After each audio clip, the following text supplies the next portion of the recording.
Handy Andy? By Samuel Lover. Contents. List of Illustrations Volume 2. List of Illustrations Volume 2. Chapter 22. Chapter 22. Chapter 23. Chapter 23. Chapter 24. Chapter 24. Chapter 25. Chapter 25. Chapter 26. Chapter 26. Chapter 27. Chapter 27. Chapter 28. Chapter 28. Chapter 29. Chapter 29. Chapter 30. Chapter 30. Chapter 31. Chapter 31. Chapter 32. Chapter 32. Chapter 33. Chapter 33. Chapter 34. Chapter 34. Chapter 35. Chapter 35. Chapter 36. Chapter 36. Chapter 37. Chapter 37. Chapter 38. Chapter 38. Chapter 39. Chapter 39. Chapter 40. Chapter 40. Chapter 41. Chapter 41. Chapter 42. Chapter 42. Chapter 43. Chapter 43. Chapter 44. Chapter 44. Chapter 45. Chapter 45. Chapter 46. Chapter 46. Chapter 47. Chapter 47. Chapter 48. Chapter 48. Chapter 49. Chapter 49. Chapter 50. Chapter 50. Chapter 51. Chapter 51. Chapter the last. Chapter the last. List of illustrations. Tom Organ Loftus Calderian System. Tom Organ Loftus Calderian System. Andy's Cooking Extraordinary. Andy's Cooking Extraordinary. The Abduction.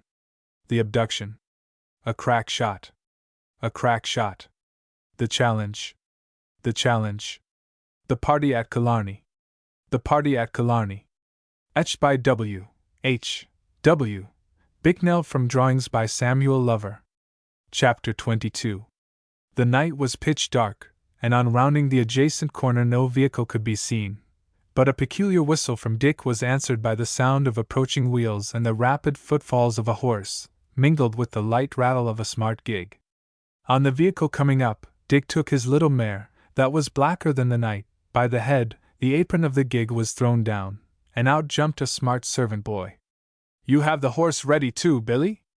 "Ease, sir," said Billy, touching his hat. "Then follow, and keep up with me, remember." "Ease, sir." "Come to her head here," and he patted the little mare's neck as he spoke with a caressing "Whoa," which was answered by a low neigh of satisfaction, while the impatient pawing of her forefoot showed the animal's desire to start.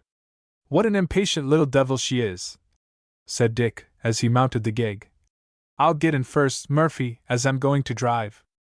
Now up with you, hook on the apron, that's it. Are you all right?"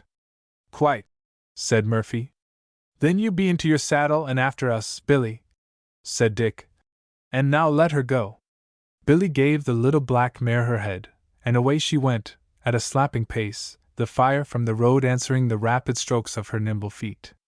The servant then mounted a horse which was tied to a neighboring palisade, and had to gallop for it to come up with his master, who was driving with a swiftness almost fearful, considering the darkness of the night and the narrowness of the road he had to traverse, for he was making the best of his course by crossways to an adjacent roadside inn, where some non-resident electors were expected to arrive that night by a coach from Dublin. For the county town had every nook and cranny occupied, and this inn was the nearest point where they could get any accommodation. Now don't suppose that they were electors whom Murphy and Dick in their zeal for their party were going over to greet with hearty welcomes and bring up to the poll the next day. By no means. They were the friends of the opposite party, and it was with the design of retarding their movements that this night's excursion was undertaken. These electors were a batch of plain citizens from Dublin, whom the scatterbrain interest had induced to leave the peace and quiet of the city to tempt the wilds of the country at that wildest of times, during a contested election, and a night coach was freighted inside and out with the worthy cits, whose aggregate voices would be of immense importance the next day, for the contest was close, the county nearly pulled out. And but 2 days more for the struggle. Now, to intercept these plain unsuspecting men was the object of Murphy, whose well-supplied information had discovered to him this plan of the enemy, which he set about countermining. As they rattled over the rough byroads, many a laugh did the merry attorney and the untamable Dick the Devil exchange, as the probable success of their scheme was canvassed, and fresh expedients devised to meet the possible impediments which might interrupt them. As they topped a hill, Murphy pointed out to his companion a moving light in the plain beneath. "That's the coach, Dick. There are the lamps. We're just in time. Spin down the hill, my boy. Let me get in as they're at supper, and faith they'll want it, after coming off a coach such a night as this, to say nothing of some of them being aldermen in expectancy perhaps, and of course obliged to play trenchermen as often as they can, as a requisite rehearsal for the parts they must hereafter fill." In 15 minutes more Dick pulled up before a small cabin within a quarter of a mile of the inn, and the mounted servant tapped at the door, which was immediately opened, and a peasant, advancing to the gig, returned the civil salutation with which Dick greeted his approach. "I wanted to be sure you were ready, Barney." "Oh, do you think I'd fail you, Mr. Dick, your honor? I thought you might be asleep, Barney." "Not when you bid me wake, sir, and there's a nice fire ready for you, and as fine a drop o' poteen as ever tickled your tongue, sir." "You're the lad, Barney, good fellow, I'll be back with you by and by." And off whipped Dick again. After going about a quarter of a mile further, he pulled up, alighted with Murphy from the gig, unharnessed the little black mare, and then overturned the gig into the ditch. "That's as natural as life," said Dick. "What an escape of my neck I've had," said Murphy. "Are you much hurt?" said Dick. "A trifle lame only," said Murphy, laughing and limping. "There was a great bacchag, lame beggar, lost in you, Murphy. Wait, let me rub a handful of mud on your face. There, you have a very upset look, 'pon my soul," said Dick, as he flashed the light of his lantern on him for a moment, and laughed at Murphy scooping the mud out of his eye, where Dick had purposely planted it. "Devil take you," said Murdo. "That's too natural. There's nothing like looking your part," said Dick.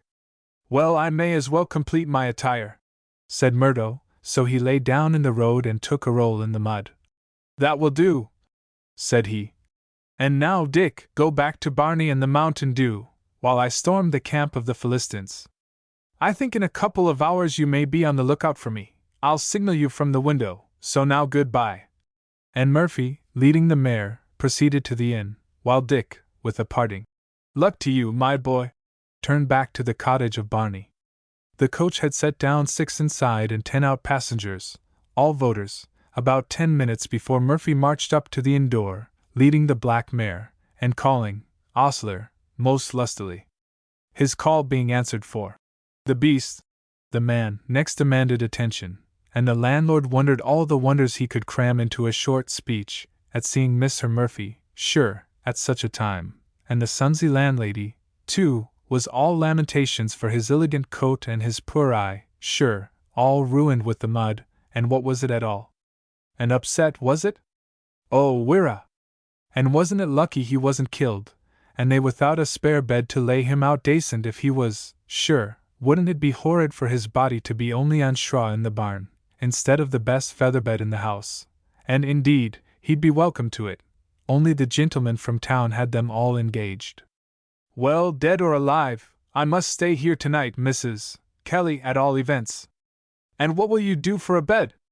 "A shakedown in the parlor, or a stretch on a sofa, will do. My gig is stuck fast in a ditch, my mare tired, 10 miles from home, cold night, and my knee hurt."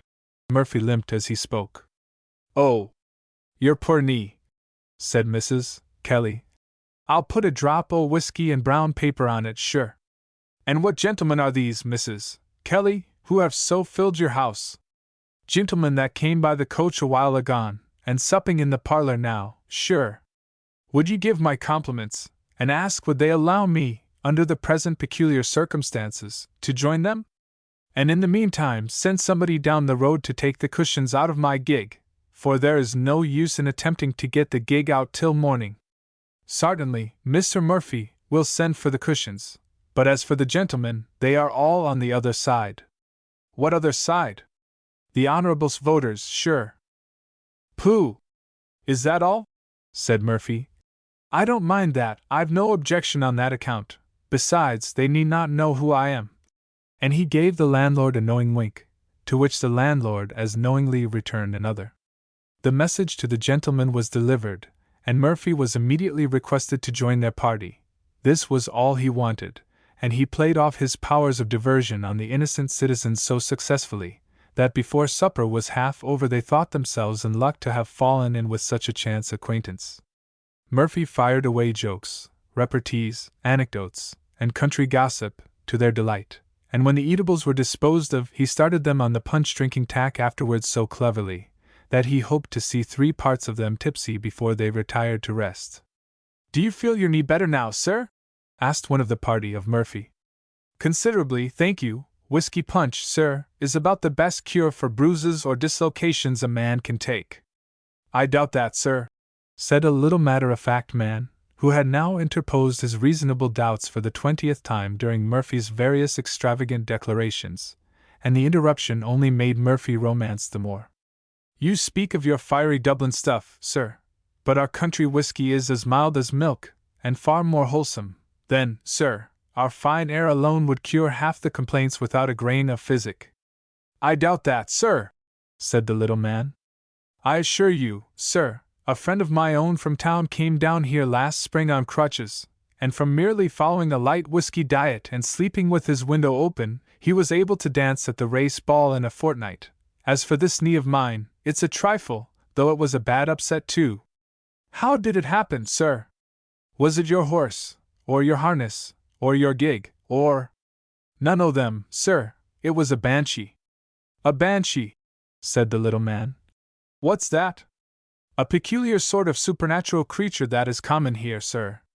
She was squatted down on one side of the road, and my mare shied at her, and being a spirited little thing, she attempted to jump the ditch and missed it in the dark.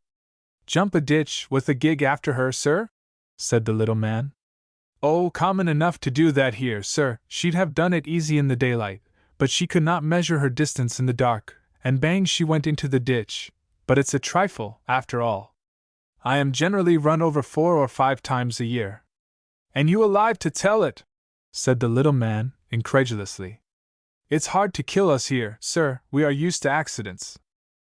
Well, the worst accident I ever heard of, said one of the citizens, happened to a friend of mine, who went to visit a friend of his on a Sunday, and all the family happened to be at church, so on driving into the yard there was no one to take his horse, therefore he undertook the office of ostler himself, but being unused to the duty, he most incautiously took off the horse's bridle before unyoking him from his gig, and the animal, making a furious plunge forward, my friend being before him. At the time, the shaft of the gig was driven through his body, and into the coach-house gate behind him, and stuck so fast that the horse could not drag it out after, and in this dreadful situation they remained until the family returned from church, and saw the awful occurrence.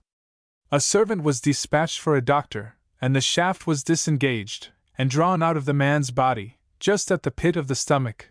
He was laid on a bed, and every one thought of course he must die at once, but he didn't, and the doctor came next day, and he wasn't dead, did what he could for him, and to make a long story short, sir, the man recovered. Pooh! Pooh! Said the diminutive doubter. It's true, said the narrator. I make no doubt of it, sir, said Murphy. I know a more extraordinary case of recovery myself. I beg your pardon, sir, said the CIT. I have not finished my story yet, for the most extraordinary part of the story remains to be told. My friend, sir, was a very sickly man before the accident happened, a very sickly man, and after that accident he became a hale, healthy man. What do you think of that, sir? It does not surprise me in the least, sir, said Murphy. I can account for it readily. Well, sir, I never heard it accounted for, though I know it to be true. I should like to hear how you account for it. Very simply, sir, said Murphy. Don't you perceive the man discovered a mine of health by a shaft being sunk in the pit of his stomach? Murphy's punning solution of the cause of cure was merrily received by the company, whose critical taste was not of that affected nature which despises jeux de mots, and will not be satisfied under a jeu d'esprit. The little doubting man alone refused to be pleased. I doubt the value of a pun always, sir. Dr. Johnson said, sir. I know, said Murphy, that the man who would make a pun would pick a pocket. That's old, sir, but is dearly remembered by all those who cannot make puns themselves. Exactly, said one of the party they called Wiggins. It is the old story of the fox and the grapes. Did you ever hear, sir, the story of the fox and the grapes? The fox one day was. Yes, said Murphy, who, fond of absurdity as he was, could not stand the fox and the grapes by way of something new. They're sour, said the fox. Yes, said Murphy. A capital story. Oh, them fables is so good, said Wiggins.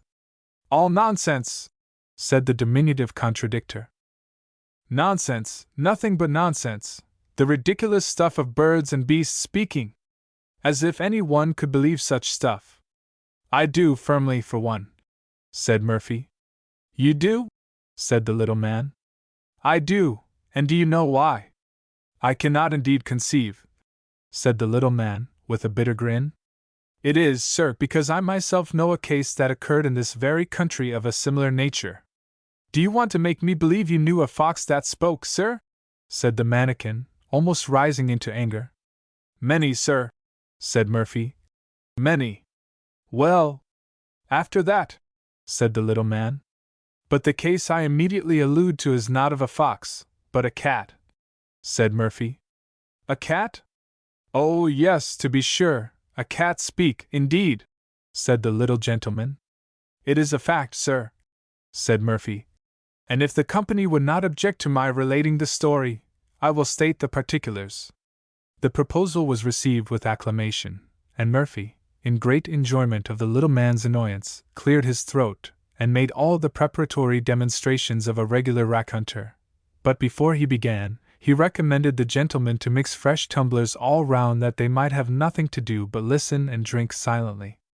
For of all things in the world, said Murdo, I hate a song or a story to be interrupted by the rattle of spoons. They obeyed, and while they are mixing their punch, we will just turn over a fresh page, and devote a new chapter to the following. Marvelous Legend. Chapter 23. Myrtle Murphy's Story, being ye marvelous legend of Tom Connor's cat. There was a man in these parts, sir, you must know, called Tom Connor, and he had a cat that was equal to any dozen of rat traps, and he was proud of the baste, and with racin', for she was worth her weight in gold to him in saving his sacks of meal from the thievery of the rats and mice, for Tom was an extensive dealer in corn, and influenced the rise and fall of that article in the market, to the extent of a full dozen of sacks at a time, which he either kept or sold, as the spirit of free trade or monopoly came over him. Indeed, at one time, Tom had serious thoughts of applying to the government for a military force to protect his granary when there was a threatened famine in the county. Pooh! Pooh! Sir, said the matter-of-fact little man, as if a dozen sacks could be of the smallest consequence in a whole county. Pooh! Pooh! Well, sir, said Murphy, I can't help if you don't believe, but it's truth what I am telling you, and pray don't interrupt me, though you may not believe. By the time the story's done you'll have heard more wonderful things than that, and besides, remember you're a stranger in these parts, and have no notion of the extraordinary things, physical, metaphysical, and magical, which constitute the idiosyncrasy of rural destiny. The little man did not know the meaning of Murphy's last sentence, nor Murphy either, but having stopped the little man's throat with big words, he proceeded. This cat, sir, you must know, was a great pet, and was so up to everything, that Tom swore she was a'most like a Christian, only she couldn't speak, and had so sensible a look in her eyes, that he was sartin sure the cat knew every word that was said to her. Well, she used to sit by him at breakfast every morning, and the eloquent cock of her tail, as she used to rub against his leg, said, "Give me some milk, Tom Connor," as plain as print, and the plenitude of her purr afterwards spoke a gratitude beyond language. Well, one morning, Tom was going to the neighboring town to market, and he had promised the wife to bring home shoes to the children out o' the price of the corn.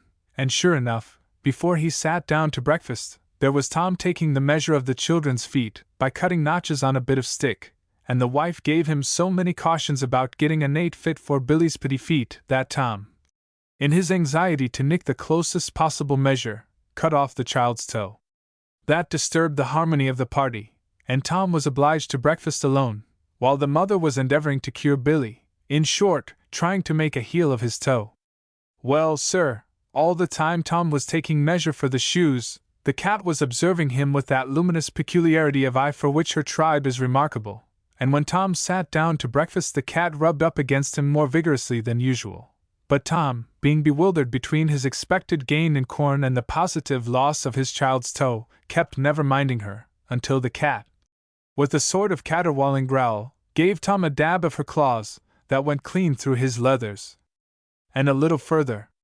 Wow, says Tom, with a jump, clapping his hand on the part, and rubbing it by this and that. You drew the blood out o' me, says Tom, you wicked divil. Tish, go along, says he, making a kick at her. With that the cat gave a reproachful look at him, and her eyes glared just like a pair of mail-coach lamps in a fog. With that, sir, the cat, with a mysterious meow, fixed a most penetrating glance on Tom, and distinctly uttered his name.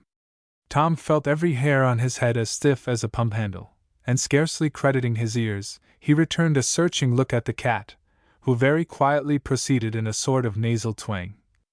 Tom Connor, says she. The Lord be good to me, says Tom, if it isn't Spockin she is. Tom Connor, says she again. Yes, ma'am, says Tom. Come here, says she, whisper.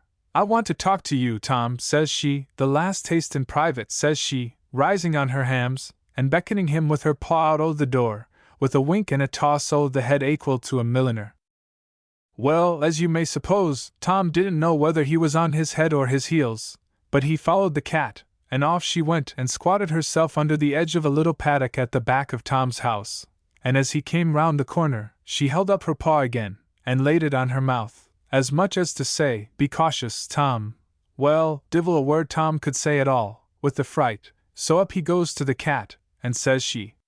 Tom, says she, I have a great respect for you, and there's something I must tell you, becase you're losing character with your neighbors, says she, by your goings on, says she, and it's out o' the respect that I have for you, that I must tell you, says she. Thank you, ma'am, says Tom.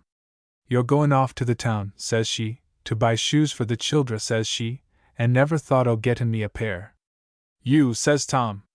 Ease me, Tom Connor, says she, and the neighbors wonders that a respectable man like you allows your cat to go about the country barefooted, says she. Is it a cat to wear shoes, says Tom. Why not, says she, doesn't horses wear shoes, and I have a prettier foot than a horse, I hope, says she, with a toss of her head. Faix, she spakes like a woman, so proud of her feet, says Tom to himself, astonished, as you may suppose, but pretending never to think it remarkable all the time, and so he went on discursin', and says he, it's true for you, ma'am, says he, that horses wears shoes, but that stands to racin', ma'am, you see, seeing the hardship their feet has to go through on the hard roads. And how do you know what hardship my feet has to go through, says the cat, mighty sharp. But ma'am, says Tom, I don't well see how you could fasten a shoe on you, says he. Leave that to me, says the cat. Did any one ever stick walnut shells on you, pussy, says Tom, with a grin.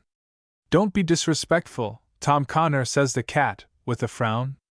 I ax your pardon, ma'am, says he, but as for the horses you wore spockin' about wearin' shoes, you know their shoes is fastened on with nails, and how would your shoes be fastened on?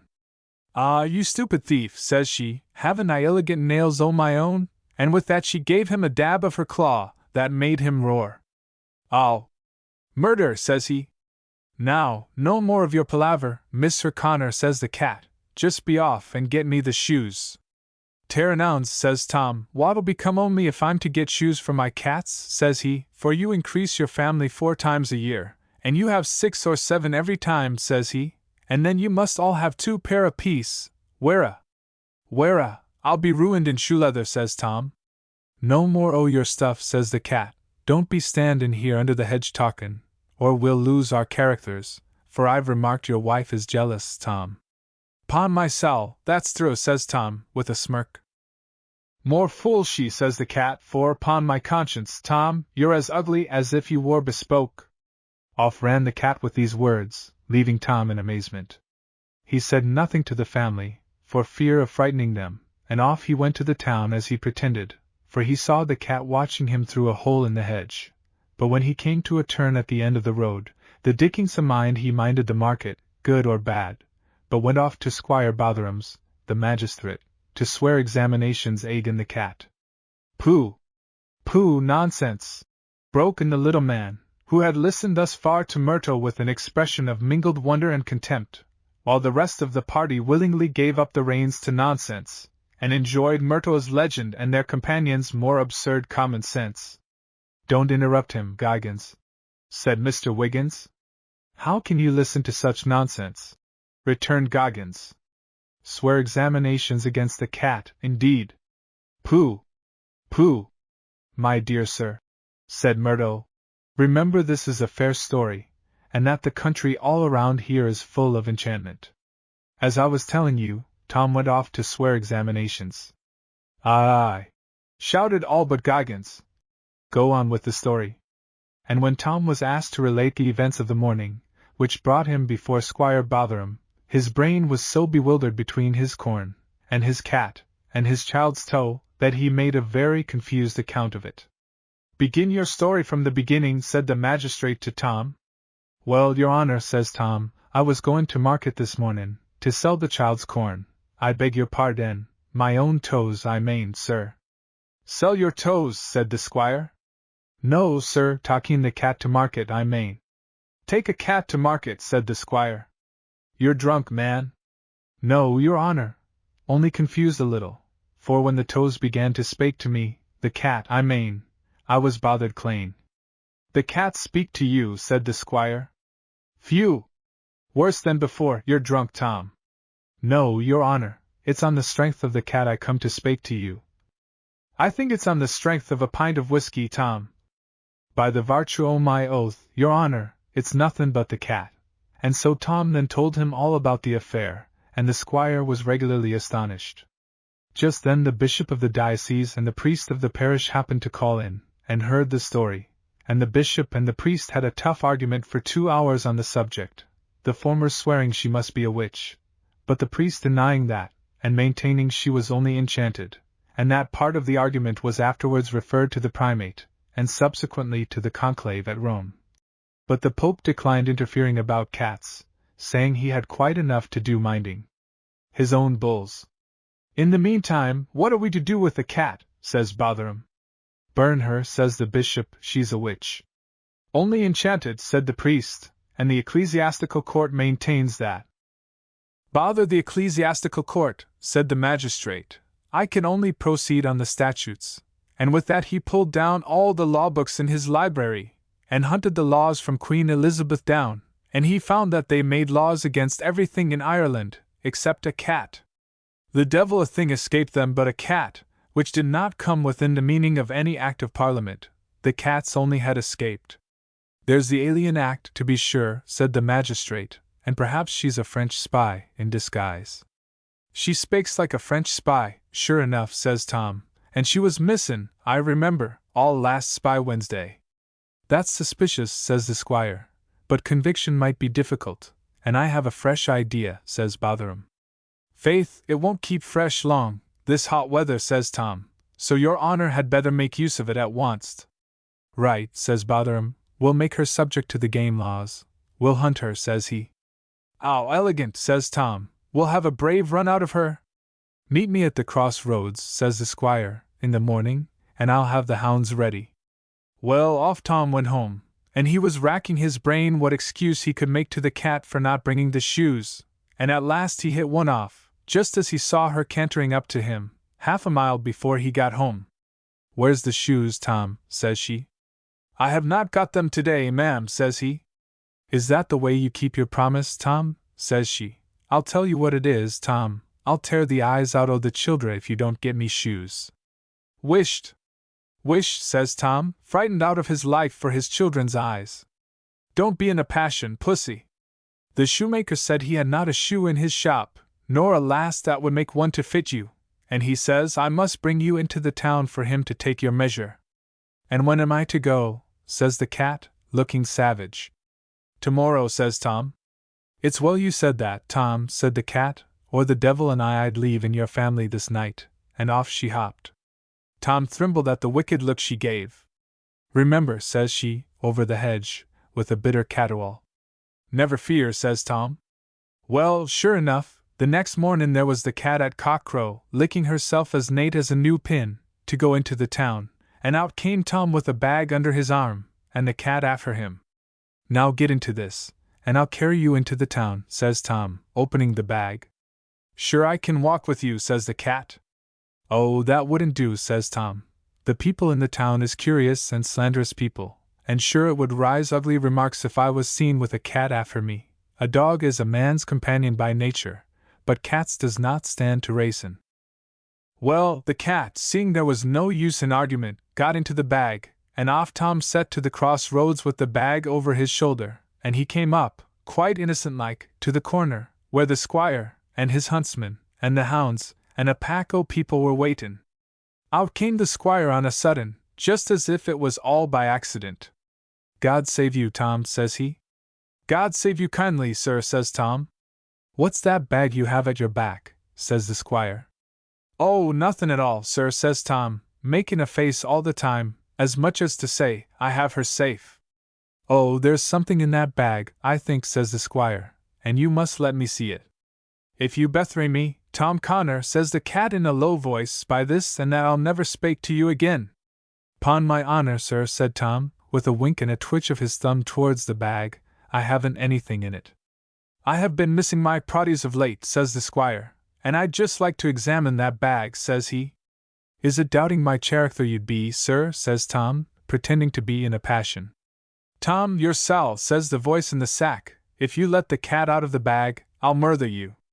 An honest man would make no objection to be sarched, said the squire, and I insist on it, says he, laying hold of the bag, and Tom pretending to fight all the time. But my jewel! Before 2 minutes, they shook the cat out o' the bag, sure enough, and off she went with her tail as big as a sweeping brush, and the squire, with a thundering view-halloo after her, clapped the dogs at her heels, and away they went for the bare life.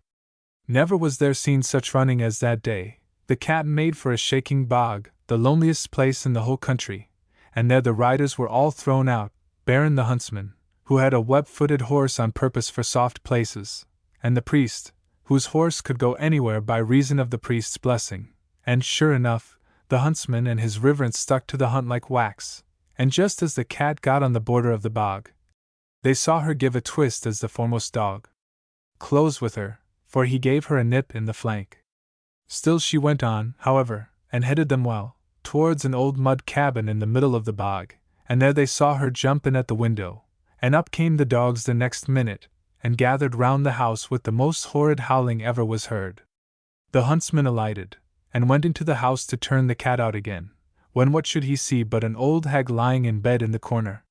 Did you see a cat come in here? Says he. Oh no, oh, squealed the old hag, in a trembling voice. There's no cat here, says she. Yelp, yelp, yelp, went the dogs outside. Oh, keep the dogs out o' this, says the old hag. Oh, and the huntsman saw her eyes glare under the blanket, just like a cat's.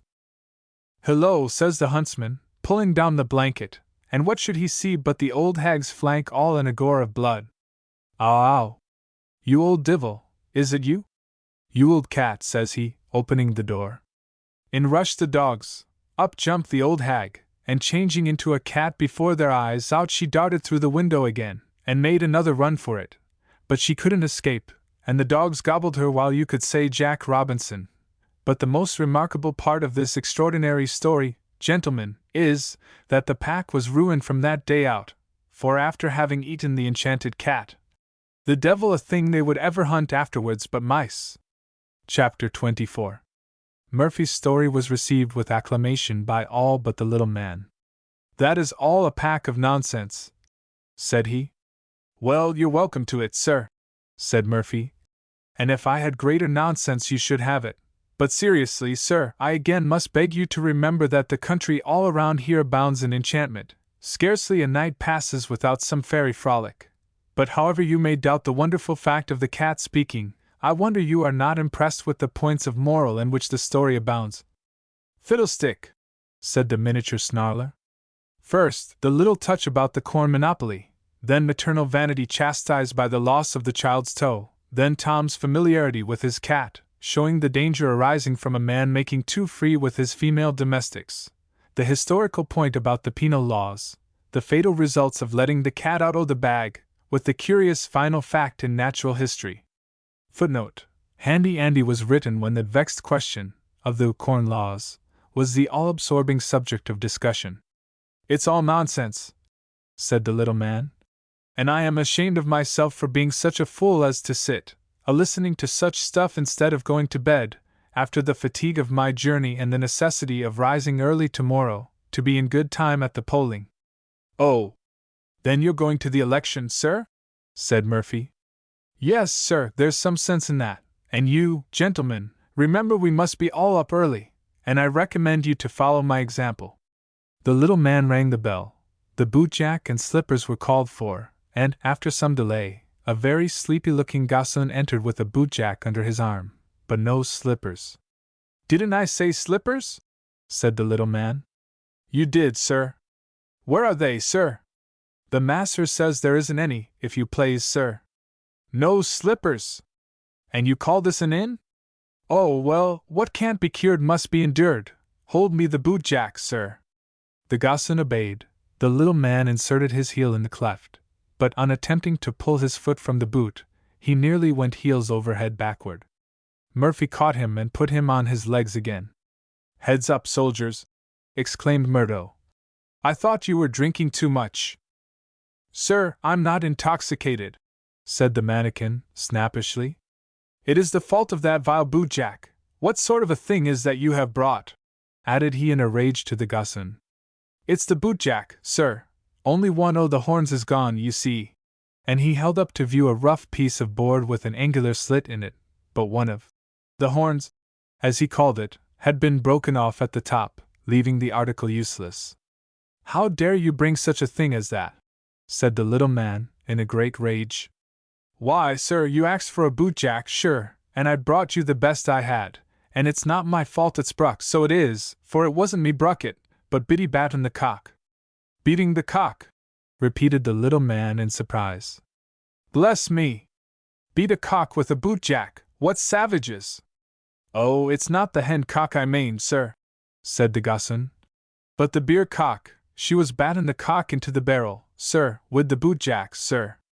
That was decidedly wrong, said Murphy. A bootjack is better suited to a heel tap than a full measure. She was tapping the beer, you mean? Said the little man.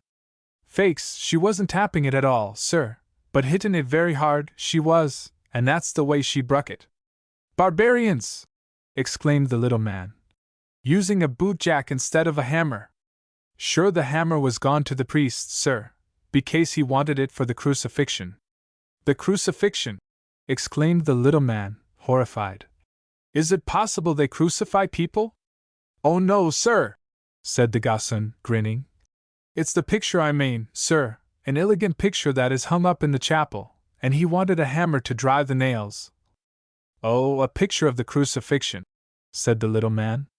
Yes, sure, sir, the altar-piece, that was altered for to fit to the place, for it was too big when it came down from Dublin, so they cut off the sides where the soldiers was, because it stopped out the windows, and wouldn't lave a bit o' light for his riverence to read mass, and sure the soldiers were no loss out o' the altar-piece, and was hung up after in the vestry, and served them right, the blackguards.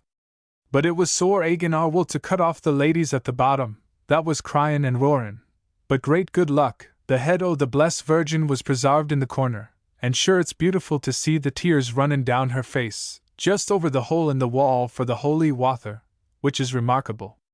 The gossoon was much offended by the laughter that followed his account of the altar-piece, which he had no intention of making irreverential, and suddenly became silent, with a muttered, "More shame for yez." And as his bootjack was impracticable, he was sent off with orders for the chambermaid to supply bed candles immediately. The party soon separated for their various dormitories, the little man leaving sundry charges to call them early in the morning, and to be sure to have hot water ready for shaving, and without fail, to have their boots polished in time and left at their room doors, to all which injunctions he severally received the answer of, "Certainly, sir." And as the bedroom doors were slapped to, one by one, the last sound of the retiring party was the snappish voice of the indefatigable little man, shouting ere he shut his door, "Early, early, don't forget Mistress Kelly, early!"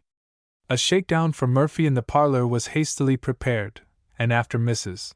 Kelly was assured by Myrto that he was quite comfortable, and perfectly content with his accommodation, for which she made scores of apologies, with lamentations it was not better, and the whole household retired to rest, and in about a quarter of an hour the inn was in perfect silence. Then Myrto cautiously opened his door, and after listening for some minutes, and being satisfied he was the only watcher under the roof, he gently opened one of the parlor windows and gave the preconcerted signal which he and Dick had agreed upon. Dick was under the window immediately, and after exchanging a few words with Myrto, the latter withdrew, and taking off his boots, and screening with his hand the light of a candle he carried, he cautiously ascended the stairs, and proceeded stealthily along the corridor of the dormitory, where, from the chambers on each side, a concert of snoring began to be executed. And at all the doors stood the boots and shoes of the inmates awaiting the aid of Day and Martin in the morning. But oh! Innocent calfskins, destined to a far different fate, not Day and Martin, but Dick the Devil and company are in wait for you. Murphy collected as many as he could carry under his arms and descended with them to the parlor window, where they were transferred to Dick, who carried them directly to the horse pond which lay behind the inn, and there committed them to the deep. After a few journeys up and down stairs, Myrto had left the electors without a morsel of sole or upper leather, and was satisfied that a considerable delay, if not a prevention of their appearance at the poll on the morrow, would be the consequence. "There, Dick," said Murphy, "is the last of them," as he handed the little man's shoes out of the window. "And now, to save appearances, you must take mine too, for I must be without boots as well as the rest in the morning. What fun I shall have when the uproar begins! Don't you envy me, Dick? There, be off now, but hark ye, notwithstanding you take away my boots, you need not throw them into the horse pond." "Faith, and I will," said Dick, dragging them out of his hands. "'T would not be honorable. If I didn't, I'd give 2 pair of boots for the fun you'll have." "Nonsense, Dick, I say, my boots!" "Honor!" cried Dick, as he vanished round the corner. "That devil will keep his word," muttered Murphy, as he closed the window. "I may bid good-bye to that pair of boots, bad luck to him!" And yet the merry attorney could not help laughing at Dick making him a sufferer by his own trick. Dick did keep his word, and after, with particular delight, sinking Murphy's boots with the rest, he, as it was preconcerted, returned to the cottage of Barney, and with his assistants drew the upset gig from the ditch, and with a second set of harness, provided for the occasion, yoked the servant's horse to the vehicle and drove home. Murphy, meanwhile, was bent on more mischief at the inn, and lest the loss of the boots and shoes might not be productive of sufficient impediment to the movements of the enemy, he determined on venturing a step further. The heavy sleeping of the weary and tipsy travelers enabled him to enter their chambers unobserved, and over the garments they had taken off he poured the contents of the water jug and water bottle he found in each room, and then laying the empty bottle and a tumbler on a chair beside each sleeper's bed, he made it appear as if the drunken men had been dry in the night, and, in their endeavors to cool their thirst, had upset the water over their own clothes. The clothes of the little man, in particular, Murphy took a special delight in sousing more profusely than his neighbors, and not content with taking his shoes, burned his stockings, and left the ashes in the dish of the candlestick, with just as much unconsumed as would show what they had been. He then retired to the parlor, and with many an internal chuckle at the thought of the morning's hubbub, threw off his clothes and flinging himself on the shakedown Mrs. Kelly had provided for him, was soon wrapped in the profoundest slumber, from which he never awoke until the morning uproar of the inn aroused him. He jumped from his lair and rushed to the scene of action, to soar in the storm of his own raising, and to make it more apparent that he had been as great a sufferer as the rest, he only threw a quilt over his shoulders and did not draw on his stockings. In this plight he scaled the stairs and joined the storming party, where the little man was leading the forlorn hope, with his candlestick in one hand and the remnant of his burnt stocking between the finger and thumb of the other. "Look at that, sir!" he cried, as he held it up to the landlord. The landlord could only stare. "Bless me!" cried Murphy. "How drunk you must have been to mistake your stocking for an extinguisher!" "Drunk, sir? I wasn't drunk." "It looks very like it," said Murphy, who did not wait for an answer, but bustled off to another party who was ringing out his inexpressibles at the door of his bedroom, and swearing at the gossoon that he must have his boots. "I never seen them, sir," said the boy. "I left them at my door," said the man. "So did I leave mine," said Murphy. "And here I am barefooted. It is most extraordinary." "Has the house been robbed?" said the innocent elector. "Not a one o' me knows, sir," said the boy. "But how could it be robbed and the doors all fast this morning?" The landlady now appeared, and fired at the word. "Robbed! Robbed, sir!" exclaimed Mrs. Kelly. "No, sir, no one was ever robbed in my house. My house is respectable and responsible, sir, a virtuous house, none o' your rantipole places, sir, I'd have you to know, but decent and well behaved, and the house was as quiet as a lamb all night." "Certainly, Mrs. Kelly," said Murphy. "Not a more respectable house in Ireland, I'll vouch for that." "You're a gentleman, Mr. Murphy," said Mrs. Kelly, who turned down the passage, uttering indignant ejaculations in a sort of snorting manner, while her words of anger were returned by Murphy with expressions of soothing and condolence as he followed her downstairs. The storm still continued above, and while there they shouted and swore and complained, Murphy gave his notion of the catastrophe to the landlady below, inferring that the men were drunk and poured the water over their own clothes. To repeat this idea to themselves he reascended, but the men were incredulous. The little man he found buttoning on a pair of black gaiters, the only serviceable decency he had at his command, which only rendered his denuded state more ludicrous. To him Murphy asserted his belief that the whole affair was enchantment, and ventured to hope the small individual would have more faith in fairy machinations for the future, to which the little abortion only returned his usual "Foh! Foh! Nonsense!" Through all this scene of uproar, as Murphy passed to and fro, whenever he encountered the landlord, that worthy individual threw him a knowing look, and the exclamation of, "Oh, Mr. Murphy, by dad!" given in a low chuckling tone, insinuated that the landlord not only smoked but enjoyed the joke. "You must lend me a pair of boots, Kelly," said Murdo. "To be sure, sir. Ha! Ha! Ha! But you are the queer man, Mr. Murphy. Send down the road and get my gig out of the ditch." "To be sure, sir." "Poor devils! Pretty hands they got into." And off went the landlord, with a chuckle. The messengers sent for the gig returned, declaring there was no gig to be seen anywhere. Murphy affected great surprise at the intelligence, again went among the bamboozled electors, who were all obliged to go to bed for want of clothes, and his bitter lamentations over the loss of his gig almost reconciled them to their minor troubles. To the fears they expressed that they should not be able to reach the town in time for polling that day, Murphy told them to set their minds at rest, for they would be in time on the next. He then borrowed a saddle as well as the pair of boots from the landlord, and the little black mare bore Murphy triumphantly back to the town, after he had securely impounded Scatterbrain's voters, who were anxiously and hourly expected by their friends.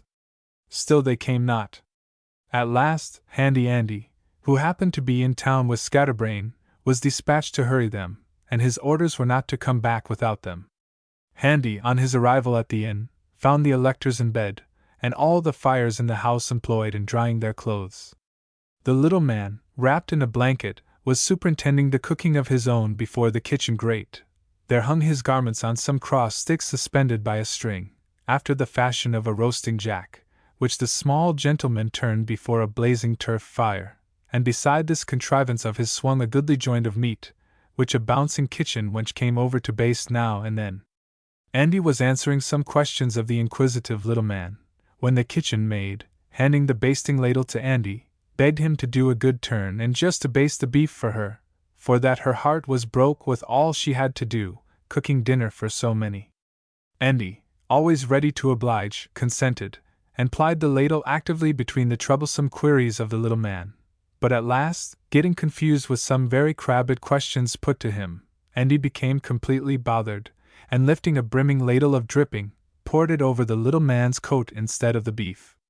A roar from the proprietor of the clothes followed, and he implanted a kick at such advantage upon Andy, that he upset him into the dripping pan, and Andy, in his fall, endeavoring to support himself, caught at the suspended articles above him, and the clothes, and the beef, and Andy, all swam in gravy. Chapter 25. While disaster and hubbub were rife below, the electors upstairs were holding a council whether it would not be better to send back the Honorable's messenger to the town and request a supply of shoes, which they had no other means of getting. The debate was of an odd sort. They were all in their several beds at the time, and roared at each other through their doors, which were purposely left open that they might enjoy each other's conversation. Number 7 replied to Number 3, and claimed respect to his arguments on the score of seniority.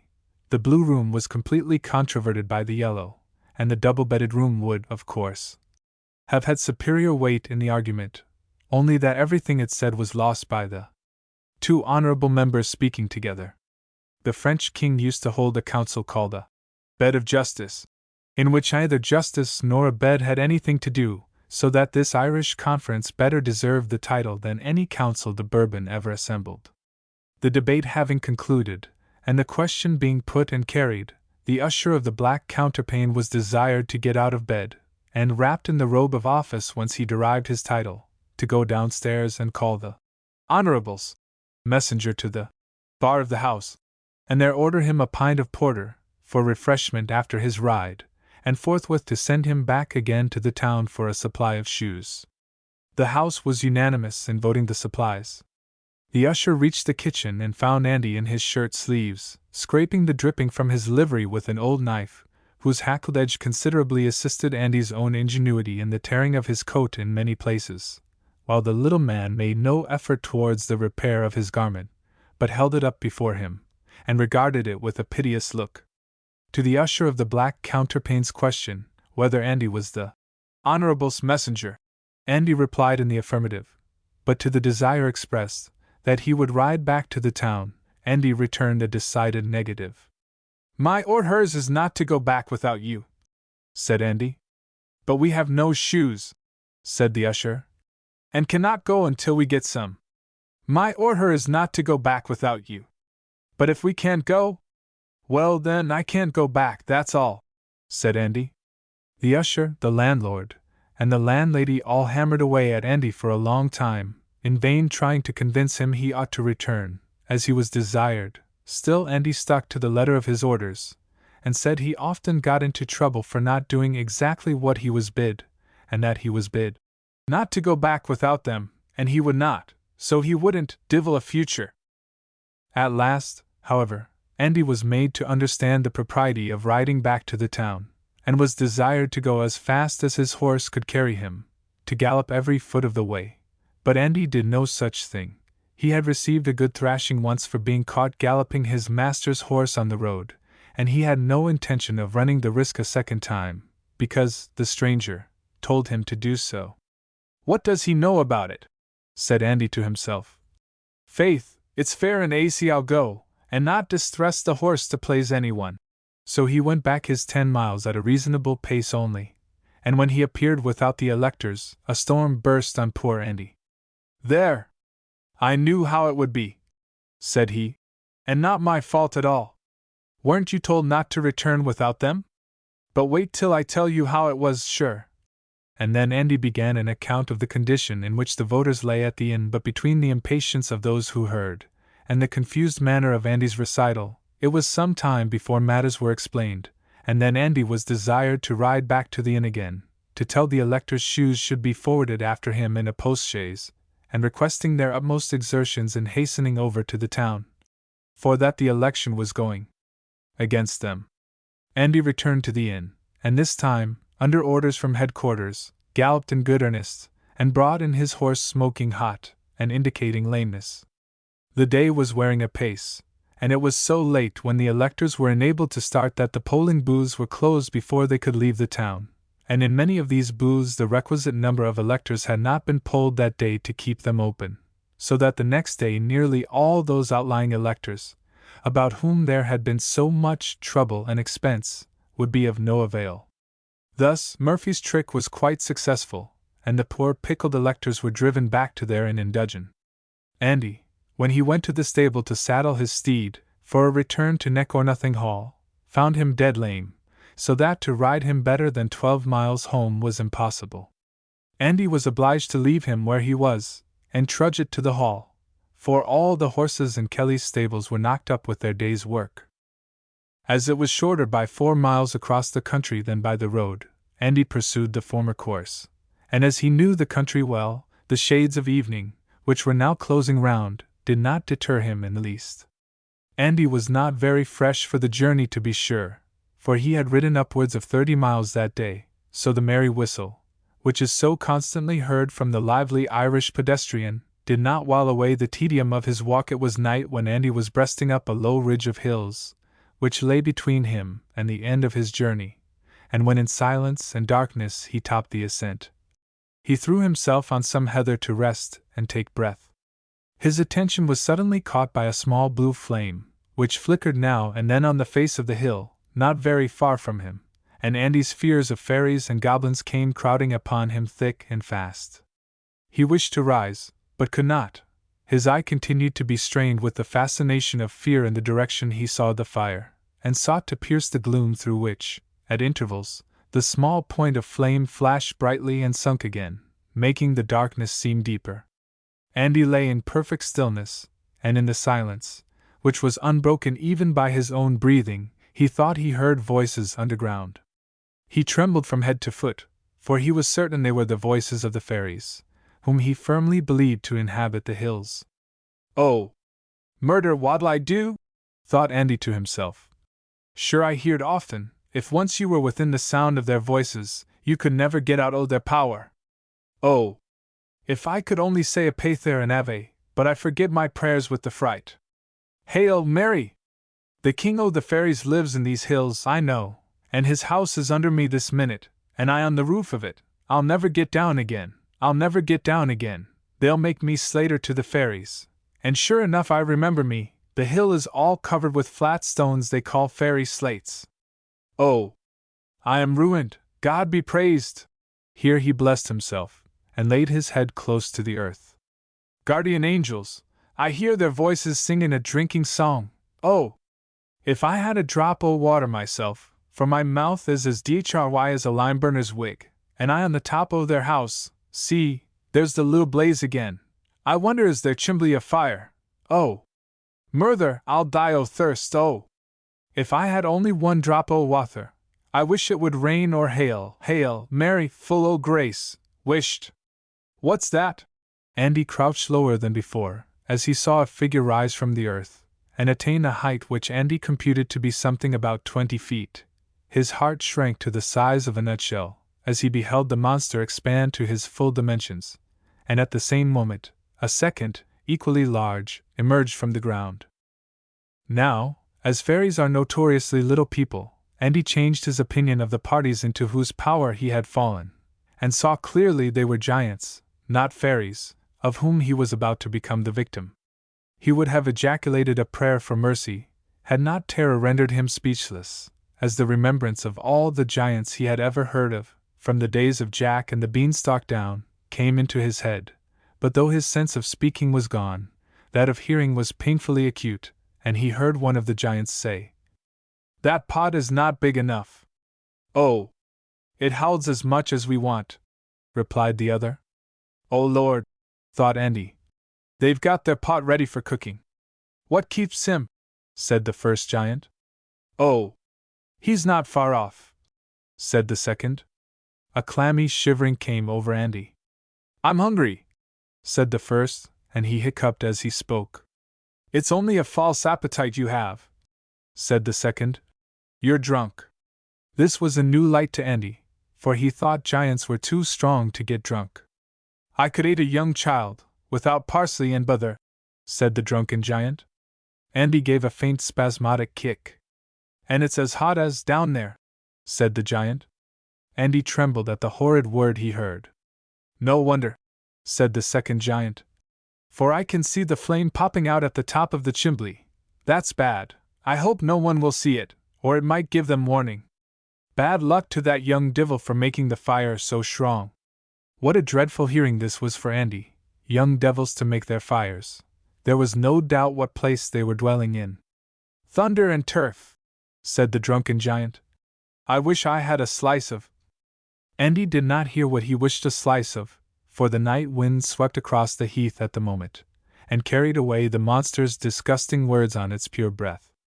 Well, I'd rather have, said the other giant, and again Andy lost what his atrocious desires were. Than all the other slices in the world. What a lovely round shoulder she has, and the nice round ankle of her. The word ankle showed at once it was a woman of whom he spoke, and Andy shuddered.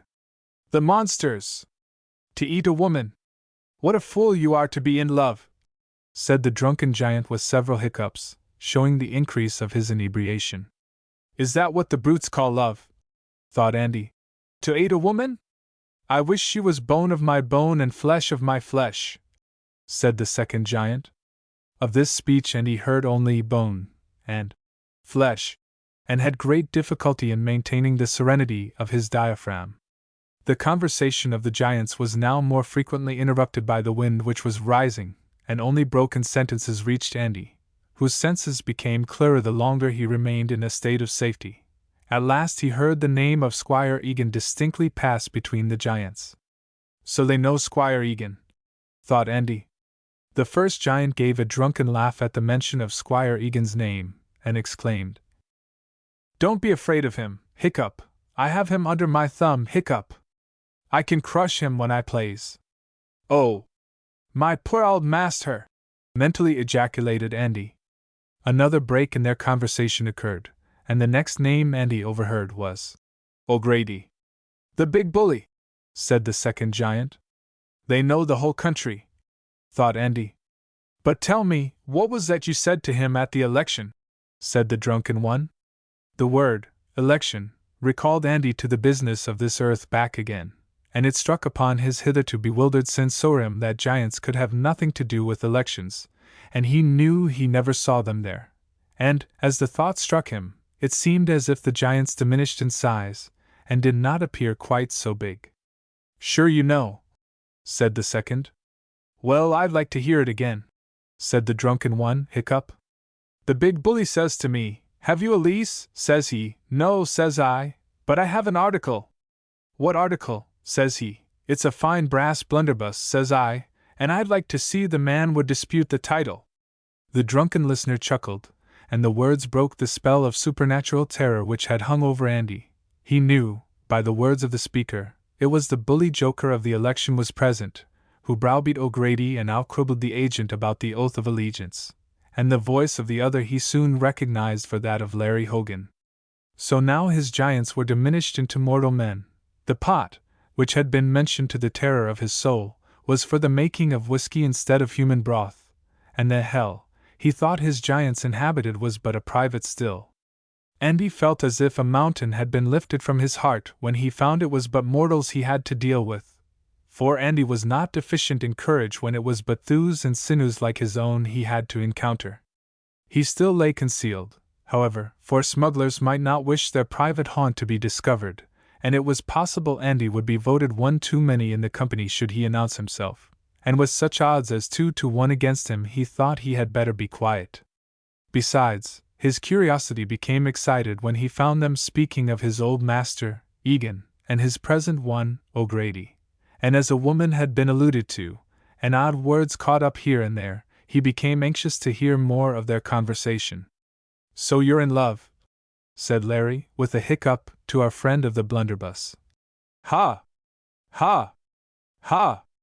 You big fool! Well, you old thief, don't you like a putty girl yourself? I did, when I was young and foolish. Faith, then, you're young and foolish at that rate yet, for you're a rogue with the girls, Larry, said the other, giving him a slap on the back. Not I. Not I, said Larry, in a manner expressive of his not being displeased with the charge of gallantry. He, how do you know, eh? Hiccup. Sure, I know myself, but as I was telling you, if I could only lay hold of. Here his voice became inaudible to Andy, and the rest of the sentence was lost. Andy's curiosity was great. Who could the girl be? And you'd carry her off? Said Larry. I would, said the other. I'm only afraid o' Squire Egan. At this announcement of the intention of carrying her off, coupled with the fear of Squire Egan, Andy's anxiety to hear the name of the person became so intense that he crawled cautiously a little nearer to the speakers. I tell you again, said Larry, I can settle him AC, hiccup, he's under my thumb, hiccup. Be AC, said the other, contemptuously, who thought this was a mere drunken delusion of Larry's. I tell you I'm his master, said Larry, with a drunken flourish of his arm, and he continued bragging of his power over the squire in various ejaculations, the exact meaning of which our friend of the blunderbuss could not fathom, but Andy heard enough to show him that the discovery of the post office affair was what Larry alluded to. That Larry, a close, cunning, circumventing rascal, should so far betray the source of his power over Egan may seem strange, but be it remembered Larry was drunk, a state of weakness which his caution generally guarded him from falling into, but which being in, his foible was bragging of his influence, and so running the risk of losing it. The men continued to talk together for some time, and the tenor of the conversation was, that Larry assured his companion he might carry off the girl without fear of Egan, but her name Andy could not discover. His own name he heard more than once, and voluptuous raptures poured forth about lovely lips and hips and ankles from the Herculean knight of the blunderbuss, amidst the maudlin admiration and hiccups of Larry, who continued to brag of his power, and profess his readiness to stand by his friend in carrying off the girl. Then, said the Hercules, with an oath, I'll soon have you in my arms, my lovely. The name was lost again.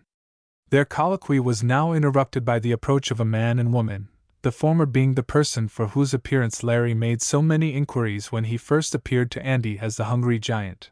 The other was the sister of the knight of the blunderbuss. Larry having hiccuped his anger against the man for making them wait so long for the bacon, the woman said he should not wait longer without his supper now, for that she would go down and fry the rashers immediately. She then disappeared through the ground, and the men all followed. Andy drew his breath freely once more, and with caution raised himself gradually from the ground with a careful circumspection, lest any of the subterranean community might be watchers on the hill, and when he was satisfied he was free from observation, he stole away from the spot with stealthy steps for about 20 paces, and there, as well as the darkness would permit, after taking such landmarks as would help him to retrace his way to the still, if requisite, he dashed down the hill at the top of his speed. This pace he did not moderate until he had placed nearly a mile between him and the scene of his adventure. He then paced slowly to regain his breath. His head was in a strange whirl. Mischief was threatened against someone of whose name he was ignorant. Squire Egan was declared to be in the power of an old rascal. This grieved Andy most of all, for he felt he was the cause of his old master's dilemma. Oh! To think I should bring him into trouble, said Andy. The kind and good master he was to me ever, and I lived to tell it like a blackguard. Throth I'd rather be hanged any day than the master would come to trouble. Maybe if I gave myself up and was hanged like a man at once, that would settle it. Faith, if I thought it would, I'd do it sooner than Squire Egan should come to trouble. And poor Andy spoke just what he felt. Or would it do to kill that blackguard Hogan? Sure they could do no more than hang me after, and that would save the master, and be all one to me, for they often tell me I'd be hanged. But then there's my Sal, said Andy, and he paused at the thought. If they hang me for the letters, it would be only for a mistake, and sure then I'd have a chance o' glory, for sure I might go to glory through a mistake. But if I killed a man on purpose, sure it would be slappin' the gates of heaven in my own face. Faix, I'll spake to Father Blake about it. Footnote: How often has the sanguinary penal code of past years suggested this reflection and provoked the guilt it was meant to awe? Happily, now our laws are milder, and more protective from their mildness. Footnote: in the foregoing passage, Andy stumbles on uttering a quaint pleasantry, for it is partly true as well as droll, the notion of a man gaining paradise through a mistake. Our intentions too seldom lead us there, but rather tend the other way, for a certain place is said to be paved with good ones, and surely bad ones would not lead us upwards. Then the phrase of a man slapping the gates of heaven in his own face is one of those wild poetic figures of speech in which the Irish peasantry often indulge. The phrase slapping the door is everyday and common, but when applied to the gates of heaven and in a man's own face, the common phrase becomes fine. But how often the commonest things become poetry by the fitness of their application, though poetasters and people of small minds think greatness of thought lies in big words. Chapter 26. The following day was that eventful one which should witness the return of either Edward Egan, Esq., or the Honourable Sackville Scatterbrain as member for the county. There was no doubt in any reasonable man's mind as to the real majority of Egan, but the numbers were sufficiently close to give the sheriff an opportunity of doing a bit of business to oblige his friends, and therefore he declared the Honourable Sackville Scatterbrain duly elected. Great was the uproar. The people hissed, and hooted, and groaned, for which the Honourable Sackville very good-naturedly returned them his thanks. Murphy snapped his fingers in the sheriff's face, and told them his honourable friend should not long remain member, for that he must be unseated on petition, and that he would prove the return most corrupt, with which words he again snapped his fingers in the sheriff's face. The sheriff threatened to read the riot act if such conduct was repeated. Egan took off his hat, and thanked him for his honourable, upright, and impartial conduct, whereupon all Egan's friends took off their hats also, and made profound bows to the functionary, and then laughed most uproariously. Counter laughs were returned from the opposite party, who begged to remind the Eganites of the old saying, that they might laugh who win. A crossfire of sarcasms was kept up amidst the two parties as they were crushing forward out of the courthouse, and at the door, before entering his carriage, Scatterbrain very politely addressed Egan, and trusted that, though they had met as rivals on the hustings, they nevertheless parted friends, and expressing the highest respect for the squire, offered his hand in amity. Egan, equally good-hearted as his opponent, shook his hand cordially, declaring he attributed to him none of the blame which attached to other persons. "Besides, my dear sir," said Egan, laughing, "I should be a very ill-natured person to grudge you so small an indulgence as being member of Parliament for a month or so." Scatterbrain returned the laugh, good-humouredly, and replied that, at all events, he had the seat.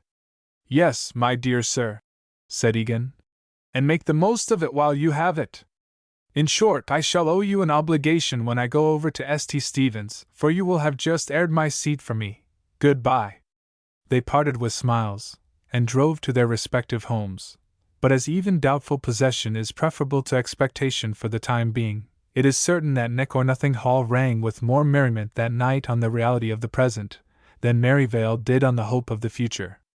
Even O'Grady, as he lay with his wounded arm on the sofa, found more healing in the triumph of the hour than from all the medicaments of the foregoing week, and insisted on going downstairs and joining the party at supper. "Gusty, dear," said his wife, "you know the doctor said—" "Hang the doctor! Your arm, my love. I wish you'd leave off pitying my arm, and have some compassion on my stomach. The doctor said, 'There are oysters in the house. I'll do myself more good by the use of an oyster knife than all the lancets in the College of Surgeons.' But your wound, dear? Are they Carlingfords or Poulderys? So fresh, love. So much the better. Your wound, I mean, dear? Nicely opened. Only dressed an hour ago. With some mustard, pepper, and vinegar. Indeed, Gusty, if you take my advice, I'd rather have oysters any day." O'Grady sat up on the sofa as he spoke and requested his wife to say no more about the matter, but put on his cravat. While she was getting it from his wardrobe, his mind wandered from supper to the pension, which he looked upon as secure now that Scatterbrain was returned, and Oyster Banks gave place to the Bank of Ireland, which rose in a pleasing image before O'Grady's imagination. The wife now returned with the cravat, still dreading the result of eating to her husband, and her mind occupied wholly with the thought of supper, while O'Grady was wrapped in visions of a pension. "You won't take it, Gusty dear," said his wife with all the insinuation of manner she could command. "Won't I, Faith?" said O'Grady. "Maybe you think I don't want it?" "Indeed I don't, dear." "Are you mad, woman? Is it taking leave of the few senses you ever had you are? T won't agree with you. Won't it? Just wait till I'm tried." "Well, love, how much do you expect to be allowed?" "Why, I can't expect much just yet. We must begin gently, feel the pulse first, but I should hope, by way of start, that 600 or 700. "Gracious heaven!" exclaimed his wife, dropping the cravat from her hands. "What the devil is the woman shouting at?" said O'Grady. 600 or 700, exclaimed Mrs. O'Grady. "My dear, there's not as much in the house." "No, nor has not been for many a long day, I know that as well as you," said O'Grady. "But I hope we shall get as much for all that." "My dear, where could you get them?" asked the wife, timidly, who began to think his head was a little light. "From the Treasury, to be sure." "The Treasury, my dear?" said the wife, still at fault. "How could you get oysters from the Treasury?" "Oysters!" exclaimed O'Grady, whose turn it was now to wonder. "Who talks of oysters? My dear, I thought you said you'd eat 600 or 700 of oysters." "Pooh! Pooh! Woman, it is of the pension I'm talking, 600 or 700 pounds cash per annum. Now I suppose you'll put on my cravat. I think a man may be allowed to eat his supper who expects 600 a year." A great many people besides O'Grady order suppers, and dinners too, on the expectation of less than 600 a year. Perhaps there is no more active agent for sending people into the insolvent court than the aforesaid expectation. O'Grady went downstairs, and was heartily welcomed by Scatterbrain on his reappearance from his sick room, but Mrs. O'Grady suggested that, for fear any excess would send him back there for a longer time, a very moderate indulgence at the table should suffice. She begged the honorable member to back her argument, which he did, and O'Grady promised temperance, but begged the immediate appearance of the oysters, for he experienced that eager desire which delicate health so often prompts for some particular food. Andy was laying the table at the time, and was ordered to expedite matters as much as possible. "Ease, ma'am. You're sure the oysters are all good, Andy?" "Sartain, ma'am. Because the last oysters, you know." "Oh, ease, ma'am, were bad, ma'am, because they had their mouths all open." "I remember, ma'am, but when I'm towled a thing once, I never forget it again, and you towled me when they opened their mouths once they were no good. So you see, ma'am, I'll never bring up bad oysters again, ma'am." "Very good, Andy, and you have kept them in a cool place, I hope." "Faix, they're cold enough where I put them, ma'am." "Very well, bring them up at once." Off went Andy, and returned with all the haste he could with a large dish heaped up with oysters. O'Grady rubbed his hands with the impatience of a true lover of the crustaceous delicacy, and Scatterbrain, eager to help him, flourished his oyster knife. But before he had time to commence operations, the olfactory nerves of the company gave evidence that the oysters were rather suspicious. Every one began sniffing, and a universal "Oh dear!" ran round the table. "Don't you smell it, Furlong?" said Scatterbrain, who was so lost in looking at Augusta's mustachios that he did not mind anything else. "Isn't it horrid?" said O'Grady, with a look of disgust. Furlong thought he alluded to the mustachio, and replied with an assurance that he liked it of all things. "Like it?" said O'Grady. "You've a queer taste. What do you think of it, miss?" added he to Augusta. "It's just under your nose." Furlong thought this rather personal, even from a father. "I'll try my knife on one," said Scatterbrain, with a flourish of the oyster knife, which Furlong thought resembled the preliminary trial of a barber's razor. Furlong thought this worse than O'Grady, but he hesitated to reply to his chief, and an honorable into the bargain. In the meantime, Scatterbrain opened an oyster, which Furlong, in his embarrassment and annoyance, did not perceive. "Cut off the beard," said O'Grady. I don't like it." This nearly made Furlong speak, but considering O'Grady's temper and ill health, he hesitated, till he saw Augusta rubbing her eye, in consequence of a small splinter of the oyster shell having struck it from Scatterbrain's mismanagement of his knife. But Furlong thought she was crying, and then he could be silent no longer. He went over to where she sat, and with a very affectionate demonstration in his action, said, "Never mind them, dear Gussie, never mind, don't CWY, I love her dear little mustachios, I do." He gave a gentle pat on the back of the neck as he spoke, and it was returned by an uncommonly smart box on the ear from the young lady, and the whole party looked thunderstruck. Dear Gussie cried for spite, and stamped her way out of the room, followed by Furlong. "Let them go," said O'Grady. "They'll make it up outside." "These oysters are all bad," said Scatterbrain. O'Grady began to swear at his disappointment. He had set his heart on oysters. Mrs. O'Grady rang the bell. Andy appeared. "How dare you bring up such oysters as these?" roared O'Grady. "The Mistries ordered them, sir." "I told you never to bring up bad oysters," said she. "Them's not bad, ma'am," said Andy. "Have you a nose?" says O'Grady. "Yes, sir." "And can't you smell them, then?" "Fakes, I smelt them for the last 3 days, sir." "And how could you say they were good, then?" asked his mistress. "Sure you told me, ma'am, that if they didn't open their mouths they were good, and I'll be on my book oath them oysters never opened their mouths since I had them, for I laid them on a cool flag in the kitchen and put the jackweight over them." Notwithstanding O'Grady's rage, Scatterbrain could not help roaring with laughter at Andy's novel contrivance for keeping oysters fresh. Andy was desired to take the ancient and fish-like smell out of the room, amidst jeers and abuse, and, as he fumbled his way to the kitchen in the dark, lamenting the hard fate of servants, who can never give satisfaction, though they do everything they are bid, he went head over heels downstairs, which event was reported to the whole house as soon as it happened, by the enormous clatter of the broken dish, the oysters, and Andy, as they all rolled one over the other to the bottom.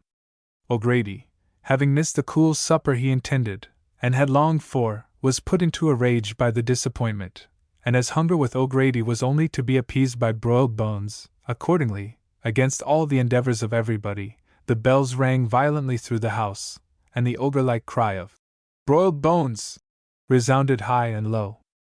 The reader is sufficiently well acquainted with O'Grady by this time to know that, of course, when once he had determined to have his broiled bone, nothing on the face of the earth could prevent it but the want of anything to broil, or the immediate want of his teeth, and as his masticators were in order, and something in the house which could carry mustard and pepper, the invalid primed and loaded himself with as much combustible matter as exploded in a fever the next day. The supper party, however, in the hope of getting him to bed, separated soon, and as Scatterbrain and Furlong were to start early in the morning for Dublin, the necessity of their retiring to rest was pleaded.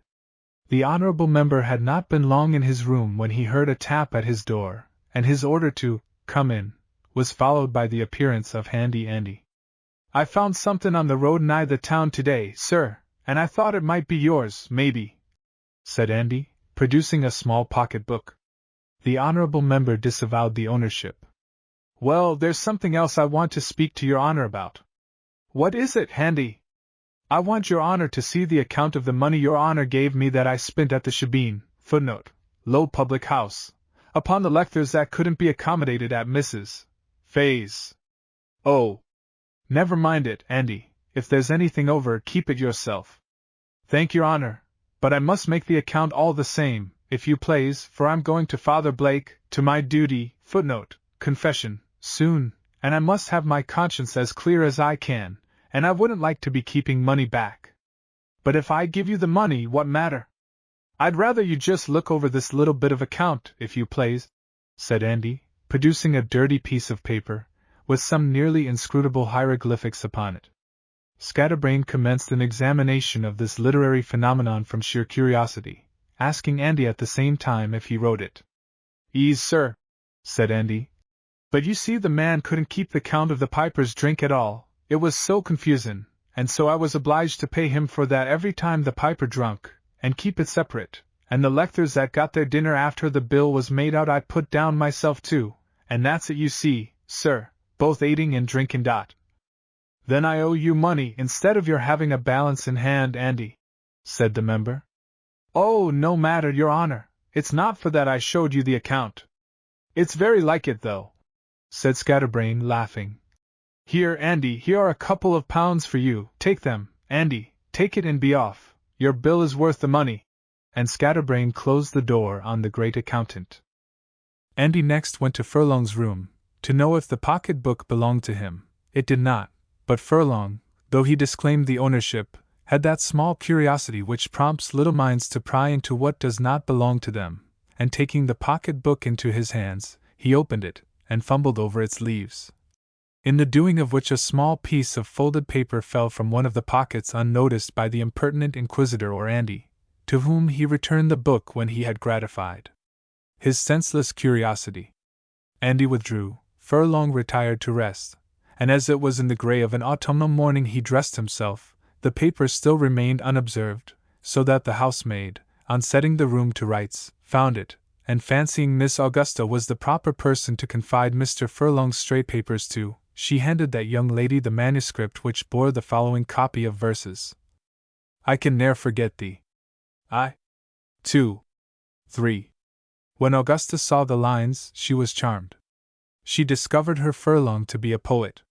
That the lines were his there was no doubt. They were found in his room, and of course they must be his, just as partial critics say certain Irish airs must be English, because they are to be found in Queen Elizabeth's music book.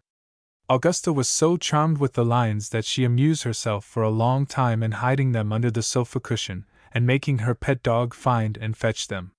Her pleasure, however, was interrupted by her sister Charlotte remarking, when the lines were shown to her in triumph, that the writing was not Furlong's, but in a lady's hand. Even as beer is suddenly soured by thunder, so the electric influence of Charlotte's words converted all Augusta had been brewing to acidity. Jealousy stung her like a wasp, and she boxed her dog's ears as he was barking for another run with the verses. A lady's hand? Said Augusta, snatching the paper from her sister. I declare if it ain't. The wretch, so he receives lines from ladies. I think I know the hand too, said Charlotte. You do? Exclaimed Augusta, with flashing eyes. Yes, I'm certain it is Fanny Dawson's writing. So it is, said Augusta, looking at the paper as if her eyes could have burned it. To be sure, he was there before he came here. Only for 2 days, said Charlotte, trying to slake the flame she had raised. But I've heard that girl always makes conquests at first sight, returned Augusta, half crying. And what do I see here? Some words in pencil. The words were so faint as to be scarcely perceptible, but Augusta deciphered them. They were written on the margin, beside a circumflex which embraced the last 4 lines of the second verse, so that it stood thus. Dearest, I will. Will you indeed? Said Augusta, crushing the paper in her hand, and biting it. But I must not destroy it. I must keep it to prove his treachery to his face. She threw herself on the sofa as she spoke, and gave vent to an outpour of spiteful tears. Chapter 27. How many chapters have been written about love verses, and how many more might be written, might, would, could, should, or ought to be written, I will venture to say, will be written. I have a mind to fulfill my own prophecy and write one myself, but no, my story must go on. However, I will say that it is quite curious in how many ways the same little bit of paper may influence different people. The poem whose literary merit may be small becomes precious when some valued hand has transcribed the lines, and the verses whose measure and meaning viewed in type might win favor and yield pleasure, shoot poison from their very sweetness, when read in some particular hand and under particular circumstances.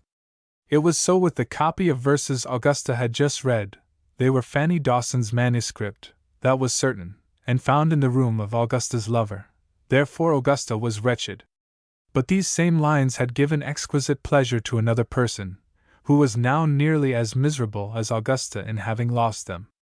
It is possible the reader guesses that person to be Edward O'Connor, for it was he who had lost the pocket-book in which those, to him, precious lines were contained, and if the little case had held all the banknotes he ever owned in his life, their loss would have been regarded less than that bit of manuscript, which had often yielded him the most exquisite pleasure, and was now inflicting on Augusta the bitterest anguish. To make this intelligible to the reader, it is necessary to explain under what circumstances the lines were written.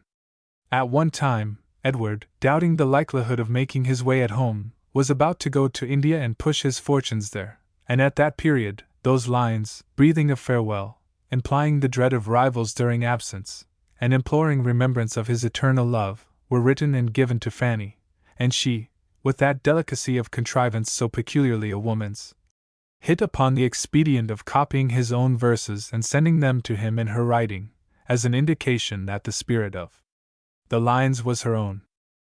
But Edward saw that his father, who was advanced in years, looked upon a separation from his son as an eternal one, and the thought gave so much pain that Edward gave up the idea of expatriation.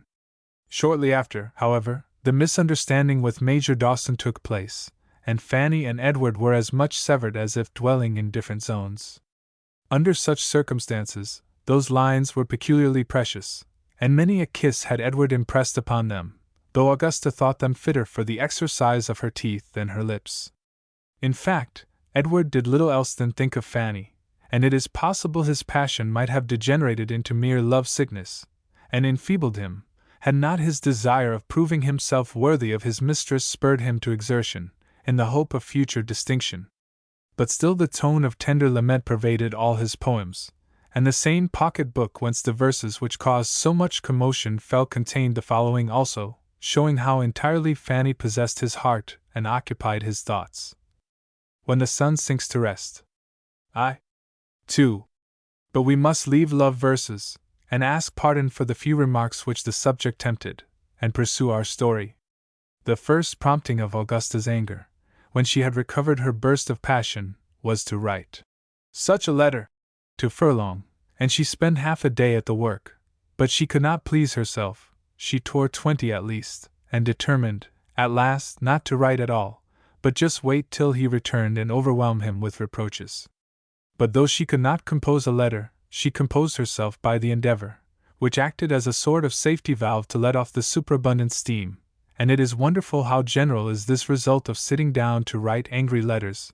People vent themselves of their spleen on the uncomplaining paper, which silently receives words a listener would not. With a pen for our second, desperate satisfaction is obtained with only an effusion of ink, and when once the pent-up bitterness has oozed out in all the blackness of that fluid, most appropriately made of the best galls, the time so spent, and the letting of words, if I may use the phrase, has cooled our judgment and our passions together, and the first letter is torn, T is too severe, we write a second, we blot and interline till it is nearly illegible, we begin a third, till at last we are tired out with our own angry feelings, and throw our scribbling by with a "Pshaw! What's the use of it?" or "It's not worth my notice," or, still better, arrive at the conclusion that we preserve our own dignity best by writing without temper, though we may be called upon to be severe.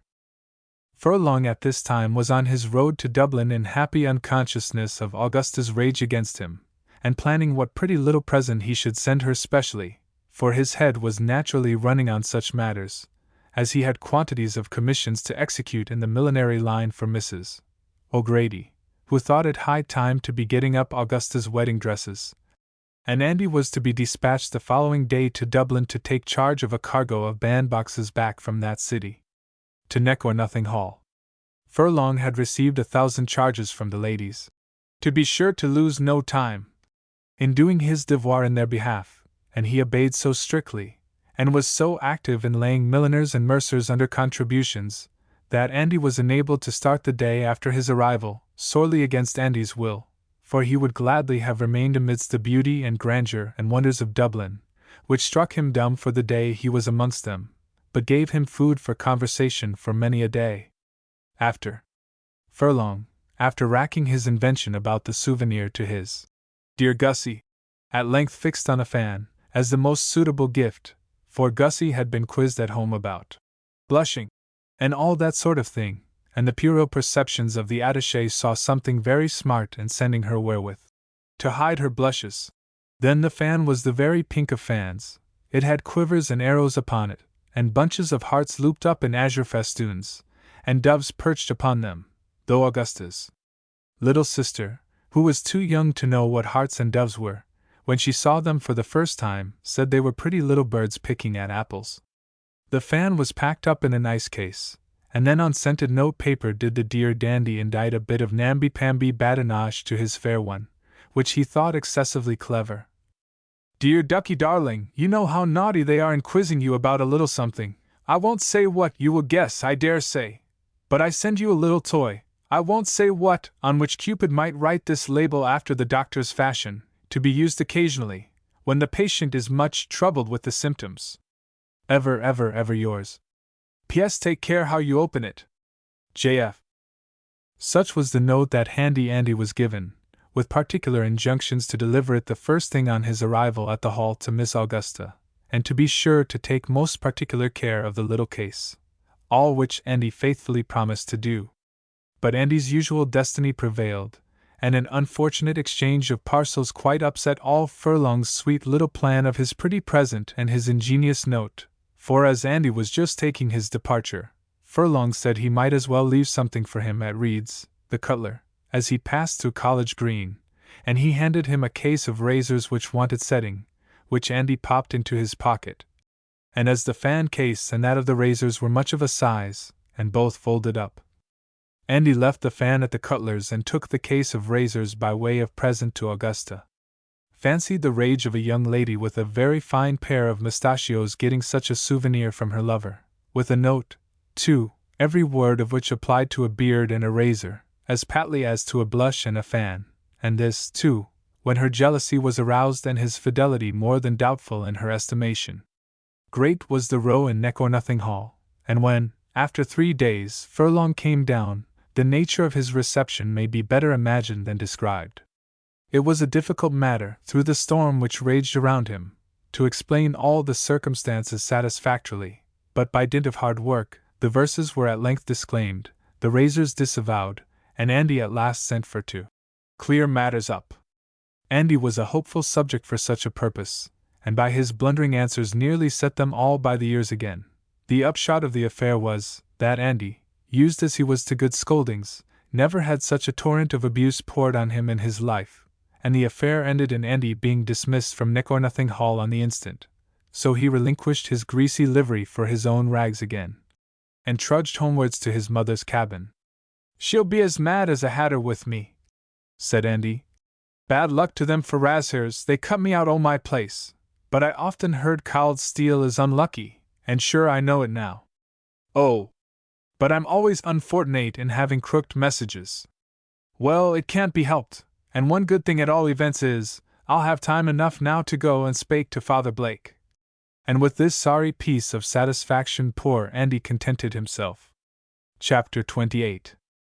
The Father Blake, of whom Andy spoke, was more familiarly known by the name of Father Phil, by which title Andy himself would have named him, had he been telling how Father Phil cleared a fair, or equally, leathered, both the belligerent parties in a faction fight, or turned out the contents, or malcontents, of a public house at an improper hour. But when he spoke of his reverence respecting ghostly matters, the importance of the subject begot higher consideration for the man, and the familiar Father Phil was dropped for the more respectful title of Father Blake. By either title, or in whatever capacity, the worthy father had great influence over his parish, and there was a free and easy way with him, even in doing the most solemn duties, which agreed wonderfully with the devil-may-care spirit of Paddy.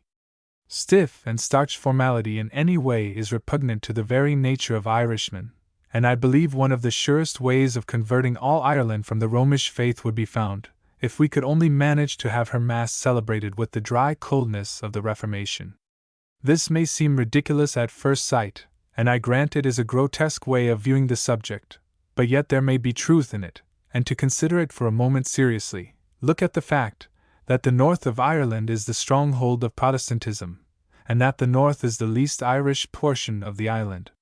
There is a strong admixture of Scotch there, and all who know the country will admit that there is nearly as much difference between men from the north and south of Ireland as from different countries. The Northerns retain much of the cold formality and unbending hardness of the stranger settlers from whom they are descended, while the Southerns exhibit that warm-hearted, lively, and poetical temperament for which the country is celebrated. The prevailing national characteristics of Ireland are not to be found in the north, where Protestantism flourishes. They are to be found in the south and west, where it has never taken root. And though it has never seemed to strike theologians that in their very natures some people are more adapted to receive one faith than another, yet I believe it to be true, and perhaps not quite unworthy of consideration. There are forms, it is true, and many in the Romish Church, but they are not cold forms, but attractive rather, to a sensitive people. Besides, I believe those very forms, when observed the least formally, are the most influential on the Irish. And perhaps the splendors of a high mass in the gorgeous temple of the Holy City would appeal less to the affections of an Irish peasant than the service he witnesses in some half-thatched ruin by a lone hillside, familiarly hurried through by a priest, who has sharpened his appetite by a mountain ride of some 15 miles, and is saying Mass, for the third time most likely, before breakfast, which consummation of his morning's exercise he is anxious to arrive at. It was just in such a chapel, and under such circumstances, that Father Blake was celebrating the Mass at which Andy was present, and after which he hoped to obtain a word of advice from the worthy Father, who was much more sought after on such occasions than his more sedate superior who presided over the spiritual welfare of the parish, and whose solemn celebration of the Mass was by no means so agreeable as the lighter service of Father Phil. The Rev. Dominic Dowling was austere and long-winded. His Mass had an oppressive effect on his congregation, and from the kneeling multitude might be seen eyes fearfully looking up from under bent brows, and low breathings and subdued groans often rose above the silence of his congregation, who felt like sinners, and whose imaginations were filled with the thoughts of heaven's anger. While the good-humored face of the light-hearted Father Phil produced a corresponding brightness on the looks of his hearers, who turned up their whole faces in trustfulness to the mercy of that heaven whose propitiatory offering their pastor was making for them in cheerful tones, which associated well with thoughts of pardon and salvation. Father Dominic poured forth his spiritual influence like a strong dark stream that swept down the hearer, hopelessly struggling to keep his head above the torrent, and dreading to be overwhelmed at the next word. Father Phil's religion bubbled out like a mountain rill, bright, musical, and refreshing. Father Dominic's people had decidedly need of cork jackets. Father Phil's might drink and be refreshed. But with all this intrinsic worth, he was, at the same time, a strange man in exterior manners, for, with an abundance of real piety, he had an abruptness of delivery and a strange way of mixing up an occasional remark to his congregation in the midst of the celebration of the Mass, which might well startle a stranger, but this very want of formality made him beloved by the people, and they would do 10 times as much for Father Phil as for Father Dominic. On the Sunday in question, when Andy attended the chapel, Father Phil intended delivering an address to his flock from the altar, urging them to the necessity of bestirring themselves in the repairs of the chapel, which was in a very dilapidated condition, and at one end let in the rain through its worn-out thatch. A subscription was necessary, and to raise this among a very impoverished people was no easy matter. The weather happened to be unfavorable, which was most favorable to Father Phil's purpose, for the rain dropped its arguments through the roof upon the kneeling people below in the most convincing manner, and as they endeavored to get out of the wet, they pressed round the altar as much as they could, for which they were reproved very smartly by his Reverence in the very midst of the Mass. And these interruptions occurred sometimes in the most serious places, producing a ludicrous effect, of which the worthy Father was quite unconscious in his great anxiety to make the people repair the chapel. A big woman was elbowing her way towards the rails of the altar, and Father Phil, casting a sidelong glance at her, sent her to the right about, while he interrupted his appeal to heaven to address her thus: "Agnes Day, you'd better jump over the rails of the altar, I think. Go along out o' that, there's plenty o' room in the chapel below there." Then he would turn to the altar, and proceed with the service, till turning again to the congregation he perceived some fresh offender. "Orate, fratres!" Will you mind what I say to you and go along out of that? There's room below there. Through for you, Mrs. Finn, it's a shame for him to be tramplin' on you. Go along, Darby Cassy, down there, and kneel in the rain. It's a pity you haven't a decent woman's cloak under you indeed. Orate, fratres. Then would the service proceed again, and while he prayed in silence at the altar, the shuffling of feet edging out of the rain would disturb him, and casting a backward glance, he would say, I hear you there. Can't you be quiet and not be disturbin' the mass, you heathens? Again he proceeded in silence, till the crying of a child interrupted him. He looked round quickly. You'd better kill the child, I think, tramplin' on him, Lavery. Go out, oh that, your conduct is scandalous, Dominus vobiscum. Again he turned to pray, and after some time he made an interval in the service to address his congregation on the subject of the repairs, and produced a paper containing the names of subscribers to that pious work who had already contributed, by way of example to those who had not. Here it is, said Father Phil. Here it is, and no denying it, down in black and white. But if they who give are down in black, how much blacker are those who have not given at all? But I hope they will be ashamed of themselves when I hold up those to honor who have contributed to the upholding of the house of God. And isn't it ashamed o' yourselves you ought to be, to leave his house in such a condition? And doesn't it rain a'most every Sunday, as if he wished to remind you of your duty? Aren't you wet to the skin a'most every Sunday? Oh, God is good to you. To put you in mind of your duty, giving you such bither colds that you are coughing and sneezing every Sunday to that degree that you can't hear the blessed Mass for a comfort and a benefit to you, and so you'll go on sneezing until you put a good thatch on the place, and prevent the appearance of the evidence from heaven against you every Sunday, which is condemning you before your faces, and behind your backs too. For don't I see this minute a stream o' water that might turn a mill running down Mickey Mackev's back, between the collar of his coat and his shirt? Here a laugh ensued at the expense of Mickey McAvoy, who certainly was under a very heavy drip from the imperfect roof. And is it laughing you are, you heathens? Said Father Phil, reproving the merriment which he himself had purposely created, that he might reprove it. Laughing is it you are, at your backslidings and insensibility to the honor of God, laughing, because when you come here to be saved you are lost entirely with the wet, and how, I ask you, are my words of comfort to enter your hearts, when the rain is pouring down your backs at the same time? Sure I have no chance of turning your hearts while you are under rain that might turn a mill, but once put a good roof on the house, and I will inundate you with piety. Maybe it's Father Dominic you would like to have coming among you, who would grind your hearts to powder with his heavy words. Here a low murmur of dissent ran through the throng. Ha! Ha! So you wouldn't like it, I see. Very well, very well. Take care then, for if I find you insensible to my moderate reproofs, you hard-hearted heathens, you malefactors and cruel persecutors, that won't put your hands in your pockets, because your mild and quiet poor fool of a Pa-Thor has no tongue in his head, I say your mild, quiet, poor fool of a Pa-Thor, for I know my own faults, partly, God forgive me, and I can't spake to you as you deserve. You hard-living vagabonds, that are as insensible to your duties as you are to the weather. I wish it was sugar or salt you were made of, and then the rain might melt you if I couldn't. But no, them naked rafters grin in your face to no purpose. You chate the house of God. But take care, maybe you won't chate the divil so acy. Here there was a sensation. Ha! Ha! That makes you open your ears, does it? More shame for you. You ought to despise that dirty enemy of man, and depend on something better. But I see I must call you to a sense of your situation with the bottomless pit under you, and no roof over you. Oh dear! Dear! Dear! I'm ashamed of you. Troth, if I had time and straw enough, I'd rather thatch the place myself than lose my time talking to you. Sure the place is more like a stable than a chapel. Oh, think of that, the house of God to be like a stable, for though our Redeemer, in his humility, was born in a stable, that is no reason why you are to keep his house always like one.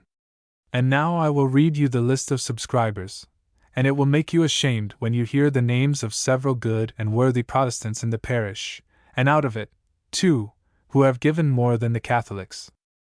He then proceeded to read the following list, which he interlarded copiously with observations of his own, making viva voce marginal notes, as it were, upon the subscribers, which were not unfrequently answered by the person so noticed, from the body of the chapel, and laughter was often the consequence of these rejoinders, which Father Phil never permitted to pass without a retort. Nor must all this be considered in the least irreverent. A certain period is allowed between two particular portions of the Mass, when the priest may address his congregation on any public matter, an approaching pattern, or fair, or the like, in which exhortations to propriety of conduct, or warnings against faction fights, are his themes. Then they only listen in reverence. But when a subscription for such an object as that already mentioned is under discussion, the flock consider themselves entitled to put in a word, in case of necessity. This preliminary hint is given to the reader, that he may better enter into the spirit of Father Phil's subscription list for the repairs and enlargement of Ballyslufguthery Chapel. "I gave you 10 plays, your reverence," shouted Jemmy. "And by the same token, you may remember it was on the Nativity of the Blessed Vargin, sir, I gave you the second 5 shillings. "So you did, Jemmy," cried Father Phil. "I put a little cross before it, to remind me of it, but I was in a hurry to make a sick call when you gave it to me, and forgot it after, and indeed myself doesn't know what I did with that same 5 shillings. Here a pallid woman, who was kneeling near the rails of the altar, uttered an impassioned blessing, and exclaimed, "Oh, that was the very 5 shillings, I'm sure, you gave to me that very day, to buy some little comforts for my poor husband, who was dying in the fever." And the poor woman burst into loud sobs as she spoke. A deep thrill of emotion ran through the flock as this accidental proof of their poor pastor's beneficence burst upon them, and as an affectionate murmur began to rise above the silence which that emotion produced, the burly Father Philip blushed like a girl at this publication of his charity, and even at the foot of that altar where he stood, felt something like shame in being discovered in the commission of that virtue so highly commended by the Holy One to whose worship the altar was raised. He uttered a hasty wished, and waved with his outstretched hands his flock into silence. In an instant one of those sudden changes common to an Irish assembly, and scarcely credible to a stranger, took place. The multitude was hushed, the grotesque of the subscription list had passed away and was forgotten, and that same man and that same multitude stood in altered relations. They were again a reverent flock, and he once more a solemn pastor. The natural play of his nation's mirthful sarcasm was absorbed in a moment in the sacredness of his office, and with a solemnity befitting the highest occasion, he placed his hands together before his breast, and raising his eyes to heaven he poured forth his sweet voice, with a tone of the deepest devotion, in that reverential call to prayer. "Orate, fratres." The sound of a multitude gently kneeling down followed, like the soft breaking of a quiet sea on a sandy beach, and when Father Philip turned to the altar to pray, his pent-up feelings found vent in tears, and while he prayed, he wept. I believe such scenes as this are not of unfrequent occurrence in Ireland, that country so long suffering, so much maligned, and so little understood.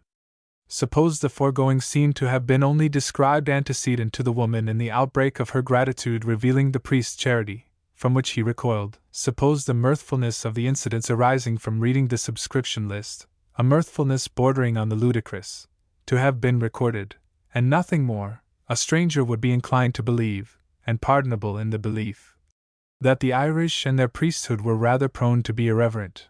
But observe, under this exterior, the deep sources of feeling that lie hidden and wait but the wand of divination to be revealed. In 1,000 similar ways are the actions and the motives of the Irish understood by those who are careless of them, or worse, misrepresented by those whose interest, and too often business, it is to malign them. Father Phil could proceed no further with the reading of the subscription list, but finished the office of the Mass with unusual solemnity.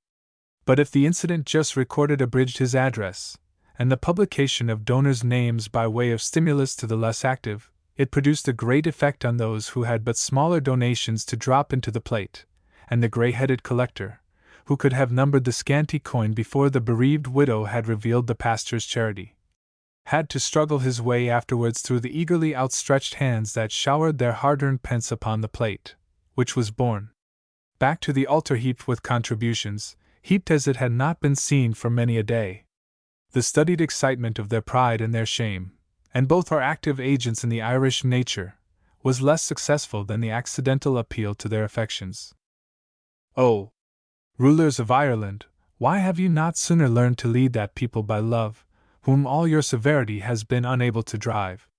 Footnote: when this passage was written, Ireland was disturbed, as she has too often been, by special parliamentary provocation, the vexatious vigilance of legislative lynxes, the peevishness of paltry persecutors.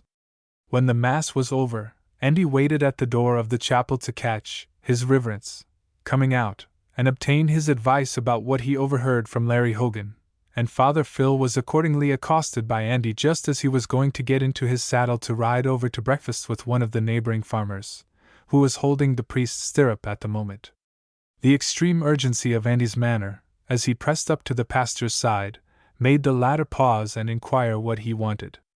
"I want to get some advice from your Reverence," said Andy.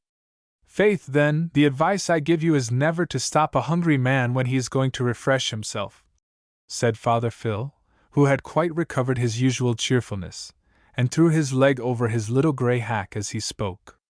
"How could you be so unreasonable as to expect me to stop here listening to your case, and giving you advice indeed, when I have said 3 masses, footnote, the office of the Mass must be performed fasting, this morning, and rode 3 miles? How could you be so unreasonable, I say?" "I ask your Reverence's pardon," said Andy. "I wouldn't have taken the liberty, only the thing is mighty particular entirely."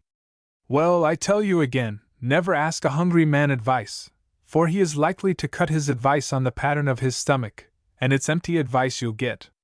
Did you never hear that a hungry stomach has no ears?" The farmer who was to have the honor of the priest's company to breakfast exhibited rather more impatience than the good-humored Father Phil, and reproved Andy for his conduct. "But it's so particular," said Andy. "I wonder you would dare to stop his Reverence, and he black fastin'. Go along wid you. Come over to my house in the course of the week, and speak to me," said Father Phil, riding away. Andy still persevered, and taking advantage of the absence of the farmer, who was mounting his own nag at the moment, said the matter of which he wished to speak involved the interests of Squire Egan, or he would not make so bold. This altered the matter, and Father Phil desired Andy to follow him to the farmhouse of John Dwyer, where he would speak to him after he had breakfasted. Chapter 29. John Dwyer's house was a scene of activity that day, for not only was the priest to breakfast there, always an affair of honor, but a grand dinner was also preparing on a large scale, for a wedding feast was to be held in the house, in honor of Mattie Dwyer's nuptials, which were to be celebrated that day with a neighboring young farmer, rather well-to-do in the world. The match had been on and off for some time, for John Dwyer was what is commonly called a close-fisted fellow, and his would-be son-in-law could not bring him to what he considered proper terms, and though Mattie liked young Casey, and he was fond of her, they both agreed not to let old Jack Dwyer have the best of the bargain in portioning off his daughter, who, having a spice of her father in her, was just as fond of number 1 as old Jack himself. And here it is worthy of remark, that though the Irish are so prone in general to early and improvident marriages, no people are closer in their nuptial barter, when they are in a condition to make marriage a profitable contract. Repeated meetings between the elders of families take place, and acute arguments ensue, properly to equalize the worldly goods to be given on both sides. Pots and pans are balanced against pails and churns, cows against horses, a slip of bog against a gravel pit, or a patch of meadow against a bit of a quarry. A little lime kiln sometimes burns stronger than the flame of Cupid. The doves of Venus herself are but crows in comparison with a good flock of geese, and a love-sick sigh less touching than the healthy grunt of a good pig. Indeed, the last-named gentleman is a most useful agent in this traffic, for when matters are nearly poised, the balance is often adjusted by a grunter or 2 thrown into either scale. While matters are thus in a state of debate, quarrels sometimes occur between the lovers. The gentleman's caution sometimes takes alarm, and more frequently the lady's pride is aroused at the too obvious preference given to worldly gain over heavenly beauty. Cupid shies at Mammon, and Hymen is upset and left in the mire. I remember hearing of an instance of this nature, when the lady gave her ci devant lover an ingenious reproof, after they had been separated some time, when a marriage bargain was broken off, because the lover could not obtain from the girl's father a certain brown filly as part of her dowry. The damsel, after the lapse of some weeks, met her swain at a neighboring fair, and the flame of love still smouldering in his heart was re-illumined by the sight of his charmer, who, on the contrary, had become quite disgusted with him for his too obvious preference of profit to true affection. He addressed her softly in a tent, and asked her to dance, but was most astonished at her returning him a look of vacant wonder, which tacitly implied, "Who are you?" as plain as looks could speak. "Ara, Mary!" exclaimed the youth. "Sir!" answered Mary, with what heroines call ineffable disdain. "Why, one would think you didn't know me!" "If I ever had the honor of your acquaintance, sir," answered Mary, "I forget you entirely." "Forget me, Mary? Arabiaci, is it forget the man that was courtin' and in love with you?" "You're under a mistake, young man," said Mary, with a curl of her rosy lip, which displayed the pearly teeth to whose beauty her woman's nature rejoiced that the recreant lover was not yet insensible. "You're under a mistake, young man," and her heightened color made her eye flash more brightly as she spoke. "You're quite under a mistake. No one was ever in love with me." And she laid signal emphasis on the word. "There was a dirty mean blackguard, indeed, once in love with my father's brown filly, but I forget him entirely." Mary tossed her head proudly as she spoke, and her filly-fancying admirer, reeling under the reproof she inflicted, sneaked from the tent, while Mary stood up and danced with a more open-hearted lover, whose earnest eye could see more charms in one lovely woman than all the horses of Arabia. But no such result as this was likely to take place in Mattie Dwyer's case. She and her lover agreed with one another on the settlement to be made, and old Jack was not to be allowed an inch over what was considered an even bargain.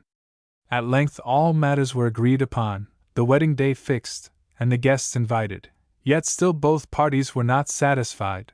But young Casey thought he should be put into absolute possession of a certain little farm and cottage, and have the lease looked over to see all was right, for Jack Dwyer was considered rather slippery, while old Jack thought it time enough to give him possession and the lease and his daughter altogether.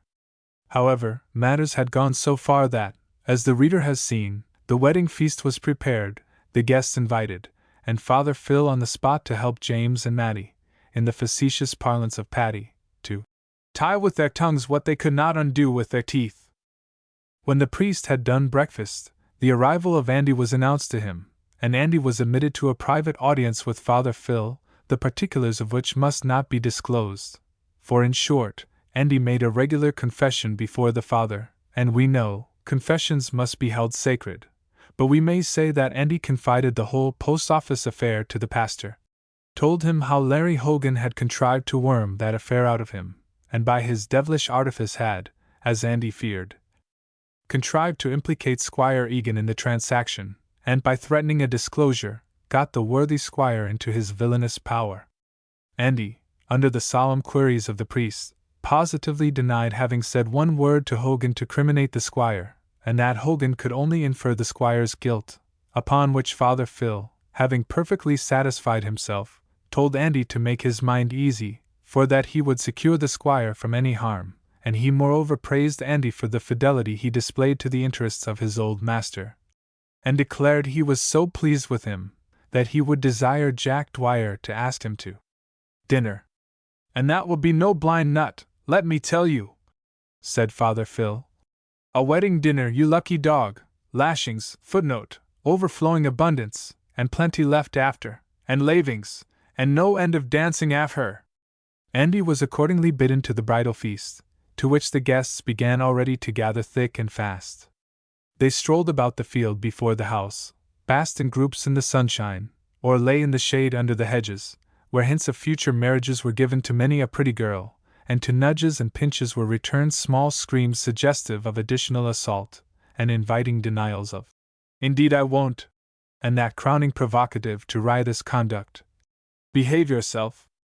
In the meantime, the barn was laid out with long planks, supported on barrels or big stones, which planks, when covered with clean cloths, made a goodly board that soon began to be covered with ample wooden dishes of corned beef, roasted geese, boiled chickens and bacon, and intermediate stacks of cabbage and huge bowls of potatoes, all sending up their wreaths of smoke to the rafters of the barn, soon to become hotter from the crowd of guests, who, when the word was given, rushed to the onslaught with right good will.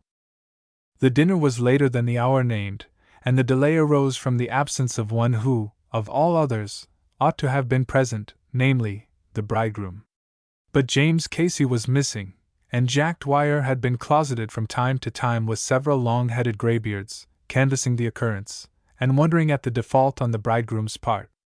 The person who might have been supposed to bear this default the worst supported it better than anyone. Mattie was all life and spirits, and helped in making the feast ready, as if nothing wrong had happened, and she backed Father Phil's argument to sit down to dinner at once. That if James Casey was not there, that was no reason dinner should be spoiled, he'd be there soon enough. Besides, if he didn't arrive in time, it was better he should have good meat cold, than everybody have hot meat spoiled. The ducks would be done to cinders, the beef boiled to rags, and the chickens be all in. John with 3. So down they sat to dinner, its heat, its mirth, its clatter, and its good cheer we will not attempt to describe. Suffice it to say, the viands were good, the guests hungry, and the drink unexceptionable, and Father Phil, no bad judge of such matters, declared he never pronounced grace over a better spread. But still, in the midst of the good cheer, neighbors, the women particularly, would suggest to each other the wonder where the bridegroom could be, and even within earshot of the bride-elect, the low-voiced whisper ran, of, "Where in the world is James Casey?" Still the bride kept up her smiles, and cheerfully returned the healths that were drunk to her. But old Jack was not unmoved. A cloud hung on his brow, which grew darker and darker as the hour advanced, and the bridegroom yet tarried. The board was cleared of the eatables, and the copious jugs of punch going their round, but the usual toast of the united healths of the happy pair could not be given, for one of them was absent. Father Phil hardly knew what to do, for even his overflowing cheerfulness began to forsake him, and a certain air of embarrassment began to pervade the whole assembly, till Jack Dwyer could bear it no longer, and standing up, he thus addressed the company. "Friends and neighbors, you see the disgrace that's put on me and my child." A murmur of, "No, no," ran round the board. "I say ease." "He'll come yet, sir," said a voice. "No, he won't," said Jack. "I see he won't, I know he won't. He wanted to have everything all his own way, and he thinks to disgrace me in doing what he likes, but he shan't." And he struck the table fiercely as he spoke, for Jack, when once his blood was up, was a man of desperate determination. "He's a greedy chap, the same James Casey, and he loves his bargain better than he loves you, Mattie, so don't look glum about what I'm saying. I say he's greedy. He's just a fellow that, if you gave him the roof off your house, would ax you for the rails before your door, and he goes back of his bargain now, because I would not let him have it all his own way, and puts the disgrace on me, thinkin' I'll give in to him, through that same, but I won't. And I tell you what it is, friends and neighbors, here's the lease of the three-cornered field below there." And he held up a parchment as he spoke. "And a snug cottage on it, and it's all ready for the girl to walk into with the man that will have her. And if there's a man among you here that's willing, let him say the word now, and I'll give her to him." The girl could not resist an exclamation of surprise, which her father hushed by a word and look so peremptory, that she saw remonstrance was in vain, and a silence of some moments ensued, for it was rather startling, this immediate offer of a girl who had been so strangely slighted, and the men were not quite prepared to make advances, until they knew something more of the why and wherefore of her sweetheart's desertion. "Are yous all dumb?" exclaimed Jack, in surprise. "Faix, it's not every day a snug little field and cottage and a good-looking girl falls in a man's way. I say again, I'll give her and the lays to the man that will say the word." Still no one spoke, and Andy began to think they were using Jack Dwyer and his daughter very ill, but what business had he to think of offering himself? "A poor devil like him!" But the silence still continuing, Andy took heart of grace, and as the profit and pleasure of a snug match and a handsome wife flushed upon him, he got up and said, "What I do, sir?" Every one was taken by surprise, even old Jack himself, and Matty could not suppress a faint exclamation, which every one but Andy understood to mean, "She didn't like it at all," but which Andy interpreted quite the other way, and he grinned his loutish admiration of Matty, who turned away her head from him in sheer distaste, which action Andy took for mere coyness. Jack was in a dilemma, for Andy was just the last man he would have chosen as a husband for his daughter, but what could he do? He was taken at his word, and even at the worst he was determined that someone should marry the girl out of hand, and show Casey the disgrace should not be put on him. But, anxious to have another chance, he stammered something about the fairness of letting the girl choose, and that someone else might wish to spake. But the end of all was, that no one rose to rival Andy, and Father Phil bore witness to the satisfaction he had that day in finding so much uprightness and fidelity in the boy, that he had raised his character much in his estimation by his conduct that day, and if he was a little giddy betimes, there was nothing like a wife to steady him, and if he was rather poor, sure Jack Dwyer could mend that. "Then come up here," says Jack, and Andy left his place at the very end of the board and marched up to the head, amidst clapping of hands and thumping of the table, and laughing and shouting. "Silence!" cried Father Phil. "This is no laughing matter, but a serious engagement, and John Dwyer, I tell you, and you Andy Rooney, that girl must not be married against her own free will, but if she has no objection, well and good. My will is her pleasure, I know," said Jack, resolutely. To the surprise of everyone, Matty said, "Oh, I'll take the boy with all my heart." Handy Andy threw his arms round her neck and gave her a most vigorous salute which came smacking off, and thereupon arose a hilarious shout which made the old rafters of the barn ring again. "There's the lays for you," said Jack, handing the parchment to Andy, who was now installed in the place of honor beside the bride-elect at the head of the table, and the punch circulated rapidly in filling to the double toast of health, happiness, and prosperity to the happy pair, and after some few more circuits of the enlivening liquor had been performed, the women retired to the dwelling-house, whose sanded parlor was put in immediate readiness for the celebration of the nuptial knot between Matty and the adventurous Andy. In half an hour the ceremony was performed, and the rites and blessings of the church dispensed between two people, who, an hour before, had never looked on each other with thoughts of matrimony. Under such circumstances it was wonderful with what lightness of spirit Matty went through the honours consequent on a peasant bridal in Ireland. These, it is needless to detail, our limits would not permit, but suffice it to say, that a rattling country dance was led off by Andy and Matty in the barn, intermediate jigs were indulged in by the picked dancers of the parish, while the country dancers were resting and making love, if making love can be called rest, in the corners, and that the pipers and punch-makers had quite enough to do until the night was far spent, and it was considered time for the bride and bridegroom to be escorted by a chosen party of friends to the little cottage which was to be their future home. The pipers stood at the threshold of Jack Dwyer, and his daughter departed from under the roof-tree, to the tune of "Joy be with you," and then the lilters, heading the bodyguard of the bride, plied drone and chanter right merrily until she had entered her new home, thanked her old friends, who did all the established civilities, and cracked all the usual jokes attendant on the occasion, and Andy bolted the door of the snug cottage of which he had so suddenly become master, and placed a seat for the bride beside the fire, requesting Miss Dwyer to sit down, for Andy could not bring himself to call her Matty yet, and found himself in an awkward position in being lord and master of a girl he considered so far above him a few hours before. Matty sat quiet, and looked at the fire. "It's very queer, isn't it?" says Andy with a grin, looking at her tenderly, and twiddling his thumbs. "What's queer?" inquired Matty, very drilly. "The estate," responded Andy. "What estate?" asked Matty. "Your estate and my estate," said Andy. "Sure you don't call the three-cornered field my father gave us an estate, you fool?" answered Matty. "Oh no," said Andy. "I mean the blessed and holy estate of matrimony the priest put us in possession of." And Andy drew a stool near the heiress, on the strength of the hit he thought he had made. "Sit at the other side of the fire," said Matty, very coldly.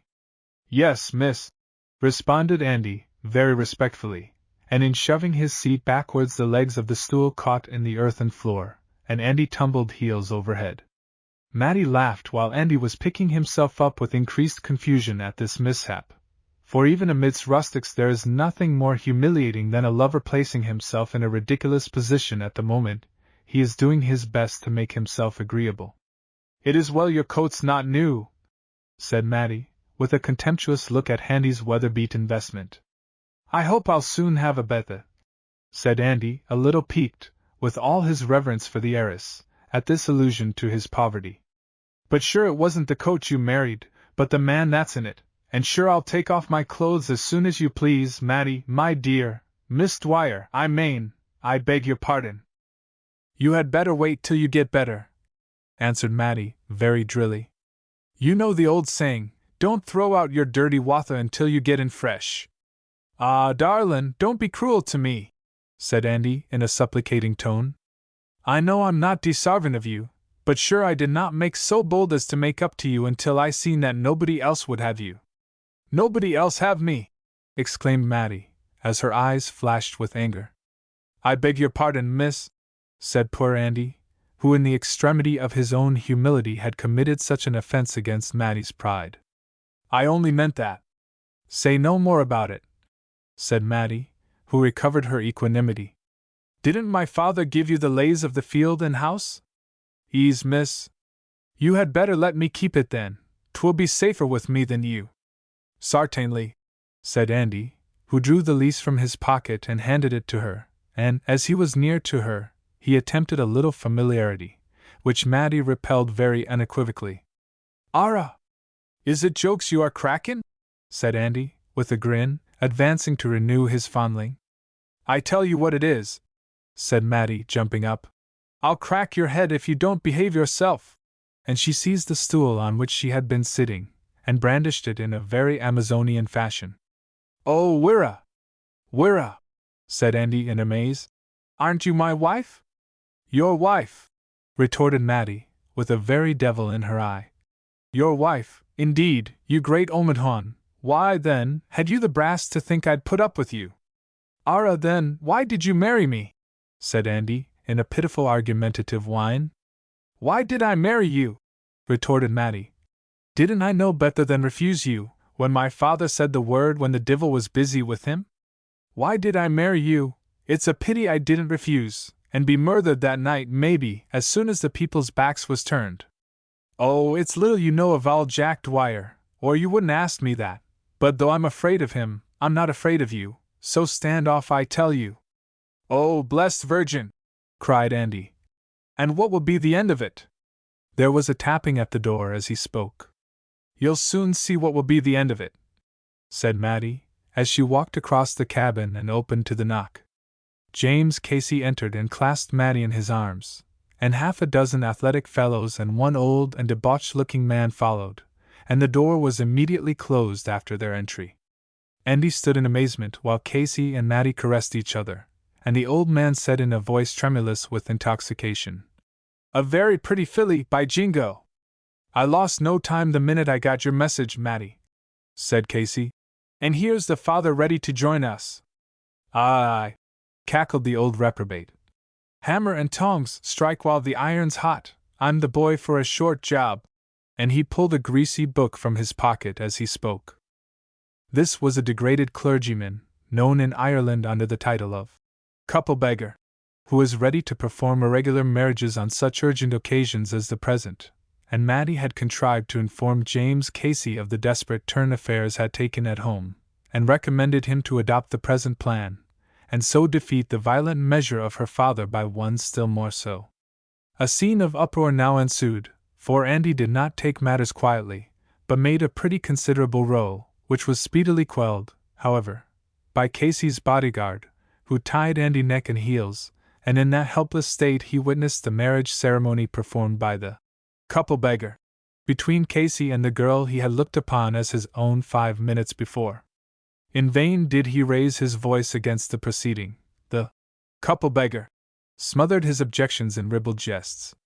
"You can't take her from me, I tell you," cried Andy. "No, but we can take you from her," said the couple beggar. And, at the words, Casey's friends dragged Andy from the cottage, bidding a rollicking adieu to their triumphant companion, who bolted the door after them and became possessor of the wife and property poor Andy thought he had secured. To guard against an immediate alarm being given, Andy was warned on pain of death to be silent as his captors bore him along, and he took them to be too much men of their word to doubt they would keep their promise. They bore him through a lonely by-lane for some time, and on arriving at the stump of an old tree, bound him securely to it, and left him to pass his wedding night in the tight embraces of hemp. Chapter 30. The news of Andy's wedding, so strange in itself, and being celebrated before so many, spread over the country like wildfire, and made the talk of half the barony for the next day, and the question, "Ara, did you hear of the wonderful wedding?" was asked in high road and by road, and scarcely a bareen whose hedges had not borne witness to this startling matrimonial intelligence. The story, like all other stories, of course got twisted into various strange shapes, and fanciful exaggerations became grafted on the original stem, sufficiently grotesque in itself, and one of the versions set forth how old Jack Dwyer, the more to vex Casey, had given his daughter the greatest fortune that ever had been heard of in the country. Now one of the open-eared people who had caught hold of the story by this end happened to meet Andy's mother, and, with a congratulatory grin, began with, "The top o' the mornin' to you, Mrs. Rooney, and sure I wish you joy." "Och hone, and for why, dear?" answered Mrs. Rooney. "Sure, it's nothin' but trouble and care I have, poor and in want, like me. But sure you'll never be in want any more." "Ara, who told you so, Agra? Sure the boy will take care of you now, won't he?" "What boy?" "Andy, sure." "Andy," replied his mother in amazement. "Andy, indeed, out o' place, and without a bawbee to bless himself with, stayin' out all night, the blackguard. By this and that, I don't think you know a word about it," cried the friend, whose turn it was for wonder now. "Don't I, indeed?" said Mrs. Rooney, huffed at having her word doubted, as she thought. "I tell you he never was at home last night, and maybe it's yourself was helping him, Mickey Lavery, to keep his bad courses, the slingdine dirty blackguard that he is." Mickey Lavery set up a shout of laughter, which increased the ire of Mrs. Rooney, who would have passed on in dignified silence but that Mickey held her fast, and when he recovered breath enough to speak, he proceeded to tell her about Andy's marriage, but in such a disjointed way, that it was some time before Mrs. Rooney could comprehend him, for his interjectional laughter at the capital joke it was. That she should be the last to know it, and that he should have the luck to tell it, sometimes, broke the thread of his story, and then his collateral observations so disfigured the tale, that its incomprehensibility became very much increased, until at last Mrs. Rooney was driven to push him by direct questions. "For the tender mercy, Mickey Lavery, make me sensible, and don't distract me. Is the boy married?" "Ease, I tell you." "To Jack Dwyer's daughter?" "Ease." "And give him a fortin?" "Give him half his property, I tell you, and he'll have all when the old man's dead." "Oh, more power to you, Andy!" cried his mother in delight. "It's you that is the boy, and the best child that ever was. Half his property, you tell me, Miss Her Lavery?" added she, getting distant and polite the moment she found herself mother to a rich man, and curtailing her familiarity with a poor one like Lavery. "Yes, ma'am," said Lavery, touching his hat. "And the whole of it when the old man dies. Then indeed I wish him a happy release." Footnote: a happy release is the Irish phrase for departing this life, said Mrs. Rooney piously. "Not that I owe the man any spite, but sure he'd be no loss, and it's a good wish to any one, sure, to wish them in heaven."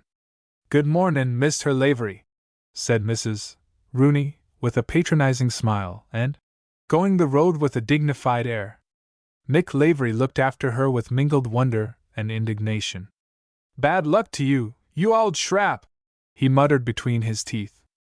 "How conceited you are, all of a sudden! By Jakers, I'm sorry I told you. Cock you up, indeed! Put a beggar on horseback to be sure. Humph! The devil cut the tongue out o' me if ever I give any one good news again. I've a mind to turn back and tell Tim Dooling his horse is in the pound." Mrs.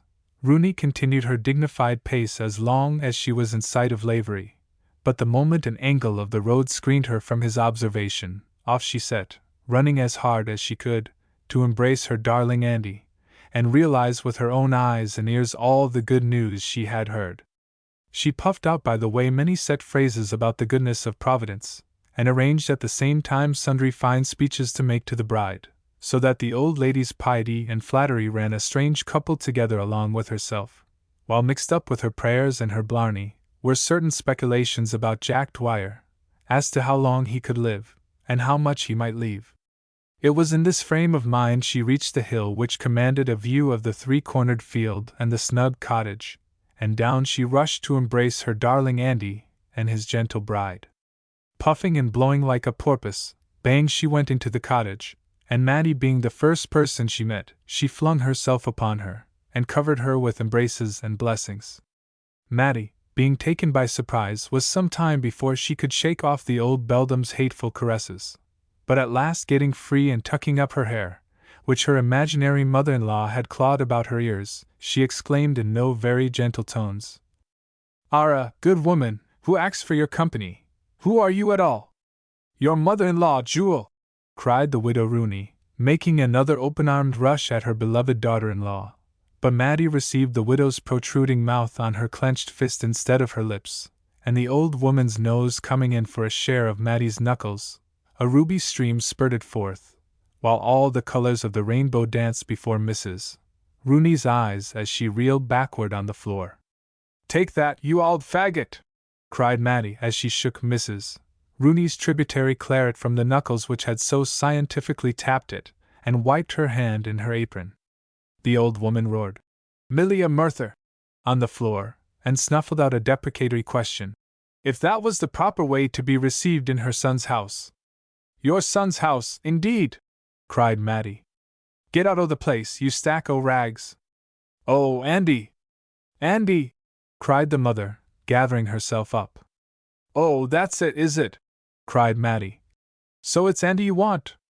To be sure, why wouldn't I want him, you hussy? My boy! My darlin'! My beauty!" "Well, go look for him," cried Mattie, giving her a shove towards the door. "Well, now, do you think I'll be turned out of my son's house so quietly as that, you unnatural baggage?" cried Mrs. Rooney, facing round fiercely. Upon which a bitter altercation ensued between the women, in the course of which the widow soon learnt that Andy was not the possessor of Mattie's charms, whereupon the old woman, no longer having the fear of damaging her daughter-in-law's beauty before her eyes, tackled to for a fight in right earnest, in the course of which some reprisals were made by the widow in revenge for her broken nose, but Mattie's youth and activity, joined to her Amazonian spirit, turned the tide in her favor, though. Had not the old lady been blown by her long run, the victory would not have been so easy, for she was a tough customer, and left Mattie certain marks of her favor that did not rub out in a hurry, while she took away, as a keepsake, a handful of Mattie's hair, by which she had long held on till a successful kick from the gentle bride finally ejected Mrs. Rooney from the house. Off she reeled, bleating and roaring, and while on her approach she had been blessing heaven and inventing sweet speeches for Mattie, on her retreat she was cursing fate and heaping all sorts of hard names on the Amazon she came to flatter. Alas, for the brevity of human exultation! How fared it in the meantime with Andy? He, poor devil, had passed a cold night, tied up to the old tree, and as the morning dawned, every object appeared to him through the dim light in a distorted form. The gaping hollow of the old trunk to which he was bound seemed like a huge mouth, opening to swallow him, while the old knots looked like eyes, and the gnarled branches like claws, staring at and ready to tear him in pieces. A raven, perched above him on a lonely branch, croaked dismally, till Andy fancied he could hear words of reproach in the sounds, while a little tomtit chattered and twittered on a neighboring bough, as if he enjoyed and approved of all the severe things the raven uttered. The little tomtit was the worst of the two, just as the solemn reproof of the wise can be better borne than the impertinent remark of some chattering fool. To these imaginary evils was added the reality of some enormous water rats that issued from an adjacent pool and began to eat Andy's hat and shoes, which had fallen off in his struggle with his captors, and all Andy's warning ejaculations could not make the vermin abstain from his shoes and his hat, which, to judge from their eager eating, could not stay their stomachs long, so that Andy, as he looked on at the rapid demolition, began to dread that they might transfer their favors from his attire to himself, until the tramp of approaching horses relieved his anxiety, and in a few minutes 2 horsemen stood before him. They were Father Phil and Squire Egan. Great was the surprise of the father to see the fellow he had married the night before, and whom he supposed to be in the enjoyment of his honeymoon, tied up to a tree and looking more dead than alive, and his indignation knew no bounds when he heard that a couple beggar had dared to celebrate the marriage ceremony, which fact came out in the course of the explanation Andy made of the desperate misadventure which had befallen him, but all other grievances gave way in the eyes of Father Phil to the couple beggar. "A couple beggar! The audacious vagabonds!" he cried, while he and the squire were engaged in loosing Andy's bonds. "A couple beggar in my parish! How fast they have tied him up, squire!" he added, as he endeavored to undo a knot. "A couple beggar, indeed! I'll undo the marriage. Have you a knife about you, squire? The blessed and holy tie of matrimony, it's a black knot, bad luck to it, and must be cut. Take your leg out o' that now, and wait till I lay my hands on them. A couple beggar indeed! A desperate outrage this whole affair has been," said the squire. "But a couple beggar, squire. His house broken into. But a couple beggar. His wife taken from him. But a couple beggar. The laws violated. But my dues, squire, think o' that, what would become o' them, if couple beggars is allowed to show their audacious faces in the parish? Oh, wait till next Sunday, that's all. I'll have them up before the altar, and I'll make them beg God's pardon, and my pardon, and the congregation's pardon, the audacious pair." Footnote: a man and woman who had been united by a couple beggar were called up one Sunday by the priest in the face of the congregation, and summoned, as Father Phil threatens above, to beg God's pardon, and the priest's pardon, and the congregation's pardon, but the woman stoutly refused the last condition. "I'll beg God's pardon and your reverence's pardon," she said, "but I won't beg the congregation's pardon." "You won't?" says the priest. "I won't," says she. "Oh, you contrary baggage!" cried his reverence. "Take her home out o' that," said he to her husband who had humbled himself. "Take her home, and leather her well, for she wants it, and if you don't leather her you'll be sorry, for if you don't make her afraid of you, she'll master you, too. Take her home and leather her." "Fact. It's an assault on Andy," said the squire. "It's a robbery on me," said Father Phil. "Could you identify the men?" said the squire. "Do you know the couple beggar?" said the priest. "Did James Casey lay his hands on you?" said the squire. "For he's a good man to have a warrant against." "Oh, squire, squire!" ejaculated Father Phil. "Talking of laying hands on him, is it you are? Didn't that blackguard couple beggar lay his dirty hands on a woman that my brand new benediction was upon? Sure, they'd do anything after that." By this time Andy was free, and having received the squire's directions to follow him to Maryvale, Father Phil and the worthy squire were once more in their saddles and proceeded quietly to the same place, the squire silently considering the audacity of the coup de main which robbed Andy of his wife, and his reverence puffing out his rosy cheeks and muttering sundry angry sentences, the only intelligible words of which were, "Couple beggar." Chapter 31. Doubtless the reader has anticipated that the presence of Father Phil in the company of the squire at this immediate time was on account of the communication made by Andy about the post office affair. Father Phil had determined to give the squire freedom from the strategetic coil in which Larry Hogan had ensnared him, and lost no time in setting about it, and it was on his intended visit to Maryvale that he met its hospitable owner, and telling him there was a matter of some private importance he wished to communicate, suggested a quiet ride together. And this it was which led to their traversing the lonely little lane where they discovered Andy, whose name was so principal in the revelations of that day. To the squire those revelations were of the dearest importance, for they relieved his mind from a weight which had been oppressing it for some time, and set his heart at rest. Egan, it must be remarked, was an odd mixture of courage and cowardice, undaunted by personal danger, but strangely timorous where moral courage was required. A remarkable shyness, too, made him hesitate constantly in the utterance of a word which might explain away any difficulty in which he chanced to find himself, and this helped to keep his tongue tied in the matter where Larry Hogan had continued to make himself a bugbear. He had a horror, too, of being thought capable of doing a dishonorable thing, and the shame he felt at having peeped into a letter was so stinging that the idea of asking any one's advice in the dilemma in which he was placed made him recoil from the thought of such aid. Now, Father Phil had relieved him from the difficulties his own weakness imposed.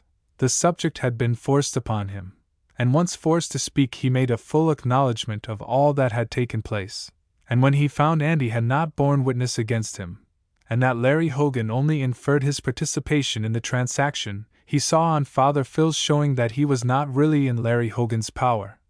For though he admitted he had given Larry a trifle of money from time to time when Larry asked for it, under the influence of certain innuendos, yet that was no proof against him, and Father Phil's advice was to get Andy out of the way as soon as possible, and then to set Larry quietly at defiance, that is to say, in Father Phil's own words, to keep never minding him.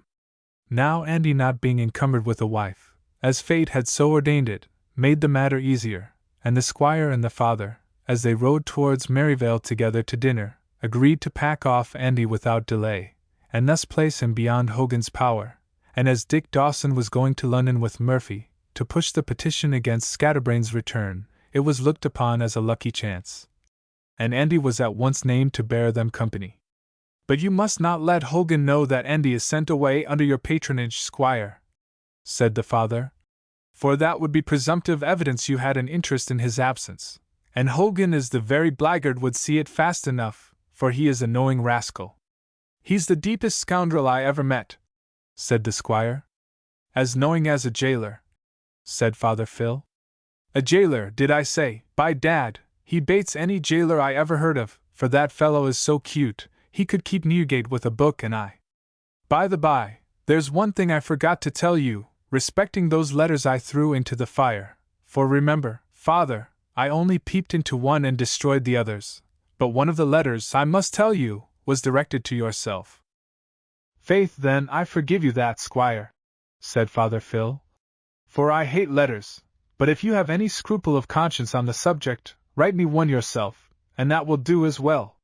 The squire could not help thinking the father's mode of settling the difficulty worthy of Handy Andy himself, but he did not tell the father so. They had now reached Maryvale, where the good-humored priest was heartily welcomed, and where Dr. Growling, Dick Dawson, and Murphy were also guests at dinner. Great was the delight of the party at the history they heard, when the cloth was drawn, of Andy's wedding, so much in keeping with his former life and adventures, and Father Phil had another opportunity of venting his rage against the couple beggar. "That was but a slip knot you tied, father," said the doctor. "Aye. Joke away, doctor. Do you think, Father Phil," said Murphy, that marriage was made in heaven, where we are told marriages are made?" "I don't suppose it was, Mr. Murphy, for if it had it would have held upon earth." "Very well answered, father," said the squire. "I don't know what other people think about matches being made in heaven," said Growling, "but I have my suspicions they are sometimes made in another place." "Oh, fie, doctor," said Mrs. Egan. "The doctor, ma'am, is an old bachelor," said Father Phil, "or he wouldn't say so." "Thank you, Father Phil, for so polite a speech."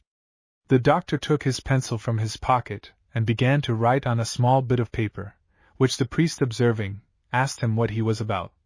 "Or is it writing a prescription you are," said he, "for compounding better marriages than I can?" "Something very naughty, I dare say, the doctor is doing," said Fanny Dawson. "Judge for yourself, lady fair," said the doctor, handing Fanny the slip of paper. Fanny looked at it for a moment and smiled, but declared it was very wicked indeed. "Then read it for the company, and condemn me out of your own pretty mouth, Miss Dawson," said the doctor. "It is too wicked." "If it is ever so wicked," said Father Phil, "the wickedness will be neutralized by being read by an angel." "Well done, St. Omers!" cried Murphy. Really, father, said Fanny, blushing, you are desperately gallant today, and just to shame you, and show how little of an angel I am, I will read the doctor's epigram. Oh, doctor! I'm afraid you are a woman-hater, said Mrs. Egan. Come away, Fanny, I am sure they want to get rid of us.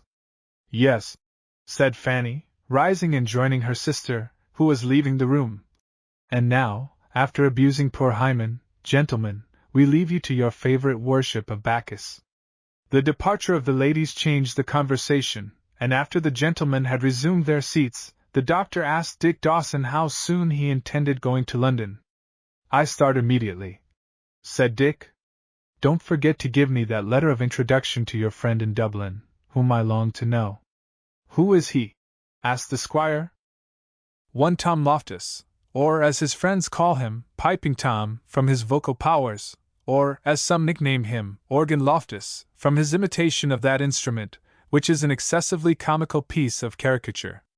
Oh, I know him well, said Father Phil. How did you manage to become acquainted with him? Inquired the doctor. For I did not think he lay much in your way. It was he became acquainted with me, said Father Phil. And this was the way of it. He was down on a visit betimes in the parish I was in before this, and his behavior was so wild that I was obliged to make an allusion in the chapel to his indiscretions, and threatened to make his conduct a subject of severe public censure if he did not mind his manners a little better. Well, my dear, who should call on me on the Monday morning after but Mr. Tom, all smiles and graces, and protesting he was sorry he fell under my displeasure, and hoping I would never have cause to find fault with him again. Sure, I thought he was repenting of his misdeeds, and I said I was glad to hear such good words from him. Then, father, says he, I hear you have got a great curiosity from Dublin, a shower bath, I hear, so I said I had, and indeed, to be candid, I was as proud as a peacock of the same bath, which tickled my fancy when I was once in town, and so I bought it. Would you show it to me? Says he. To be sure, says I, and off I went, like a fool, and put the water on the top, and showed him how, when a string was pulled, down it came, and he pretended not clearly to understand the thing, and at last he said, Sure it's not into that sentry box you get, says he. Oh yes, said I, getting into it quite innocent, when, my dear, he slaps the door and fastens it on me, and pulls the string and souses me with the water, and I with my best suit of black on me. I roared and shouted inside while Mr. Tom Loftus was screeching laughing outside, and dancing round the room with delight. At last, when he could speak, he said, Now, father, we're even, says he, for the abuse you gave me yesterday, and off he ran. That's just like him, said old Growling, chuckling. He's a queer devil. I remember on one occasion a poor dandy puppy, who was in the same office with him, for Tom is in the ordnance department, you must know. This puppy, sir, wanted to go to the Ashbourne races and cut a figure in the eyes of a rich grocer's daughter he was sweet upon. Being sweet upon a grocer's daughter, said Murphy, is like bringing coals to Newcastle. Faith! It was coals to Newcastle with a vengeance, in the present case, for the girl would have nothing to say to him, and Tom had great delight whenever he could annoy this poor fool in his love-making plots. So, when he came to Tom to ask for the loan of his horse, Tom said he should have him if he could make the smallest use of him.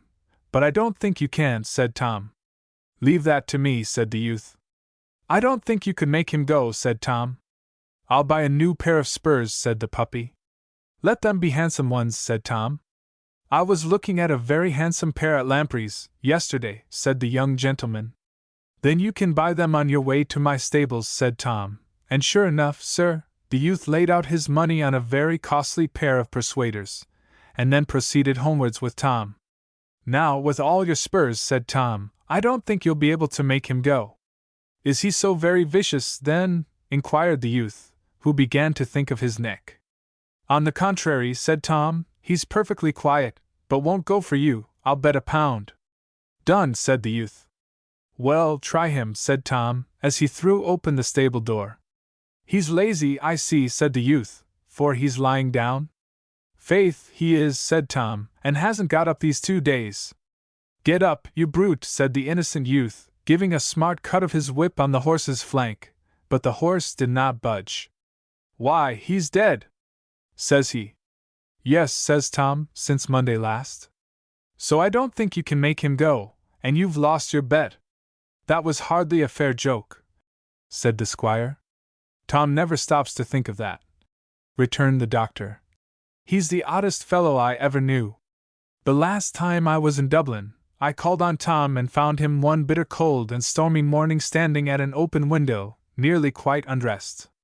On asking him what he was about, he said he was getting up a bass voice, that Mrs. Somebody, who gave good dinners and bad concerts, was disappointed of her bass singer, and I think, said Tom, I'll be hoarse enough in the evening to take double B flat.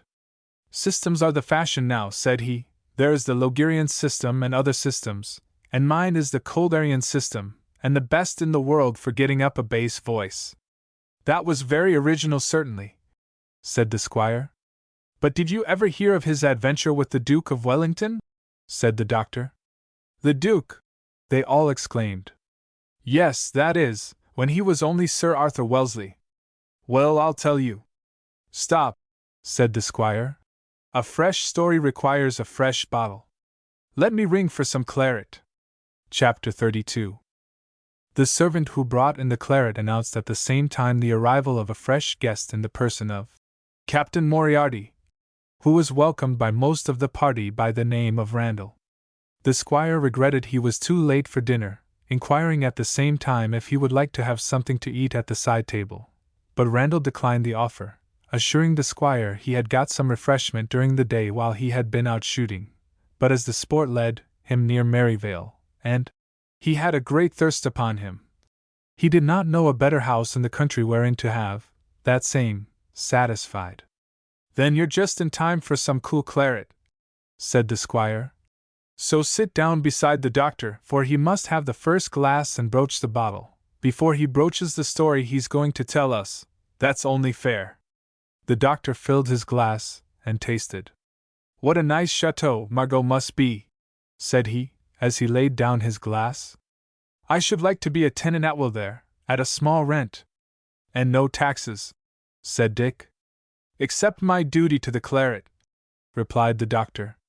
By the by, talking of chateau, there's the big brewer over at the town, who is anxious to affect gentility, and he heard someone use the word chapeau, and having found out it was the French for hat, he determined to show off on the earliest possible occasion, and selected a public meeting of some sort to display his accomplishment. Taking some cause of objection to the proceedings, as an excuse for leaving the meeting, he said, Gentlemen, the fact is I can't agree with you, so I may as well take my chateau under my arm at once, and walk.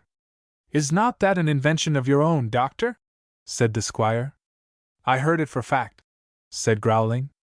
And 'tis true, added Murphy, for I was present when he said it.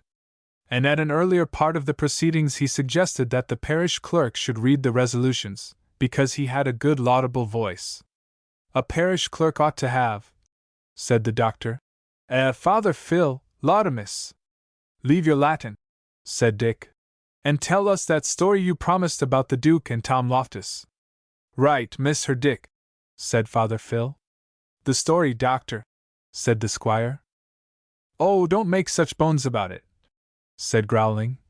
'Tis but a trifle after all, only it shows you what a queer and reckless rascal Tom is. I told you he was called Organ Loftus by his friends, in consequence of the imitation he makes of that instrument, and it certainly is worth hearing and seeing, for your eyes have as much to do with the affair as your ears.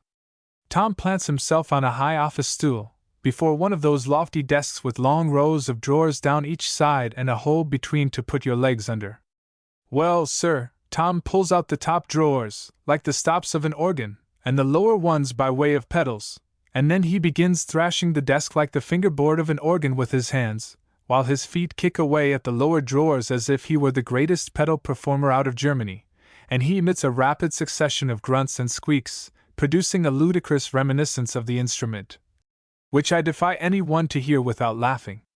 Several sows and an indefinite number of sucking pigs could not make a greater noise, and Tom himself declares he studied the instrument in a pigsty, which he maintains gave the first notion of an organ.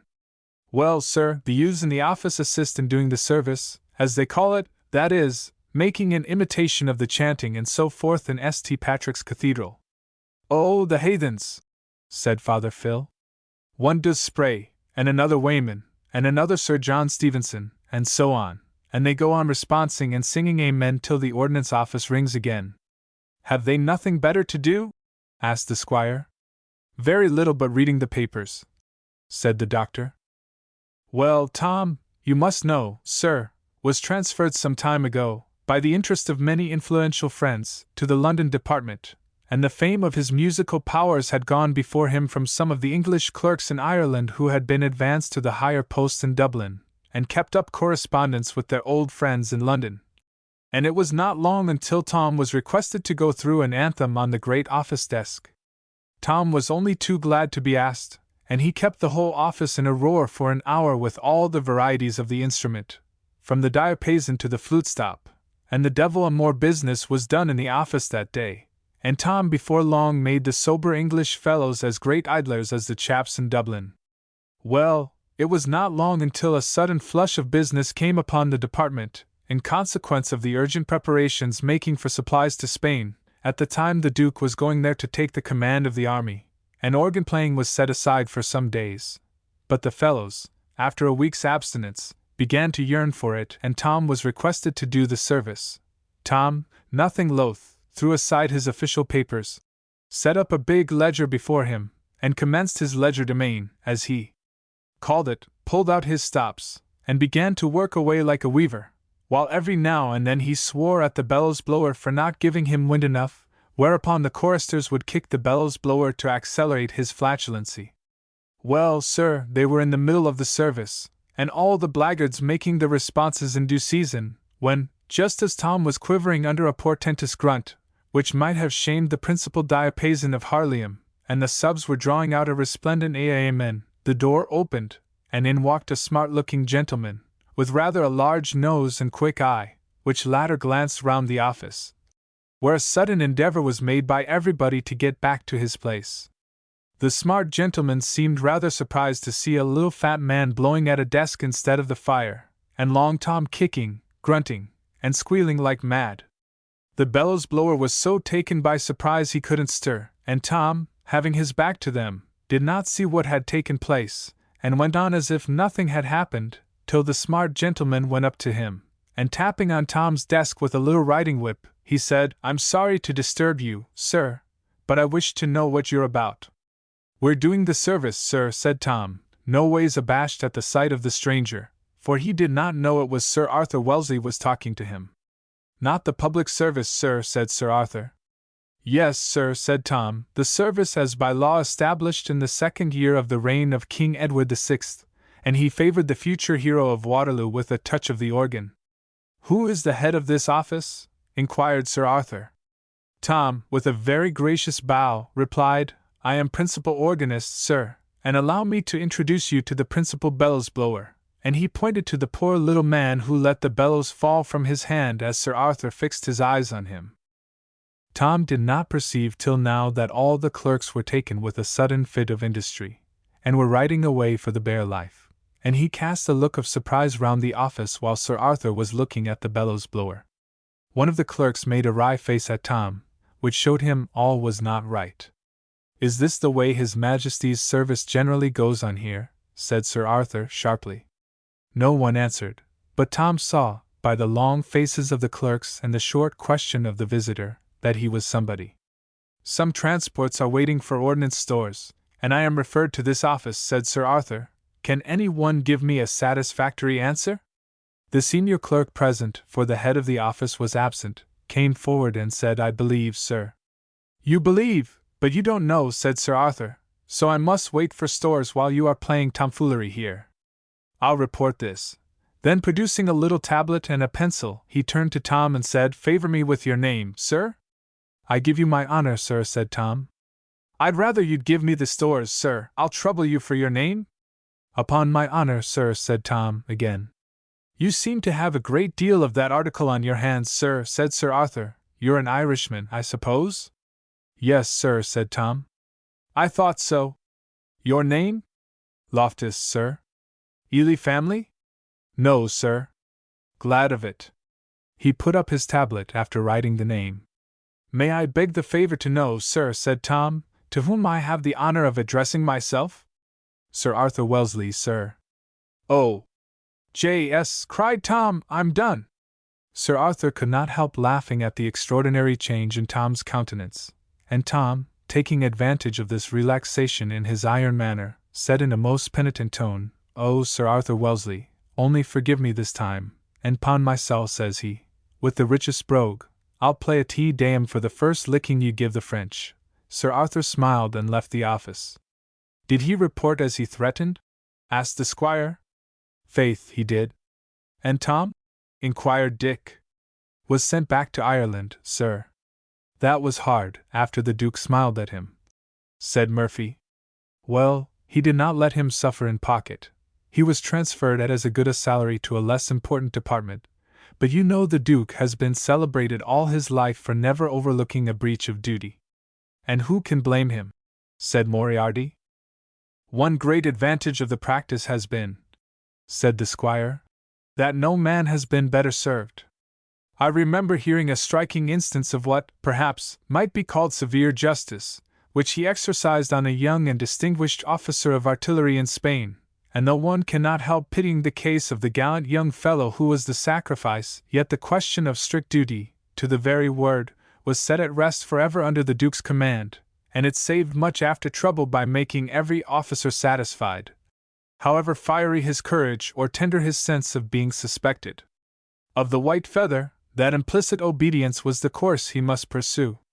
The case was this: the army was going into action. What action was it?" inquired Father Phil, with that remarkable alacrity which men of peace evince in hearing the fullest particulars about war, perhaps because it is forbidden to their cloth, one of the many instances of things acquiring a fictitious value by being interdicted, just as Father Phil himself might have been a Protestant only for the penal laws. "I don't know what action it was," said the squire, "nor the officer's name, for I don't set up for a military chronicler, but it was, as I have been telling you, going into action that the Duke posted an officer, with his 6 guns, at a certain point, telling him to remain there until he had orders from him. Away went the rest of the army, and the officer was left doing nothing at all, which he didn't like, for he was one of those high-blooded gentlemen who are never so happy as when they are making other people miserable, and he was longing for the head of a French column to be hammering away at.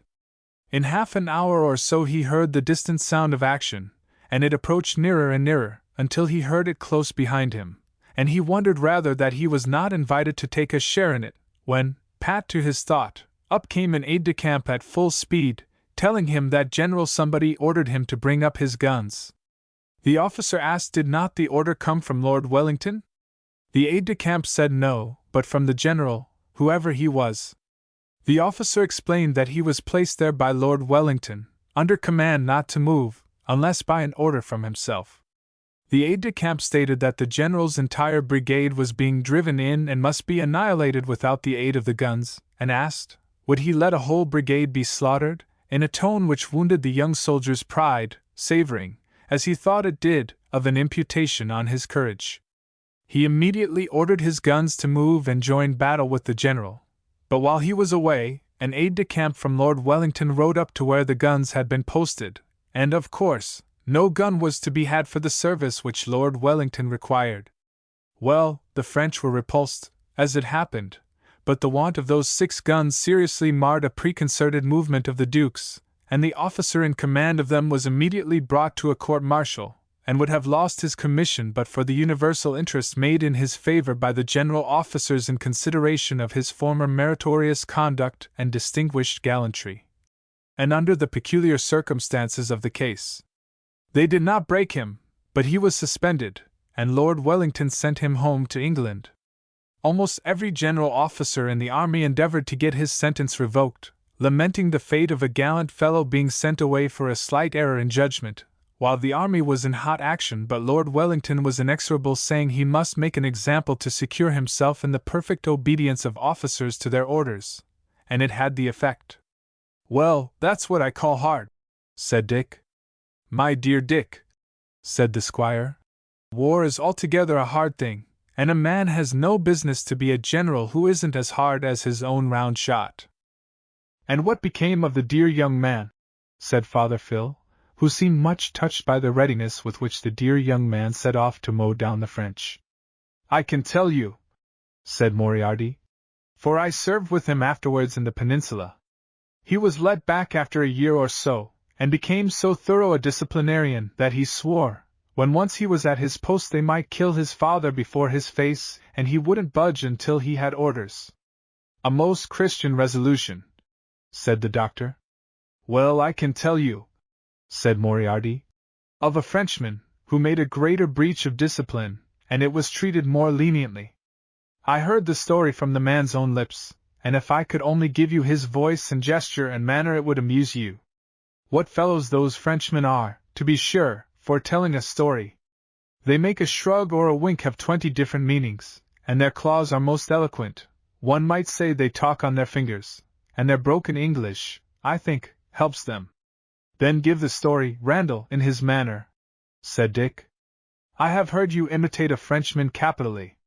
Well, here goes, said Moriarty. But let me wet my whistle with a glass of claret before I begin. A French story should have French wine. Randall tossed off one glass, and filled a second by way of reserve, and then began the French officer's story. You see, sir, it was then in Espagne de bivouac was very hard indeed upon us, for we could not get into de town at all, never, because you damn English keep all de town to yourselves, for we fall back at dat time because we get not support, no corps de reserve, you perceive, so we make retrograde movement, not retreat, no, but retrograde movement. Well, von night I was with my picket guard, and it was raining like de devil, and de wind was winding up de valley, so cold as noting at all, and de dark was vot you could not see, no, not your nose bevor your face. Well, I hear de tramp of horse, and I look into de dark, for we're very moche on the convive, because we expect de English to attack de next day, but I see noting.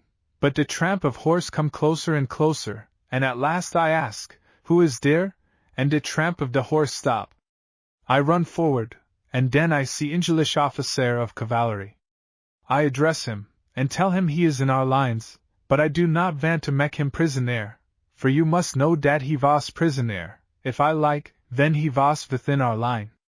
He is very polite, he says, bien obliged, bon enfant, and we take off our hat to each his air. I have lost my rote, he say, and I say, yis, but I will put him into his rote, and so I ask for a moment pardon, and go back to my caporal, and tell him to be on de convive till I come back.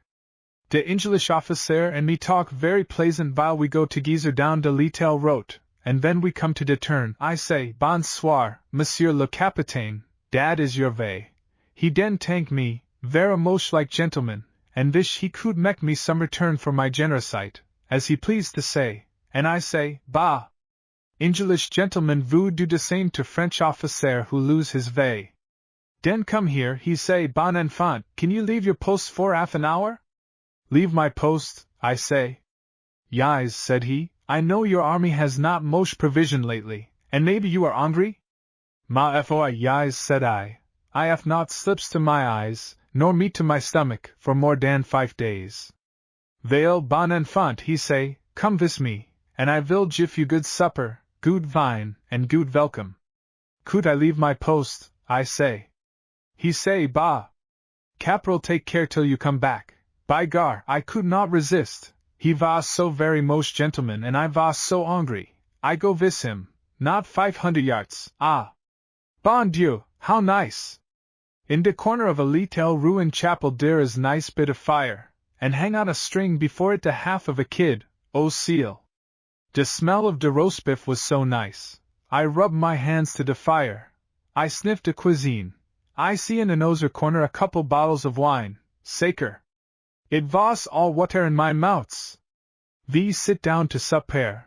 I never did ate so moche in my life. We did finish the bones, and wash down all mid ver good wine, excellent. We drink the toast, à la gloire, and we talk of the campaign. We drink à la patrie, and then I think of la belle France and ma douce Amy, and he fissle, God save the king, We den drink calamity, and shake hands over dat fire in good friendship, dem two hands that might cross de swords in de morning. Yis, sir, dat was fine. T was galliard. T was law of ray chivalry.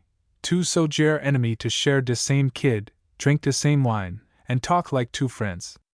Vell, I got den so sleepy, dat my eyes go blink, blink, and my good friend says to me, sleep, old fellow. I know you have got hard fare of late, and you are tired, sleep, all is quiet for tonight, and I will call you before dawn. Sir, I was so tired I forgot my duty, and fall down fast asleep. Vale, sir, in de night de pickets of de two army get so close, and mix up, dat some shot gets fired, and in one moment all in confusion. I am shake by de shoulder. I wake like from dream. I heard sharp fusillade. My friend cry, fly to your post, it is attack. We exchange one shake of de hand, and I run off to my post. Oh, seal! It is driven in, I see dem fly. Oh, mon desesper I see moment la. I am ruin, deshonor. I rush to de front. I rally mes braves. We stand, we advance, we regain de post. I am safe. De fusillade cease. It is only an affair of outposts. I think I am safe. I think I am very fine fellow. But Monsieur Elliot Major send for me and speak. Vir was you last night, sir? I mount guard by de mill. Are you sure? Oui, monsieur. Vir was you when your post was attack? I saw it was no use to deny any longer, so I confessed to him everything. Sir, said he, you rally your men very good, or you should be shot. Young man, remember, said he, I will never forget his words. Young man, wine is goot, slip is goot, goat is goot, but harness is betters. A capital story, Randall, cried Dick. But how much of it did you invent? 'Pon my life, it is as near the original as possible. Besides, that is not a fair way of using a story, said the doctor. You should take a story as you get it, and not play the dissector upon it, mangling its poor body to discover the bit of embellishment. And as long as a raconteur maintains vraisemblance, I contend you are bound to receive the whole as true. A most author-like creed, doctor, said Dick. You are a storyteller yourself, and enter upon the defense of your craft with great spirit. And justice, too, said the squire. The doctor is quite right. Don't suppose I can't see the little touches of the artist, said the doctor, but so long as they are in keeping with the picture, I enjoy them. For instance, my friend Randall's touch of the Englishman fist-sling got safe de king is very happy, quite in character. Well, good or bad, the story in substance is true, said Randall, and puts the Englishman in a fine point of view, a generous fellow, sharing his supper with his enemy whose sword may be through his body in the next morning's affair. But the Frenchman was generous to him first, remarked the squire. Certainly, I admit it, said Randall. In short, they were both fine fellows. Oh, sir, said Father Phil, the French are not deficient in a chivalrous spirit. I heard once a very pretty little bit of anecdote about the way they behaved to one of our regiments on a retreat in Spain. Your regiments, said Moriarty, who was rather fond of hitting hard at a priest when he could. A regiment of friars, is it? No, captain, but of soldiers, and it's going through a river they were, and the French, taking advantage of their helpless condition, were peppering away at them hard and fast. Very generous indeed, said Moriarty, laughing. Let me finish my story, captain, before you quiz it. I say they were peppering them sorely while they were crossing the river, until some women, the followers of the camp, ran down, poor creatures, to the shore, and the stream was so deep in the middle they could scarcely ford it. So some dragoons who were galloping as hard as they could out of the fire pulled up on seeing the condition of the womenkind, and each horseman took up a woman behind him, though it diminished his own power of speeding from the danger. The moment the French saw this act of manly courtesy, they ceased firing, gave the dragoons a cheer, and as long as the women were within gunshot, not a trigger was pulled in the French line, but volleys of cheers instead of ball cartridge was sent after the brigade till all the women were over. Now wasn't that generous? Tea was a handsome thing, was the universal remark. And faith I can tell you, Captain Moriarty, The army took advantage of it, for there was a great struggle to have the pleasure of the ladies' company over the river. I dare say, Father Phil, said the squire, laughing. Throth, squire, said the padre. Fond of the girls as the soldiers have the reputation of being, they never liked them better than that same day. Yes, yes, said Moriarty, a little piqued, for he rather affected the daredevil. I see you mean to insinuate that we soldiers fear fire. I did not say fear, Captain, but they'd like to get out of it, for all that, and small blame to them. Aren't they flesh and blood like ourselves? Not a bit like you, said Moriarty. You sleek and smooth gentlemen who live in luxurious peace know little of a soldier's danger or feelings. Captain, we all have our dangers to go through, and maybe a priest has as many as a soldier, and we only show a difference of taste, after all, in the selection. Well, Father Blake, all I know is that a true soldier fears nothing, said Moriarty with energy. Maybe so, answered Father Phil, quietly.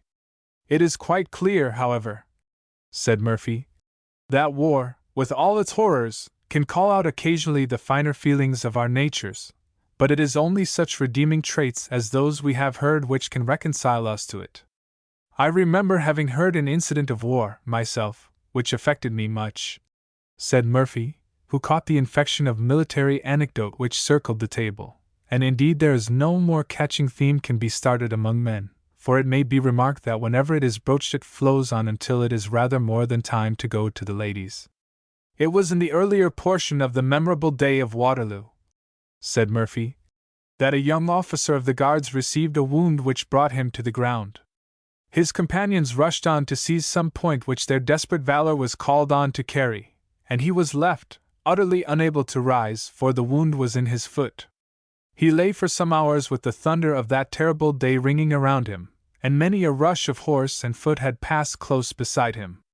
Towards the close of the day he saw one of the Black Brunswick dragoons approaching, who drew rein as his eye caught the young guardsman, pale and almost fainting, on the ground. He alighted, and finding he was not mortally wounded, assisted him to rise, lifted him into his saddle, and helped to support him there while he walked beside him to the English rear. The Brunswicker was an old man, his brow and mustache were grey, despair was in his sunken eye, and from time to time he looked up with an expression of the deepest yearning into the face of the young soldier, who saw big tears rolling down the veteran's cheek while he gazed upon him. You seem in bitter sorrow, my kind friend, said the stripling. No wonder, answered the old man, with a hollow groan. I and my 3 boys were in the same regiment. They were alive the morning of Ligny. I am childless today. But I have revenged them, he said fiercely, and as he spoke he held out his sword, which was literally red with blood. But oh! That will not bring me back my boys, he exclaimed, relapsing into his sorrow. My 3 gallant boys! And again he wept bitterly, till clearing his eyes from the tears, and looking up in the young soldier's handsome face, he said tenderly, You are like my youngest one, and I could not let you lie on the field. Even the rollicking Murphy's eyes were moist as he recited this anecdote, and as for Father Phil, he was quite melted, ejaculating in an undertone, Oh, my poor fellow! My poor fellow! So there, said Murphy, is an example of a man, with revenge in his heart, and his right arm tired with slaughter, suddenly melted into gentleness by a resemblance to his child. 'Tis very touching, but very sad, said the squire. My dear sir, said the doctor, with his peculiar dryness, sadness is the principal fruit which warfare must ever produce. You may talk of glory as long as you like, but you cannot have your laurel without your cypress, and though you may select certain bits of sentiment out of a mass of horrors, if you allow me, I will give you one little story which shan't keep you long, and will serve as a commentary upon war and glory in general. At the peace of 1803, I happened to be traveling through a town in France where a certain count I knew resided. I waited upon him, and he received me most cordially, and invited me to dinner. I made the excuse that I was only en route, and supplied with but traveling costume, and therefore not fit to present myself amongst the guests of such a house as his. He assured me I should only meet his own family, and pledged himself for Madame la Comtesse being willing to waive the ceremony of a grande toilette. I went to the house at the appointed hour, and as I passed through the hall I cast a glance at the dining room and saw a very long table laid. On arriving at the reception room, I taxed the Count with having broken faith with me, and was about making my excuses to the Countess when she assured me the Count had dealt honestly by me, for that I was the only guest to join the family party. Well, we sat down to dinner, 23 persons, myself, the Count and Countess, and their 20 children. And a more lovely family I never saw. He a man in the vigor of life, she a still attractive woman, and he's their offspring lining the table, where the happy eyes of father and mother glanced with pride and affection from one side to the other on these future staffs of their old age. Well, the peace of Amiens was of short duration, and I saw no more of the Count till Napoleon's abdication. Then I visited France again, and saw my old friend. But it was a sad sight, sir, in that same house, where, little more than 10 years before, I had seen the bloom and beauty of 20 children, to sit down with 3, all he had left him. His sons had fallen in battle, his daughters had died widowed, leaving but orphans.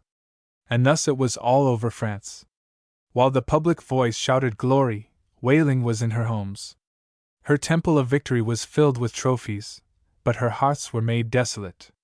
Still, sir, a true soldier fears nothing, repeated Moriarty. Bathershon, said Father Phil.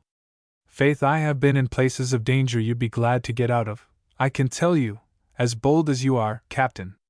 You'll pardon me for doubting you, Father Blake, said Moriarty, rather huffed. Faith, then you wouldn't like to be where I was before I came here, that is, in a mud cabin, where I was giving the last rites to 6 people dying in the typhus fever. Typhus! Exclaimed Moriarty, growing pale, and instinctively withdrawing his chair as far as he could from the padre beside whom he sat. Aye, typhus, sir, most inveterate typhus. Gracious heaven! Said Moriarty, rising. How can you do such a dreadful thing as run the risk of bearing infection into society? I thought soldiers were not afraid of anything, said Father Phil, laughing at him, and the rest of the party joined in the merriment. Fairly hit, Moriarty, said Dick. Nonsense, said Moriarty. When I spoke of danger, I meant such open danger as, in short, not such insidious lurking abomination as infection, for I contend that. Say no more, Randall, said Growling. You're done, Father Phil has floored you. I deny it, said Moriarty, warmly, but the more he denied it, the more every one laughed at him. You're more frightened than hurt, Moriarty, said the squire. For the best of the joke is, Father Phil wasn't in contact with typhus at all, but was riding with me, and 'tis but a joke. Here they all roared at Moriarty, who was excessively angry, but felt himself in such a ridiculous position that he could not quarrel with anybody. Pardon me, my dear captain, said the father. I only wanted to show you that a poor priest has to run the risk of his life just as much as the boldest soldier of them all. But don't you think, squire, 'tis time to join the ladies? I'm sure the tea will be tired waiting for us. Chapter 33. Mrs. Egan was engaged in some needlework, and Fanny turning over the leaves of a music book, and occasionally humming some bars of her favorite songs, as the gentlemen came into the drawing-room. Fanny rose from the pianoforte as they entered. Oh, Miss Dawson, exclaimed Moriarty, why tantalize us so much as to let us see you seated in that place where you can render so much delight, only to leave it as we enter? Fanny turned off the captain's flourishing speech with a few lively words and a smile, and took her seat at the tea-table to do the honors. The captain, said Father Phil to the doctor, is equally great in love or war, and knows about as little of one as the other, said the doctor. His attacks are too open, and therefore easily foiled, said Father Phil. How that pretty creature, with the turn of a word and a curl of her lip, upset him that time. Oh, what a powerful thing a woman's smile is, doctor! I often congratulate myself that my calling puts all such mundane follies and attractions out of my way, when I see and know what fools wise men are sometimes made by silly girls. Oh, it is fearful, doctor, though, of course, part of the mysterious dispensation of an all-wise providence. That fools should have the mastery, is it? Inquired the doctor drily, with a mischievous query in his eye as well. "Tut, tut, tut, doctor," replied Father Phil, impatiently. "You know well enough what I mean, and I won't allow you to engage me in one of your ingenious battles of words. I speak of that wonderful influence of the weaker sex over the stronger, and how the word of a rosy lip outweighs sometimes the resolves of a furrowed brow, and how the pooh! I'm making a fool of myself talking to you, but to make a long story short, I would rather wrestle out a logical dispute any day, or a tough argument of one of the fathers, than refute some absurdity which fell from a pretty mouth with a smile on it." "Oh, I quite agree with you," said the doctor, grinning, "that the fathers are not half such dangerous customers as the daughters." "Ah, go along with you, doctor," said Father Phil, with a good-humored laugh. "I see you are in one of your mischievous moods, and so I'll have nothing more to say to you." The father turned away to join the squire, while the doctor took a seat near Fanny Dawson and enjoyed a quiet little bit of conversation with her, while Moriarty was turning over the leaves of her album. But the brow of the captain, who affected a taste in poetry, became knit, and his lip assumed a contemptuous curl, as he perused some lines, and asked Fanny whose was the composition. "I forget," was Fanny's answer. "I don't wonder," said Moriarty. "The author is not worth remembering, for they are very rough." Fanny did not seem pleased with the criticism, and said that, when sung to the measure of the air written down on the opposite page, they were very flowing. "But the principal phrase, the refrain I may say, is so vulgar," added Moriarty, returning to the charge. "The gentleman says, 'What would you do?' and the lady answers, 'That's what I'd do.' Do you call that poetry?" "I don't call that poetry," said Fanny, with some emphasis on the word. "But if you connect those two phrases with what is intermediately written, and read all in the spirit of the entire of the verses, I think there is poetry in them, but if not poetry, certainly feeling. Can you tolerate 'that's what I do'? The pert answer of a housemaid. A phrase in itself homely," answered Fanny, "may become elevated by the use to which it is applied." "Quite true, Miss Dawson," said the doctor, joining in the discussion. "But what are these lines which excite Randall's ire?" "Here they are," said Moriarty. "I will read them, if you allow me, and then judge between Miss Dawson and me." "Stop thief, cried the doctor. "Why, you are robbing the poet of his reputation as fast as you can. You don't attend to the rhythm of those lines, you don't give the ringing of the verse." "That's just what I have said in other words," said Fanny. "When sung to the melody, they are smooth." "But a good reader, Miss Dawson," said the doctor, "will read verse with the proper accent, just as a musician would divide it into bars. But my friend Randall there, although he can tell a good story and hit off prose very well, has no more notion of rhythm or poetry than new beer has of a holiday." "And why, pray, has not new beer a notion of a holiday?" "Because, sir, it works of a Sunday. Your beer may be new, doctor, but your joke is not. I have seen it before in some old form." "Well, sir, if I found it in its old form, like a hare, and started it fresh, it may do for folks to run after as well as anything else. But you shan't escape your misdemeanor in mauling those verses as you have done, by finding fault with my joke read of Ivis. You read those lines, sir, like a bellman, without any attention to meter." "To be sure," said Father Phil, who had been listening for some time. "They have a ring in them." "Like a pig's nose," said the doctor. "Ah, Beacy," said Father Phil. "I say they have a ring in them like an old Latin canticle." "That's it." "To be sure," said the doctor. "I vote for the father's reading them out on the spot." "Pray do, Mr. Blake," said Fanny. "Ah, Miss Dawson, what have I to do with reading love verses?" "Take the book, sir," said Growling, "and show me you have some faith in your own sayings, by obeying a lady directly." "Pooh! Pooh!" said the priest. "You won't refuse me?" said Fanny in a coaxing tone. "My dear Miss Dawson," said the padre. "Father Phil," said Fanny, with one of her rosy smiles. "Oh, wow! Wow! Wow!" ejaculated the priest, in an amusing embarrassment. "I see you will make me do whatever you like.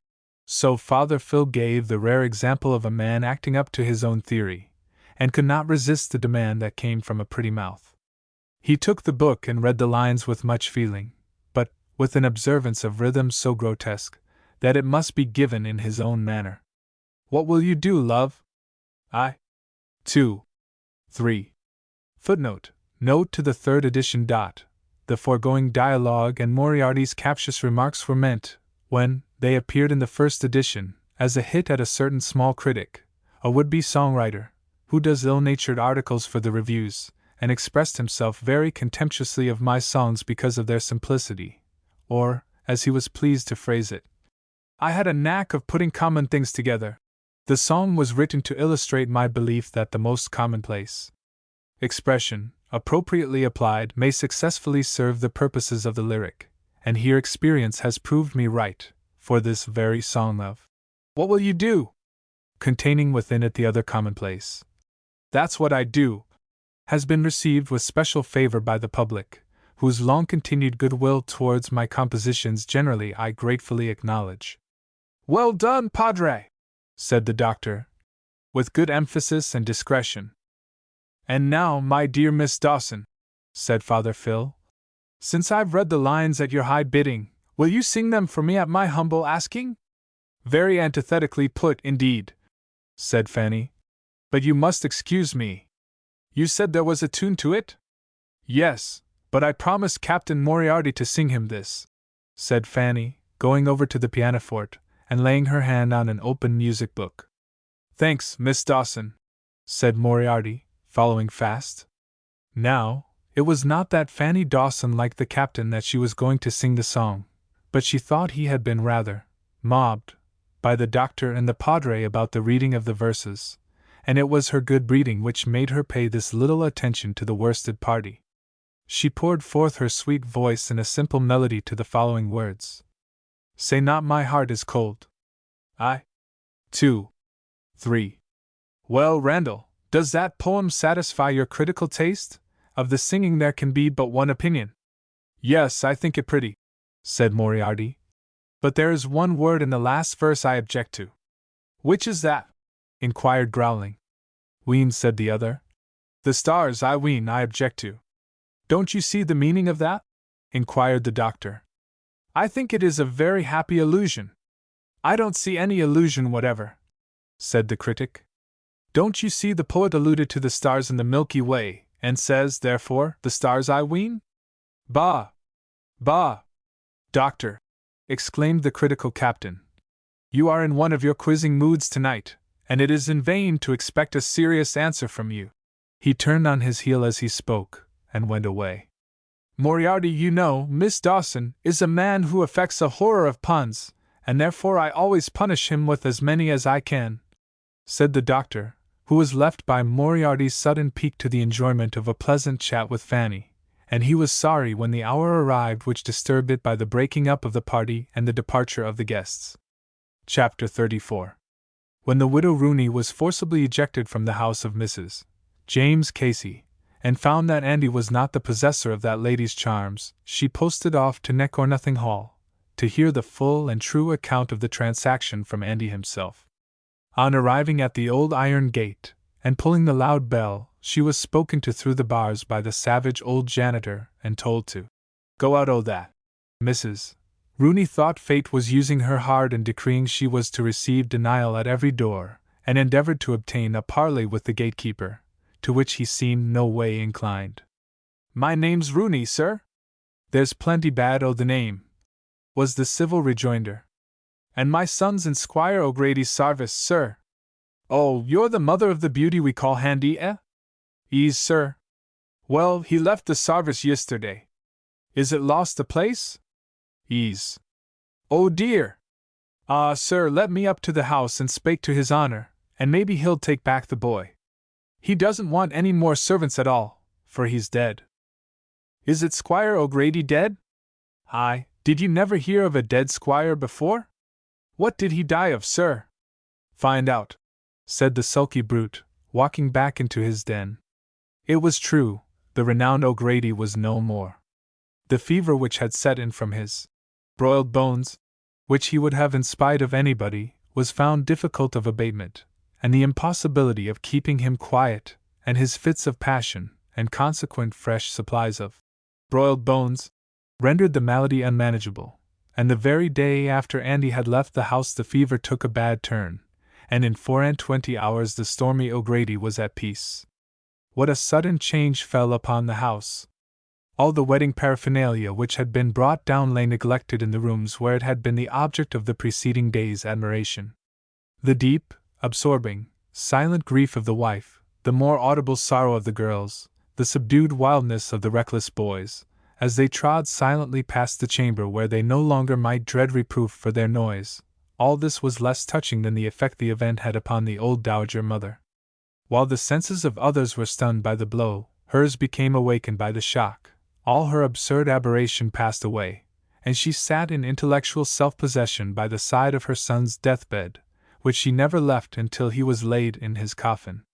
He was the first and last of her sons. She had now none but grandchildren to look upon, the intermediate generation had passed away, and the gap yawned fearfully before her. It restored her, for the time, perfectly to her senses, and she gave the necessary directions on the melancholy occasion, and superintended all the sad ceremonials befitting the time, with a calm and dignified resignation which impressed all around her with wonder and respect. Superadded to the dismay which the death of the head of a family produces was the terrible fear which existed that O'Grady's body would be seized for debt, a barbarous practice, which, shame to say, is still permitted. This fear made great precaution necessary to prevent persons approaching the house, and accounts for the extra gruffness of the gate porter. The wild bodyguard of the wild chief was on doubly active duty, and after 24 hours had passed over the reckless boys, the interest they took in sharing and directing this watch and ward seemed to outweigh all sorrowful consideration for the death of their father. As for Gustavus, the consciousness of being now the master of Neck-or-Nothing Hall was apparent in a boy not yet 15, and not only in himself, but in the grey-headed retainers about him. This might be seen. There was a shade more of deference. The boy was merged in the young master. But we must leave the house of mourning for the present, and follow the widow Rooney, who, as she tramped her way homeward, was increasing in hideousness of visage every hour. Her nose was twice its usual dimensions, and one eye was perfectly useless in showing her the road. At last, however, as evening was closing, she reached her cabin, and there was Andy, arrived before her, and telling Una, his cousin, all his misadventures of the preceding day. The history was stopped for a while by their mutual explanations and condolences with Mrs. Rooney on the cruel way her poor face was used. "And who done it all?" said Una. "Who but that born divil, Matty Dwyer, and sure they telled me you were married to her," said she to Andy. "So I was," said Andy, beginning the account of his misfortunes afresh to his mother, who from time to time would break in with indiscriminate maledictions on Andy, as well as his forsworn damsel, and when the account was ended, she poured out a torrent of abuse upon her unfortunate forsaken son, which riveted him to the floor in utter amazement. "I thought I'd get pity here, at all events," said poor Andy. "But instead, oh, that it's the worst word and the hardest name in your jaw you have for me." "And sarve you right, you dirty cur," said his mother. "I ran off like a fool when I heard of your good fortune, and see the condition that baggage left me in, my teeth knocked in and my eye knocked out, and all for your foolery, because you couldn't keep what you got. Sure, mother, I tell you. Hold your tongue, you old mudhorn. And then I go to Squire O'Grady's to look for you, and there I hear you lost that place, too." "Faix, it's little loss," said Andy. "That's all you know about it, you goose. You lose the place just when the man's dead, and you'd have had a should o' mornin'. Oh, you are the most misfortunate divil, Andy Rooney, this day in Ireland. Why did I rear you at all?" "Squire O'Grady dead," said Andy in surprise and also with regret for his late master. "Ease, and you've lost the mornin', ugh." "Oh, the poor squire," said Andy. "The illigant new clothes," grumbled Mrs. Rooney.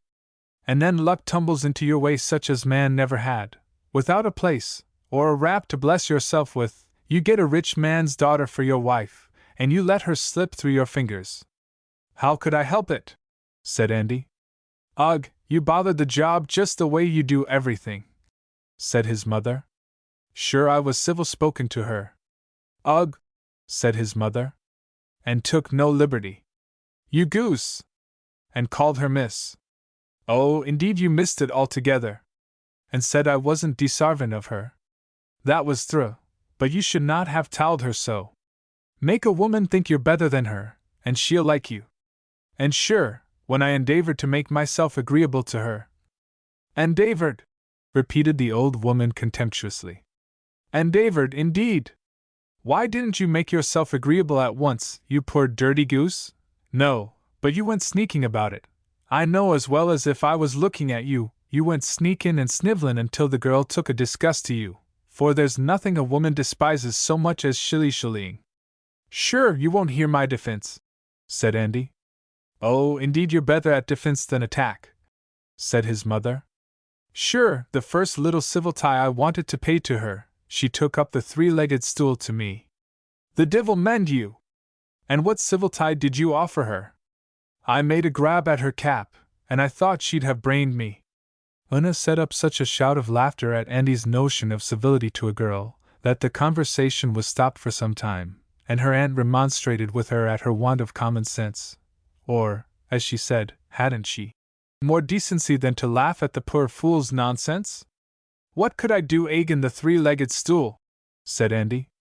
Where was your own legs, and your own arms, and your own eyes, and your own tongue, eh? And sure I tell you it was already contrived, and James Casey was sent for, and came. Ease, said the mother. But not for a long time, you told me yourself, and what were you doing all that time?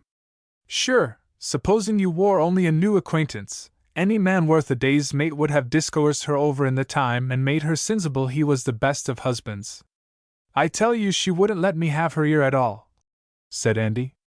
Nor her cap either, said Una, laughing. And then Jim Casey came. And why did you let him in? It was she let him in, I tell you. And why did you let her? He was on the wrong side of the door, that's the outside, and you on the right, that's the inside, and it was your house, and she was your wife, and you were her master, and you had the rights of the church, and the rights of the law, and all the rights on your side, barren right racin', that you never had, and sure without that, what's the use of all the other rights in the world? Sure, hadn't he his friends strong outside? No matter, if the door wasn't open to them, for then you would have had a stronger friend than any o' them present among them. Who? Inquired Andy. The hangman, answered his mother. For breaking doors is hanging matter, and I say the presence of the hangman's always before people when they have such a job to do, and makes them think twice sometimes before they smash once, and so you had only to keep one woman's hands quiet. Fakes, some of them would smash a door as soon as not, said Andy. Well, then, you'd have the satisfaction of hanging them, said the mother. And that would be some consolation. But even as it is, I'll have law for it, I will, for the property is yours, anyhow, though the girl is gone, and indeed a brazen baggage she is, and is mighty heavy in the hand. Oh, my poor eye, it's like a coal of fire, but sure it was worth the risk living with her for the sake of the petty property.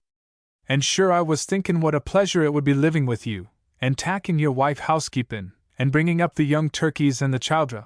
But och hone, you'll never do a bit o' good, you that got sich careful bringin' up, Andy Rooney. Didn't I teach you manners, you dirty hangin'-bone blackguard? Didn't I teach you your blessed religion? May the divil sweep you! Did I ever prevent you from sharing the lavings of the prates with the pig, and didn't you often clean out the pot with him? And you're no good after all. I've turned my honest penny by the pig, but I'll never make my money of you, Andy Rooney. There was some minutes' silence after this eloquent outbreak of Andy's mother, which was broken at last by Andy uttering a long sigh and an ejaculation. Och! It's a fine thing to be a gentleman, said Andy. Cock you up, said his mother. Maybe it's a gentleman you want to be, what puts that in your head, you omidhon? Why, because a gentleman has no hardships, compared with one of you z. Sure, if a gentleman was married, his wife wouldn't be tuck off from him the way mine was. Not so soon, maybe, said the mother, drilly. And if a gentleman breaks a horse's heart, he's only a bold rider, while a poor servant is a careless blackguard for only taking a sweat out of him. If a gentleman drinks till he can't see a hole in a ladder, he's only fish, but drunk is the word for a poor man. And if a gentleman kicks up a row, he's a fine-spirited fellow, while a poor man is a disorderly vagabond for the same, and the justice axes the one to dinner and sends each other to jail. Oh, faix, the law is a dainty lady, she takes people by the hand who can afford to wear gloves, but people with brown fists must keep their distance. I often remark, said his mother, that fools spake mighty sensible betimes, but their wisdom all goes with their gab. Why didn't you take a better grip of your luck when you had it? You're wishing you were a gentleman, and yet when you had the best part of a gentleman, the property, I mane, put into your way, you let it slip through your fingers, and after letting a fellow take a rich wife from you and turn you out of your own house, you sit down on a stool there, and begin to wish indeed, you sneaking fool, wish, indeed. Och!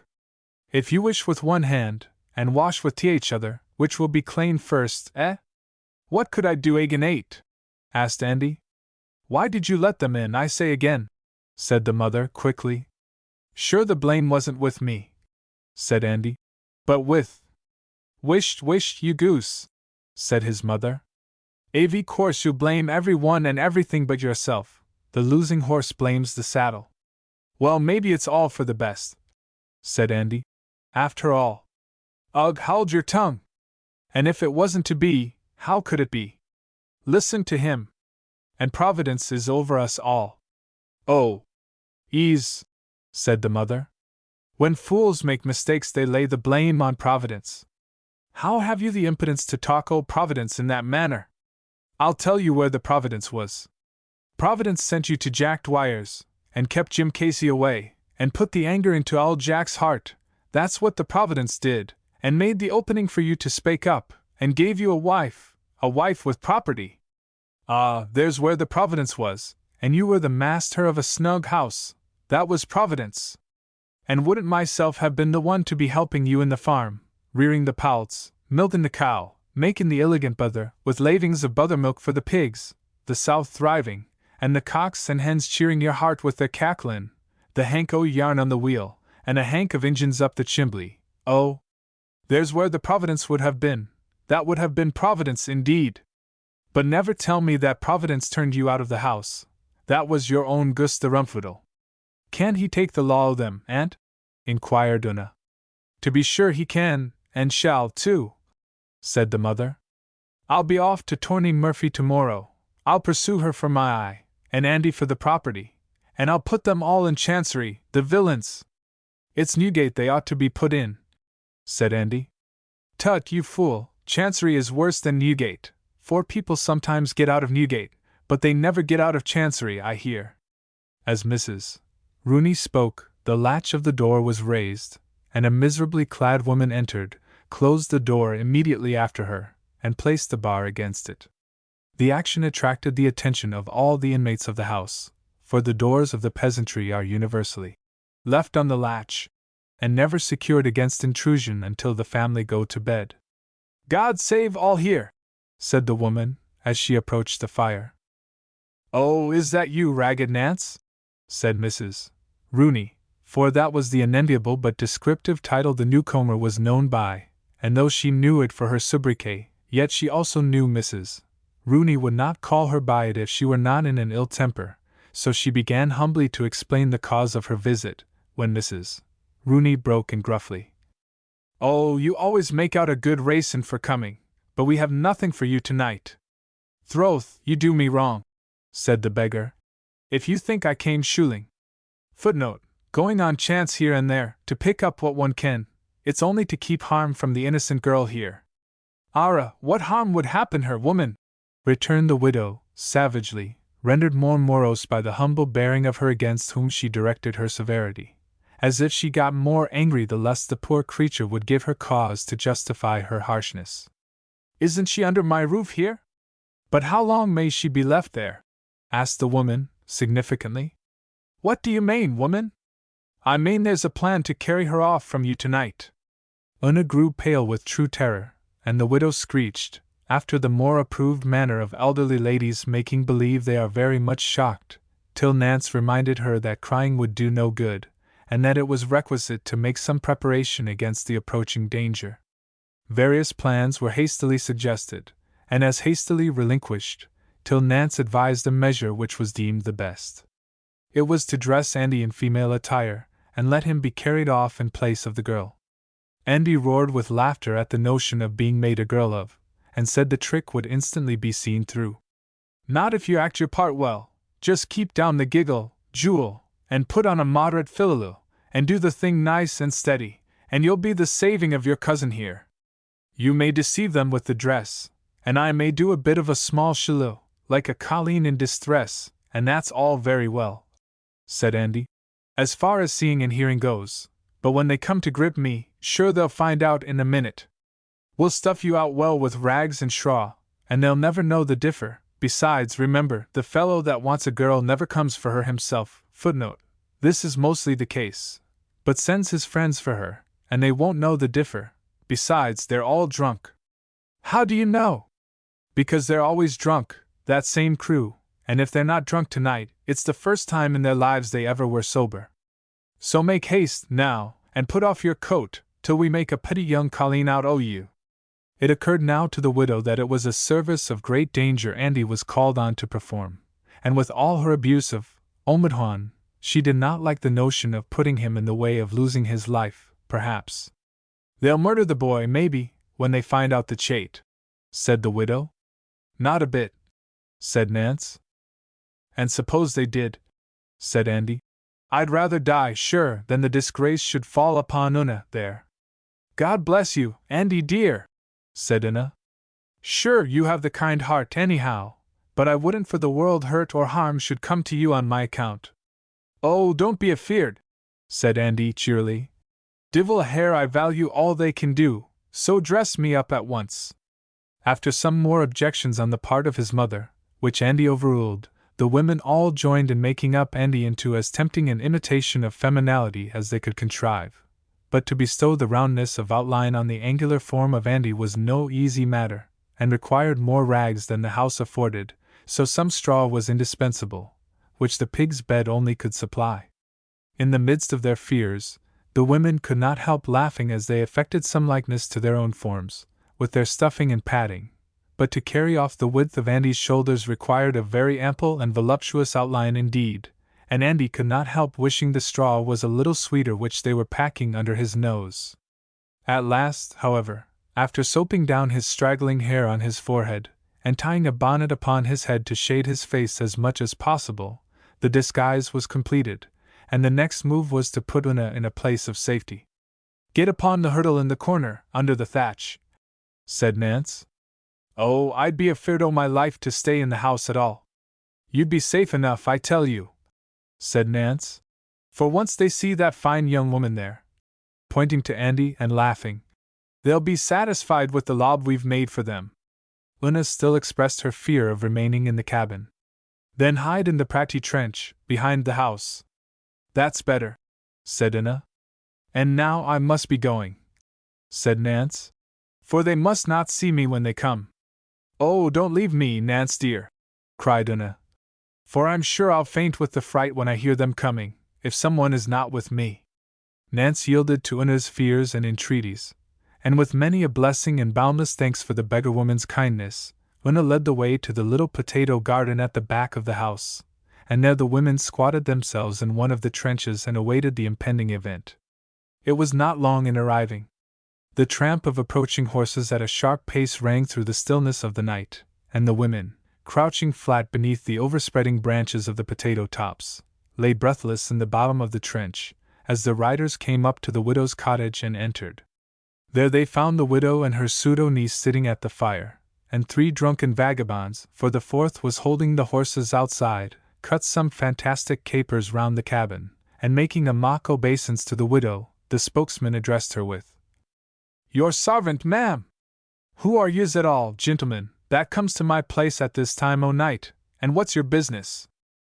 "We want the loan o' that young woman there, ma'am," said the ruffian. Andy and his mother both uttered small squalls. And as for who we are, ma'am, we're the blessed society of St. Joseph, ma'am. Our coat of arms is 2 heads upon 1 pillow, and our motto, who's afraid, hurrah! Shouted the savage, and he twirled his stick and cut another caper. Then coming up to Andy, he addressed him as young woman, and said there was a fine strapping fellow whose heart was breaking till he rolled her in his arms. Andy and the mother both acted their parts very well. He rushed to the arms of the old woman for protection, and screeched small, while the widow shouted, "Millie a murther!" at the top of her voice, and did not give up her hold of the make-believe young woman until her cap was torn half off, and her hair streamed about her face.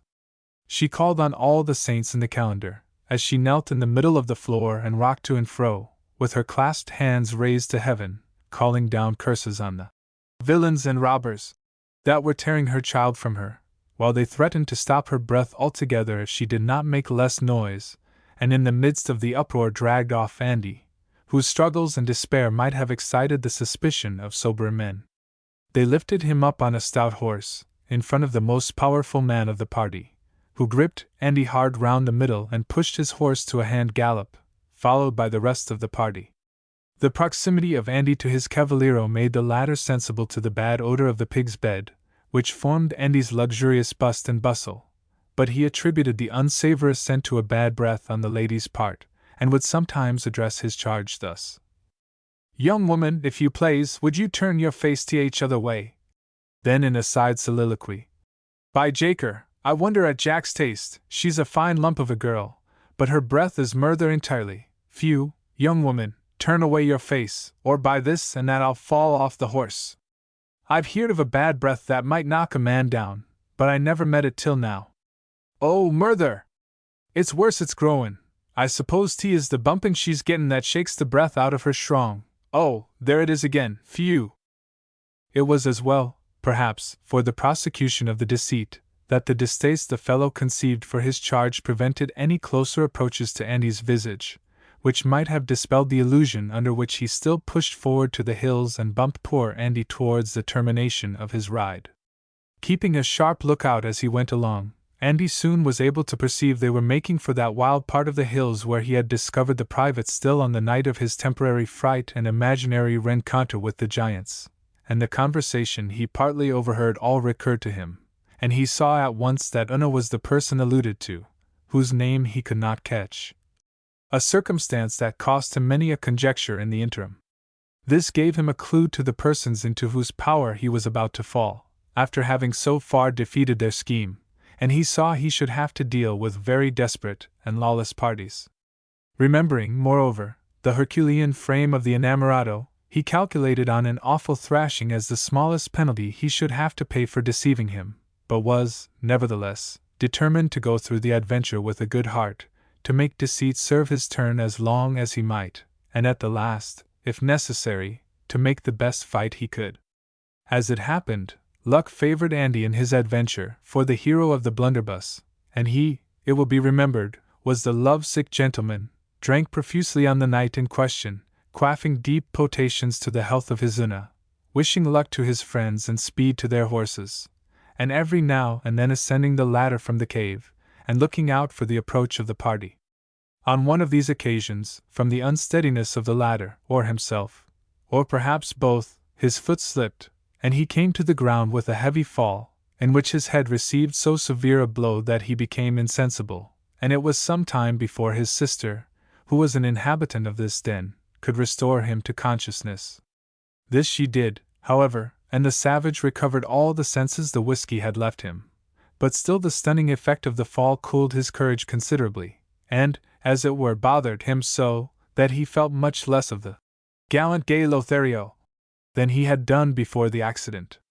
The tramp of horses was heard overhead ere long, and Sean Moore, or Big John, as the Hercules was called, told Bridget to go up to the darlin' and help her down.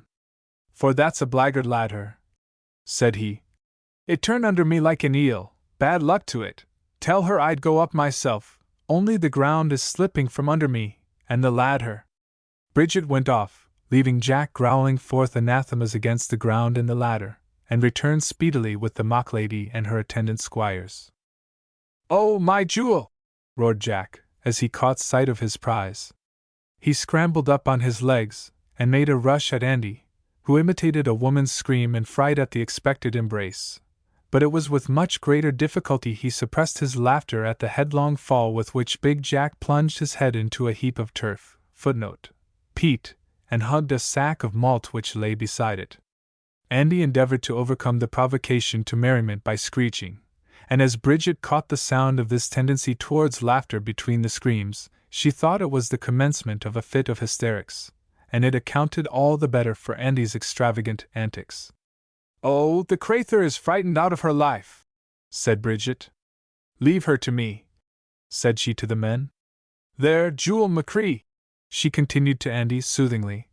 "Don't take on you that way, don't be afeard, you're among friends. Jack is only drunk drinking your health, darlin', but he adores you," Andy screeched.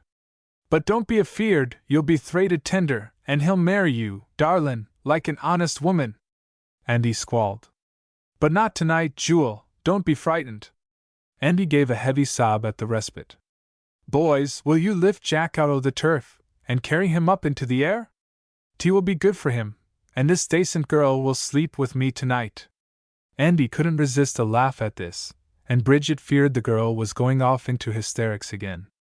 "Aisy, dear, aisy, sure you'll be safe with me." "Ow! Ow! Ow!" shouted Andy. "Oh, murther!" cried Bridget. "The 'sterics will be the death of her. You blackguards, you frightened her coming up here, I'm sure." The men swore they behaved in the genteelest manner. "Well, take away Jack, and the girl shall have share of my bed for this night." Andy shook internally with laughter.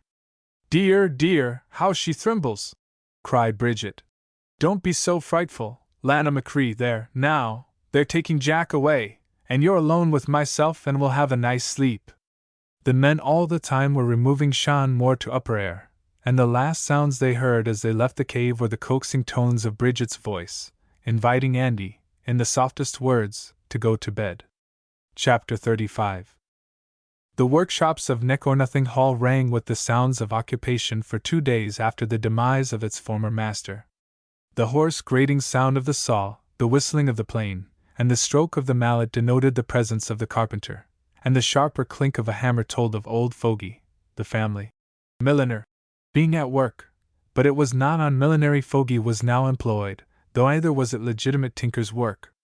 He was scrolling out with his shears, and beating into form, a plate of tin, to serve for the shield on O'Grady's coffin, which was to record his name, age, and day of departure, and this was the second plate on which the old man worked, for one was already finished in the corner. Why are there 2 coffin plates?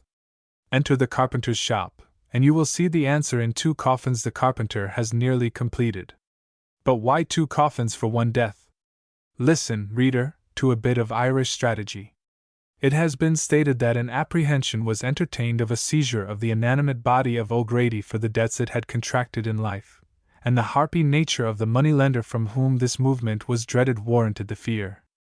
Had O'Grady been popular, such a measure on the part of a cruel creditor might have been defied, as the surrounding peasantry would have risen en masse to prevent it.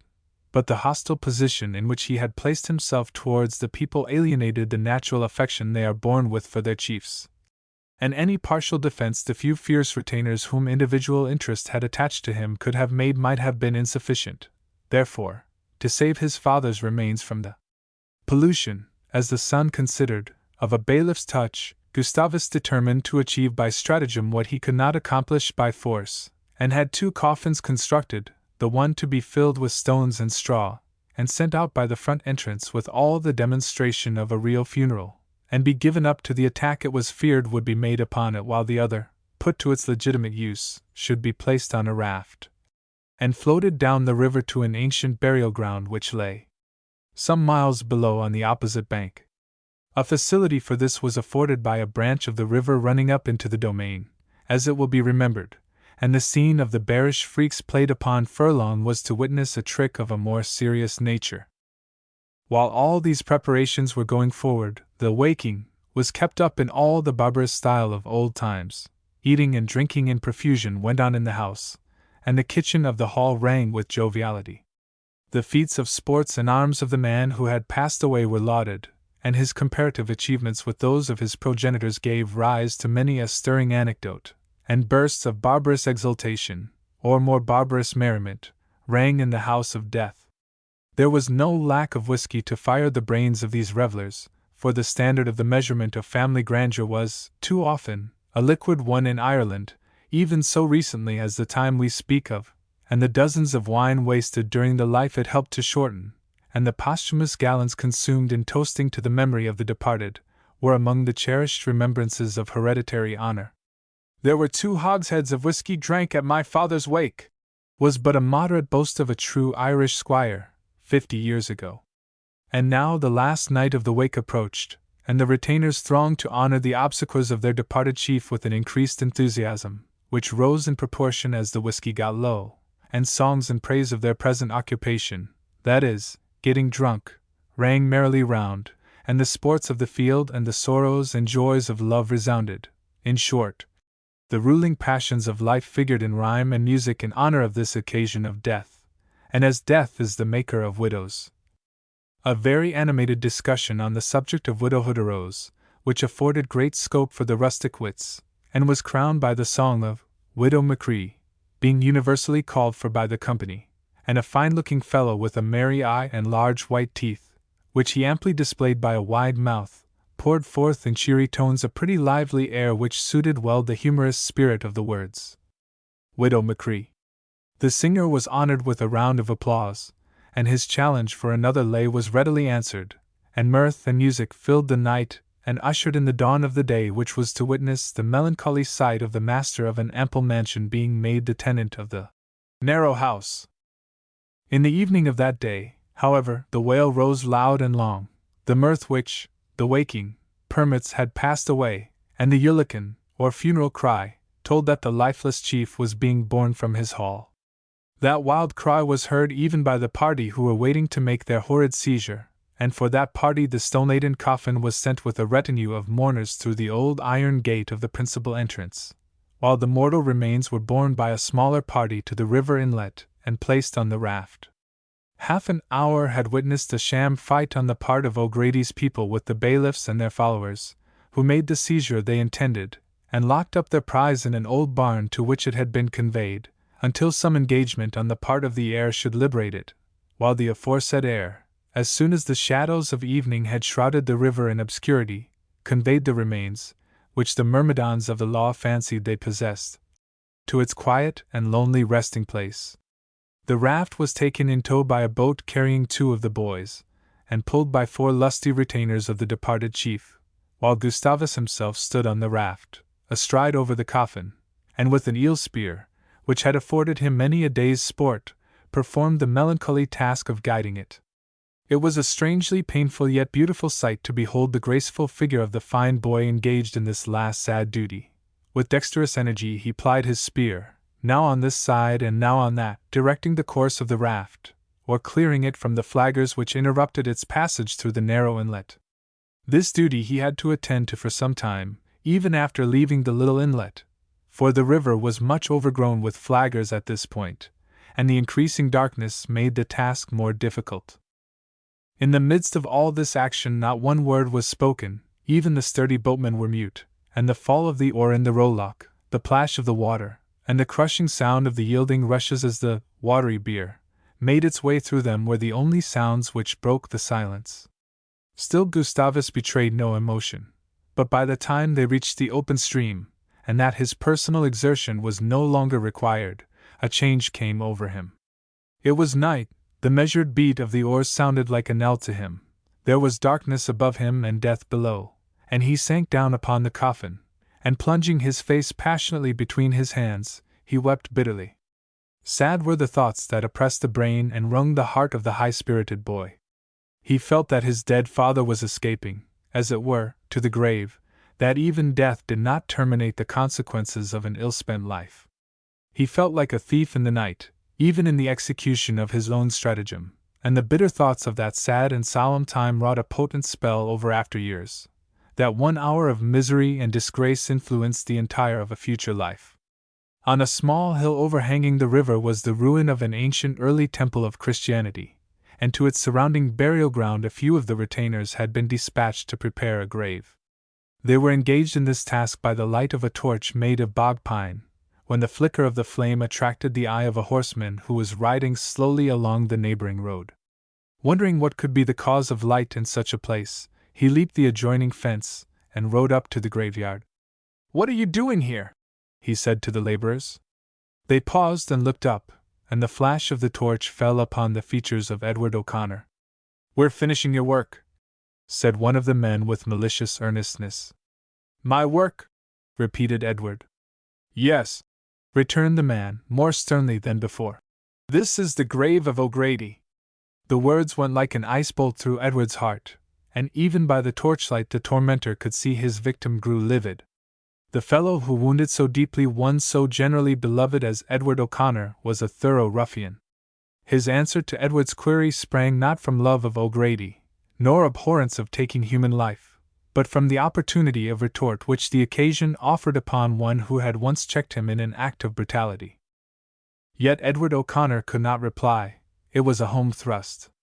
The death of O'Grady had weighed heavily upon him, for though O'Grady's wound had been given in honorable combat, provoked by his own fury, and not producing immediate death, though that death had supervened upon the subsequent intractability of the patient, yet the fact that O'Grady had never been up and doing since the duel tended to give the impression that his wound was the remote if not the immediate cause of his death, and this circumstance weighed heavily on Edward's spirits. His friends told him he felt over keenly upon the subject, and that no one but himself could entertain a question of his total innocence of O'Grady's death. But when from the lips of a common peasant he got the answer he did, and that beside the grave of his adversary, it will not be wondered at that he reeled in his saddle. A cold shivering sickness came over him, and to avoid falling he alighted and leaned for support against his horse, which stooped, when freed from the restraint of the rein, to browse on the rank verdure, and for a moment Edward envied the unconsciousness of the animal against which he leaned. He pressed his forehead against the saddle, and from the depth of a bleeding heart came up an agonized exclamation. A gentle hand was laid on his shoulder as he spoke, and turning round, he beheld Mr. Birmingham. "What brings you here?" said the clergyman. "Accident," answered Edward. "But why should I say accident? It is by a higher authority and a better. It is the will of heaven. It is meant as a bitter lesson to human pride. We make for ourselves laws of honor, and forget the laws of God." "Be calm, my young friend," said the worthy pastor. "I cannot wonder you feel deeply, but command yourself." He pressed Edward's hand as he spoke and left him, for he knew that an agony so keen is not benefited by companionship. Mr. Birmingham was there by appointment to perform the burial service, and he had not left Edward's side many minutes when a long wild whistle from the waters announced the arrival of the boat and raft, and the retainers ran down to the river, leaving the pine torch stuck in the upturned earth, waving its warm blaze over the cold grave. During the interval which ensued between the departure of the men and their reappearance, bearing the body to its last resting place, Mr. Birmingham spoke with Edward O'Connor, and soothed him into a more tranquil bearing. When the coffin came within view he advanced to meet it, and began the sublime burial service, which he repeated most impressively. When it was over, the men commenced filling up the grave. As the clods fell upon the coffin, they smote the hearts of the dead man's children, yet the boys stood upon the verge of the grave as long as a vestige of the tenement of their lost father could be seen. But as soon as the coffin was hidden, they withdrew from the brink, and the younger boys, each taking hold of the hand of the eldest, seemed to imply the need of mutual dependence, as if death had drawn closer the bond of brotherhood. There was no sincerer mourner at that place than Edward O'Connor, who stood aloof, in respect for the feelings of the children of the departed man, till the grave was quite filled up, and all were about to leave the spot. But then his feelings overmastered him, and impelled by a torrent of contending emotions, he rushed forward, and throwing himself on his knees before Gustavus, he held up his hands imploringly, and sobbed forth, "Forgive me!" The astonished boy drew back. "Oh, forgive me!" repeated Edward. "I could not help it. It was forced on me, it was." As he struggled for utterance, even the rough retainers were touched, and one of them exclaimed, "Oh, Mr. O'Connor, it was a fair fight!" "There!" exclaimed Edward. "You hear it? Oh, give me your hand in forgiveness." "I forgive you," said the boy, "but do not ask me to give you my hand tonight." "You are right," said Edward, springing to his feet. "You are right, you are a noble fellow, and now, remember my parting words, Gustavus. Here, by the side of your father's grave, I pledge you my soul that through life and till death, in all extremity, Edward O'Connor is your sworn and trusty friend." Chapter 36. While the foregoing scene of sadness took place in the lone churchyard, unholy watch was kept over the second coffin by the myrmidons of the law. The usurer who made the seizure had brought down from Dublin 3 of the most determined bailiffs from amongst the tribe, and to their care was committed the keeping of the supposed body in the old barn. Associated with these worthies were a couple of ill-conditioned country blackguards, who, for the sake of a bottle of whiskey, would keep company with old Nick himself, and who expected, moreover, to hear a power o' news from the gentlemen from Dublin, who in their turn did not object to have their guards strengthened, as their notions of a rescue in the country parts of Ireland were anything but agreeable. The night was cold, so, clearing away from one end of the barn the sheaves of corn with which it was stored, they made a turf fire, stretched themselves on a good shakedown of straw before the cheering blaze, and circulated among them the whiskey, of which they had a good store. A tap at the door announced a newcomer, but the Dublin bailiffs, fearing a surprise, hesitated to open to the knock until their country allies assured them it was a friend whose voice they recognized. The door was opened, and in walked Larry Hogan, to pick up his share of what was going, whatever it might be, saying, "I thought you were for keeping me out altogether.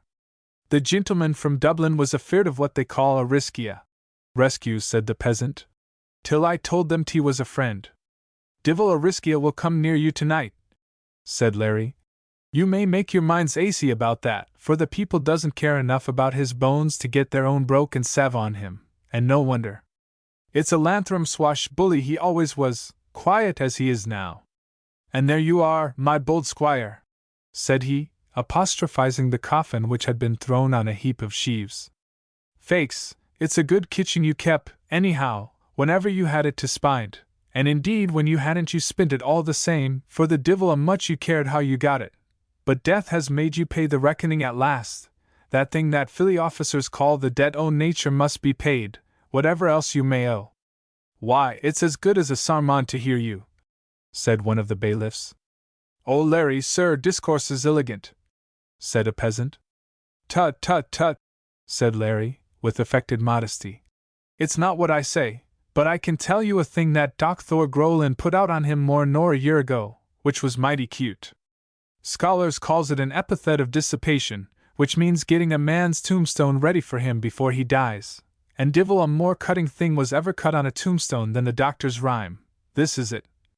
Footnote: these bitter lines on a bad pay were written by a Dublin medical wit of high repute, of whom Dr. Growling is a prototype. "What do you think o' that, Goggins?" inquired one bailiff from the other. "You're a judge, o petit charwai." "It's severe," answered Goggins, authoritatively. "But course I wish you'd brow the rashers. I begin to feel the call's own nature, as the poet says." This Mr. Goggins was a character in his way. He had the greatest longing to be thought a poet, put execrable couplets together sometimes, and always talked as fine as he could, and his mixture of sentimentality, with a large stock of blackguardism, produced a strange jumble. "The people here thought it nate, sir," said Larry. "Oh, very well for the country," said Goggins. "But 't wouldn't do for town." "Mr. Coggins knows best," said the bailiff who first spoke. "For he's a poet himself, and writes in the newspapers." "Oh, indeed," said Larry. "Yes," said Goggins. "Sometimes I throw off little things for the newspapers. There's a friend of mine, you see, a gentleman connected with the press, who is often in difficulties, and I give him a hint to keep out o' the way when he's in trouble, and he swears I've a genus for the muses, and encourages me." "Humph!" says Larry. "And puts my things in the paper, when he gets the editor's back turned, for the editor is a conceited chap that likes no one's petit charwai but his own. But never mind, if I ever get a writ against that chap, won't I survey it? And I dare say some day you will have it agin him, sir, said Larry. Sure of it, a'most, said Goggins. Them literary men is always in difficulties. I wonder you'd be like them, then, and write at all, said Larry. Oh, as for me, it's only by way of amusement. Attached as I am to the legal profession, my time wouldn't permit, but I have been infected by the company I kept. The living images that creeps over a man sometimes is irresistible, and you have no pace till you get them out o' your head. Oh, indeed, they are very troublesome, says Larry. And are the literary gentlemen, sir, as you call them, mostly that way? To be sure, it is that which makes a literary man. His head is full, teems with creation, sir. Dear, dear, said Larry. And when once the itch of literature comes over a man, nothing can cure it but the scratching of a pen. But if you have not a pen, I suppose you must scratch any other way you can. To be sure, said Goggins. I have seen a literary gentleman in a sponging house do crack things on the wall with a bit of burnt stick, rather than be idle. They must execute. Ha! says Larry. Sometimes, in all their poverty and difficulty, I envy the fatal fatality, as the poet says, of such men in catching ideas. That's the genteel name for it, says Larry. Oh! exclaimed Goggins, enthusiastically. I know the satisfaction of catching a man, but it's nothing at all compared to catching an idea. For the man, you see, can give hail and get off, but the idea is your own forever. And then a rhyme, when it has puzzled you all day, the pleasure you have in nabbing it at last. Oh, it's petit charway you're spocking about, said Larry. To be sure, said Goggins. Do you think I'd throw away my time on prose? You're burning that bacon, Tim, said he to his sub. Poetry agin the world, continued he to Larry. The Castilians strain for me, hand us that whiskey. He put the bottle to his mouth and took a swig. That's good, you do a bit of private here, I suspect, said he, with a wink, pointing to the bottle. Larry returned a significant grin, but said nothing. Oh, don't be afraid o' me, I wouldn't peach. Sure it's agin the law, and you're a gentleman o' the law, said Larry. That's no rule, said Goggins. The Lord Chief Justice always goes to bed, they say, with 6 tumblers o' poteen under his belt, and drink it myself. Arrah, how do you get it? Said Larry. From a gentleman, a friend o' mine, in the custom house. Dad, that's queer, said Larry, laughing. Oh, we see queer things, I tell you, said Goggins. We gentlemen of the law. To be sure you must, returned Larry. And mighty improvin' it must be. Did you ever catch a thief, sir? My good man, you mistake my profession, said Goggins proudly. We never have anything to do in the criminal line, that's much beneath us. I ask your pardon, sir. No offense, no offense. But it must be mighty improvin', I think, catching of thieves, and finding out their thricks and hidin' places, and the like? Yes, yes, said Goggins. Good fun, though I don't do it, I know all about it, and could tell queer things too. Arrah, maybe you would, sir? Said Larry. Maybe I will, after we nibble some rashers. Will you take share? Musha, long life to you, said Larry, always willing to get whatever he could. A repast was now made, more resembling a feast of savages round their war-fire than any civilized meal. Slices of bacon broiled in the fire, and eggs roasted in the turf ashes.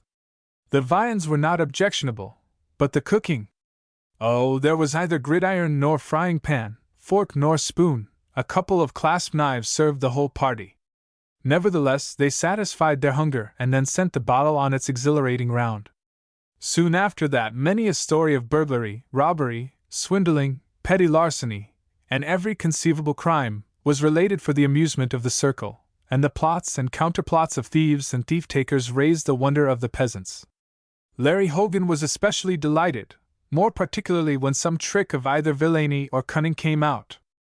Now women are troublesome cattle to deal with mostly, said Goggins.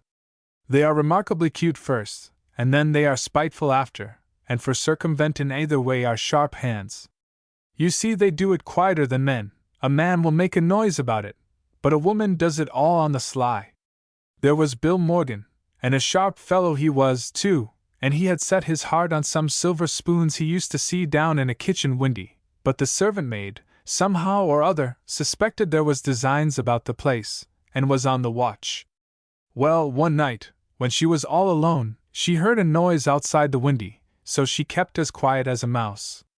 By and by the sash was attempted to be riz from the outside, so she laid hold of a kittle of boiling water, and stood hid behind the shutter. The windy was now riz a little, and a hand and arm thrust in to throw up the sash altogether, when the girl poured the boiling water down the sleeve of Bill's coat. Bill roared with the pain, when the girl said to him, laughing, through the windy, "I thought you came for something." "That was a cute girl," said Larry, chuckling. "Well, now, that's an instance of a woman's cleverness in preventing.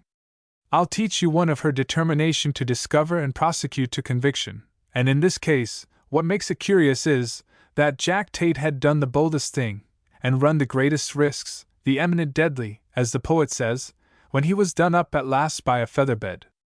"A feather-bed," repeated Larry, wondering how a feather-bed could influence the fate of a bold burglar, while Goggins mistook his exclamation of surprise to signify the paltriness of the prize, and therefore chimed in with him. "Quite true, no wonder you wonder, quite below a man of his pluck. But the fact was, a sweetheart of his was longing for a feather-bed, and Jack determined to get it. Well, he marched into a house, the door of which he found open, and went upstairs, and took the best feather-bed in the house, tied it up in the best quilt, crammed some caps and ribbons he saw lying about into the bundle, and marched downstairs again. But you see, in carrying off even the small thing of a feather-bed, Jack showed the skill of a high practitioner, for he descended the stairs backwards." "Backwards?" said Larry. "What was that for?" "You'll see by and by," said Goggins.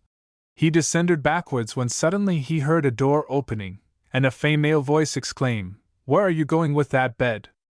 "I am going upstairs with it, ma'am," says Jack, whose backward position favored his lie, and he began to walk up again. "Come down here," said the lady. "We want no beds here, man."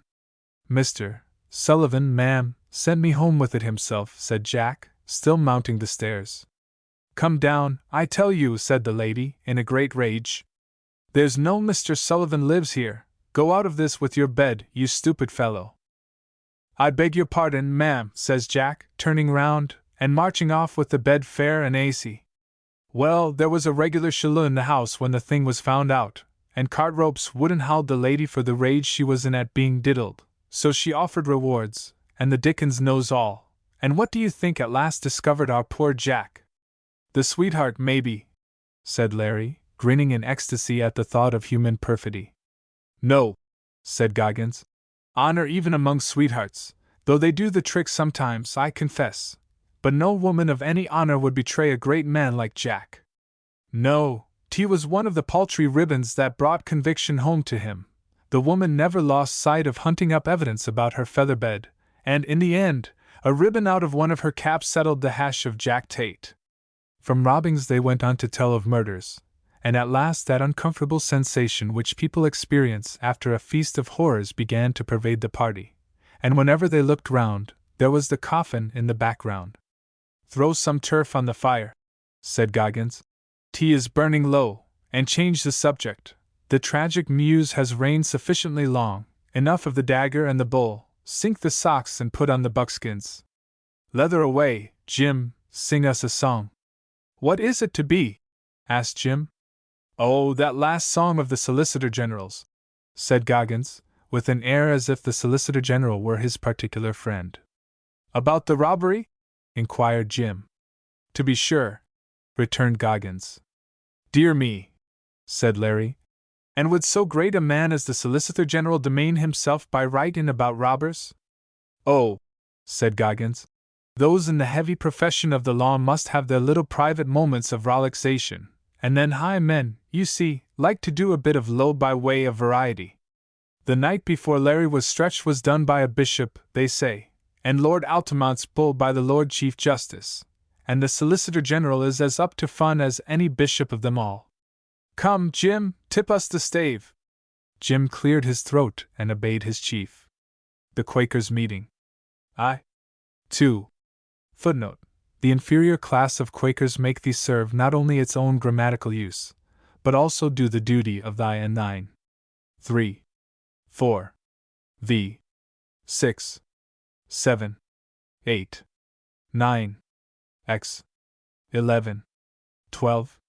Well, it's a queer thing you should be singing a song here, said Larry Hogan, about Jim Barlow, and it's not over half a mile out of this very place he was hanged. Indeed!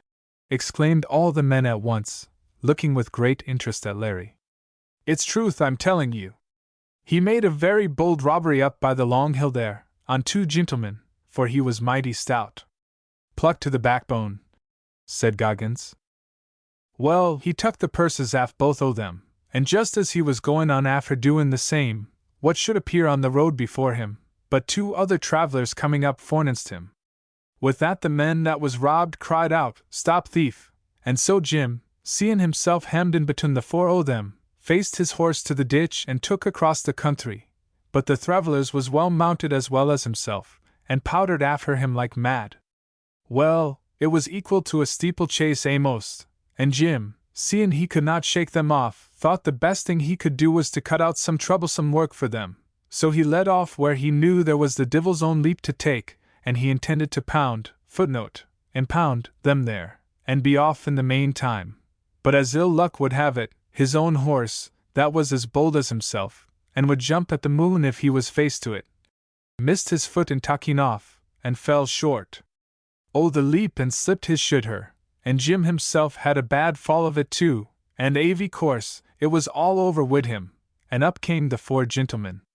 Well, Jim had his pistols yet, and he pulled them out, and swore he'd shoot the first man that attempted to take him. But the gentlemen had pistols as well as he, and were so hot on the chase they determined to have him, and closed on him. Jim fired and killed 1 o' them, but he got a ball in the shoulder himself, from another, and he was taken. Jim shruved to shoot himself with his 2nd pistol, but it missed fire. The curse o' the road is on me, said Jim. My pistol missed fire, and my horse slipped his shoulder, and now I'll be scragged, says he, but it's not for nothing, I've killed 1 o' ye, says he. He was all pluck, said Goggins. Desperate bold, said Larry. Well, he was tried and condemned av course, and was hanged, as I tell you, half a mile out o' this very place, where we are sittin', and his appearance walks, they say, ever since. You don't say so, said Goggins. Faith, it's true, answered Larry. You never saw it, said Goggins. The Lord forbid, returned Larry. But it's true for all that. For you see the big house near this barn, that is all in ruin, was desart because Jim's ghost used to walk. That was foolish, said Goggins. Stir up the fire, Jim, and hand me the whiskey. Oh, if it was only walkin', they might have got over that, but at last one night, as the story goes, when there was a tremendous storm o' wind and rain. Wisht, said one of the peasants. What's that? As they listened, they heard the beating of heavy rain against the door, and the wind howled through its chinks. Well, said Goggins, what are you stopping for? Oh, I'm not stoppin', said Larry. I was sayin' that it was a bad wild night, and Jimmy Barlow's appearance came into the house and asked them for a glass o' spirituous, and that he'd be obleeged to them if they'd help him with his horse that slipped his shoulder, and faith, after that, they'd stay in the place no longer, and signs on it, the house is gone to rack and ruin, and it's only this barn that is kept up at all, because it's convenient for ould Skinflint on the farm. That's all nonsense, said Goggins, who wished, nevertheless, that he had not heard the nonsense. Come, sing another song, Jim. Jim said he did not remember one. Then you sing, Ralph. Ralph said everyone knew he never did more than join a chorus. Then join me in a chorus, said Goggins, for I'll sing if Jim's afraid. I'm not afraid, said Jim. Then why won't you sing? Because I don't like. Ah, exclaimed Goggins. Well, maybe you're afraid yourself, said Jim, if you told truth. Just to show you how little I'm afeard, said Goggins with a swaggering air, I'll sing another song about Jimmy Barlow. You'd better not, said Larry Hogan. Let him rest in pace. "Fudge!" said Goggins. "Will you join chorus, Jim?" "I will," said Jim fiercely. "We'll all join," said the men, except Larry, who felt it would be a sort of relief to bully away the supernatural terror which hung round their hearts after the ghost story by the sound of their own voices. "Then here goes," said Goggins, who started another long ballad about Jimmy Barlow, in the opening of which all joined. It ran as follows. As it would be tiresome to follow this ballad through all its length, breadth, and thickness, we shall leave the singers engaged in their chorus, while we call the reader's attention to a more interesting person than Mr. Goggins or Jimmy Barlow. Chapter 37. When Edward O'Connor had hurried from the burial place, he threw himself into his saddle, and urged his horse to speed, anxious to fly the spot where his feelings had been so harrowed. And as he swept along through the cold night wind which began to rise in gusty fits, and howled past him, there was in the violence of his rapid motion something congenial to the fierce career of painful thoughts which chased each other through his heated brain. He continued to travel at this rapid pace, so absorbed in bitter reflection as to be quite insensible to external impressions, and he knew not how far nor how fast he was going, though the heavy breathing of his horse at any other time would have been signal sufficient to draw the rein. But still he pressed onward, and still the storm increased, and each acclivity was topped but to sweep down the succeeding slope at the same desperate pace. Hitherto the road over which he pursued his fleet career lay through an open country, and though the shades of a stormy night hung above it, the horse could make his way in safety through the gloom.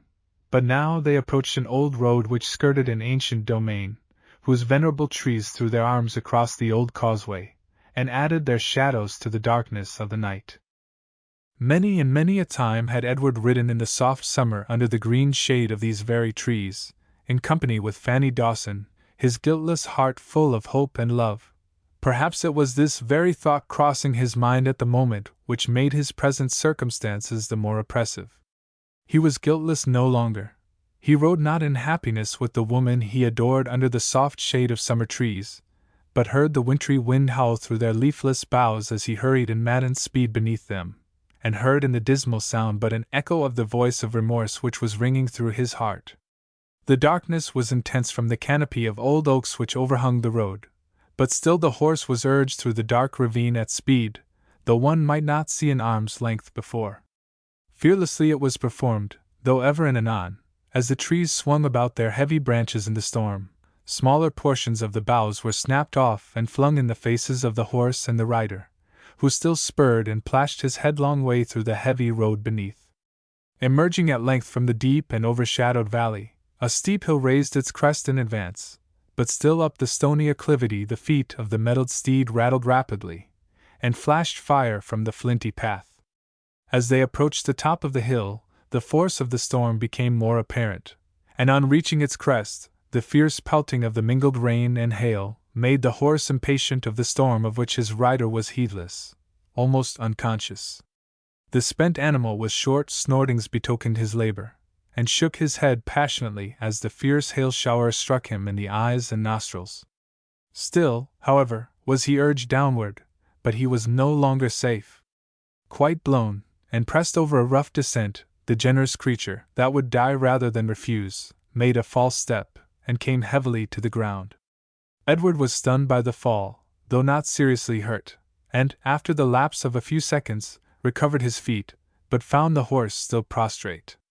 Taking the animal by the head, he assisted him to rise, which he was not enabled to do till after several efforts, and when he regained his legs, it was manifest he was seriously lamed, and as he limped along with difficulty beside his master, who led him gently, it became evident that it was beyond the animal's power to reach his own stable that night. Edward for the first time was now aware of how much he had punished his horse.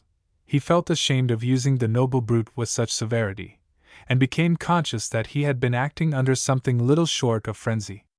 The consciousness at once tended to restore him somewhat to himself, and he began to look around on every side in search of some house where he could find rest and shelter for his disabled horse. As he proceeded thus, the care necessarily bestowed on his dumb companion partially called off his thoughts from the painful theme with which they had been exclusively occupied, and the effect was most beneficial. The first violent burst of feeling was past, and a calmer train of thought succeeded.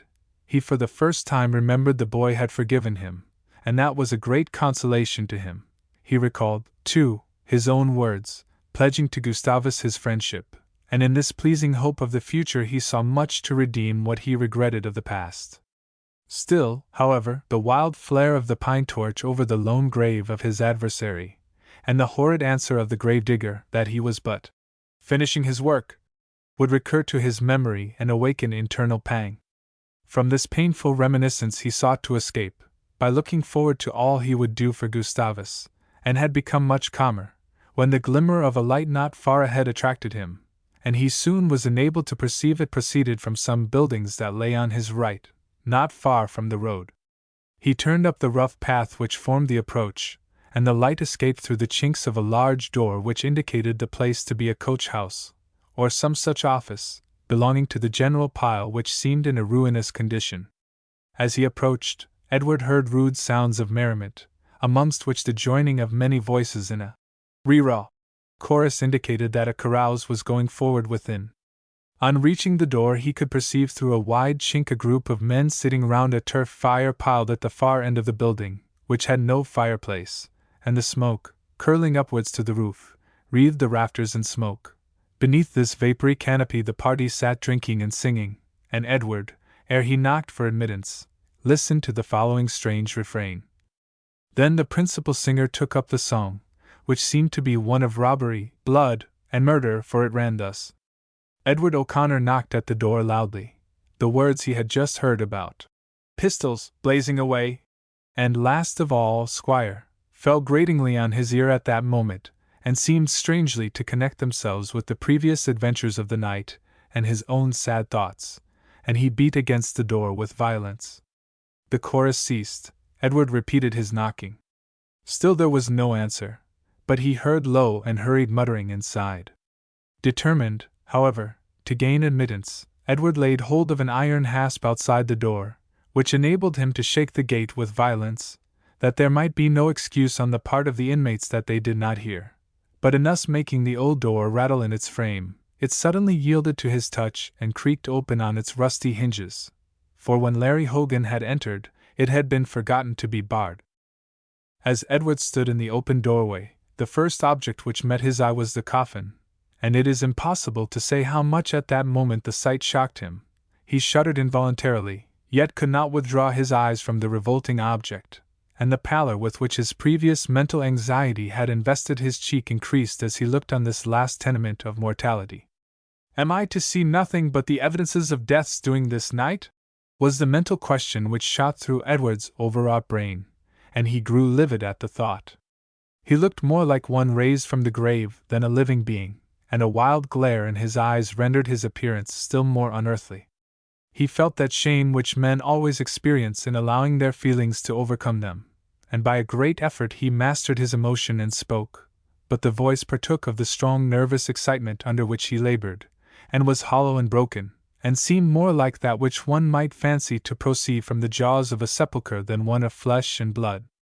Beaten by the storm, too, his hair hung in wet flakes over his face and added to his wild appearance, so that the men all started up at the first glimpse they caught of him, and huddled themselves together in the farthest corner of the building, from whence they eyed him with evident alarm. Edward thought some whiskey might check the feeling of faintness which overcame him, and though he deemed it probable he had broken in upon the nocturnal revel of desperate and lawless men, he nevertheless asked them to give him some. But instead of displaying that alacrity so universal in Ireland, of sharing the creature with the newcomer, the men only pointed to the bottle which stood beside the fire, and drew closer together. Edward's desire for the stimulant was so great that he scarcely noticed the singular want of courtesy on the part of the men, and seizing the bottle, for there was no glass, he put it to his lips, and quaffed a hearty dram of the spirit before he spoke. "I must ask for shelter and assistance here," said Edward. "My horse, I fear, has slipped his shoulder." Before he could utter another word, a simultaneous roar of terror burst from the group. They fancied the ghost of Jimmy Barlow was before them, and made a simultaneous rush from the barn, and when they saw the horse at the door, another yell escaped them, as they fled with increased speed and terror. Edward stood in amazement as the men rushed from his presence. He followed to the gate to recall them. They were gone. He could only hear their yells in the distance. The circumstance seemed quite unaccountable, and as he stood lost in vain surmises as to the cause of the strange occurrence, a low neigh of recognition from the horse reminded him of the animal's wants, and he led him into the barn, where, from the plenty of straw which lay around, he shook down a litter where the maimed animal might rest. He then paced up and down the barn, lost in wonder at the conduct of those whom he found there, and whom his presence had so suddenly expelled, and ever as he walked towards the fire, the coffin caught his eye. As a fitful blaze occasionally arose, it flashed upon the plate, which brightly reflected the flame, and Edward was irresistibly drawn, despite his original impression of horror at the object, to approach and read the inscription. The shield bore the name of O'Grady, and Edward recoiled from the coffin with a shudder, and inwardly asked, was he in his waking senses? He had but an hour ago seen his adversary laid in his grave, yet here was his coffin again before him, as if to harrow up his soul anew. Was it real, or a mockery? Was he the sport of a dream, or was there some dreadful curse fallen upon him, that he should be forever haunted by the victim of his arm, and the call of vengeance for blood be ever upon his track? He breathed short and hard, and the smoky atmosphere in which he was enveloped rendered respiration still more difficult. As through this oppressive vapor, which seemed only fit for the nether world, he saw the coffin plate flash back the flame, his imagination accumulated horror on horror, and when the blaze sank, and but the bright red of the fire was reflected, it seemed to him to burn, as it were, with a spot of blood, and he could support the scene no longer, but rushed from the barn in a state of mind bordering on frenzy. It was about an hour afterwards, near midnight, that the old barn was in flames.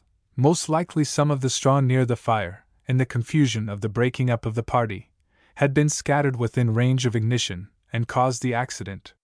The flames were seen for miles round the country, and the shattered walls of the ruined mansion house were illuminated brightly by the glare of the consuming barn, which in the morning added its own blackened and reeking ruin to the desolation, and crowds of persons congregated to the spot for many days after.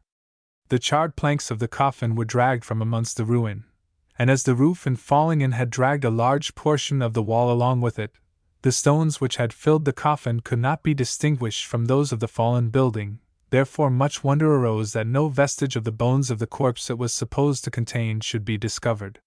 Wonder increased to horror as the strange fact was promulgated, and in the ready credulity of a superstitious people, the terrible belief became general, that his sable majesty had made off with O'Grady and the party watching him. For as the Dublin bailiffs never stopped till they got back to town, and were never seen again in the country, it was most natural to suppose that the devil had made a haul of them at the same time. In a few days rumour added the spectral appearance of Jim Barlow to the tale, which only deepened its mysterious horror, and though, after some time, the true story was promulgated by those who knew the real state of the case, yet the truth never gained ground, and was considered but a clever sham, attempted by the family to prevent so dreadful a story from attaching to their house. And tradition perpetuates to this hour the belief that the devil flew away with O'Grady.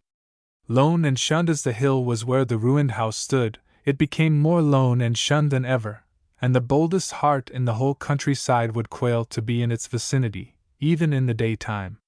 To such a pitch the panic rose, that an extensive farm which encircled it, and belonged to the old usurer who made the seizure, fell into a profitless state from the impossibility of men being found to work upon it. It was useless even as pasture, for no one could be found to herd cattle upon it. Altogether it was a serious loss to the money grubber, and so far the incident of the burnt barn, and the tradition it gave rise to, acted beneficially in making the inhuman act of warring with the dead recoil upon the merciless old usurer. Chapter 38. We left Andy in what may be called a delicate situation, and though Andy's perceptions of the refined were not very acute, he himself began to wonder how he should get out of the dilemma into which circumstances had thrown him, and even to his dull comprehension various terminations to his adventure suggested themselves, till he became quite confused in the chaos which his own thoughts created. One good idea, however, Andy contrived to lay hold of out of the bundle which perplexed him. He felt that to gain time would be an advantage, and if evil must come of his adventure, the longer he could keep it off the better. So he kept up his affectation of timidity, and put in his sobs and lamentations, like so many commas and colons, as it were, to prevent Bridget from arriving at her climax of going to bed. Bridget insisted bed was the finest thing in the world for a young woman in distress of mind. Andy protested he never could get a wink of sleep when his mind was uneasy. Bridget promised the most sisterly tenderness. Andy answered by a lament for his mother. "Come to bed, I tell you," said Bridget. "Are the sheets aired?" sobbed Andy. "What?" exclaimed Bridget, in amazement. "If you are not sure of the sheets being aired," said Andy, "I'd be afeard of catchin' cold." "Sheets, indeed," said Bridget. "Faith, it's a dainty lady you are, if you can't sleep without sheets." "What?" returned Andy. "No sheets?" "Divil a sheet." "Oh, mother, mother!" exclaimed Andy. "What would you say to your innocent child being tuck away to a place where there was no sheets?" "Well, I never heerd the like," says Bridget. "Oh, the villains! To bring me where I wouldn't have a bit o' clane linen to lie in. Sure, there's blankets, I tell you." "Oh, don't talk to me!" roared Andy. "Sure, you know, sheets is only dacent." "Bother, girl! Isn't a snug woolly blanket a fine thing?" "Oh, don't break my heart that away," sobbed Andy. "Sure, there's wool on any dirty sheep's back, but linen is dacency. Oh, mother, mother, if you thought your poor girl was without a sheet this night!" And so Andy went on, spinning his bit of linen manufacture as long as he could, and raising Bridget's wonder that, instead of the lament which abducted ladies generally raise about their vartue, this young woman's principal complaint arose on the scarcity of flax. Bridget appealed to common sense if blankets were not good enough in these bad times, insisting, moreover, that, as love was warmer than friendship, so wool was warmer than flax. The beauty of which parallel case nevertheless failed to reconcile the disconsolate abducted.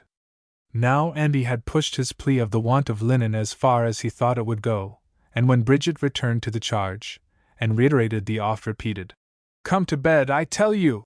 Andy had recourse to twiddling about his toes, and chattering his teeth, and exclaimed in a tremulous voice, "Oh, I've a thrimblin' all over me!" "Loosen the strings o' you, then," said Bridget, about to suit the action to the word. "Ow! Ow!" cried Andy. "Don't touch me, I'm ticklish." "Then open the throat o' your gown yourself, dear," said Bridget. "I've a cold on my chest and darn't," said Andy. "But I think a drop of hot punch would do me good if I had it." "And plenty of it," said Bridget, "if that'll please you." She rose as she spoke, and set about getting the materials for making punch. Andy hoped, by means of this last idea, to drink Bridget into a state of unconsciousness, and then make his escape, but he had no notion, until he tried, what a capacity the gentle Bridget had for carrying tumblers of punch steadily. He proceeded as cunningly as possible, and, on the score of the thrimblin' over him, repeated the doses of punch, which, nevertheless, he protested he couldn't touch, unless Bridget kept him in countenance, glass for glass, and Bridget, genial soul, was no way both. For living in a still, and among smugglers, as she did, it was not a trifle of stingo could bring her to a halt. Andy, even with the advantage of the stronger organization of a man, found this mountain last nearly a match for him, and before the potations operated as he hoped upon her, his own senses began to feel the influence of the liquor, and his caution became considerably undermined. Still, however, he resisted the repeated offers of the couch proposed to him, declaring he would sleep in his clothes, and leave to Bridget the full possession of her lair.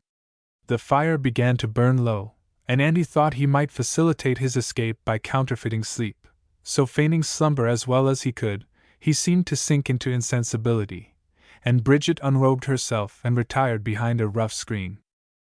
It was by a great effort that Andy kept himself awake, for his potations, added to his nocturnal excursion, tended towards somnolency. But the desire of escape, and fear of a discovery and its consequences, prevailed over the ordinary tendency of nature, and he remained awake, watching every sound. The silence at last became painful, So still was it, that he could hear the small crumbling sound of the dying embers as they decomposed and shifted their position on the hearth, and yet he could not be satisfied from the breathing of the woman that she slept. After the lapse of half an hour, however, he ventured to make some movement. He had well observed the quarter in which the outlet from the cave lay, and there was still a faint glimmer from the fire to assist him in crawling towards the trap. It was a relief when, after some minutes of cautious creeping, he felt the fresh air breathing from above, and a moment or two more brought him in contact with the ladder. With the stealth of a cat he began to climb the rungs. He could hear the men snoring on the outside of the cave. Step by step as he arose he felt his heart beat faster at the thought of escape, and became more cautious. At length his head emerged from the cave, and he saw the men lying about its mouth. They lay close around it.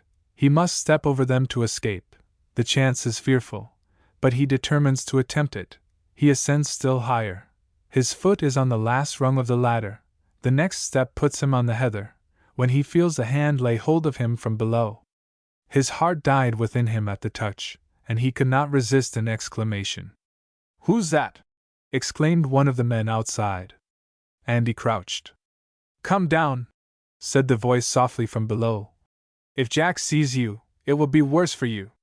It was the voice of Bridget, and Andy felt it was better to be with her than exposed to the savagery of Sean Moore and his myrmidons, so he descended quietly, and gave himself up to the tight hold of Bridget, who, with many asseverations that, out of her arms she would not let the prisoner go till morning, led him back to the cave. Chapter 39. So sings the poet, but whether the wit be great or little, the thin partition, separating madness from sanity, is equally mysterious.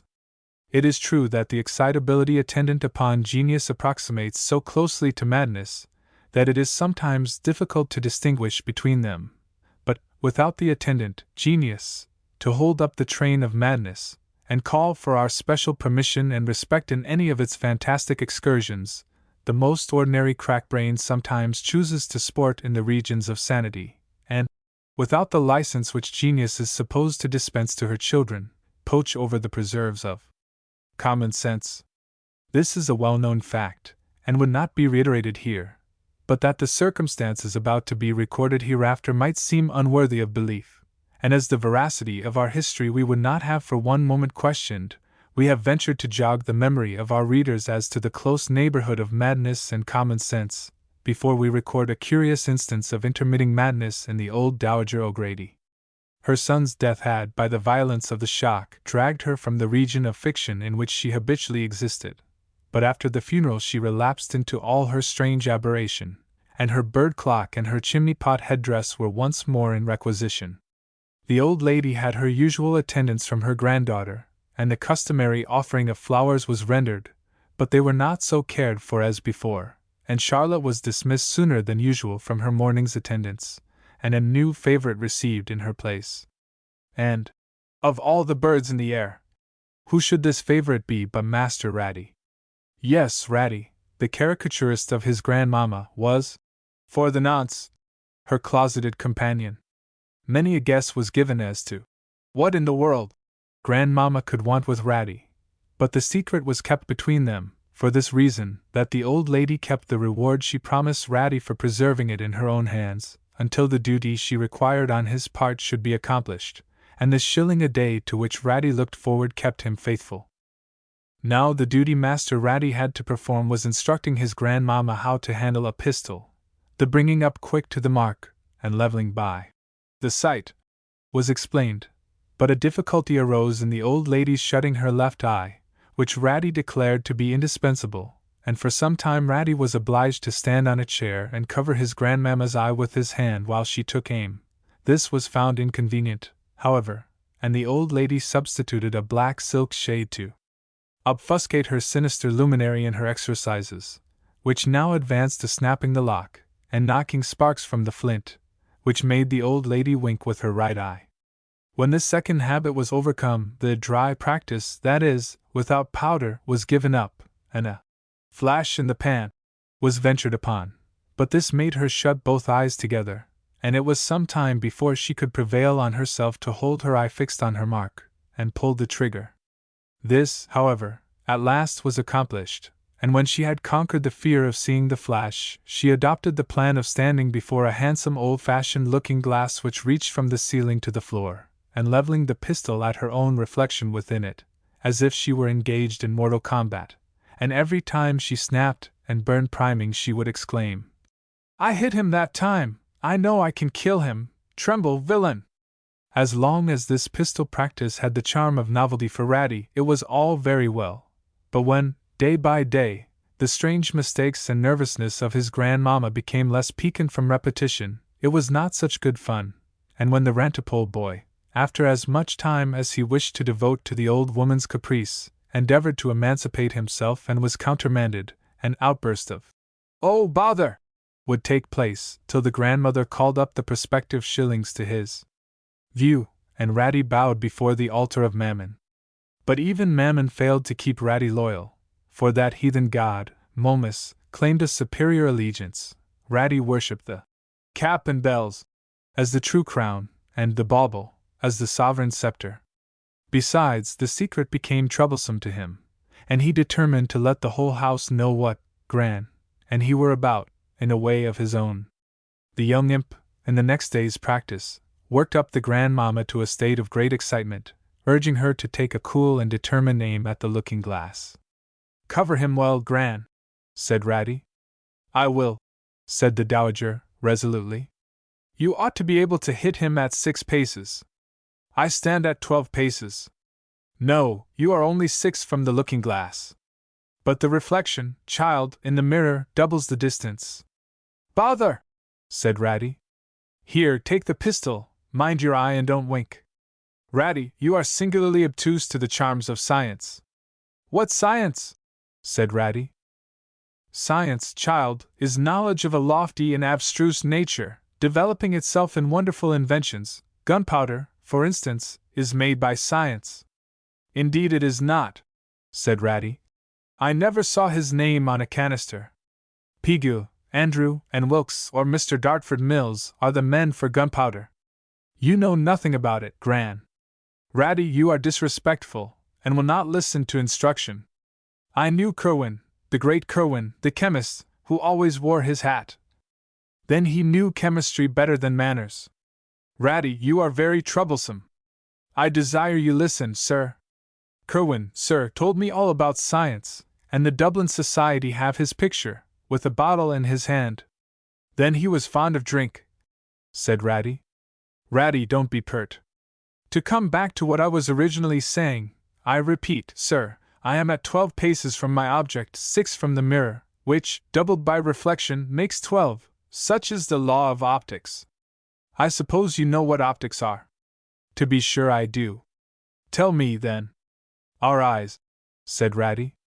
"Eyes!" exclaimed the old lady, in amaze. "To be sure," answered Ratty boldly. "Didn't I hear the old blind man at the fair asking charity for the loss of his blessed optics?" "Oh, what lamentable ignorance, my child!" exclaimed the old lady. "Your tutor ought to be ashamed of himself." "So he is," said Ratty. "He hasn't had a pair of new breeches for the last 7 years, and he hides himself whenever he sees Mamma or the girls." "Oh, you ignorant child! Indeed, Ratty, my love, you must study. I will give you the renowned Curwen's book. Charlotte tore some of it for curl papers, but there's enough left to enlighten you with the sun's rays, and reflection and refraction." "I know what that is," said Ratty. "What?" "Refraction." "And what is it, dear?" "Bad behavior," said Ratty. "Oh, heavens!" exclaimed his grandmother. "Yes, it is," said Ratty stoutly. "The tutor says I'm refractory when I behave ill, and he knows Latin better than you." "Ratty, Ratty! You are hopeless!" exclaimed his grandmamma. "No, I am not," said Ratty. "I'm always hoping. And I hope Uncle Robert will break his neck some day, and leave us his money." The old woman turned up her eyes, and exclaimed, "You wicked boy!" "Fudge!" said Ratty. "He's an old shaver, and we want it, and indeed, Gran, you ought to give me 10 shillings for 10 days' teaching, now, and there's a fair next week, and I want to buy things." Ratty, I told you when you made me perfect in the use of my weapon I would pay you. My promise is sacred, and I will observe it with that scrupulous honor which has ever been the characteristic of the family. As soon as I hit something, and satisfy myself of my mastery over the weapon, the money shall be yours, but not till then. Oh, very well, said Ratty. Go on then. Ready, don't bring up your arm that way, like the handle of a pump, but raise it nice from the elbow, that's it. Ready, fire! Ah! There you blink your eye, and drop the point of your pistol, try another. Ready, fire! That's better. Now steady the next time. The young villain then put a charge of powder and ball into the pistol he handed his grandmother, who took steady aim at her reflection in the mirror, and at the words, Ready, fire! Bang went the pistol, the magnificent glass was smashed. The unexpected recoil of the weapon made it drop from the hand of the dowager, who screamed with astonishment at the report and the shock, and did not see for a moment the mischief she had done. But when the shattered mirror caught her eyes, she made a rush at Ratty, who was screeching with laughter in the far corner of the room where he ran to when he had achieved his trick, and he was so helpless from the excess of his cachinnation that the old lady cuffed him without his being able to defend himself. At last he contrived to get out of her clutches and jammed her against the wall with the table so tightly that she roared, Murder! The report of the pistol ringing through the house brought all its inmates to the spot, and there the cries of murder from the old lady led them to suppose some awful tragedy, instead of a comedy, was enacting inside. The door was locked, too, which increased the alarm, and was forced in the moment of terror from the outside. When the crowd rushed in, Master Ratty rushed out, and left the astonished family to gather up the bits of the story, as well as they could, from the broken looking-glass and the cracked dowager. Chapter 40. Though it is clear the serious events in the O'Grady family had not altered Master Ratty's propensities in the least, the case was far different with Gustavus. In that one night of suffering which he had passed, the gulf was leaped that divides the boy from the man, and the extra frivolity and carelessness which clung from boyhood up to the age of 15 was at once, by the sudden disruption produced by events, thrown off, and as singular a ripening into manhood commenced. Gustavus was of a generous nature, and even his faults belonged less to his organization than to the devil-may-care sort of education he received, if education it might be called. Upon his generosity the conduct of Edward O'Connor beside the grave of the boy's father had worked strongly, and though Gustavus could not give his hand beside the grave to the man with whom his father had engaged in deadly quarrel, yet he quite exonerated Edward from any blame, and when, after a night more sleepless than Gustavus had ever known, he rose early on the ensuing morning, he determined to ride over to Edward O'Connor's house to breakfast, and commence that friendship which Edward had so solemnly promised to him, and with which the boy was pleased, for Gustavus was quite aware in what estimation Edward was held, and though the relative circumstances in which he and the late squire stood prevented the boy from caring a fig for him, as he often said himself, yet he was not beyond the influence of that thing called reputation, which so powerfully attaches to and elevates the man who wins it, and the price at which Edward was held in the country influenced opinion even in Neck-or-Nothing Hall, albeit though against the grain. Gustavus had sometimes heard, from the lips of the idle and ignorant, Edward sneered at for being cruel wise, and too much of a schoolmaster, and fit for nothing but books or a boudoir, and called a piano man, with all the rest of the hackneyed dirt which jealous inferiority loves to fling at the heights it cannot occupy, for though, as it has been said, Edward, from his manly and sensible bearing, had escaped such sneers better than most men, still some few there were to whom his merit was offensive. Gustavus, however, though he sometimes heard such things, saw with his own eyes that Edward could back a horse with any man in the country, was always foremost in the chase, could bring down as many brace of birds as most men in a day, had saved 1 or 2 persons from drowning, and if he did all these things as well as other men, Gustavus, though hitherto too idle to learn much himself, did not see why a man should be sneered at for being an accomplished scholar as well. Therefore he had good foundation for being pleased at the proffered friendship of such a man, and remembering the poignancy of Edward's anguish on the foregoing eve, Gustavus generously resolved to see him at once and offer him the hand which a nice sense of feeling made him withhold the night before. mounting his pony. An hour's smart riding brought him to Mount Esker, for such was the name of Mr. O'Connor's residence. It was breakfast time when Gustavus arrived, but Edward had not yet left his room, and the servant went to call him.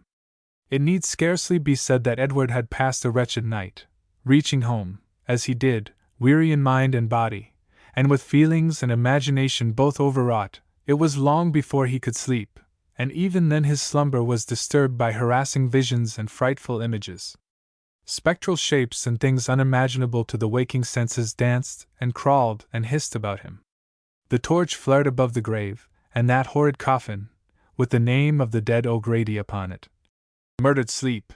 It was dawn before anything like refreshing slumber touched his feverish eyelids, and he had not enjoyed more than a couple of hours of what might be called sleep, when the servant called him, and then, after the brief oblivion he had obtained, one may fancy how he started when the first words he heard on waking were, "Mr. O'Grady is below, sir." Edward started up from his bed and stared wildly on the man, as he exclaimed, with a look of alarm, "O'Grady! For God's sake, you don't say O'Grady?" "'Tis Master Gustavus, sir," said the man, wondering at the wildness of Edward's manner. "Oh, the boy, aye, the boy," repeated Edward, drawing his hands across his eyes and recovering his self-possession. "Say I will be down presently." The man retired, and Edward lay down again for some minutes to calm the heavy beating of his heart which the sudden mention of that name had produced, that name so linked with the mental agony of the past night, that name which had conjured up a waking horror of such might as to shake the sway of reason for a time, and which afterwards pursued its reign of terror through his sleep. After such a night, fancy poor Edward doomed to hear the name of O'Grady again the first thing in the morning, and we cannot wonder that he was startled. A few minutes, however, served to restore his self-possession, and he arose, made his toilet in haste, and descended to the breakfast parlor, where he was met by Gustavus with an open hand, which Edward clasped with fervor and held for some time as he looked on the handsome face of the boy, and saw in its frank expression all that his heart could desire. They spoke not a word, but they understood one another, and that moment commenced an attachment which increased with increasing intimacy, and became one of those steadfast friendships which are seldom met with. After breakfast Edward brought Gustavus to his den, as he called the room which was appropriated to his own particular use, occupied with books and a small collection of national relics. Some long ranges of that peculiar calf binding, with its red label, declared at once the contents to be law, and by the dry formal cut of the exterior gave little invitation to reading. The very outside of a law library is repulsive. The continuity of that eternal buff leather gives one a surfeit by anticipation, and makes one mentally exclaim in despair, "Heavens! How can any one hope to get all that into his head?" The only plain honest thing about law is the outside of the books where it is laid down. There all is simple, inside all is complex. The interlacing lines of the binder's patterns find no place on the covers, but intricacies abound inside, where any line is easier found than a straight one. Nor gold leaf nor tool is employed without, but within how many fallacies are enveloped in glozing words. The gold leaf has its representative in legal fiction, and as for tooling, there's plenty of that. Other books, also, bore external evidence of the nature of their contents. Some old parchment covers indicated the lore of past ages. Amidst these the brightest names of Greece and Rome were to be found, as well as those who have adorned our own literature, and implied a cultivated taste on the part of the owner. But one portion of the library was particularly well stored. The works bearing on Irish history were numerous, and this might well account for the ardor of Edward's feelings in the cause of his country, for it is as impossible that a river should run backwards to its source, as that any Irishman of a generous nature can become acquainted with the real history of his country, and not feel that she has been an ill-used and neglected land, and not struggle in the cause of her being righted. Much has been done in the cause since the days of which this story treats, and Edward was amongst those who helped to achieve it, but much has still to be done, and there is glorious work in store for present and future Edward O'Connors. Along with the books which spoke the cause of Ireland, the mute evidences, also, of her former glory and civilization were scattered through the room. Various ornaments of elegant form, and wrought in the purest gold, were tastefully arranged over the mantelpiece, some, from their form, indicating their use, and others only affording matter of ingenious speculation to the antiquary, but all bearing evidence of early civilization. The frontlet of gold indicated noble estate, and the long and tapering bodkin of the same metal, with its richly enchased knob or pendant crescent, implied the robe it once fastened could have been of no mean texture, and the wearer of no mean rank. Weapons were there, too, of elegant form and exquisite workmanship, wrought in that ancient bronze, of such wondrous temper that it carries effective edge and point. The sword was of exact Phoenician mold. The double-eyed spearhead, formed at once for strength and lightness, might have served as the model for a sculptor in arming the hand of Minerva. Could these be the work of an uncultivated people? Impossible! The harp, too, was there, that unfailing mark of polish and social elegance. The bard and barbarism could never be coeval. But a relic was there, exciting still deeper interest, an ancient crozier, of curious workmanship, wrought in the precious metals and partly studded with jewels. But few of the latter remained, though the empty collets showed it had once been costly in such ornaments. Could this be seen without remembering that the light of Christianity first dawned over the Western Isles and Ireland? That there the gospel was first preached, there the work of salvation begun? There be cold hearts to which these touching recollections do not pertain, and they heed them not, and some there are, who, with a callousness which shocks sensibility, have the ignorant effrontery to ask, "Of what use are such recollections?" With such frigid utilitarians it would be vain to argue. But this question, at least, may be put in return. Why should the ancient glories of Greece and Rome form a large portion of the academic studies of our youth?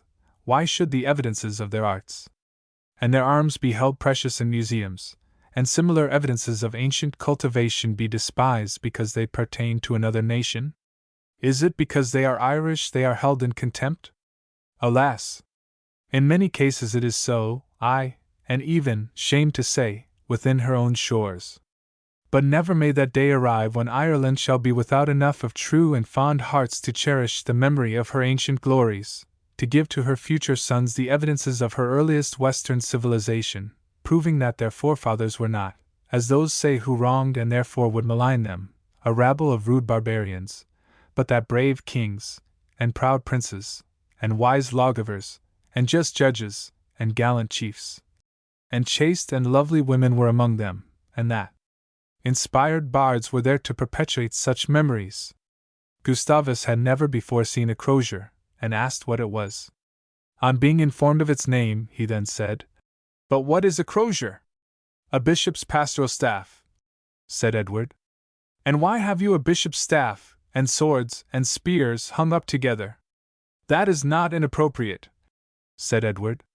"Unfortunately, the sword and the crozier have been frequently but too intimate companions. Preaching the word of peace has been too often the pretext for war. The Spaniards, for instance, in the name of the gospel, committed the most fearful atrocities."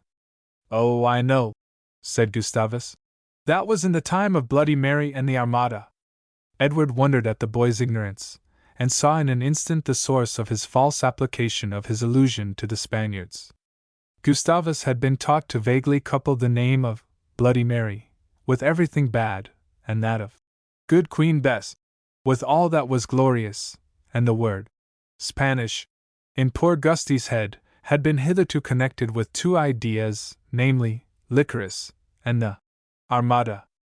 Edward, without wounding the sensitive shame of ignorant youth, gently set him right, and made him aware he had alluded to the conduct of the Spaniards in America under Cortez and Pizarro. For the first time in his life Gustavus was aware that Pizarro was a real character.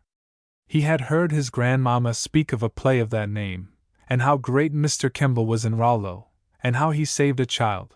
But as to its belonging to history, it was a new light. The utmost Gusty knew about America being that it was discovered by Columbus.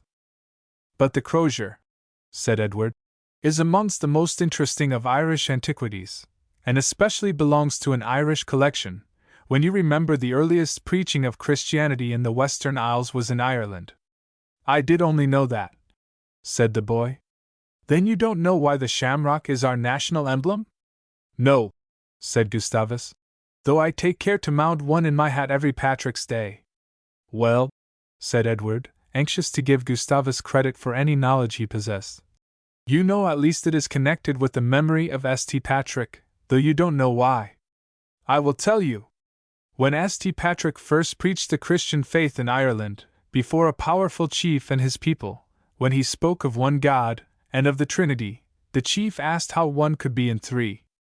St. Patrick, instead of attempting a theological definition of the faith, thought a simple image would best serve to enlighten a simple people, and stooping to the earth he plucked from the green sod a shamrock, and holding up the trefoil before them he bade them there behold one in three.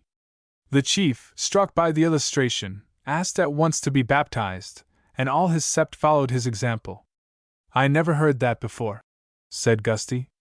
Tea is very beautiful. I will tell you something else connected with it, said Edward.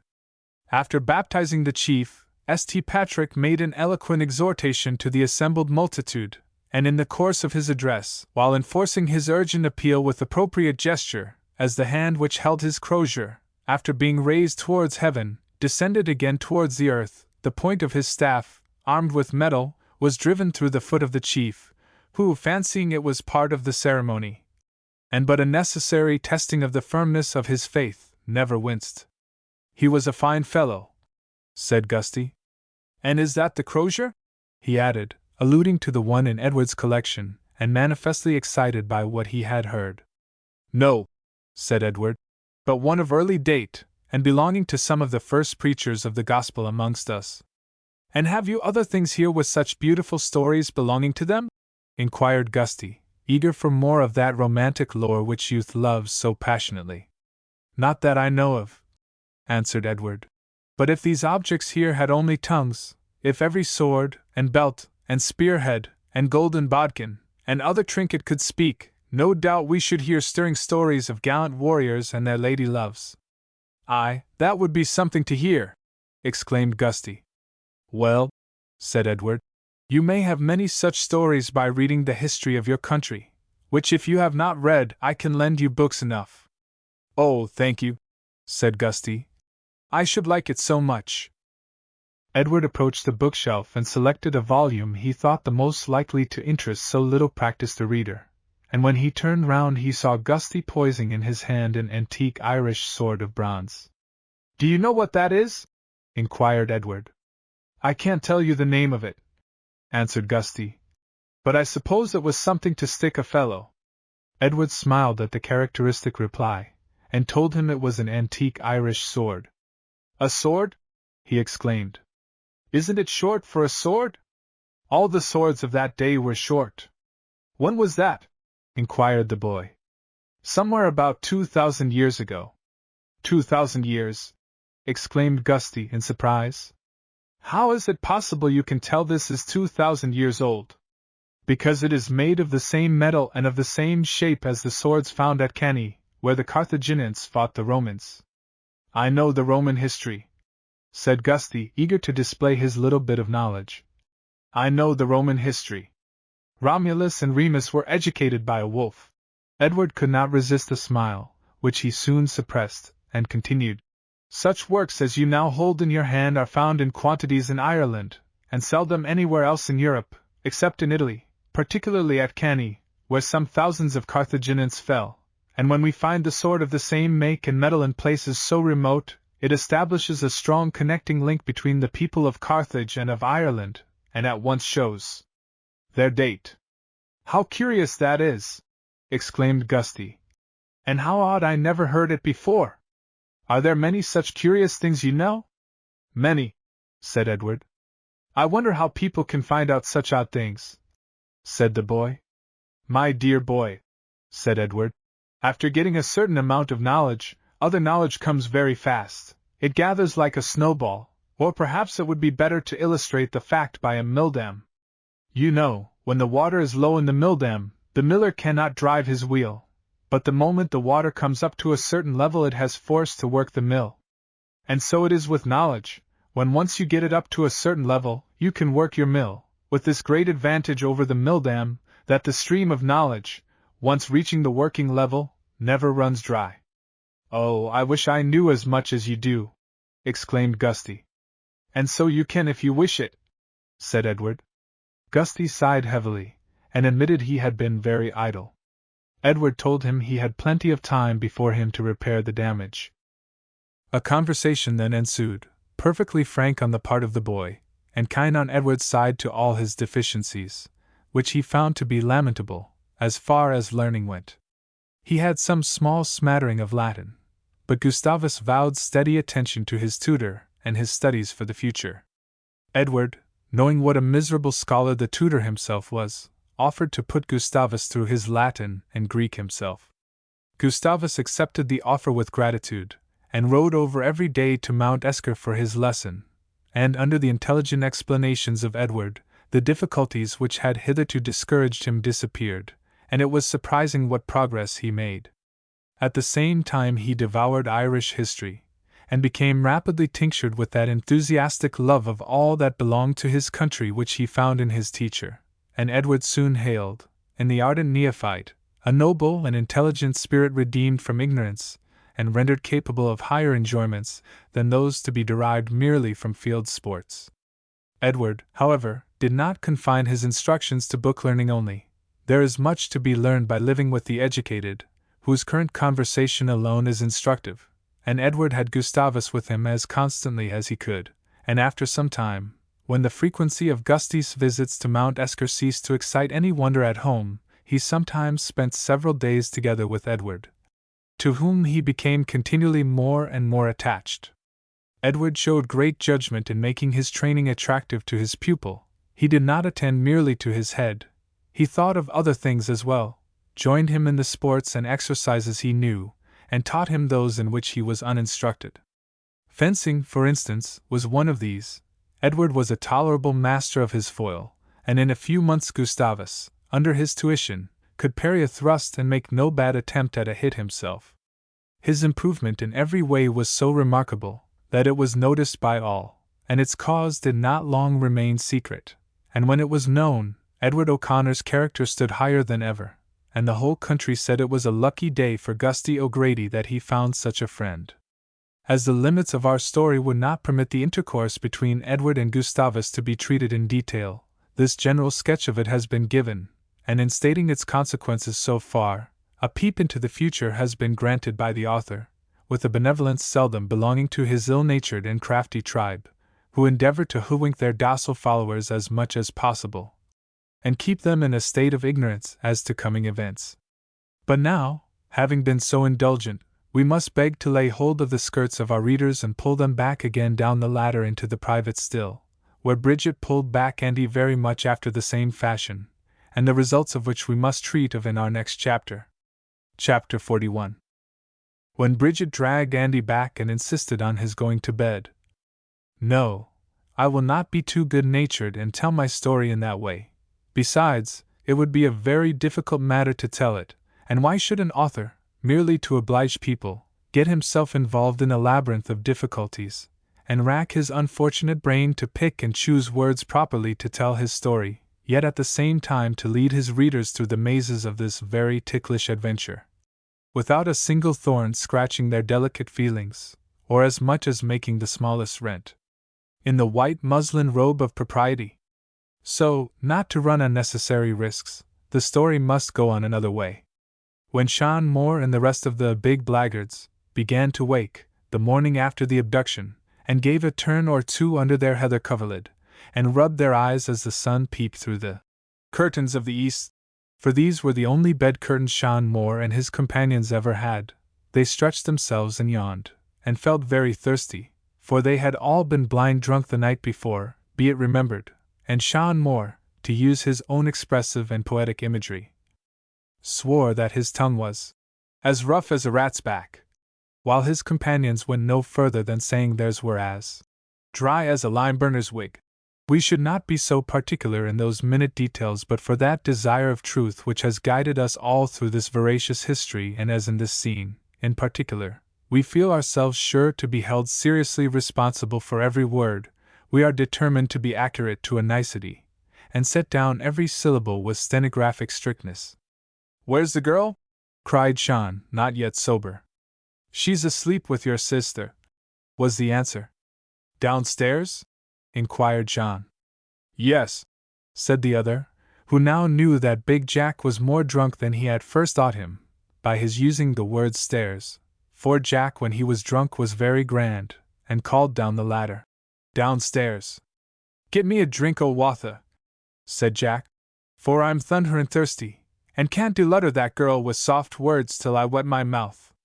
His attendant vagabond obeyed the order, and a large pitcher full of water was handed to the master, who heaved it upwards to his head and drank as audibly and nearly as much as a horse. Then, holding his hands to receive the remaining contents of the pitcher, which his followers poured into his monstrous palms, he soused his face, which he afterwards wiped in a wisp of grass, the only towel of Jack's which was not then at the wash. Having thus made his toilet, Big Jack went downstairs, and as soon as his great bullhead had disappeared beneath the trap, one of the men above said, "We'll have a shillow soon, boys." And sure enough they did before long hear an extraordinary row. Jack first roared for Bridget, and no answer was returned.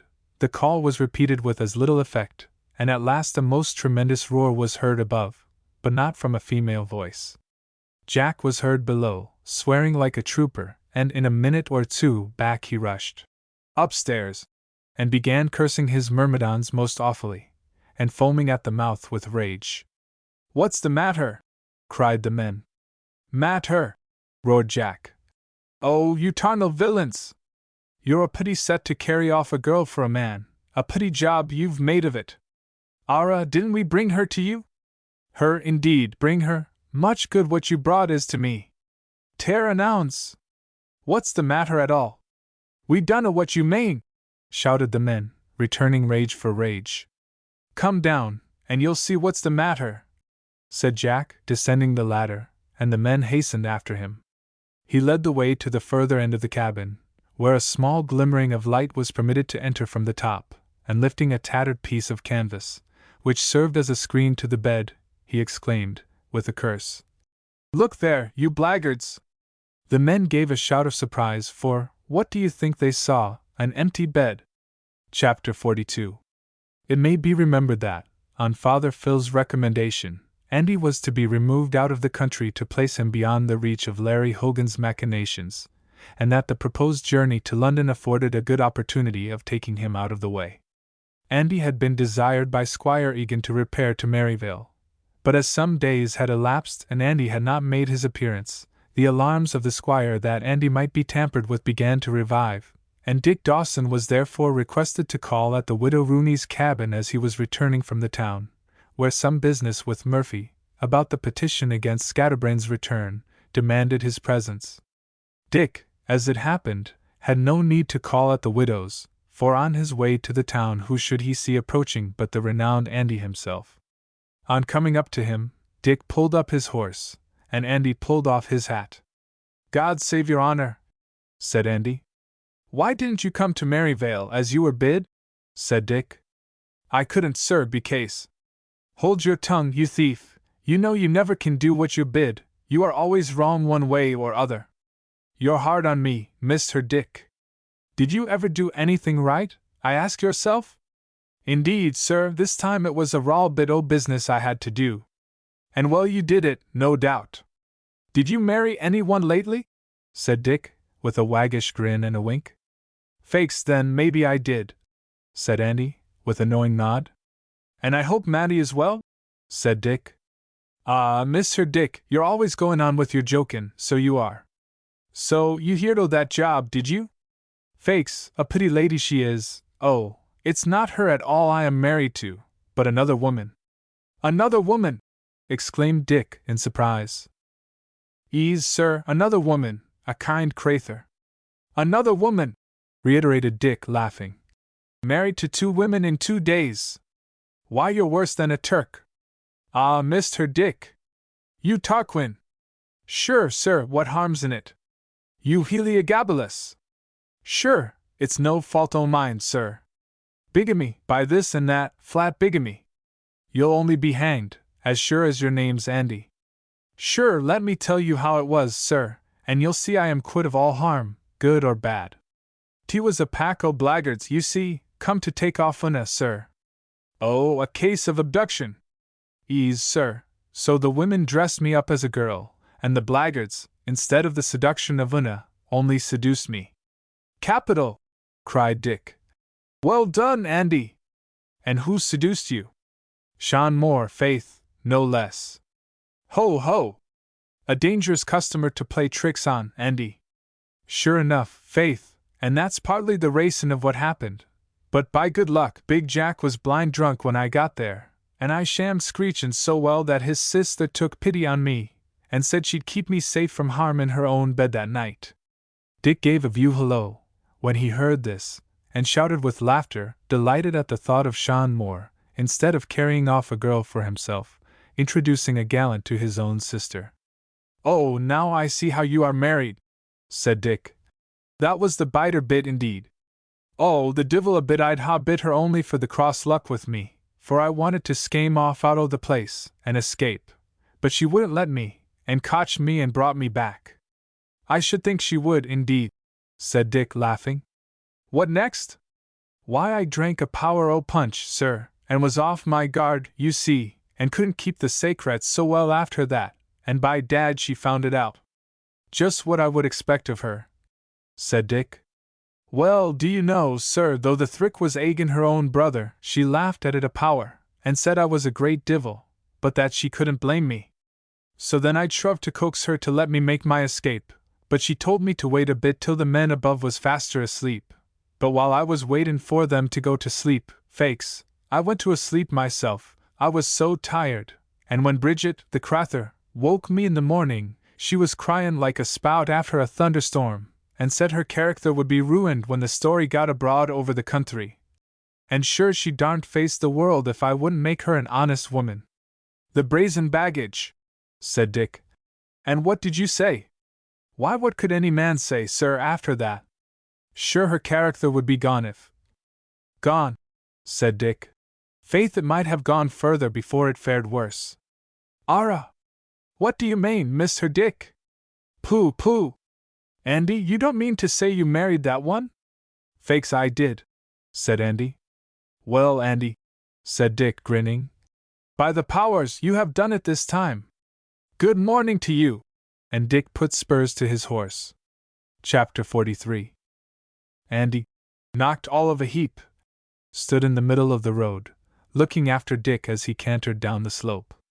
It was seldom poor Andy was angry, but he felt a strong sense of indignation choking him as Dick's parting words still rung in his ears. What does he mean? Said Andy, talking aloud. What does he mean? He repeated, anxious to doubt and therefore question the obvious construction which Dick's words bore. Mr. Dick is fond of a joke, and maybe this is one of his making, but if it is, 'tis not a fair one, 'pon my soul. A poor man has his feelin's as well as a rich man. How would you like your own wife to be spoke of that way, Mr. Dick, as proud as you ride your horse there, humph? Andy, in great indignation, pursued his way towards his mother's cabin to ask her blessing upon his marriage. On his presenting himself there, both the old woman and Una were in great delight at witnessing his safe return, Una particularly, for she, feeling that it was for her sake Andy placed himself in danger, had been in a state of great anxiety for the result of the adventure, and on seeing him, absolutely threw herself into his arms, and embraced him tenderly, impressing many a hearty kiss upon his lips, between whiles that she vowed she would never forget his generosity and courage, and ending with saying there was nothing she would not do for him. Now Andy was flesh and blood like other people, and as the showers of kisses from Una's ripe lips fell fast upon him, he was not insensible to the embrace of so very pretty a girl, moreover, he had always had a sneaking kindness for, which Una's distance of manner alone had hitherto made him keep to himself.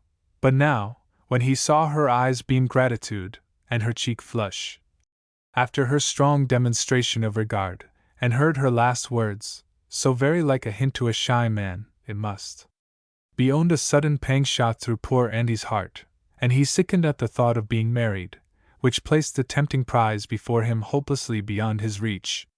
He looked so blank, and seemed so unable to return Una's fond greeting, that she felt the pique which every pretty woman experiences who fancies her favors disregarded, and thought Andy the stupidest lout she ever came across. turning up her hair, which had fallen down in the excess of her friendship, she walked out of the cottage, and biting her disdainful lip, fairly cried for spite. In the meantime, Andy popped down on his knees before the widow, and said, "Give me your blessing, mother!" "For what, you Omidhaun?" said his mother fiercely, for her woman's nature took part with Una's feelings, which she quite comprehended, and she was vexed with what she thought Andy's disgusting insensibility. "For what should I give you my blessing?" "Becase I'm married, ma'am." "What?" exclaimed the mother. "It's not married again you are. You're joking sure." "Faix, it's no joke," said Andy sadly. "I'm married sure enough, so give us your blessin' anyhow," cried he, still kneeling. "And who did you dar for to marry, sir, if I make so bold to ax, without my lave or license?" "There was no time for ashin, mother, tea was done in a hurry, and I can't help it, so give us your blessing at once." "Tell me who is she, before I give you my blessin'." "Sean Moore's sister, ma'am." "What?" exclaimed the widow, staggering back some paces. "Sean Moore's sister, did you say Bridget Rua footnote, red-haired Bridget, is it?" "Ease, ma'am." "Oh, we're asked through, plililo, Millia murther!" shouted the mother, tearing her cap off her head. "Oh, bless Vargin, holy St. Dominic, Pethlin Paul the Apostle, what'll I do? Oh, pater nave, you dirty Boston, blessed angels and holy martyrs, kneelin' there in the middle o' the floor as if nothing happened, look down on me this day, a poor virtuous dissolute woman. Oh, you disgrace to me and all belonging to you, and is it the impudence to ask my blessin' you have, when it's a whippin'? At the cart's tail you ought to get, you shameless scapegrace?" She then went wringing her hands, and throwing them upwards in appeals to heaven, while Andy still kept kneeling in the middle of the cabin, lost in wonder. The widow ran to the door and called Una in. "Who do you think that blackguard is married to?" said the widow. "Married!" exclaimed Una, growing pale. "Aye, married, and who to, do you think? Why, to Bridget Rua!" Una screamed and clasped her hands. Andy got up at last, and asked what they were making such a rout about. He wasn't the first man who married without asking his mother's leave, and wanted to know what they had to say agin it. "Oh, you barefaced scandal o' the world!" cried the widow. "To ask such a question, to marry a thrampin' shriel like that, a great red-headed jack." "She can't help her hair," said Andy. "I wish I could cut it off, and her head along with it, the shrap. Oh, blessed Vargin! To have my daughter-in-law." "What?" said Andy, getting rather alarmed. "That all the country knows is—" "What?" cried Andy. "Not a fair nor a market town doesn't know her as well as— Oh, Wirra! Wirra! Why, you don't mane to say anything agin her character, do you?" said Andy. "Character, indeed!" said his mother, with a sneer. "By this and that," said Andy. "If she was the child unborn, she couldn't make a greater hullabaloo about her character than she did the mornin' after." "After what?" said his mother. "After I was tuck away up to the hill beyant, and found her there, but I believe I didn't tell you how it happened." "No," said Una, coming forward, deadly pale, and listening anxiously, with a look of deep pity in her soft eyes. Andy then related his adventure as the reader already knows it, and when it was ended, Una burst into tears and in passionate exclamations blamed herself for all that had happened, saying it was in the endeavor to save her that Andy had lost himself. "Oh, Una! Una!" said Andy, with more meaning in his voice than the girl had ever heard before. "It isn't the loss of myself I mind, but I've lost you too. Oh, if you had ever given me a tender word or look before this day, 't would never have happened, and that deceiver in the hills never could have deluddered me. And tell me, Lana Macree, is my suspicions right in what I hear? Tell me the worst at oncet, is she non-compass?" "Oh, I never heard her called by that name before," sobbed Una. "But she has a great many others just as bad." "Ow! Ow! Ow!" exclaimed Andy. "Now I know what Mr. Dick laughed at. Well, death before dishonor. I'll go list for a soldier, and never live with her." Chapter 44. It has been necessary in an earlier chapter to notice the strange freaks madness will sometimes play. It was then the object to show how strong affections of the mind will recall an erring judgment to its true balance. But the action of the counterpoise growing weaker by time, the disease returns, and reason again kicks the beam. Such was the old dowager's case. The death of her son recalled her to herself, but a few days produced relapse, and she was as foolish as ever. Nevertheless, as Polonius remarks of Hamlet, so in the dowager's case there was method, not of a sane intention, as the old courtier implies of the Danish prince, but of insane birth, begot of a chivalrous feeling on an enfeebled mind. To make this clearly understood, it is necessary to call attention to one other peculiarity of madness, that, while it makes those under its influence liable to say and enact all sorts of nonsense on some subjects, it never impairs their powers of observation on those which chance to come within the reach of the undiseased portion of the mind, and moreover, they are quite as capable of arriving at just conclusions upon what they so see and hear, as the most reasonable person, and perhaps, in proportion as the reasoning power is limited within a smaller compass, so the capability of observation becomes stronger by being concentrated. Such was the case with the old dowager, who, while Furlong was doing devotion to Augusta, and appeared the pink of faithful swains, saw very clearly that Furlong did not like it a bit, and would gladly be off his bargain. Yea, while the people in their sober senses on the same plane with the parties were taken in, the old lunatic, even from the toppling height of her own mad chimney pot, could look down and see that Furlong would not marry Augusta if he could help it. It was even so. Furlong had acted under the influence of terror when poor Augusta, shoved into his bedroom through the devilment of that rascally imp, Ratty, and found there, through the evil destiny of Andy, was flung into his arms by her enraged father, and accepted as his wife. The immediate hurry of the election had delayed the marriage, the duel and its consequences further interrupted the happy event, and O'Grady's death caused a further postponement. It was delicately hinted to Furlong that when matters had gone so far as to the wedding dresses being ready, that the sooner the contracting parties under such circumstances were married, the better. But Furlong, with that affectation of propriety which belongs to his time-serving tribe, pleaded the regard to appearances, so soon after the ever-to-be-deplored event, and other such specious excuses, which were but covers to his own rascality, and used but to postpone the wedding day. The truth was, the moment Furlong had no longer the terrors of O'Grady's pistol before his eyes, he had resolved never to take so bad a match as that with Augusta appeared to be, indeed was, as far as regarded money, though Furlong should only have been too glad to be permitted to mix his plebeian blood with the daughter of a man of high family, whose crippled circumstances and consequent truckling conduct had reduced him to the wretched necessity of making such a cur as Furlong the inmate of his house. But so it was. The family began at last to suspect the real state of the case, and all were surprised except the old dowager. She had expected what was coming, and had prepared herself for it. All her pistol practice was with a view to call Furlong to the last arbitrament, for this slight to her house. Gusty was too young, she considered, for the duty.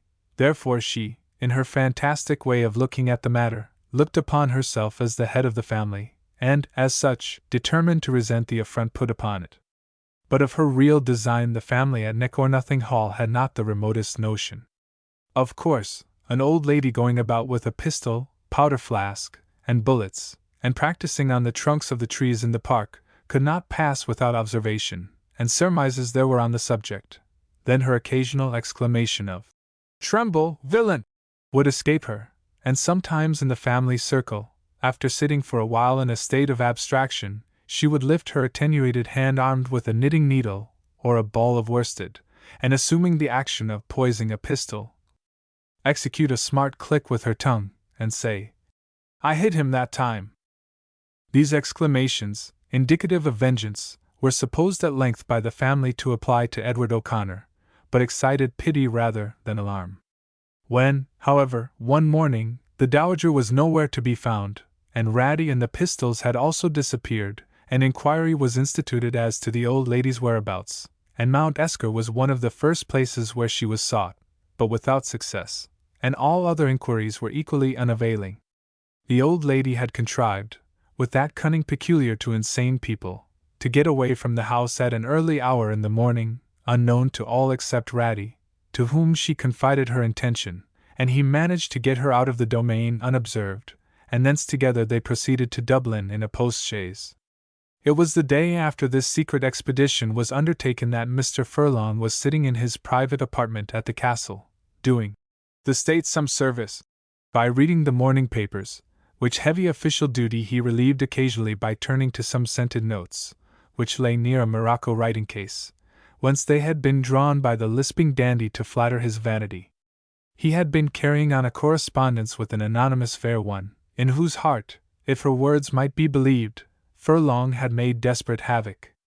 It happened, however, that these notes were all fictitious, being the work of Tom Loftus, who enjoyed playing on a puppy as much as playing on the organ, and he had the satisfaction of seeing Furlong going through his paces in certain squares he had appointed, wearing a flower of Tom's choice and going through other antics which Tom had demanded under the signature of Phyllis, written in a delicate hand on pink satin notepaper with a lace border. One of the last notes suggested the possibility of a visit from the lady, and, after assurances of secrecy and honor had been returned by Furlong, he was anxiously expecting what would become of it, and filled with pleasing reflections of what a devil of a fellow he was among the ladies. He occasionally paced the room before a handsome dressing-glass, with which his apartment was always furnished, and ran his fingers through his curls with a complacent smile. While thus occupied, and in such a frame of mind, the hall messenger entered the apartment, and said a lady wished to see him. "A lady!" exclaimed Furlong, in delighted surprise. "She won't give her name, sir, but—" "Show her up! Show her up!" exclaimed the Lothario, eagerly. All anxiety, he awaited the appearance of his Donna, and quite a Donna she seemed, as a commanding figure, dressed in black, and enveloped in a rich veil of the same, glided into the room. "How very Spanish!" exclaimed Furlong, as he advanced to meet his incognita, who, as soon as she entered, locked the door, and withdrew the key. "Quite practiced in such secret affairs," said Furlong slyly. "Fai lady, allow me to touch you fai hand, and lead you to a seat."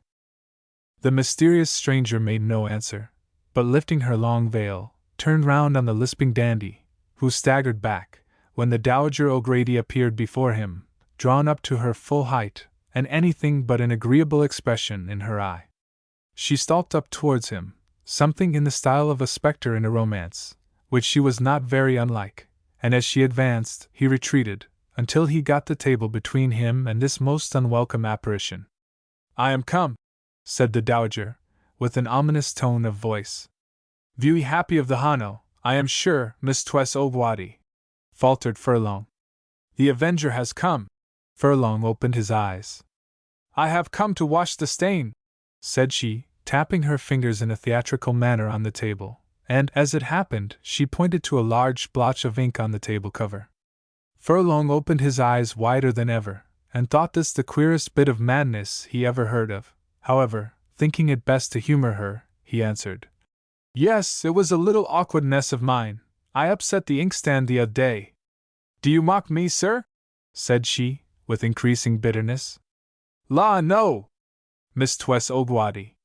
I have come, I say, to wash out in your blood the stain you have dared to put on the name of O'Grady."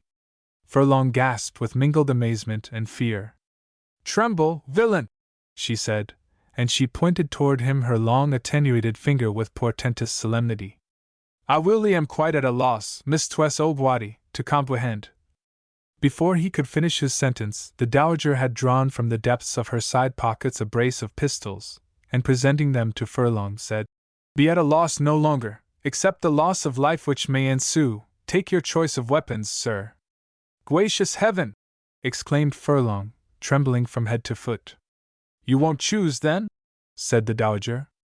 "Well, there's one for you." And she laid a pistol before him with as courteous a manner as if she were making him a birthday present. Furlong stared down upon it with a look of horror. "Now we must toss for choice of ground," said the Dowager. "I have no money about me, for I paid my last half-crown to the postboy, but this will do as well for a toss as anything else." And she laid her hands on the dressing-glass as she spoke. Now the call shall be safe, or smash. Whoever calls safe, if the glass comes down unbroken, has the choice, and vice versa. I call first smash, said the dowager, as she flung up the dressing-glass, which fell in shivers on the floor. I have one, said she. Oblige me, sir, by standing in that far corner. I have the light in my back, and you will have something else in yours before long. Take your ground, sir. Furlong, finding himself thus cooped up with a mad woman, in an agony of terror suddenly bethought himself of instances he had heard of escape, under similar circumstances, by coinciding to a certain extent with the views of the insane people, and suggested to the dowager that he hoped she would not insist on a duel without their having a friend present. I beg your pardon, sir, said the old lady. I quite forgot that form, in the excitement of the moment, though I have not overlooked the necessity altogether, and have come provided with one. Allow me to wing for him, said Furlong, rushing to the bell. Stop! Exclaimed the dowager, leveling her pistol at the bell pull. Touch it, and you are a dead man. Furlong stood riveted to the spot where his rush had been arrested. No interruption, sir, till this little affair is settled. Here is my friend, she added, putting her hand into her pocket and pulling out the wooden cuckoo of her clock. My little bird, sir, will see fair between us. And she perched the painted wooden thing, with a bit of feather grotesquely sticking up out of its nether end, on the morocco letter case. Oh, Lord, said Furlong. He's a gentleman of the nicest honor, sir, said the dowager, pacing back to the window. Furlong took advantage of the opportunity of her back being turned, and rushed at the bell, which he pulled with great fury. The dowager wheeled round with haste. So you have rung, said she. But it shall not avail you, the door is locked. Take your weapon, sir, quick. What, a coward! Really, Mistress Obwadi, I cannot think of deadly arbitrament with a lady. Less would you like it with a man, poltroon, said she, with an exaggerated expression of contempt in her manner. However, she added, if you are a coward, you shall have a coward's punishment. She went to a corner where stood a great variety of handsome canes, and laying hold of one, began soundly to thrash Furlong, who feared to make any resistance or attempt to disarm her of the cane, for the pistol was yet in her other hand. The bell was answered by the servant, who, on finding the door locked, and hearing the row inside, began to knock and inquire loudly what was the matter. The question was more loudly answered by Furlong, who roared out, "Break the door! Break the door!" interlarding his directions with cries of "Mutter!" The door at length was forced, Furlong rescued, and the old lady separated from him. She became perfectly calm the moment other persons appeared, and was replacing the pistols in her pocket, when Furlong requested the dreadful weapons might be seized. The old lady gave up the pistols very quietly, but laid hold of her bird and put it back into her pocket. "This is a dreadful violation," said Furlong, "and my life is not safe unless she is bound over to keep the peace." "Pooh! Pooh!" said one of the gentlemen from the adjacent office, who came to the scene on hearing the uproar. "Binding over an old lady to keep the peace! Nonsense!" "I insist upon it," said Furlong, with that stubbornness for which fools are so remarkable. "Oh, very well," said the sensible gentleman, who left the room. A party, pursuant to Furlong's determination, proceeded to the head police office close by the castle, and a large mob gathered as they went down Cork Hill and followed them to Exchange Court, where they crowded before them in front of the office, so that it was with difficulty the principals could make their way through the dense mass. At length, however, they entered the office, and when Major Sir heard any gentleman attached to the government wanted his assistance, of course he put any other case aside, and had the accuser and accused called up before him. Furlong made his charge of assault and battery, with intent to murder, and see. "Some mad old rebel, I suppose?" said Major Sir. "Do you remember 98, ma'am?" said the Major. "Indeed I do, sir, and I remember you too, Major Sir. I have the honor to address, if I don't mistake." "Yes, ma'am." "What then?" "I remember well in 98 when you were searching for rebels, you thought a man was concealed in a dairy yard in the neighborhood of my mother's house, Major, in Stephen's Green, And you thought he was hid in a hayrick, and ordered your sergeant to ask for the loan of a spit from my mother's kitchen to probe the haystack. Oh! Then, madam, your mother was loyal, I suppose? Most loyal, sir. Give the lady a chair, said the Major. Thank you, I don't want it. But, Major, when you asked for the spit, my mother thought you were going to practice one of your delightfully ingenious bits of punishment, and asked the sergeant who it was you were going to roast? The Major grew livid on the bench where he sat, at this awkward reminiscence of one of his friends, and a dead silence reigned through the crowded office. He recovered himself, however, and addressed Mrs. O'Grady in a mumbling manner, telling her she must give security to keep the peace, herself, and find friends as sureties.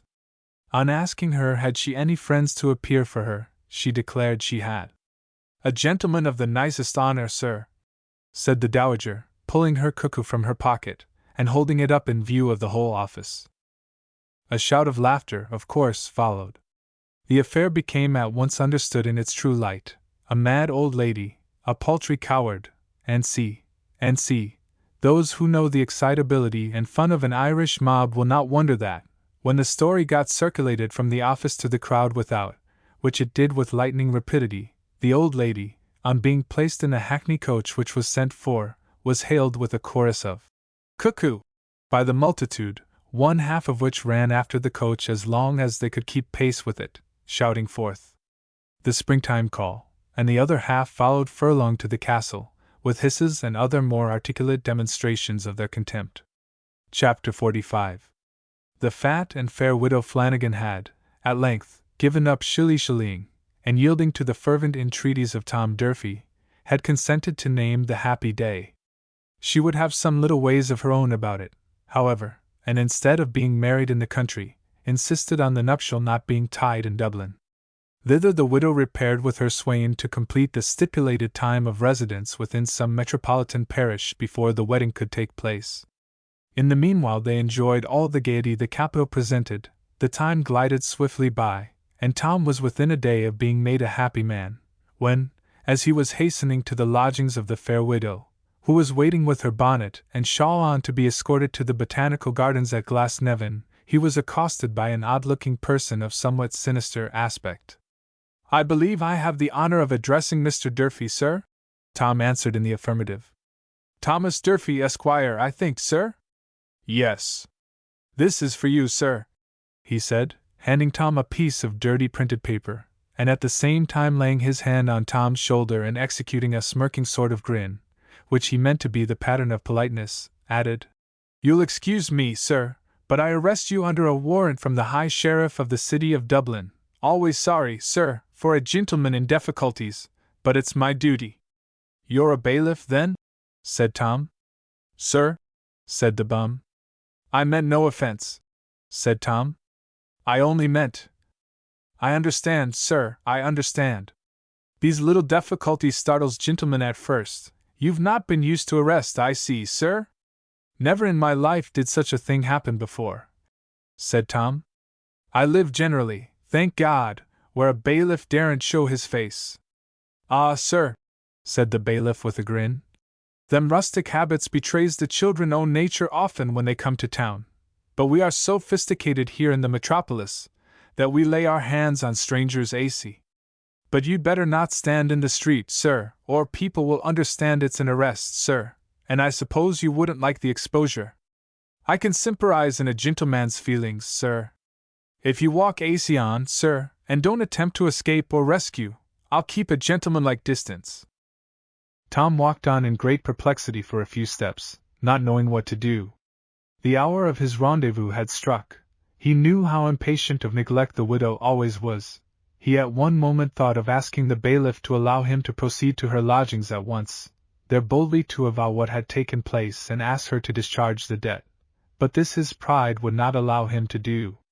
As he came to the corner of a street he got a tap on the elbow from the bailiff, who, with a jerking motion of his thumb and a wink, said in a confidential tone to Tom, "Down this street, sir, that's the way to the prison." "Prison!" exclaimed Tom, halting involuntarily at the word. "Shove on, sir, shove on!" hastily repeated the sheriff's officer, urging his orders by a nudge or two on Tom's elbow. "Don't shove me, sir," said Tom, rather angrily. "Or by G. AC, sir, AC," said the bailiff. "Though I feel for the difficulties of a gentleman, the caption must be made, sir. If you don't like the preen, I have a nice little room o' my own, sir, where you can wait, for a small consideration, until you get bail." "I'll go there, then," said Tom. "Go through as private streets as you can. Give me half a guinea for my trouble, sir, and I'll ambulate you through lanes every foot o' the way." "Very well," said Tom. They now struck into a shabby street, and thence wended through stable lanes, filthy alleys, up greasy broken steps, through one close, and down steps in another, threaded dark passages whose debouchures were blocked up with posts to prevent vehicular conveyance, the accumulated dirt of years sensible to the tread from its lumpy unevenness, and the stagnant air rife with pestilence. Tom felt increasing disgust at every step he proceeded, but anything to him appeared better than being seen in the public streets in such company, for, until they got into these labyrinths of nastiness, Tom thought he saw in the looks of every passer-by, as plainly told as if the words were spoken, "There goes a fellow under the care of the bailiff." In these byways, he had not any objection to speak to his companion, and for the first time asked him what he was arrested for. "At the suit of Mr. McHale, sir." "Oh! The tailor?" said Tom. "Yes, sir," said the bailiff. "And if you would not consider it trifling with the feelings of a gentleman in difficulties, I would make the playful observation, sir, that it's quite in character to be arrested at the suit of a tailor." He! "You're a wag, I see," said Tom. "Oh no, sir, only a poetic turn, a small affection I have certainly for Judy Mott, but my raw passion is the Muses. We are not far now, sir, from my little bower of repose, which is the name I give my humble abode, small, but snug, sir. You'll see another gentleman there, sir, before you. He is waitin' for bail these 3 or 4 days, sir, can't pay as he ought for the accommodation, but he's a friend o' mine, I may almost say, sir, a literary gentleman. Them literary gentlemen is always in difficulties mostly. I suppose you're a literary gentleman, sir, though you're rather genteelly dressed for one." "No," said Tom, "I am not. I thought you wore, sir, by being acquainted with this other gentleman." "An acquaintance of mine?" said Tom, with surprise. "Yes, sir. In short, it was through him I found out where you wore, sir. I have had the red egg in you for some time, but couldn't make you off, till my friend says I must carry a note from him to you." "Where is the note?" inquired Tom. "Not ready yet, sir. It's petit charwai he's writin', something pithy he said, and lame too. I dunno how a thing could be pithy and lame together, but them poets has hard words at command." "Then you came away without the note?" "Ees, sir. As soon as I found out where you were stopping I ran off directly on Mr. McHale's little business. You'll excuse the liberty, sir, but we must all mind our professions, though, indeed, sir, if you believe me, I'd rather nab a rhyme than a gentleman any day, and if I could get on the press I'd quit the shoulder-tapping profession." Tom cast an eye of wonder on the bailiff, which the latter comprehended at once, for with habitual nimbleness, he could nab a man's thoughts as fast as his person. "I know what you're thinking, sir. Could one of my profession pursue the Muses? Don't think, sir, I mane I could write the laters or the political articles, but the criminal cases, sir, the robberies and offences, with the watch-house cases, together with a little petit charwai now and then. I think I could be useful, sir, and do better than some of the chaps that pick up their ha'pence that way. But here's my place, sir, my little bower of repose." He knocked at the door of a small tumble-down house in a filthy lane, the one window it presented in front being barred with iron.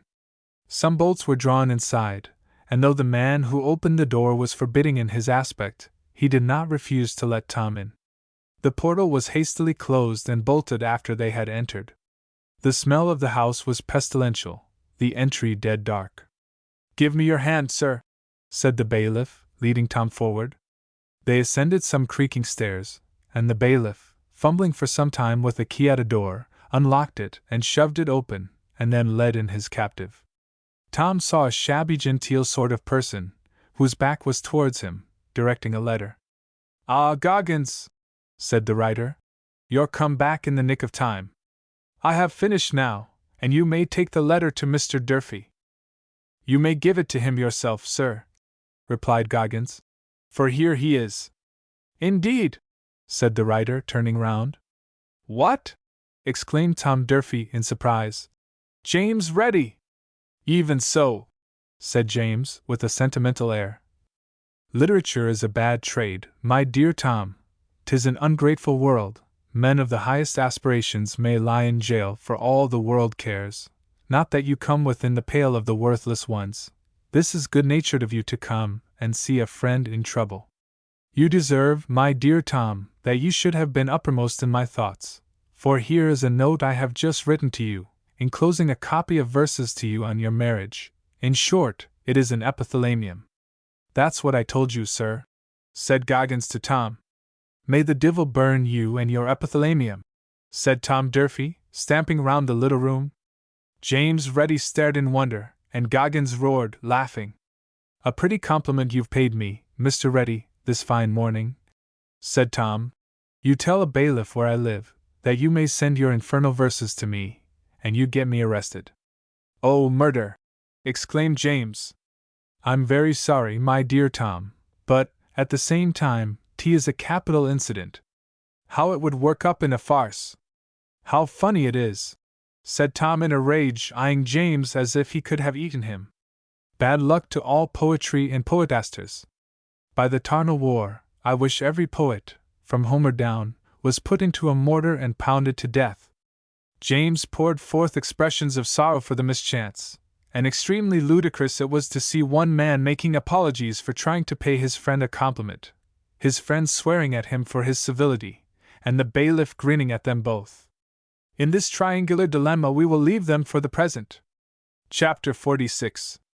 Edward O'Connor, on hearing from Gustavus of the old dowager's disappearance from Neck-or-Nothing Hall, joined in the eager inquiries which were made about her, and his being directed with more method and judgment than those of others, their result was more satisfactory. He soon took up the trail.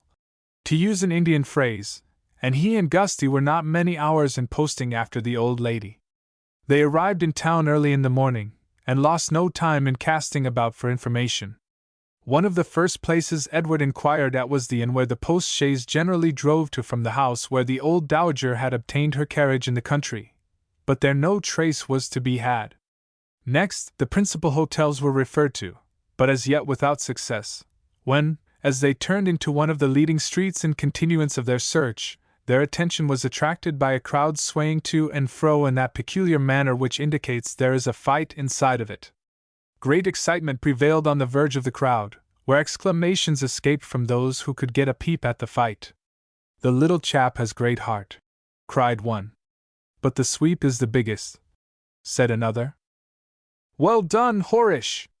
Footnote: the name of a celebrated sweep in Ireland, whose name is applied to the whole, cried a blackguard, who enjoyed the triumph of his fellow. Bravo, little fellow! Rejoined a genteel person, who rejoiced in some successful hit of the other combatant. There is an inherent love in men to see a fight, which Edward O'Connor shared with inferior men, and if he had not peeped into the ring, most assuredly Gusty would. What was their astonishment, when they got a glimpse of the pugilists, to perceive Ratty was one of them, his antagonist being a sweep, taller by a head, and no bad hand at the noble science. Edward's first impulse was to separate them, but Gusty requested he would not, saying that he saw by Ratty's eye he was able to lick the fellow. Ratty certainly showed great fight. What the sweep had in superior size was equalized by the superior game of the gentleman boy, to whom the indomitable courage of a high-blooded race had descended, and who would sooner have died than yield. Besides, Ratty was not deficient in the use of his bunch of fives, hit hard for his size, and was very agile. The sweep sometimes made a rush, grappled, and got a fall, but he never went in without getting something from Ratty to remember him, and was not always uppermost. At last both were so far punished, and the combat not being likely to be speedily ended, for the sweep was no craven, that the bystanders interfered, declaring that they ought to be separated. And they were. While the crowd was dispersing, Edward called a coach, and before Ratty could comprehend how the affair was managed, he was shoved into it and driven from the scene of action. Ratty had a confused sense of hearing loud shouts, of being lifted somewhere, of directions given, the rattle of iron steps clinking sharply, 2 or 3 fierce bangs of a door that wouldn't shut, and then an awful shaking, which roused him up from the corner of the vehicle into which he had fallen in the first moment of exhaustion. Ratty shook his feathers, dragged his hair from out of his eyes, which were getting very black indeed, and applied his handkerchief to his nose, which was much in need of that delicate attention, and when the sense of perfect vision was restored to him, which was not for some time, all the colors of the rainbow dancing before Ratty's eyes for many seconds after the fight, what was his surprise to see Edward O'Connor and Gusty sitting on the opposite seat.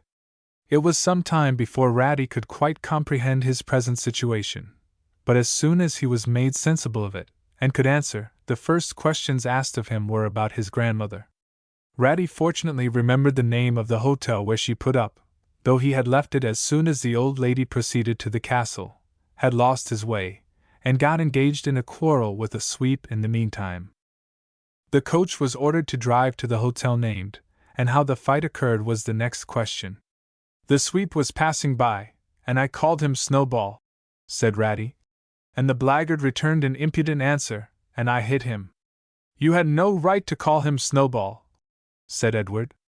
I always called the sweep Snowball down at the hall, said Ratty, and they never answered. When you are on your own territory you may say what you please to your dependents, Ratty, and they dare not answer, or to use a vulgar saying, a cock may crow on his own dunghill. I'm no dunghill cock, said Ratty fiercely.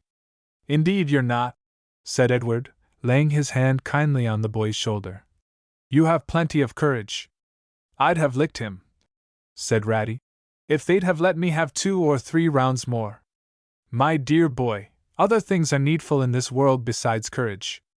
Prudence, temper, and forbearance are required, and this may be a lesson to you, to remember that, when you get abroad in the world, you are very little cared about, however great your consequence may be at home, and I am sure you cannot be proud about your having got into a quarrel with a sweep.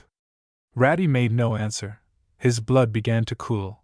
He became every moment more sensible that he had received heavy blows. His eyes became more swollen, he snuffled more in his speech, and his blackened condition altogether, from gutter, soot, and thrashing, convinced him a fight with a sweep was not an enviable achievement. The coach drew up at the hotel. Edward left Gusty to see about the dowager, and made an appointment for Gusty to meet him at their own lodgings in an hour, while he in the interim should call on Dick Dawson, who was in town on his way to London. Edward shook hands with Ratty and bade him kindly good-bye. You're a stout fellow, Ratty, said he, but remember this old saying, quarrelsome dogs get dirty coats. Edward now proceeded to Dick's lodgings, and found him engaged in reading a note from Tom Durfee, dated from the Bower of Repose, and requesting Dick's aid in his present difficulty. Here's a pretty kettle of fish, said Dick.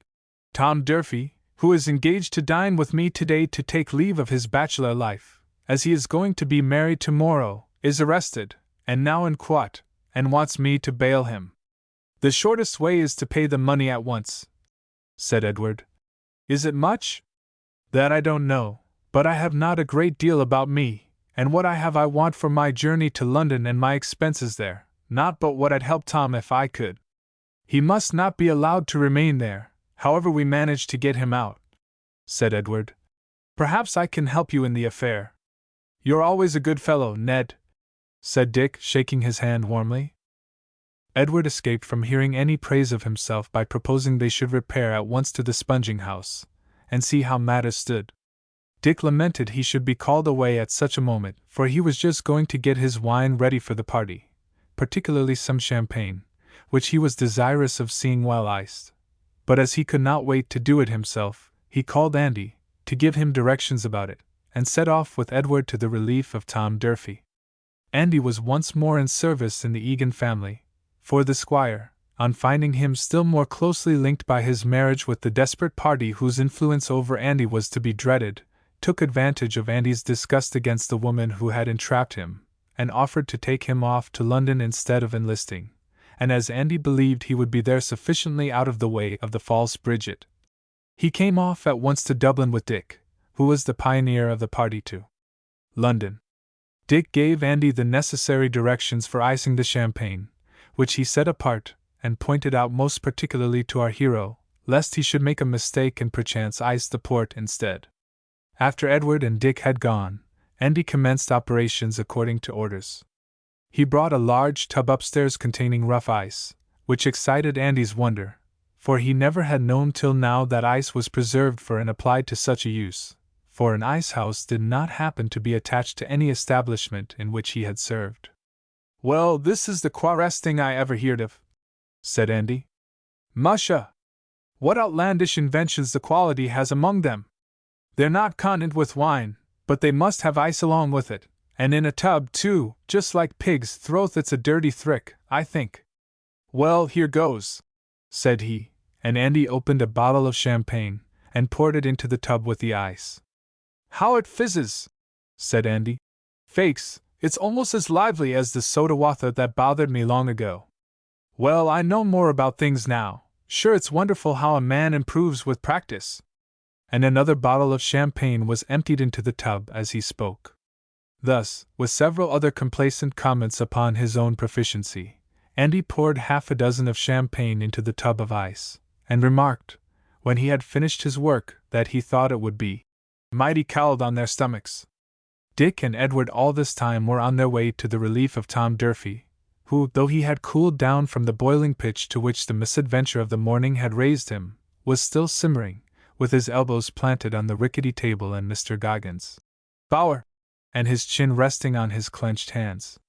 It was the very state of mind in which Tom was most dangerous. At the other side of the table sat James Ready, intently employed in writing. His pursed mouth and knitted brows bespoke a laboring state of thought, and the various crossings, interlinings, and blottings gave additional evidence of the same, while now and then a rush at a line which was knocked off in a hurry, with slashing dashes of the pen, and fierce after crossings of T's, and determined dottings of I's, declared some thought suddenly seized, and executed with bitter triumph. "You seem very happy in yourself and what you are writing," said Tom. "What is it? Is it another epithalamium?" "It is a caustic article against the successful men of the day," said Reddy. "They have no merit, sir, none. 'Tis nothing but luck has placed them where they are, and they ought to be exposed."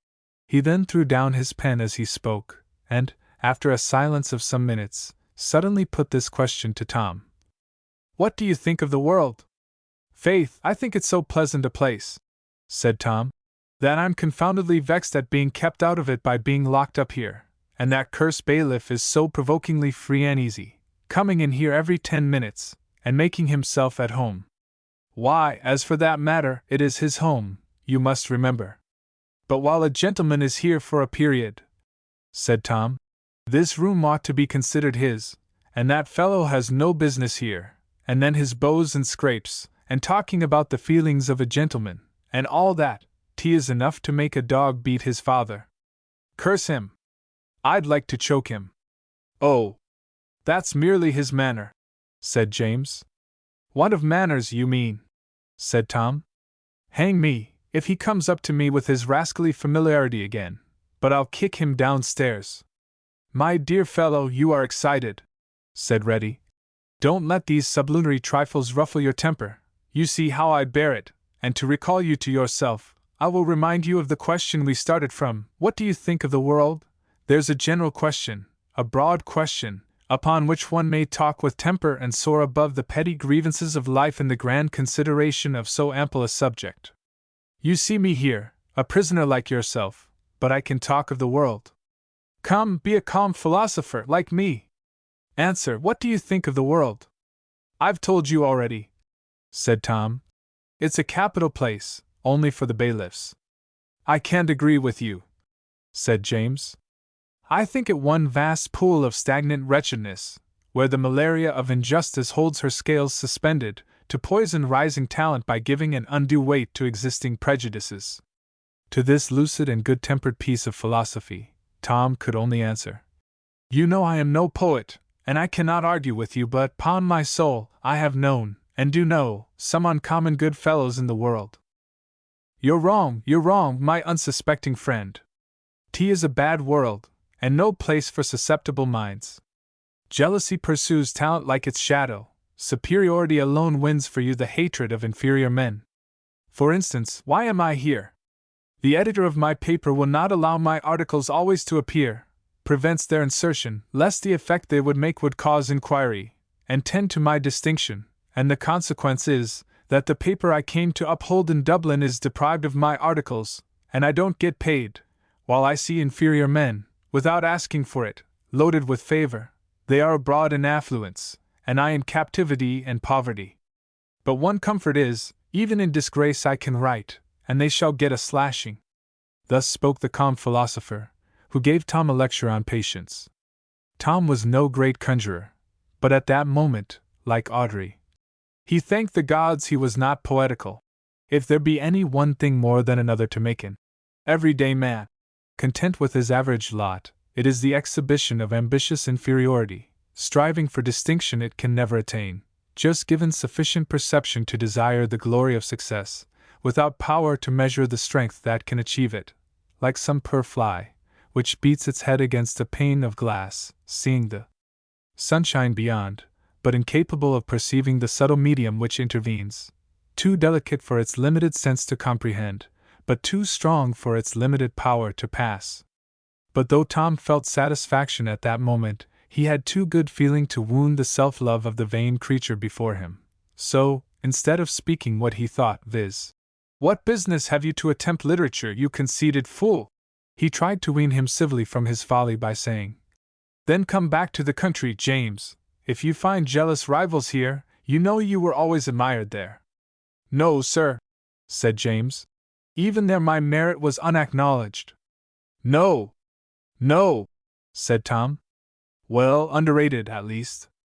Even there, that Edward O'Connor, somehow or other, I never could tell why, I never saw his great talents, but somehow or other, people got it into their heads that he was clever. I tell you what it is," said Tom earnestly, "Ned of the Hill has got into a better place than people's heads, he has got into their hearts." "There it is!" exclaimed James, indignantly. "You have caught up the cuckoo-cry, the heart. Why, sir, what merit is there in writing about feelings which any common laborer can comprehend? There's no poetry in that. True poetry lies in a higher sphere, where you have difficulty in following the flight of the poet, and possibly may not be fortunate enough to understand him. That's poetry, sir." "I told you I am no poet," said Tom. "But all I know is, I have felt my heart warm to some of Edward's songs, and by jingo, I have seen the women's eyes glisten, and their cheeks flush or grow pale, as they have heard them, and that's poetry enough for me." "Well, let Mr. O'Connor enjoy his popularity, sir, if popularity it may be called, in a small country circle, let him enjoy it. I don't envy him his, though I think he was rather jealous about mine." "Ned jealous!" exclaimed Tom, in surprise. "Yes, jealous. I never heard him say a kind word of any verses I ever wrote in my life, and I am certain he has most unkind feelings towards me. I tell you what it is," said Tom, getting up a bit. "I told you I don't understand poetry, but I do understand what's an infinitely better thing, and that's fine, generous, manly feeling, and if there's a human being in the world incapable of wronging another in his mind or heart, or readier to help his fellow man, it is Edward O'Connor, so say no more, James, if you please." Tom had scarcely uttered the last word, when the key was turned in the door. "Here's that infernal bailiff again," said Tom, whose irritability, increased by Reddy's paltry egotism and injustice, was at its boiling pitch once more. He planted himself firmly in his chair, and putting on his fiercest frown, was determined to confront Mr. Goggins with an aspect that should astonish him. The door opened, and Mr. Goggins made his appearance, presenting to the gentleman in the room the hinder portion of his person, which made several indications of courtesy performed by the other half of his body, while he uttered the words, "Don't be astonished, gentlemen, you'll be used to it by and by." And with these words he kept backing towards Tom, making these nether demonstrations of civility, till Tom could plainly see the seams in the back of Mr. Goggins's pantaloons.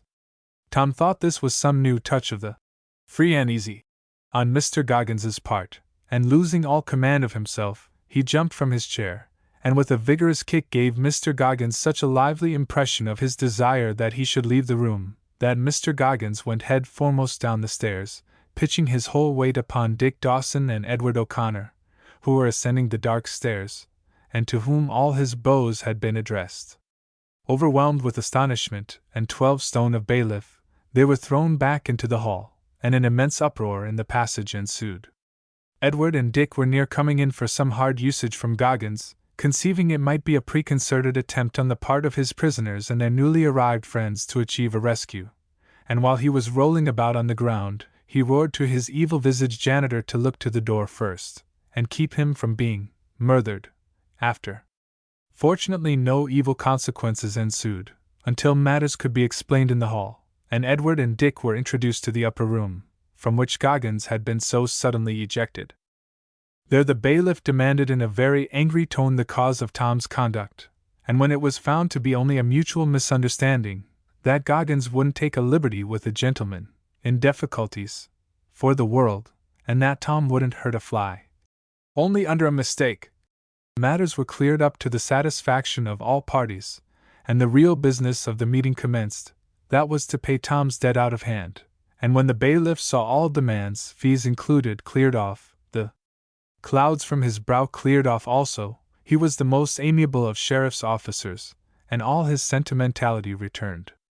Edward did not seem quite to sympathize with his amiability, so Goggins returned to the charge, while Tom and Dick were exchanging a few words with James Ready.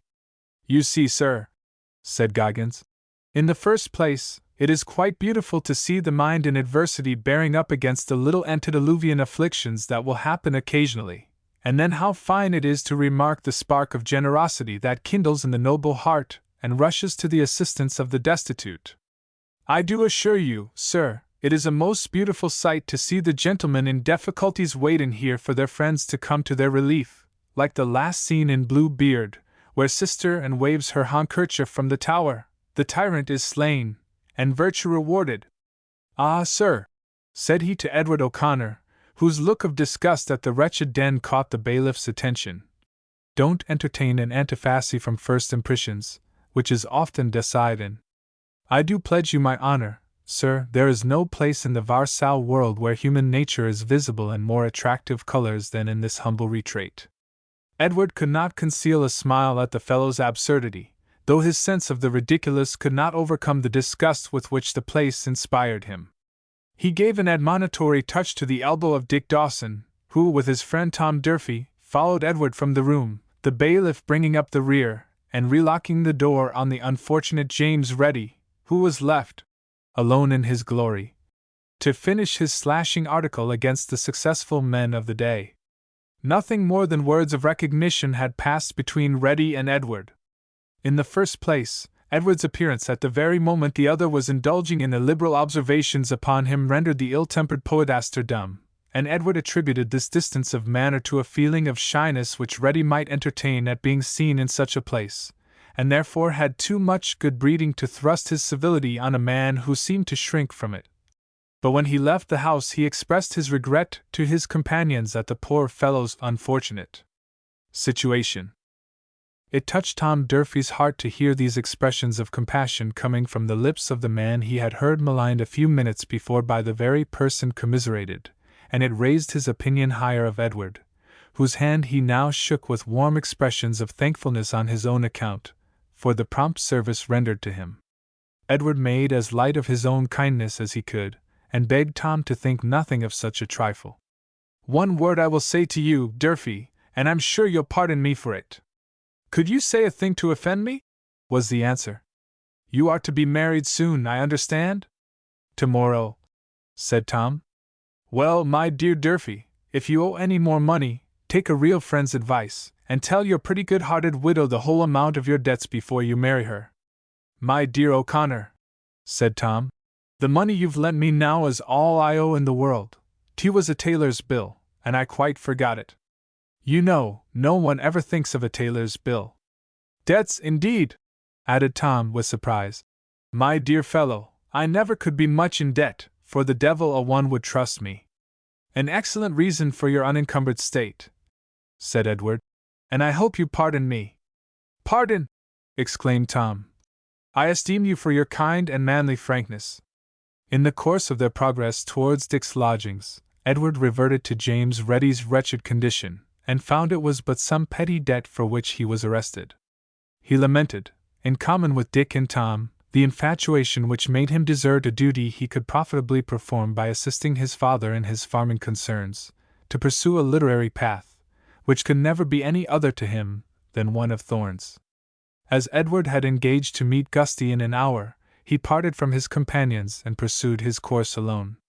But instead of proceeding immediately homeward, he retraced his steps to the den of the bailiff and gave a quiet tap at the door. Mr. Goggins himself answered to the knock, and began a loud and florid welcome to Edward, who stopped his career of eloquence by laying a finger on his lip in token of silence. A few words sufficed to explain the motive of his visit. He wished to ascertain the sum for which the gentleman upstairs was detained. The bailiff informed him, and the money necessary to procure the captive's liberty was placed in his hand. The bailiff cast one of his melodramatic glances at Edward, and said, "Didn't I tell you, sir, this was the place for calling out the noblest feelings of human nature? Can you oblige me with writing materials?" said Edward. "I can, sir," said Goggins proudly. "And with other materials too, if you like, and 'pon my honor, I'll be proud to drink your health, for you're a rale gentleman." Footnote: the name given in Ireland to the necessary materials for the compounding of whiskey punch. Edward, in the civilest manner, declined the offer, and wrote, or rather tried to write, the following note, with a pen like a skewer, ink something thicker than mud, and on whitey brown paper. "Dear Sir, I hope you will pardon the liberty I have taken in your temporary want of money. You can repay me at your convenience. Yours, E.O.C. Edward left the den, and so did James Ready soon after, a better man. Though weak, his heart was not shut to the humanities of life, and Edward's kindness, in opening his eyes to the wrong he had done one man, induced in his heart a kinder feeling towards all. He tore up his slashing article against successful men. Would that every disappointed man would do the same. The bailiff was right. Even so low a den as his becomes ennobled by the presence of active benevolence and prejudice reclaimed. Chapter 47. Edward, on returning to his hotel, found Gusty there before him, in great delight at having seen a splendid horse, as he said, which had been brought for Edward's inspection, he having written a note on his arrival in town to a dealer stating his want of a first-rate hunter. "He's in the stable now," said Gusty, "for I desired the man to wait, knowing you would be here soon." "I cannot see him now, Gusty," said Edward. "Will you have the kindness to tell the groom I can look at the horse in his own stables when I wish to purchase?"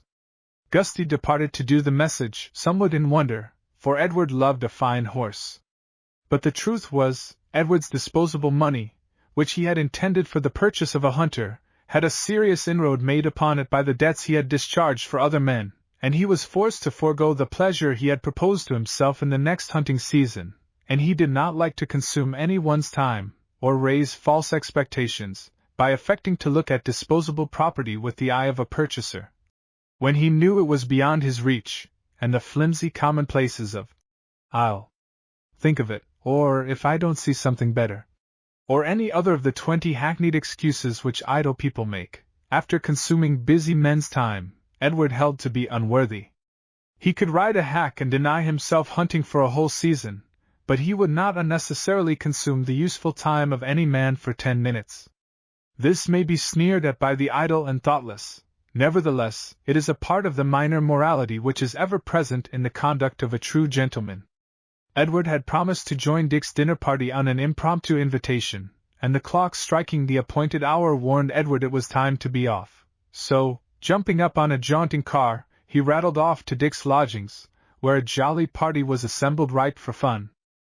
Amongst the guests was a rather remarkable man, a Colonel Crammer, who had seen a monstrous deal of service, one of Tom Durfee's friends whom he had asked leave to bring with him to dinner. Of course, Dick's card and a note of invitation for the gallant colonel were immediately dispatched, and he had but just arrived before Edward, who found a bustling sensation in the room as the Colonel was presented to those already assembled, and Tom Durfee giving whispers, aside, to each person touching his friend, such as, "Very remarkable man, seen great service, a little odd or so, a fund of most extraordinary anecdote," and see. Now this Colonel Crammer was no other than Tom Loftus, whose acquaintance Dick wished to make, and who had been invited to the dinner after a preliminary visit, but Tom sent an excuse in his own name, and preferred being present under a fictitious one, this being one of the odd ways in which his humor broke out, desirous of giving people a touch of his quality before they knew him. He was in the habit of assuming various characters: a Methodist missionary, the patentee of some unheard-of invention, the director of some new joint stock company. In short, anything which would give him an opportunity of telling tremendous bouncers was equally good for Tom. His reason for assuming a military guise on this occasion was to bother Moriarty, whom he knew he should meet, and held a special reason for tormenting, and he knew he could achieve this by throwing all the stories Moriarty was fond of telling about his own service into the shade, by extravagant inventions of hairbreadth escapes and feats by flood and field. Indeed, the dinner would not be worth mentioning but for the extraordinary capers Tom cut on the occasion, and the unheard-of lies he squandered. Dinner was announced by Andy, and with good appetite soup and fish were soon dispatched. Sherry followed as a matter of necessity. The second course appeared, and was not long under discussion when Dick called for the champagne. Andy began to drag the tub towards the table, and Dick, impatient of delay, again called, "Champagne." "I'm bringing it to you, sir," said Andy, tugging at the tub. "Hand it round the table," said Dick. Andy tried to lift the tub, to hand it round the table, but finding he could not manage it, he whispered to Dick, "I can't get it up, sir." Dick, fancying Andy meant he had got a flask not in a sufficient state of effervescence to expel its own cork, whispered in return, "Draw it, then." "I was drawing it to you, sir, when you stopped me." "Well, make haste with it," said Dick. "Mr. Dawson, I'll trouble you for a small slice of the turkey," said the Colonel. "With pleasure, Colonel, but first do me the honor to take champagne." "Andy, champagne!" "Here it is, sir," said Andy, who had drawn the tub close to Dick's chair. "Where's the wine, sir?" said Dick, looking first at the tub and then at Andy. "There, sir," said Andy, pointing down to the ice. "I put the wine into it, as you told me." Dick looked again at the tub and said, "There is not a single bottle there. What do you mean, you stupid rascal?"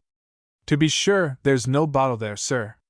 The bottles is all on the sideboard, but every drop o' the wine is in the ice, as you told me, sir. If you put your hand down into it, you'll feel it, sir."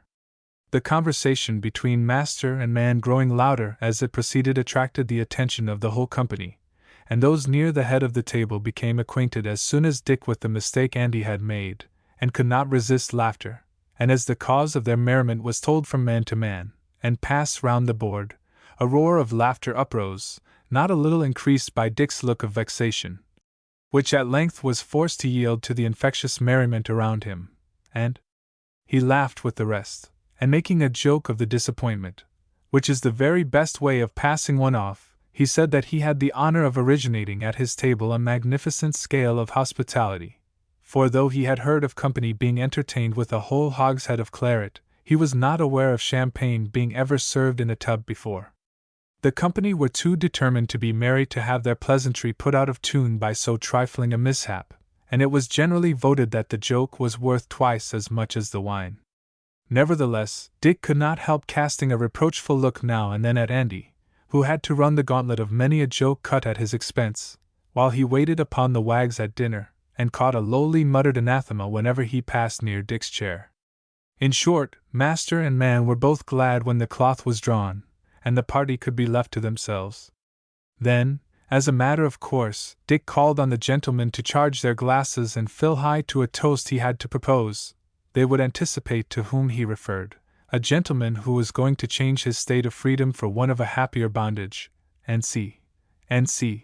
Dick dashed off his speech with several mirth-moving allusions to the change that was coming over his friend Tom, and having festooned his composition with the proper quantity of rosy reeds, and C, and C, and C, naturally belonging to such speeches, he wound up with some hearty words, free from badinage, and meaning all they conveyed, and finished with the rhyming benediction of a long life and a good wife to him. Tom, having returned thanks in the same laughing style that Dick proposed his health, and bade farewell to the lighter follies of bachelorship for the more serious ones of wedlock, the road was now open for any one who was vocally inclined. Dick asked one or two, who said they were not within a bottle of their singing point yet, but Tom Durfee was sure his friend the Colonel would favor them. "With pleasure," said the Colonel, "and I'll sing something appropriate to the blissful situation of philandering in which you have been indulging of late, my friend. I wish I could give you any idea of the song as I heard it warbled by the voice of an Indian princess, who was attached to me once, and for whom I ran enormous risks. But no matter, that's past and gone, but the soft tones of Zulima's voice will ever haunt my heart. The song is a favorite where I heard it, on the borders of Kashmir, and is supposed to be sung by a fond woman in the Valley of the Nightingales. 'Tis so in the original, but as we have no nightingales in Ireland, I have substituted the dove in the little translation I have made, which, if you will allow me, I'll attempt." Loud cries of "Hear, hear!" and tapping of applauding hands on the table followed, while the Colonel gave a few preliminary hems, and after some little pilot tones from his throat, to show the way, his voice ascended in all the glory of song. The Dove Song. I. 2. The Colonel's song, given with Tom Loftus' good voice, was received with great applause, and the fellows all voted it catching, and began, cooing, round the table like a parcel of pigeons. "A translation from an Eastern poet, you say?" "Yes," said Tom. "'T is not very Eastern in its character," said Moriarty. "I mean a free translation, of course," added the mock Colonel. "Would you favor us with the song again, in the original?" added Moriarty. Tom Loftus did not know one syllable of any other language than his own, and it would not have been convenient to talk gibberish to Moriarty, who had a smattering of some of the Eastern tongues, so he declined giving his Kashmirian song in its native purity, because, as he said, he never could manage to speak their dialect, though he understood it reasonably well. "But there's a gentleman, I am sure, will sing some other song, and a better one, I have no doubt," said Tom, with a very humble prostration of his head on the table, and anxious by a fresh song to get out of the dilemma in which Moriarty's question was near placing him. "Not a better, Colonel," said the gentleman who was addressed. "But I cannot refuse your call, and I will do my best. Hand me the port wine, pray. I always take a glass of port before I sing. I think tea is good for the throat. What do you say, Colonel?" "When I want to sing particularly well," said Tom, "I drink canary." The gentleman smiled at the whimsical answer, tossed off his glass of port, and began. "Lady mine." 2. 3. The song was just in the style to catch gentlemen after dinner, the second verse particularly, and many a glass was emptied of a bumper bright, and pledged to the particular, the which each individual had selected for his devotion. Edward, at that moment, certainly thought of Fanny Dawson.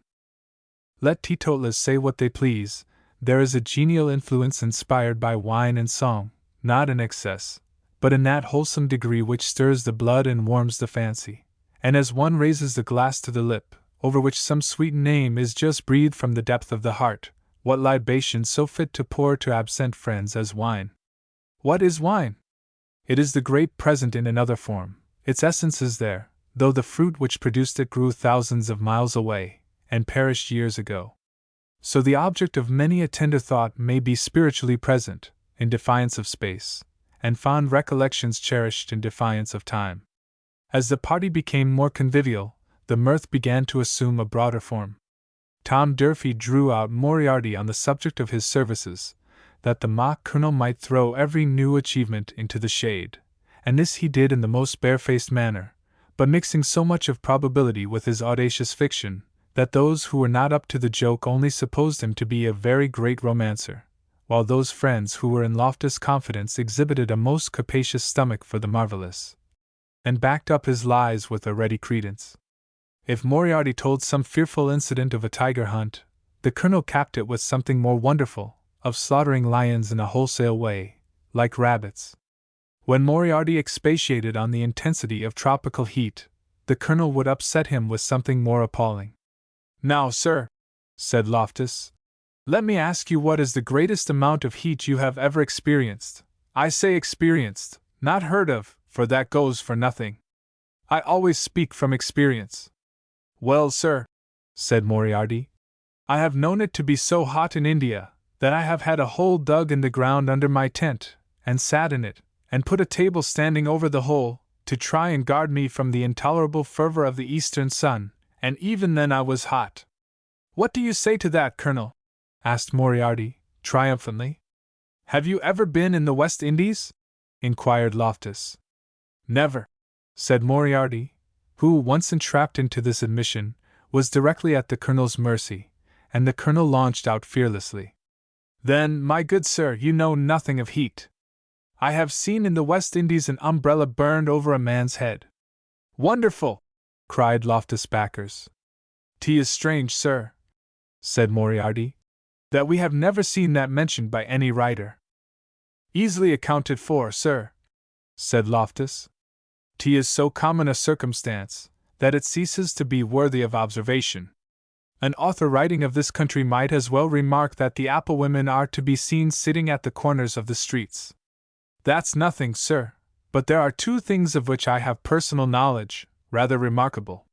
One day of intense heat, even for that climate, I was on a visit at the plantation of a friend of mine, and it was so out o' the way scorching that our lips were like cinders, and we were obliged to have black slaves pouring sangaree down our throats by gallons, I don't hesitate to say gallons, and we thought we could not have survived through the day.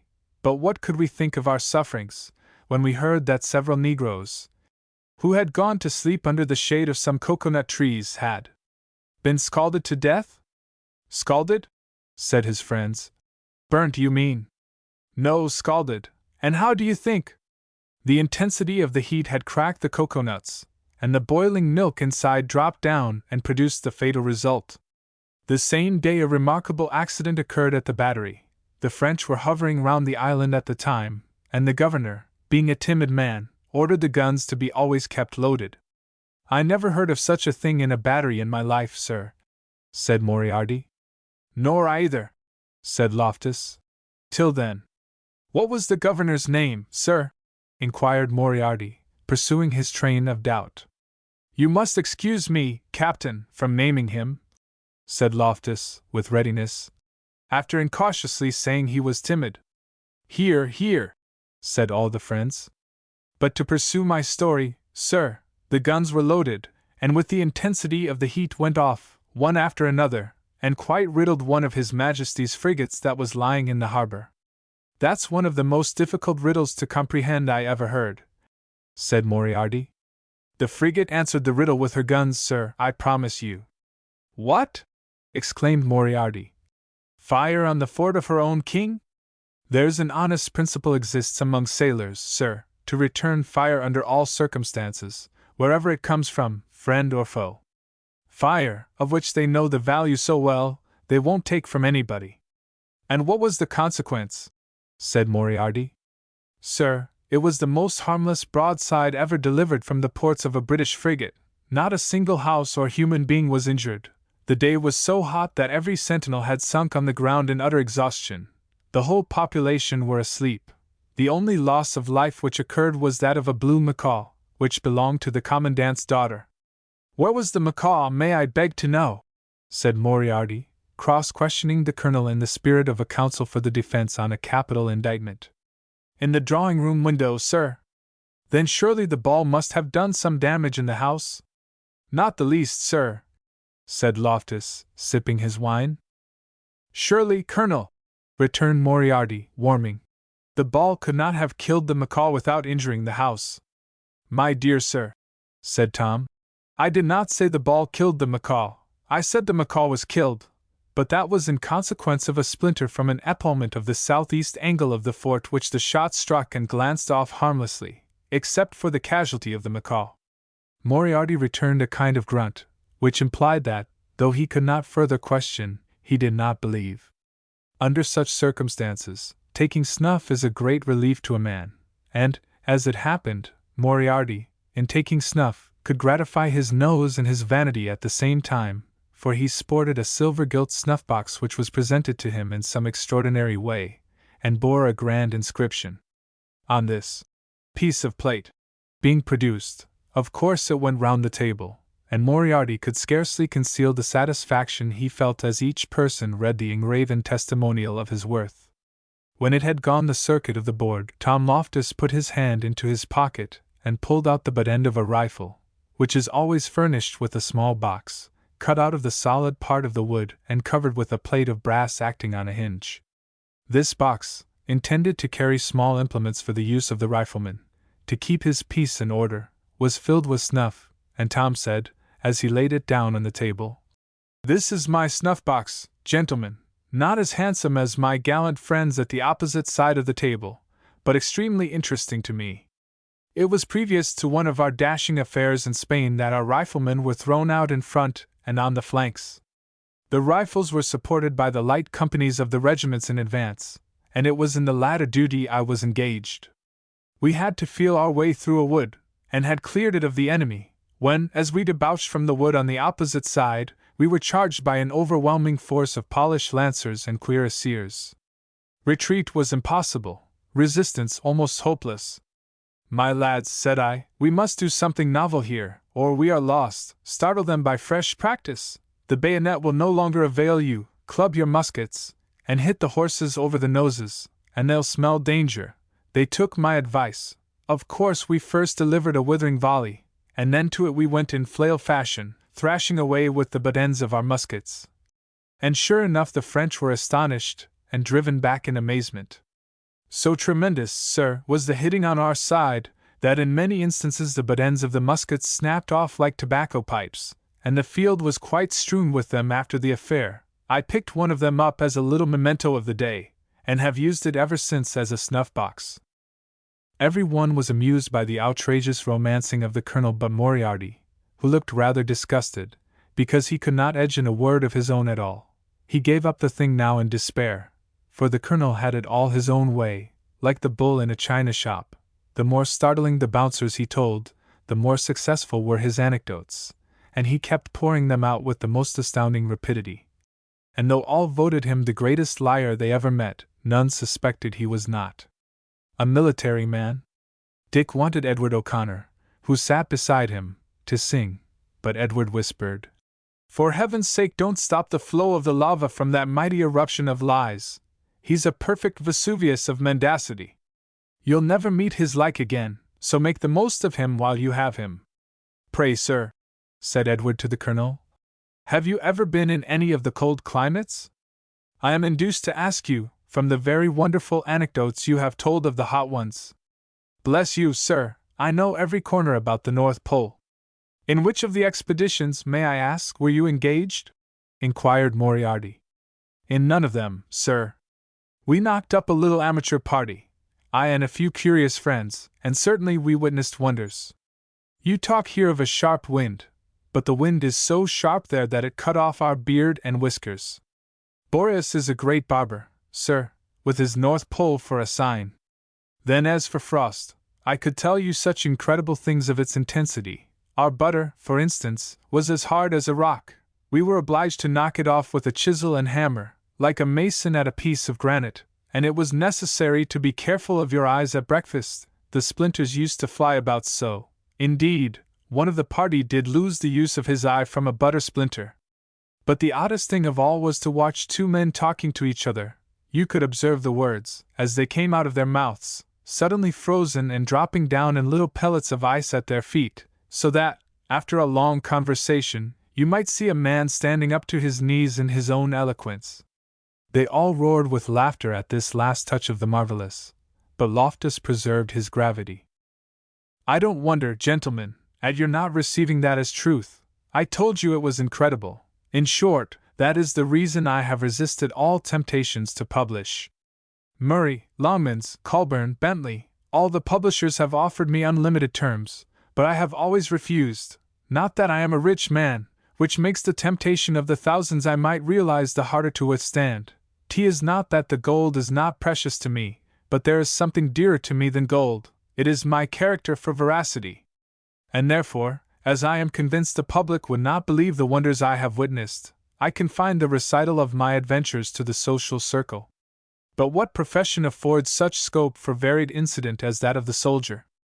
Change of clime, danger, vicissitude, love, war, privation one day, profusion the next, darkling dangers, and sparkling joys. Zounds! There's nothing like the life of a soldier. And, by the powers! I'll give you a song in its praise. The proposition was received with cheers, and Tom rattled away these ringing rhymes. The Bold Soldier Boy. 2. 3. Andy entered the room while the song was in progress, and handed a letter to Dick, which, after the song was over, and he had asked pardon of his guests, he opened. "By Jove! You sing right well, Colonel," said one of the party. "I think the gallant Colonel's song's nothing in comparison with his wonderful stories," said Moriarty. "Gentlemen," said Dick, "wonderful as the Colonel's recitals have been, this letter conveys a piece of information more surprising than anything we have heard this day. That stupid fellow who spoiled our champagne has come in for the inheritance of a large property." "What, Handy Andy?" exclaimed those who knew his name. "Handy Andy," said Dick, "is now a man of fortune." Chapter 48. It was a note from Squire Egan which conveyed the news to Dick that caused so much surprise. The details of the case were not even hinted at. The bare fact alone was mentioned, with a caution to preserve it still a secret from Andy, and appointing an hour for dinner at Morrison's next day, at which hotel the Squire expected to arrive from the country, with his lady and Fanny Dawson, en route for London. Till dinner time, then, the day following, Dick was obliged to lay by his impatience as to the why and wherefore of Andy's sudden advancement, but as the morning was to be occupied with Tom Durfee's wedding, Dick had enough to keep him engaged in the meantime. At the appointed hour a few of Tom's particular friends were in attendance to witness the ceremony, or, to use their own phrase, to see him turned off, and among them was Tom Loftus. Dick was holding out his hand to the Colonel, when Tom Durfee stepped between, and introduced him under his real name. The masquerading trick of the night before was laughed at, with an assurance from Dick that it only fulfilled all he had ever heard of the protean powers of a gentleman whom he so much wished to know.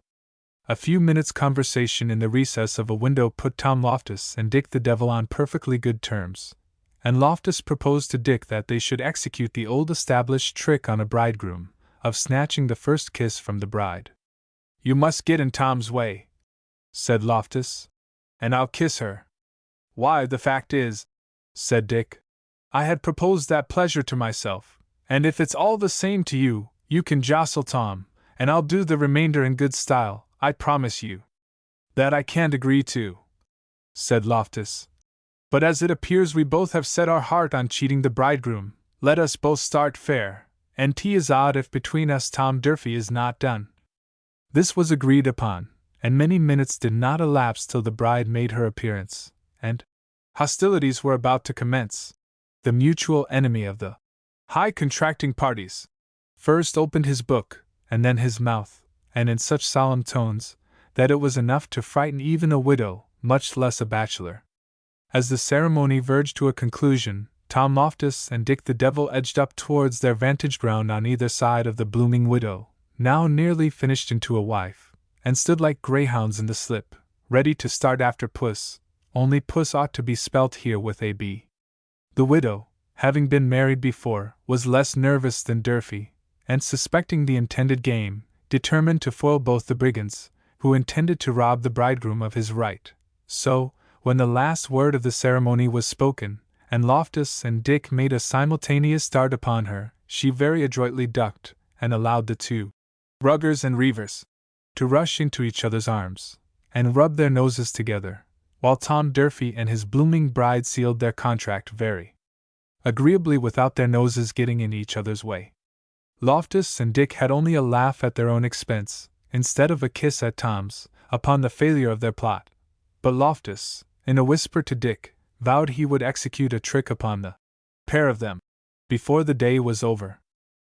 There was a breakfast as usual, and chicken and tongue and wine, which, taken in the morning, are provocative of eloquence, and of course, the proper quantity of healths and toasts were executed seal in law reglii. It was time for the bride and bridegroom to bow and blush and curtsy out of the room, and make themselves food for a paragraph in the morning papers, under the title of the happy pair, who set off in a handsome chariot, and see.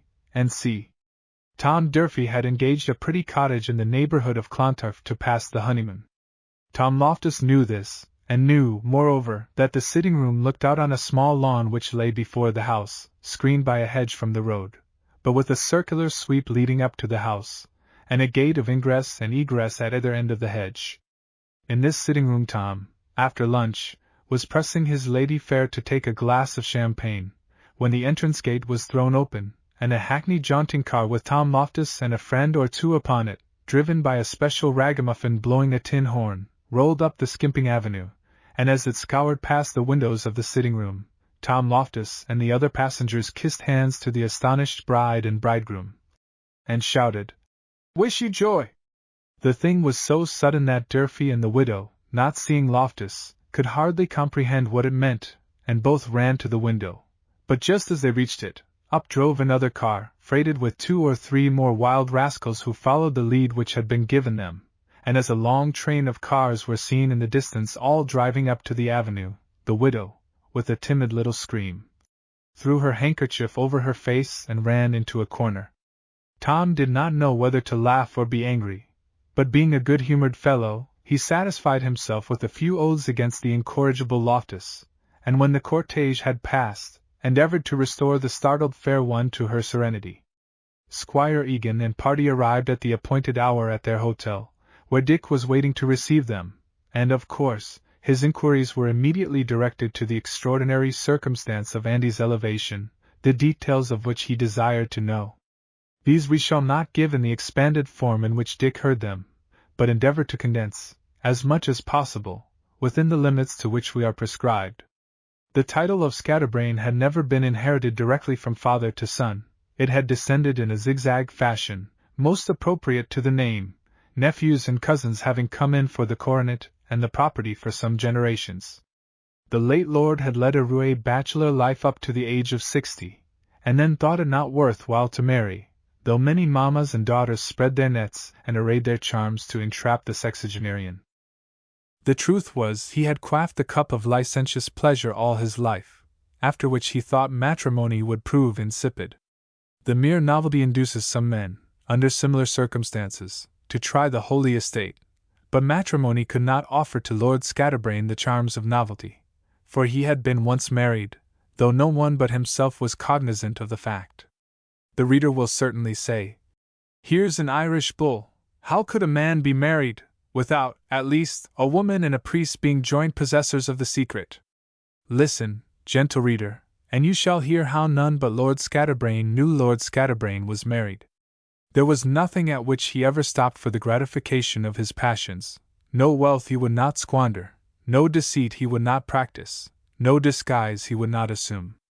Therefore, gold, and falsehood, and masquerading were extensively employed by this reckless ray in the service of Venus, in which service, combined with that of Bacchus, his life was entirely passed. Often he assumed the guise of a man in humble life, to approximate some object of his desire, whom fine clothes and bribery would have instantly warned, and in too many cases his artifices were successful. It was in one of these adventures he cast his eyes upon the woman hitherto known in this story under the name of the Widow Rooney, but all his practices against her virtue were unavailing, and nothing but a marriage could accomplish what he had set his fancy upon. But even this would not stop him, for he married her. The Widow Rooney has appeared no very inviting personage through these pages, and the reader may wonder that a man of rank could proceed to such desperate lengths upon such slight temptation. But, gentle reader, she was young and attractive when she was married, never to say handsome, but good-looking decidedly, and with that sort of figure which is comprehended in the phrase, "a fine girl." And has that fine girl altered into the Widow Rooney? Ah! Poverty and hardship are sore trials to the body as well as to the mind. Too little is it considered, while we gaze on aristocratic beauty, how much good food, soft lying, warm wrapping, ease of mind, have to do with the attractions which command our admiration. Many a hand molded by nature to give elegance of form to a kid glove is stinted of its fair proportion by grubbing toil. The foot which might have excited the admiration of a ballroom, peeping under a flounce of lace in a satin shoe, and treading the mazy dance, will grow coarse and broad by tramping in its native state over toilsome miles, bearing perchance to a market town some few eggs, whose whole produce would not purchase the sandal tie of my lady's slipper, will grow red and rough by standing in wet trenches, and feeling the winter's frost. The neck on which diamonds might have worthily sparkled, will look less tempting when the biting winter has hung icicles there for gems. Cheeks formed as fresh for dimpling blushes, eyes as well to sparkle, and lips to smile, as those which shed their brightness and their witchery in the tapestried saloon, will grow pale with want, and forget their dimples, when smiles are not there to wake them. Lips become compressed and drawn with anxious thought, and eyes the brightest are quenched of their fires by many tears. Of all these trials poor widow Rooney had enough. Her husband, after living with her a month, in the character of a steward to some great man in a distant part of the country, left her one day for the purpose of transacting business at a fair, which, he said, would require his absence for some time. At the end of a week, a letter was sent to her, stating that the make-believe steward had robbed his master extensively, and had fled to America, whence he promised to write to her, and send her means to follow him, requesting, in the meantime, her silence, in case any inquiry should be made about him. This villainous trick was played off the more readily, from the fact that a steward had absconded at the time, and the difference in the name the cruel profligate accounted for by saying that, as he was hiding at the moment he married her, he had assumed another name. The poor deserted girl, fully believing this trumped-up tale, obeyed with unflinching fidelity the injunctions of her betrayer, and while reports were flying abroad of the absconded steward, she never breathed a word of what had been confided to her, and accounted for the absence of Rooney in various ways of her own, so that all trace of the profligate was lost. By her remaining inactive in making the smallest inquiry about him, and her very fidelity to her betrayer became the means of her losing all power of procuring his discovery.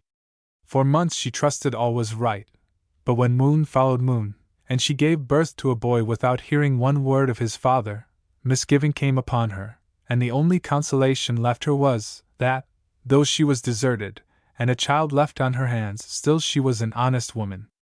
That child was the hero of our tale. The neighbors passed some ill-natured remarks about her, when it began to be suspected that her husband would never let her know more about him, for she had been rather a saucy lady, holding up her nose at poor men, and triumphing in her catching of the steward, a man well-to-do in the world, and it may be remembered that this same spirit existed in her when Andy's rumored marriage with Mattie gave the prospect of her affairs being retrieved, for she displayed her love of preeminence to the very first person who gave her the good news. The ill nature of her neighbors, however, after the birth of her child and the desertion of her husband, inducing her to leave the scene of her unmerited wrongs and annoyances, she suddenly decamped, and removing to another part of Ireland, the poor woman began a life of hardship, to support herself and rear the offspring of her unfortunate marriage. In this task she was worthily assisted by one of her brothers, who pitied her condition, and joined her in her retreat. He married in course of time, and his wife died in giving birth to Anna, who was soon deprived of her other parent by typhus fever, that terrible scourge of the poor, so that the praiseworthy desire of the brother to befriend his sister only involved her, as it happened, in the deeper difficulty of supporting 2 children instead of 1. This she did heroically, and the orphan girl rewarded her by proving a greater comfort than her own child, for Andy had inherited in all its raciness the blood of the scatterbrains, and his deeds, as recorded in this history, prove he was no unworthy representative of that illustrious title. To return to his father, who had done the grievous wrong to the poor peasant girl, he lived his life of profligacy through, and in a foreign country died at last. But on his deathbed the scourge of conscience rendered every helpless hour an age of woe. Bitterest of all was the thought of the wife deceived, deserted, and unacknowledged. To face his last account with such fearful crime upon his head he dared not, and made all the reparation now in his power, by avowing his marriage in his last will and testament, and giving all the information in his power to trace his wife, if living, or his heir, if such existed. He enjoined by the most sacred injunctions upon him to whom the charge was committed, that neither cost nor trouble should be spared in the search, leaving a large sum in ready money besides, to establish the right, in case his nephew disputed the will. By his own order, his death was kept secret, and secretly his agents set to work to discover any trace of the heir. This, in consequence of the woman changing her place of abode, became more difficult, and it was not until after very minute inquiry that some trace was picked up, and a letter written to the parish priest of the district to which she had removed, making certain general inquiries. It was found, on comparing dates some time after, that it was this very letter to Father Blake which Andy had purloined from the post office, and the squire had thrown into the fire, so that our hero was very near, by his blundering, destroying his own fortune. Luckily for him, however, an untiring and intelligent agent was engaged in his cause, and a subsequent inquiry, and finally a personal visit to Father Blake, cleared the matter up satisfactorily, and the widow was enabled to produce such proof of her identity, and that of her son, that Handy Andy was indisputably Lord Scatterbrain, and the whole affair was managed so secretly, that the death of the late lord, and the claim of title and estates in the name of the rightful heir, were announced at the same moment, and the Honorable Sackville, instead of coming into possession of the peerage and property, and fighting his adversary at the great advantage of possession, could only commence a suit to drive him out, if he sued at all. Our limits compel us to this brief sketch of the circumstances through which Handy Andy was entitled to and became possessed of a property and a title, and we must now say something of the effects produced by the intelligence on the parties most concerned. The Honorable Sackville Scatterbrain, on the advice of high legal authority, did not attempt to dispute a succession of which such satisfactory proofs existed, and fortunately for himself, had knocked up a watering-place match, while he was yet in the bloom of heirship presumptive to a peerage, with the daughter of an English millionaire. When the widow Rooney heard the extraordinary turn affairs had taken, her emotions, after the first few hours of pleasurable surprise, partook of regret rather than satisfaction. She looked upon her past life of suffering, and felt as if fate had cheated her.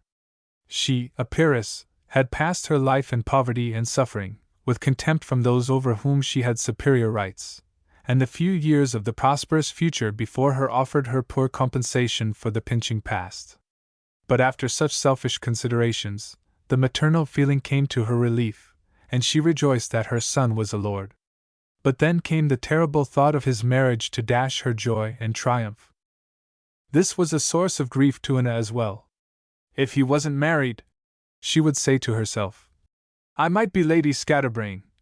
And the tears would burst through poor Una's fingers as she held them up to her eyes and sobbed heavily, till the poor girl would try to gather consolation from the thought that, maybe, Andy's altered circumstances would make her disregarded.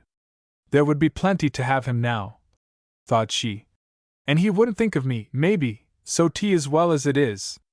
When Andy heard that he was a lord, a real lord, and, after the first shock of astonishment, could comprehend that wealth and power were in his possession, he, though the most interested person, never thought, as the two women had done, of the desperate strait in which his marriage placed him, but broke out into short peals of laughter, and exclaimed in the intervals that it was mighty queer. And when, after much questioning, any intelligible desire he had could be understood, the first one he clearly expressed was to have a Gould watch. He was made, however, to understand that other things than Gould watches were of more importance, and the squire, with his characteristic good nature, endeavored to open Andy's comprehension to the nature of his altered situation. This, it may be supposed, was rather a complicated piece of work, and too difficult to be set down in black and white. The most intelligible portions to Andy were his immediate removal from servitude, and a ready-made suit of gentlemanly apparel, which made Andy pay several visits to the looking-glass. Good-natured as the squire was, it would have been equally awkward to him as to Andy for the newly fledged lord, though a lord, to have a seat at his table, neither could he remain in an inferior position in his house. So Dick, who loved fun, volunteered to take Andy under his especial care to London, and let him share his lodgings, as a bachelor may do many things which a man surrounded by his family cannot. Besides, in a place distant from such extraordinary chances and changes as those which befell our hero, the sudden and startling difference of position of the parties not being known renders it possible for a gentleman to do the good-natured thing which Dick undertook, without compromising himself. In Dublin it would not have done for Dick Dawson to allow the man who would have held his horse the day before to share the same board with him merely because fortune had played one of her frolics and made Andy a lord, but in London the case was different. To London therefore they proceeded.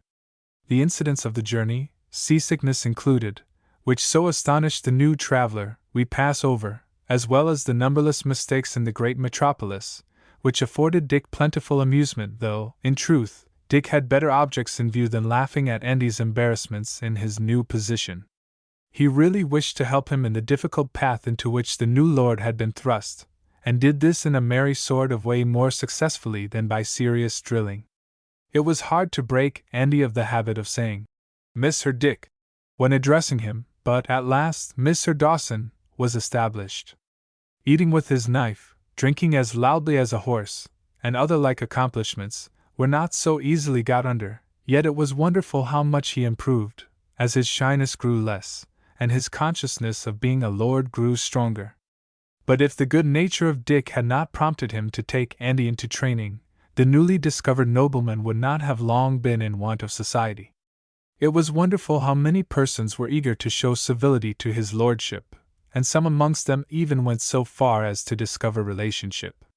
Plenty were soon ready to take Lord Scatterbrain here, and escort him there, accompany him to exhibitions and other public places, and charmed all the time with his lordship's remarks. They were so original, quite delightful to meet something so fresh, how remarkably clever the Irish were. Such were among the observations his ignorant blunders produced, and he who, as Handy Andy, had been anathematized all his life as a stupid rascal, a blundering thief, a thick-headed brute, and see, under the title of Lord Scatterbrain all of a sudden was voted vastly amusing, a little eccentric perhaps, but so droll, in fact, so witty. This was all very delightful for Andy, so delightful that he quite forgot Bridget Rua. But that lady did not leave him long in his happy obliviousness. One day, while Dick was absent, and Andy rocking on a chair before the fire, twirling the massive gold chain of his gold watch round his forefinger, and uncoiling it again, his repose was suddenly disturbed by the appearance of Bridget herself, accompanied by Sean Moore and a shrimp of a man in rusty black, who turned out to be a shabby attorney who advanced money to convey his lady client and her brother to London, for the purpose of making a dash at the lord at once, and securing a hansom sum by a coup de main. Andy, though taken by surprise, was resolute. Bitter words were exchanged, and as they seemed likely to lead to blows, Andy prudently laid hold of the poker, and in language not quite suited to a noble lord, swore he would see what the inside of Sean Moore's head was made of, if he attempted to advance upon him. Bridget screamed and scolded, while the attorney endeavored to keep the peace, and beyond everything, urged Lord Scatterbrain to enter at once into written engagements for a handsome settlement upon his lady. "Lady!" exclaimed Andy. "Oh, a pretty lady she is! I'm as good a lady as you are a lord anyhow," cried Bridget. "Altercation will do no good, my lord and my lady," said the attorney. "Let me suggest the propriety of your writing an engagement at once." And the little man pushed pen, ink, and paper towards Andy. "I can't, I tell you!" cried Andy. "You must!" roared Sean Moore. "Bad luck to you, how can I when I never larned?" "Your lordship can make your mark," said the attorney. "Faith I can, with a poker," cried Andy. "And you'd better take care, Master Parchment." "Make my mark, indeed! Do you think I'd disgrace the House o' Peers by lettin' on that a lord couldn't write? Quit the buildin', I tell you!" In the midst of the row, which now rose to a tremendous pitch, Dick returned, and after a severe reprimand to the pettifogger for his sinister attempt on Andy, referred him to Lord Scatterbrain's solicitor. It was not such an easy matter to silence Bridget, who extended her claws towards her lord and master in a very menacing manner, calling down bitter imprecations on her own head if she wouldn't have her rights. Every now and then between the bursts of the storm Andy would exclaim, "Get out!" "My lord," said Dick, "remember your dignity." "Of course," said Andy, "but still she must get out." The house was at last cleared of the uproarious party, but though Andy got rid of their presence, they left their sting behind. Lord Scatterbrain felt, for the first time, that a lord can be very unhappy. Dick hurried him away at once to the chambers of the law agent, but he, being closeted on some very important business with another client on their arrival, returned in answer to their application for a conference, which they forwarded through the double doors of this sanctum by a hard-looking man with a pen behind his ear, that he could not have the pleasure of seeing them till the next morning. Lord Scatterbrain passed a more unhappy night than he had ever done in his life, even than that when he was tied up to the old tree, croaked at by ravens, and the despised of rats. Negotiations were opened the next day between the pettifogger on Bridget's side and the law agent of the noble lord, and the arguments, pro and con, lay thus. In the first place, the opening declaration was, Lord Scatterbrain never would live with the aforesaid Bridget. Answered, that nevertheless, as she was his lawful wife, a provision suitable to her rank must be made. They, the claimants, were asked to name a sum. The sum was considered exorbitant, it being argued that when her husband had determined never to live with her, he was in a far different condition, therefore it was unfair to seek so large a separate maintenance now. The pettifogger threatened that Lady Scatterbrain would run in debt, which Lord Scatterbrain must discharge. My lord's agent suggested that my lady would be advertised in the public papers, and the public cautioned against giving her credit. A sum could not be agreed upon, though a fair one was offered on Andy's part, for the greediness of the pettifogger, who was to have a share of the plunder, made him hold out for more, and negotiations were broken off for some days. Poor Andy was in a wretched state of vexation. It was bad enough that he was married to this abominable woman, without an additional plague of being persecuted by her. To such an amount this rose at last, that she and her big brother dodged him every time he left the house, so that in self-defense he was obliged to become a close prisoner in his own lodgings. All this at last became so intolerable to the captive, that he urged a speedy settlement of the vexatious question, and a larger separate maintenance was granted to the detestable woman than would otherwise have been ceded, the only stipulation of a stringent nature made being, that Lord Scatterbrain should be free from the persecutions of his hateful wife for the future. Chapter 49. Squire Egan, with his lady and Fanny Dawson, had now arrived in London. Myrtle Murphy, too, had joined them, his services being requisite in working the petition against the return of the sitting member for the county. This had so much promise of success about it, that the opposite party, who had the sheriff for the county in their interest, bethought of a novel expedient to frustrate the petition when a reference to the poll was required. They declared the principal poll book was lost. This seemed not very satisfactory to one side of the committee, and the question was asked, how could it be lost? The answer was one which Irish contrivance alone could have invented. It fell into a pot of broth, and the dog ate it. Footnote: if not this identical answer, something like it was given on a disputed Irish election, before a committee of the House of Commons. This protracted the contest for some time, but eventually, in spite of the dogs devouring knowledge so greedily, the squire was declared duly elected and took the oaths and his seat for the county. It was hard on Sackville Scatterbrain to lose his seat in the House and a peerage nearly at once, but the latter lost threw the former so far into the shade that he scarcely felt it. Besides, he could console himself with having buttered his crumbs pretty well in the marriage market, and with a rich wife, retired from senatorial drudgery to private repose, which was much more congenial to his easy temper. But while the squire's happy family circle was rejoicing in his triumph, while he was invited to the speaker's dinners, and the ladies were looking forward to tickets for the Lantern, their pleasure was suddenly dashed by fatal news from Ireland. A serious accident had befallen Major Dawson, so serious that his life was despaired of, and an immediate return to Ireland by all who were interested in his life was the consequence. Though the suddenness of this painful event shocked his family, the act which caused it did not surprise them, for it was one against which Major Dawson had been repeatedly cautioned, involving a danger he had been affectionately requested not to tempt. But the habitual obstinacy of his nature prevailed, and he persisted in doing that which his son, and his daughters, and friends, prophesied would kill him some time or other, and did. At last. The Major had 3 little iron guns, mounted on carriages, on a terrace in front of his house, and it was his wont to fire a salute on certain festival days from these guns, which, from age and exposure to the weather, became dangerous to use. It was in vain that this danger was represented to him. He would reply, with his accustomed "Pooh, pooh! I have been firing these guns for 40 years, and they won't do me any harm now." This was the prime fault of the Major's character. Time and circumstances were never taken into account by him. What was done once, might be done always, ought to be done always. The bare thought of change of any sort, to him, was unbearable, and whether it was a rotten old law or a rotten old gun, he would charge both up to the muzzle and fire away, regardless of consequences. The result was, that on a certain festival his favorite gun burst in discharging, and the last mortal act of which the Major was conscious, was that of putting the port fire to the touch-hole, for a heavy splinter of iron struck him on the head, and though he lived for some days afterwards, he was insensible. Before his children arrived he was no more, and the only duty left them to perform was the melancholy one of ordering his funeral.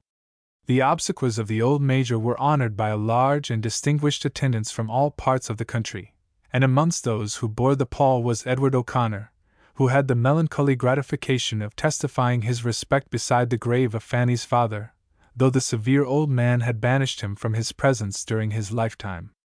But now all obstacle to the union of Edward and Fanny was removed, and after the lapse of a few days had softened the bitter grief which this sudden bereavement of her father had produced, Edward received a note from Dick, inviting him to the manor house, where all would be glad to see him. In a few minutes after the receipt of that note Edward was in his saddle, and swiftly leaving the miles behind him till, from the top of a rising ground, the roof of the manor house appeared above the trees in which it was embosomed. He had not till then slackened his speed, but now drawing rein, he proceeded at a slower pace towards the house he had not entered for some years, and the sight of which awakened such varied emotions. To return after long years of painful absence to some place which has been the scene of our former joys, and whence the force of circumstance, and not choice, has driven us, is oppressive to the heart. There is a mixed sense of regret and rejoicing, which struggle for predominance. We rejoice that our term of exile has expired, but we regret the years which that exile has deducted from the brief amount of human life, never to be recalled, and therefore as so much lost to us. We think of the wrong or the caprice of which we have been the victims, and thoughts will stray across the most confiding heart, if friends shall meet as fondly as they parted, or if time, while impressing deeper marks upon the outward form, may have obliterated some impressions within. Who has returned after years of absence, however assured of the unflinching fidelity of the love he left behind, without saying to himself, in the pardonable yearning of affection, "Shall I meet smiles as bright as those that used to welcome me? Shall I be pressed as fondly within the arms whose encompassment were to me the pale of all earthly enjoyment?" Such thoughts crowded on Edward as he approached the house. There was not a lane, or tree, or hedge, by the way, that had not for him its association. He reached the avenue gate. As he flung it open he remembered the last time he passed it. Fanny had then leaned on his arm. He felt himself so much excited, that, instead of riding up to the house, he took the private path to the stables, and throwing down the reins to a boy, he turned into a shrubbery and endeavored to recover his self-command before he should present himself. As he emerged from the sheltered path and turned into a walk which led to the garden, a small conservatory was opened to his view, awaking fresh sensations. It was in that very place he had first ventured to declare his love to Fanny. There she heard and frowned not. There, where nature's choicest sweets were exhaling, he had first pressed her to his heart, and thought the balmy sweetness of her lips beyond them all. He hurried forward in the enthusiasm the recollection recalled, to enter that spot consecrated in his memory, but on arriving at the door, he suddenly stopped, for he saw Fanny within. She was plucking a geranium, the flower she had been plucking some years before, when Edward said he loved her. She, all that morning, had been under the influence of feelings similar to Edward's, had felt the same yearnings, the same tender doubts, the same fond solicitude that he should be the same Edward from whom she parted. But she thought of more than this.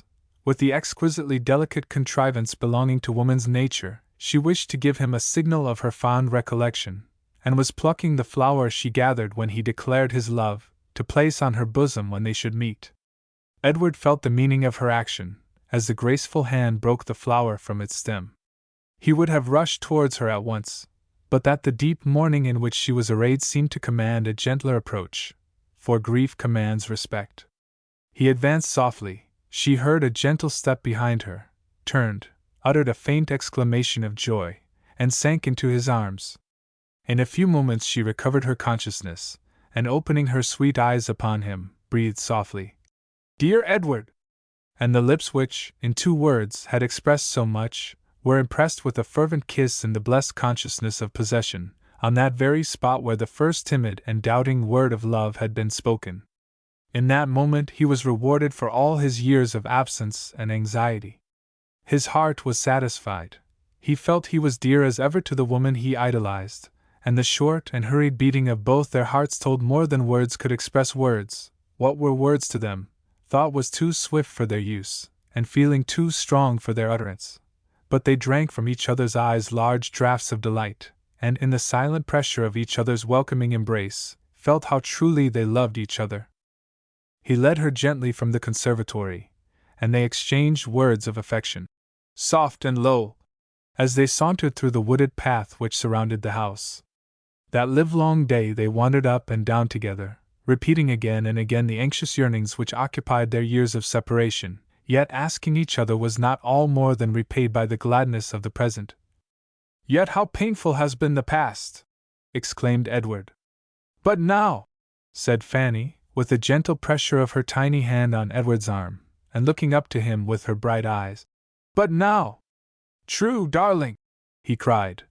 "'Tis ungrateful to think of the past while enjoying such a present and with such a future before me. Bless that cheerful heart, and those hope-inspiring glances.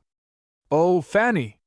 In the wilderness of life there are springs and palm trees, you are both to me. And heaven has set its own mark upon you in those laughing blue eyes which might set despair at defiance."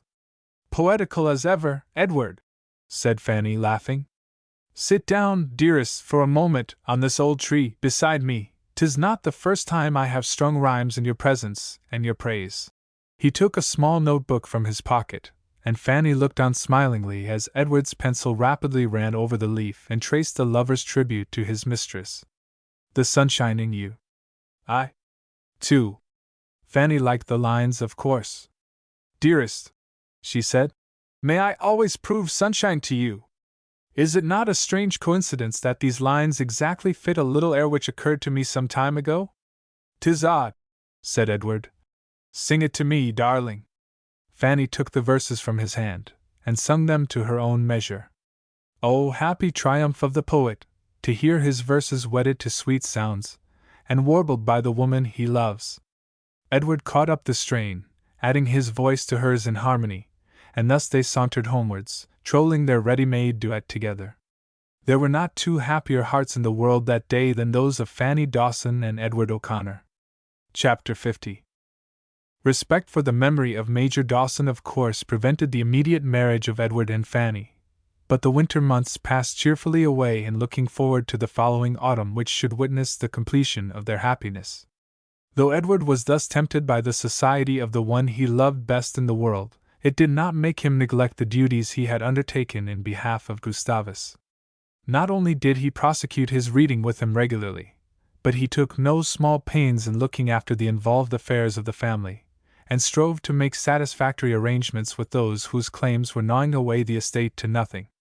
Though the years of Gusty's minority were but few, still they would give the estate some breathing time, and creditors, seeing the minor backed by a man of character, and convinced a sincere desire existed to relieve the estate of its encumbrances and pay all just claims, presented a less threatening front than hitherto, and listened readily to such terms of accommodation as were proposed to them. Uncle Robert, for the breaking of whose neck Ratty's pious aspirations had been raised, behaved very well on the occasion. A loan from him, and a partial sale of some of the acres stopped the mouths of the greedy wolves who fatten on men's ruin, and time and economy were looked forward to for the discharge of all other debts. Uncle Robert, having so far acted the friend, was considered entitled to have a partial voice in the ordering of things at the hall, and having a notion that an English accent was genteel, he desired that Gusty and Ratty should pass a year under the roof of a clergyman in England, who received a limited number of young gentlemen for the completion of their education. Gustavus would much rather have remained near Edward O'Connor, who had already done so much for him, but Edward, though he regretted parting with Gustavus, recommended him to accede to his uncle's wishes, though he did not see the necessity of an Irish gentleman being ashamed of his accent. The visit to England, however, was postponed till the spring, and the winter months were used by Gustavus in availing himself as much as he could of Edward's assistance in putting him through his classics, his pride prompting him to present himself creditably to the English clergyman. It was in vain to plead such pride to Ratty, who paid more attention to shooting than his lessons. His mother strove to persuade, Ratty was deaf. His Gran strove to bribe, Ratty was incorruptible. Gusty argued, Ratty answered after his own fashion. Why won't you learn even a little? I'm to go to that English fellow in spring, and I shall have no fun then, so I'm making good use of my time now. Do you call it good use to be so dreadfully idle and shamefully ignorant? Bother, the less I know, the more the English fellow will have to teach me, and Uncle Bob will have more worth for his money. And then Ratty would whistle a jig, fling a fowling piece over his shoulder, and shout, Ponto! Ponto! Ponto! As he traversed the stable-yard. The delighted pointer would come bounding at the call, and, after circling round his young master with agile grace and yelps of glee at the sight of the gun, dash forward to the well-known bottoms, in eager expectancy of ducks and snipe. How fared it all this time with the Lord of Scatterbrain? He became established, for the present, in a house that had been a long time to let in the neighborhood, and his mother was placed at the head of it, and Una still remained under his protection, though the daily sight of the girl added to Andy's grief at the desperate plight in which his ill-starred marriage placed him, to say nothing of the constant annoyance of his mother's growling at him for his making such a Judy of himself. For the Dowager Lady Scatterbrain could not get rid of her vocabulary at once. Andy's only resource under these circumstances was to mount his horse and fly. As for the Dowager Lady Scatterbrain, she had a carriage with a picture on it, as she called the coat of arms, and was fond of driving past the houses of people who had been uncivil to her. Against Mrs. Casey, the renowned Mattie Dwyer, she entertained an especial spite, in consideration of her treatment of her beautiful boy and her own pair of black eyes, so she determined to pay her off, in her own way, and stopping one day at the hole in the hedge which served for entrance to the estate of the three-cornered field, she sent the footman in to say the Dowager Lady Scatterbrain wanted to speak with Casey's wife. When the servant, according to instructions, delivered this message, he was sent back with the answer that if any lady wanted to see Casey's wife was at home. Oh, go back, and tell the poor woman I don't want to bring her to the door of my carriage if it's inconvenient. I only wish to give her a little help, and tell her if she sends up eggs to the big house, Lady Scatterbrain will pay her for them. When the servant delivered this message, Mattie grew outrageous at the means my lady took of crowing over her, and rushing to the door, with her face flushed with rage, roared out, Tell the old baggage I want none of her custom, let her lay eggs for herself.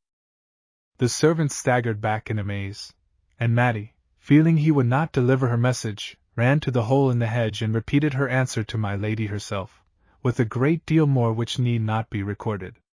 Suffice it to say, my lady thought it necessary to pull up the glass, against which Mattie threw a handful of mud. The servant jumped up on his perch behind the carriage, which was rapidly driven away by the coachman, but not so fast that Mattie could not, by dint of running, keep it within range, for some seconds, during which time she contrived to pelt both coachman and footman with mud, and leave her mark on their new livery. This was a salutary warning to the old woman, who was more cautious in her demonstrations of grandeur for the future. If she was stinted in the enjoyment of her newborn dignity abroad, she could indulge it at home without let or hindrance, and to this end asked Andy to let her have £100, in £1 notes, for a particular purpose. What this purpose was no one was told or could guess, but for a good while after she used to be closeted by herself for several hours during the day. Andy had his hours of retirement also, for with praiseworthy industry he strove hard, poor fellow, to lift himself above the state of ignorance, and had daily attendance from the parish schoolmaster. The mysteries of pothooks and hangers and ABC weighed heavily on the nobleman's mind, which must have sunk under the burden of scholarship and penmanship, but for the other ship, the horsemanship, which was Andy's daily self-established reward for his perseverance in his lessons. Besides, he really could ride, and as it was the only accomplishment of which he was master, it was no wonder he enjoyed the display of it, and to say the truth, he did, and that on a first-rate horse too. Having appointed Myrto Murphy his law agent, he often rode over to the town to talk with him, and as Myrto could have some fun and 13 and 4pence also per visit, he was always glad to see his noble friend. The high road did not suit Andy's notion of things. He preferred the variety, shortness, and diversion of going across the country on these occasions, and in one of these excursions, in the most secluded portion of his ride, which unavoidably lay through some quarries and deep, broken ground, he met Ragged Nance, who held up her finger as he approached the gorge of this lonely dell, in token that she would speak with him. Andy pulled up. "Long life to you, my lord," said Nance, dropping a deep curtsy. "And sure I always liked you since the night you was so bold for the sake of the poor girl, the young lady, I mane, now, God bless her, and I just wished to tell you, my lord, that I think you might as well not be going these lonely ways, for I see them hanging about here betimes, that maybe it would not be good for your health to meet, and sure, my lord, it would be a hard case if you were killed now, having the luck of the sick calf that lived all the winter and died in the summer." "Is it that big blackguard, Sean Moore, you mane?" said Andy. "No less," said Nance, growing deadly pale as she cast a piercing glance into the dell, and cried, in a low, hurried tone, "Talk of the divil, and there he is, I see him peep out from behind a rock." "He's running this way," said Andy. "Then you run the other way," said Nance. "Look there, I see him strive to hide a blunderbuss under his coat. Gallop off, for the love o' God, or there'll be murther." "Maybe there will be that same," said Andy, "if I leave you here, and he suspects you gave me the hard word." Footnote: hard word implies a caution. "Never mind me," said Nance. "Save yourself. See, he's moving fast, he'll be near enough to you soon to fire." "Get up behind me," said Andy. "I won't leave you here. Run, I tell you." "I won't."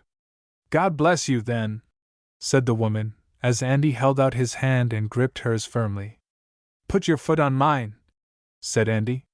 The woman obeyed, and was soon seated behind our hero, gripping him fast by the waist, while he pushed his horse to a fast canter.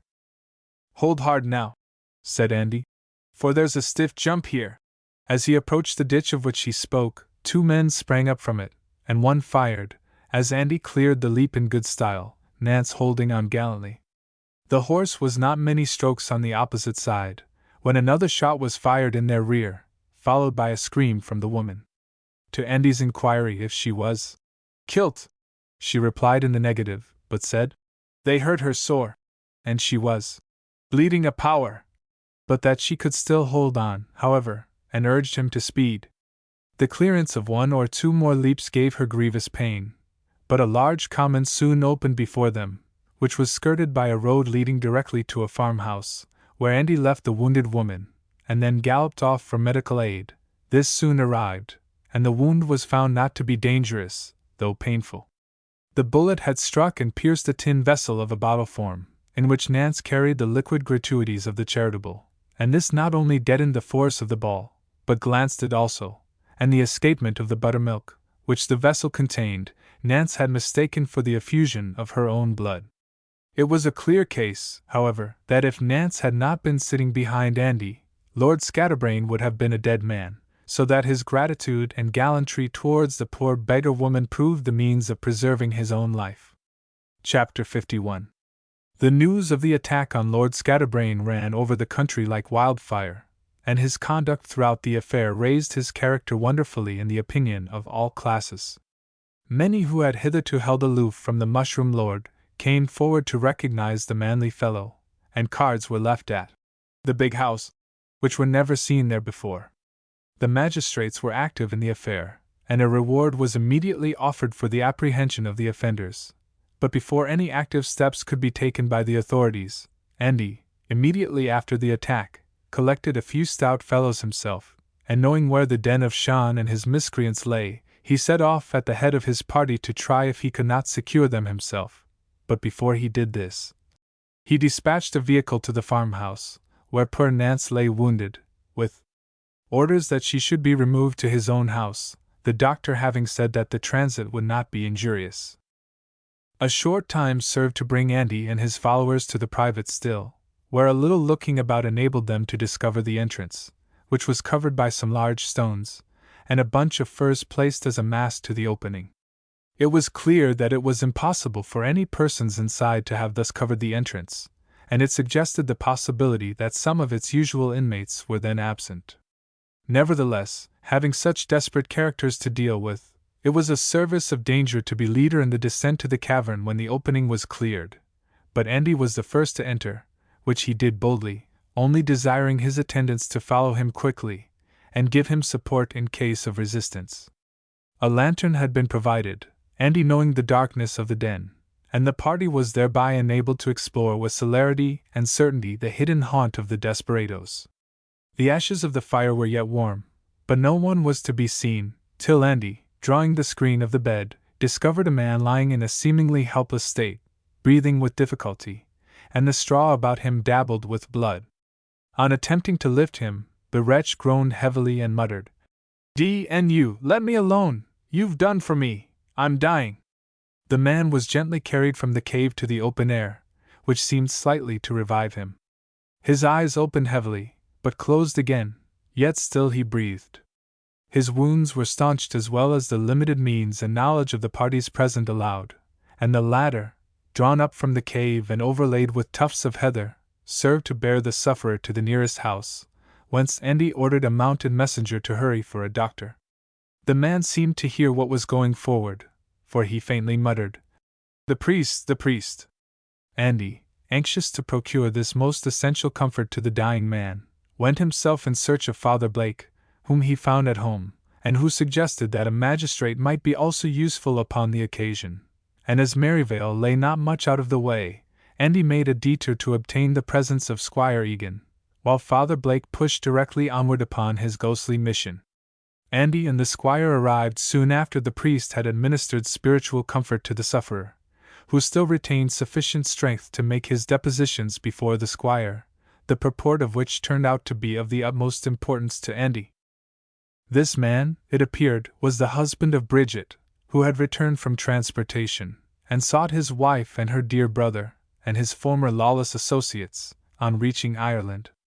On finding Bridget had married again, his anger at her infidelity was endeavored to be appeased by the representations made to him that it was a good job, inasmuch as the Lord had been screwed out of a good sum of money by way of separate maintenance, and that he would share the advantage of that. When matters were more explained, however, and the convict found this money was divided among so many, who all claimed right of share in the plunder, his discontent returned. In the first place, the pettifogger made a large haul for his services. Sean Moore swore it was hard if a woman's own brother was not to be the better for her luck, and Larry Hogan claimed hush money, for he could prove Bridget's marriage, and so upset their scheme of plunder. The convict maintained his claim as husband was stronger than any, but this, all the others declared, was an outlandish notion he brought back with him from foreign parts, and did not prevail in their code of laws by any manner o' means, and even went so far as to say they thought it hard, after they had done the job, that he was to come in and lessen their profit, which he would, as they were willing to give an even share of the spoil, and after that, he must be the most discontented villain in the world if he was not pleased. The convict feigned contentment, but meditated at once revenge against his wife and the gang, and separate profit for himself. He thought he might stipulate for a good round sum from Lord Scatterbrain, as he could prove him free of his supposed matrimonial engagement, and inwardly resolved he would soon pay a visit to his lordship.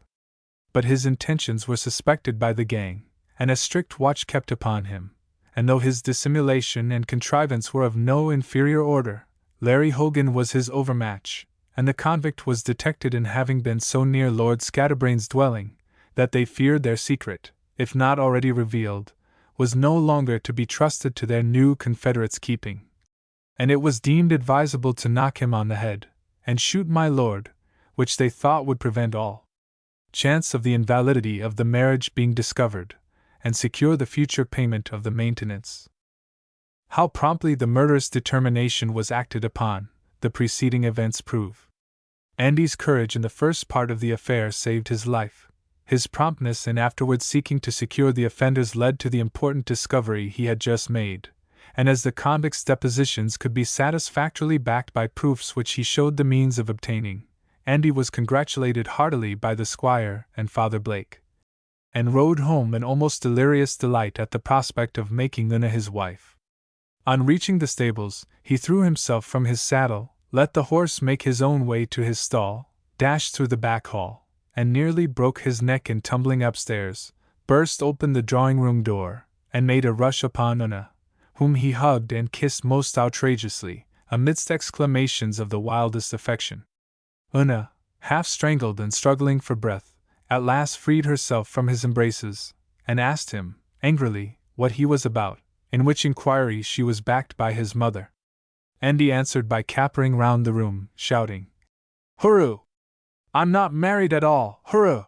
He turned over the chairs, upset the tables, threw the mantelpiece ornaments into the fire, seized the poker and tongs, and banged them together as he continued dancing and shouting. Una and his mother stood gazing at his antics in trembling amazement, till at last the old woman exclaimed, "Holy Virgin! He's gone mad!" Whereupon she and her niece set up a violent screaming, which called Andy back to his propriety, and, as well as his excitement would permit, he told them the cause of his extravagant joy. His wonder and delight were shared by his mother and the blushing Una, who did not struggle so hard in Andy's embrace on his making a second vehement demonstration of his love for her.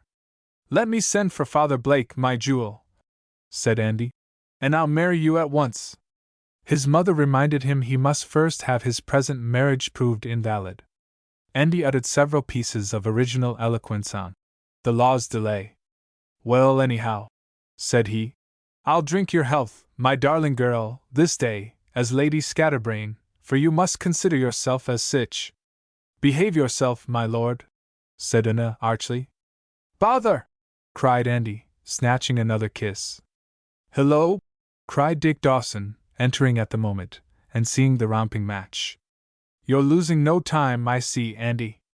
Una was running from the room, laughing and blushing, when Dick interposed, and cried, "Ah, don't go, my lady, that is to be." Una slapped down the hand that barred her progress, exclaiming, "You're just as bad as he is, Mr. Dawson," and ran away. Dick had ridden over, on hearing the news, to congratulate Andy, and consented to remain and dine with him. Una had rather, after what had taken place, he had not been there, for Dick backed Andy in his tormenting the girl and joined heartily in drinking to Andy's toast, which, according to promise, he gave to the health of the future Lady Scatterbrain. It was impossible to repress Andy's wild delight, and in the excitement of the hour he tossed off bumper after bumper to all sorts of love-making toasts, till he was quite overcome by his potations, and fit for no place but bed. To this last retreat of the glorious, he was requested to retire, and, after much coaxing, consented. He staggered over to the window curtain, which he mistook for that of the bed. In vain they wanted to lead him elsewhere. He would sleep in no other bed but that, and backing out at the window pane, he made a smash, of which he seemed sensible, for he said it wasn't a fair trick to put pins in the bed. "I know it was Una did that, hip, ha! Ha! Lady Scatterbrain, never mind, hip, I'll have my revenge on you yet."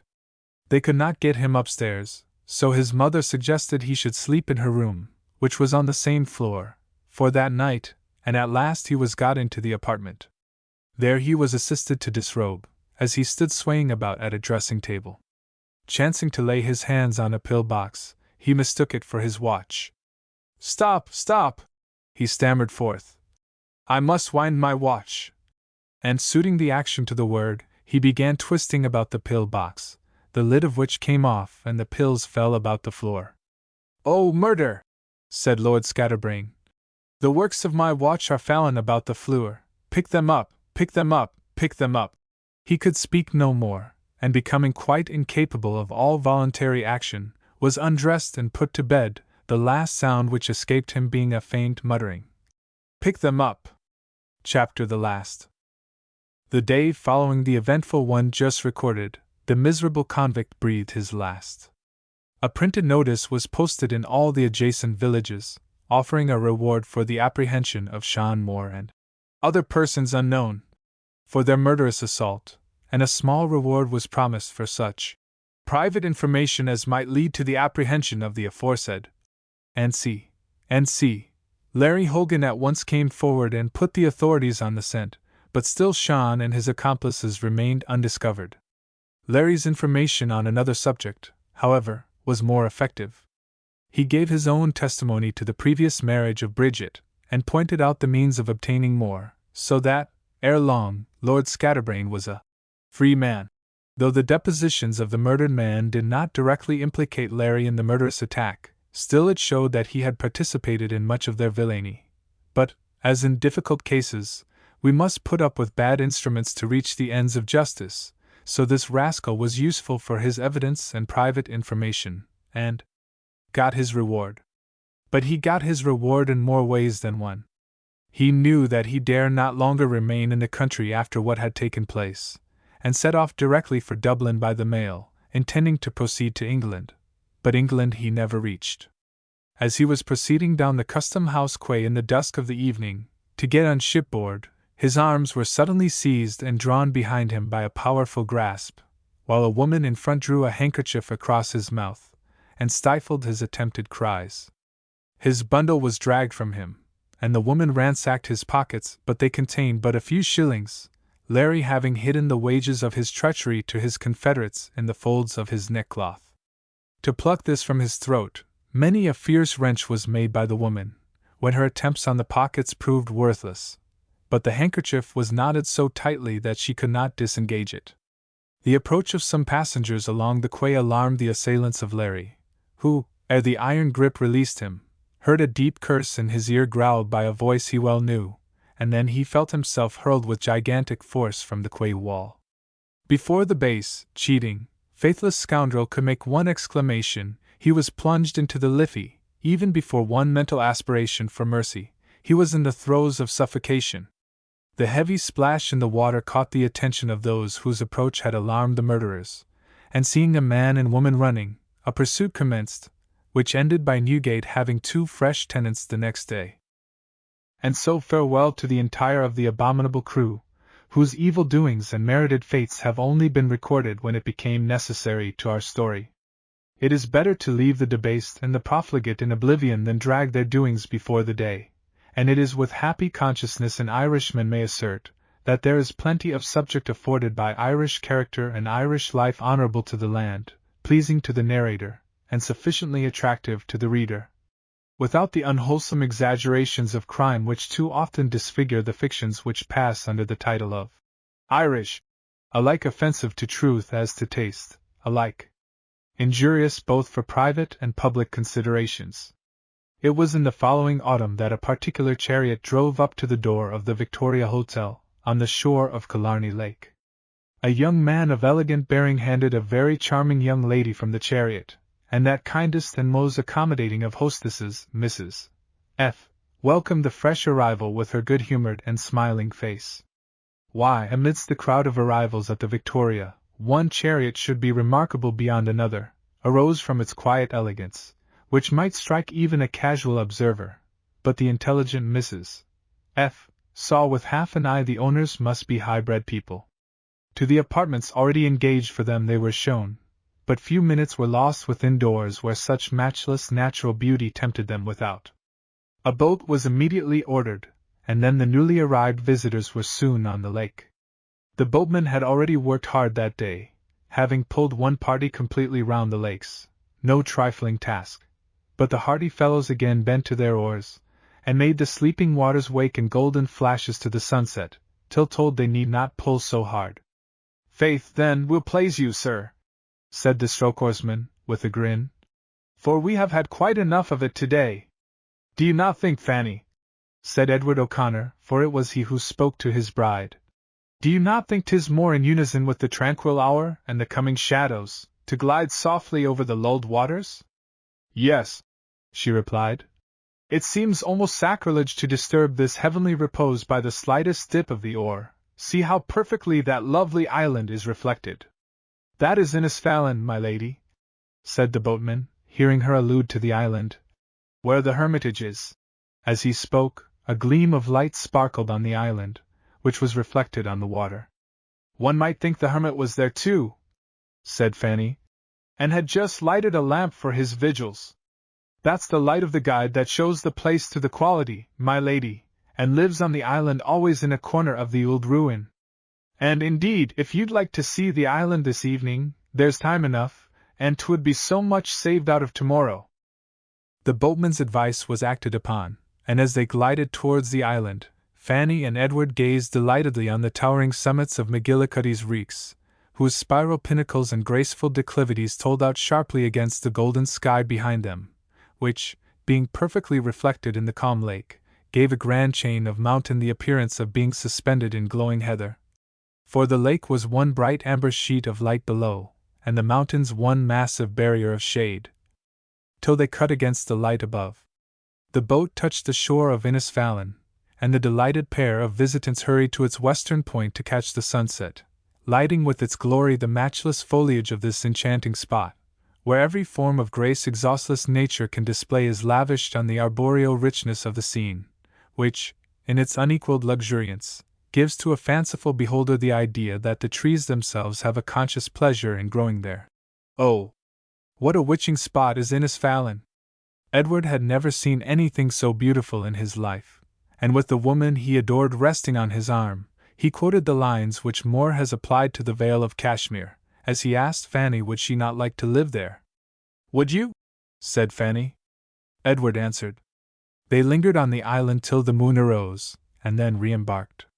The silvery light exhibited the lake under another aspect, and the dimly discovered forms of the lofty hills rose one above another, tier upon tier, circling the waters in their shadowy frame. The beauty of the scene reached a point of sublimity which might be called holy.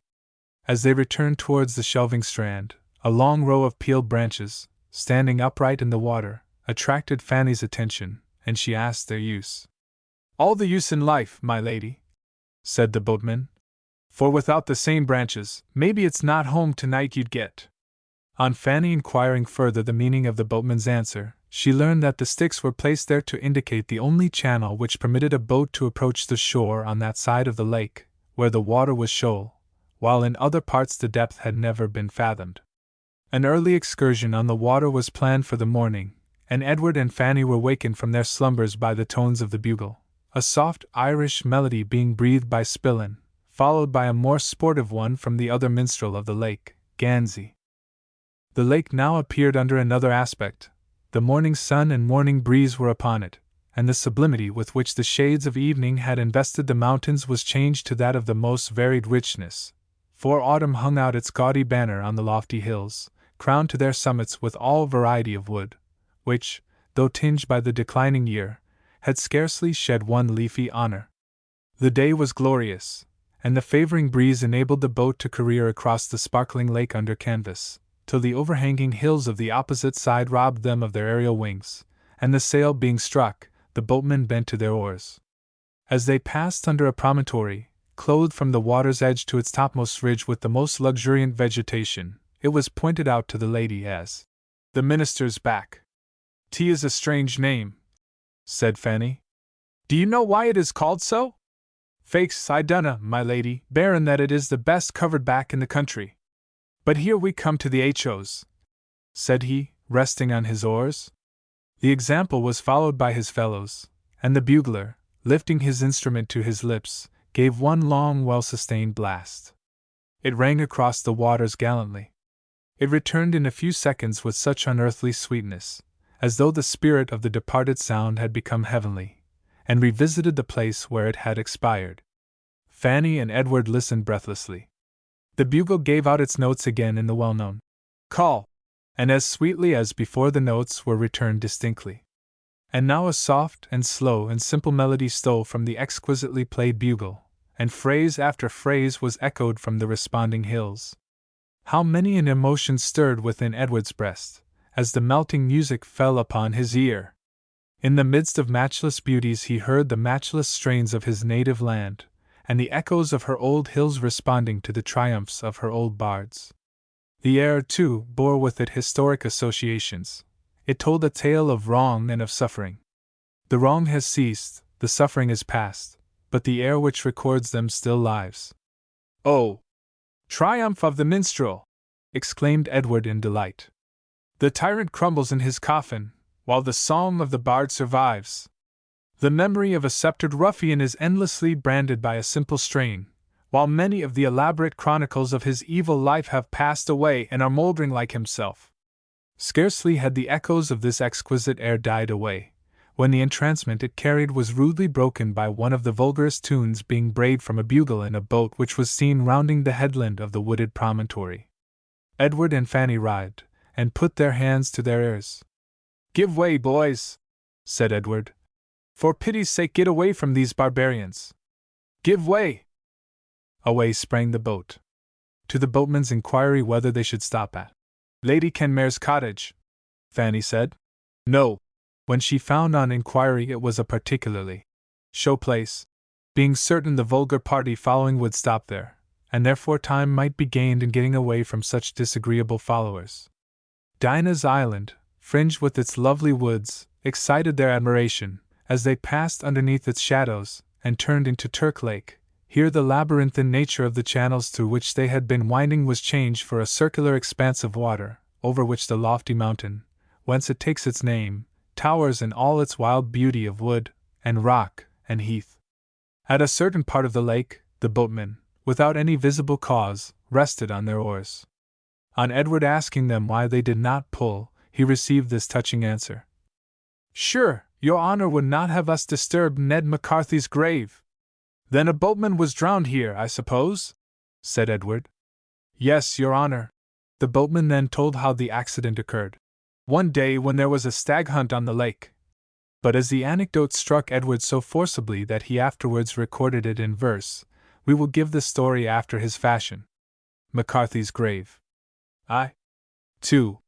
Winding backwards through the channels which lead the explorers of this scene of nature's enchantment from the lower to the upper lake, the surpassing beauty of the Eagle's Nest burst on their view, and as they hovered under its stupendous crags, clustering with all variety of verdure, the bugle and the cannon awoke the almost endless reverberation of sound which is engendered here.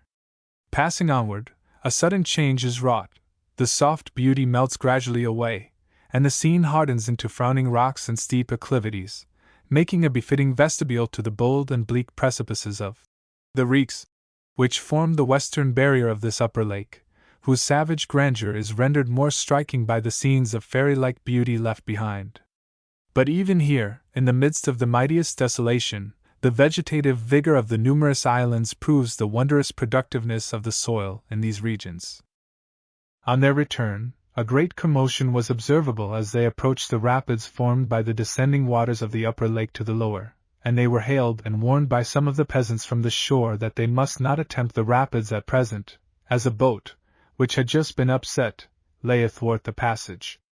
On hearing this, Edward and Fanny landed upon the falls, and walked towards the old bridge, where all was bustle and confusion, as the dripping passengers were dragged safely to shore from the capsized boat, which had been upset by the principal gentleman of the party, whose vulgar trumpetings had so disturbed the delight of Edward and Fanny, who soon recognized the renowned Andy as the instigator of the bad music and the cause of the accident. Yes, Lord Scatterbrain, true to his original practice, was author of all. Nevertheless, he and his party, soused over head and ears as they were, took the thing in good humor, which was unbroken even by the irrepressible laughter which escaped from Edward and Fanny, as they approached and kindly offered assistance. An immediate removal to the neighboring cottage on Dinah's Island was recommended, particularly as Lady Scatterbrain was in a delicate situation, as well, indeed, as Mrs. Durfee, who, with her dear Tom, had joined Lord Scatterbrain's party of pleasure. On reaching the cottage, sufficient change of clothes was obtained to prevent evil consequences from the ducking. This, under ordinary circumstances, might not have been easy for so many, but fortunately, Lord Scatterbrain had ordered a complete dinner from the hotel to be served in the cottage, and some of the assistants from the Victoria, who were necessarily present, helped to dress more than the dinner. What between cook maids and waiters, the caretaker of the cottage and the boatmen, bodies and skirts, jackets and other conveniences, enabled the party to sit down to dinner in company, until Fire could mend the mistake of his lordship. Edward and Fanny courteously joined the party, and the honor of their company was sensibly felt by Andy and Una, who would have borne a ducking a day for the honor of having Fanny and Edward as their guests. Una was by nature a nice creature, and adapted herself to her elevated position with a modest ease that was surprising. Even Andy was by this time able to conduct himself tolerably well at table. Only on that particular day he did make a mistake, for when salmon, which is served at Killarney in all sorts of variety, made its appearance for the first time in the novel form, and papillote, Andy ate paper and all. He refused a second cutlet, however, saying he thought the skin tough. The party, however, passed off mirthfully, the very accident helping the fun, for, instead of any one being called by name, the lady in the jacket, or the gentleman in the bedgown, were the terms of address, and after a merrily spent evening, the beds of the Victoria gave sleep and pleasing dreams to the sojourners of Killarney. Kind reader, the shortening space we have prescribed to our volume warns us we must draw our story to an end. 9 months after this Killarney excursion, Lord Scatterbrain met Dick Dawson near Mount Esker, where Lord Scatterbrain had ridden to make certain inquiries about Mrs. O'Connor's health. Dick wore a smiling countenance, and to Andy's inquiry answered, "All right, and doing as well as can be expected." Lord Scatterbrain, wishing to know whether it was a boy or a girl, made the inquiry in the true spirit of Andyism. "Tell me, Mr. Dawson, are you an uncle or an aunt?" Andy's mother died soon after of the cold caught by her ducking. On her deathbed she called Una to her and said, "I leave you this quilt, Alana, tea is worth more than it appears. The £100 notes Andy gave me I quilted into the lining, so that if I lived poor all my life till lately, I died under a quilt of banknotes, anyhow." Uncle Bob was gathered to his father's also, and left the bulk of his property to Augusta, so that Furlong had to regret his contemptible conduct in rejecting her hand.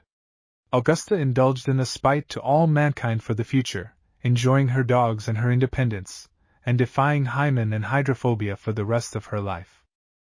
Gusty went on profiting by the early care of Edward O'Connor, whose friendship was ever his dearest possession, and Ratty, always wild, expressed a desire for leading a life of enterprise.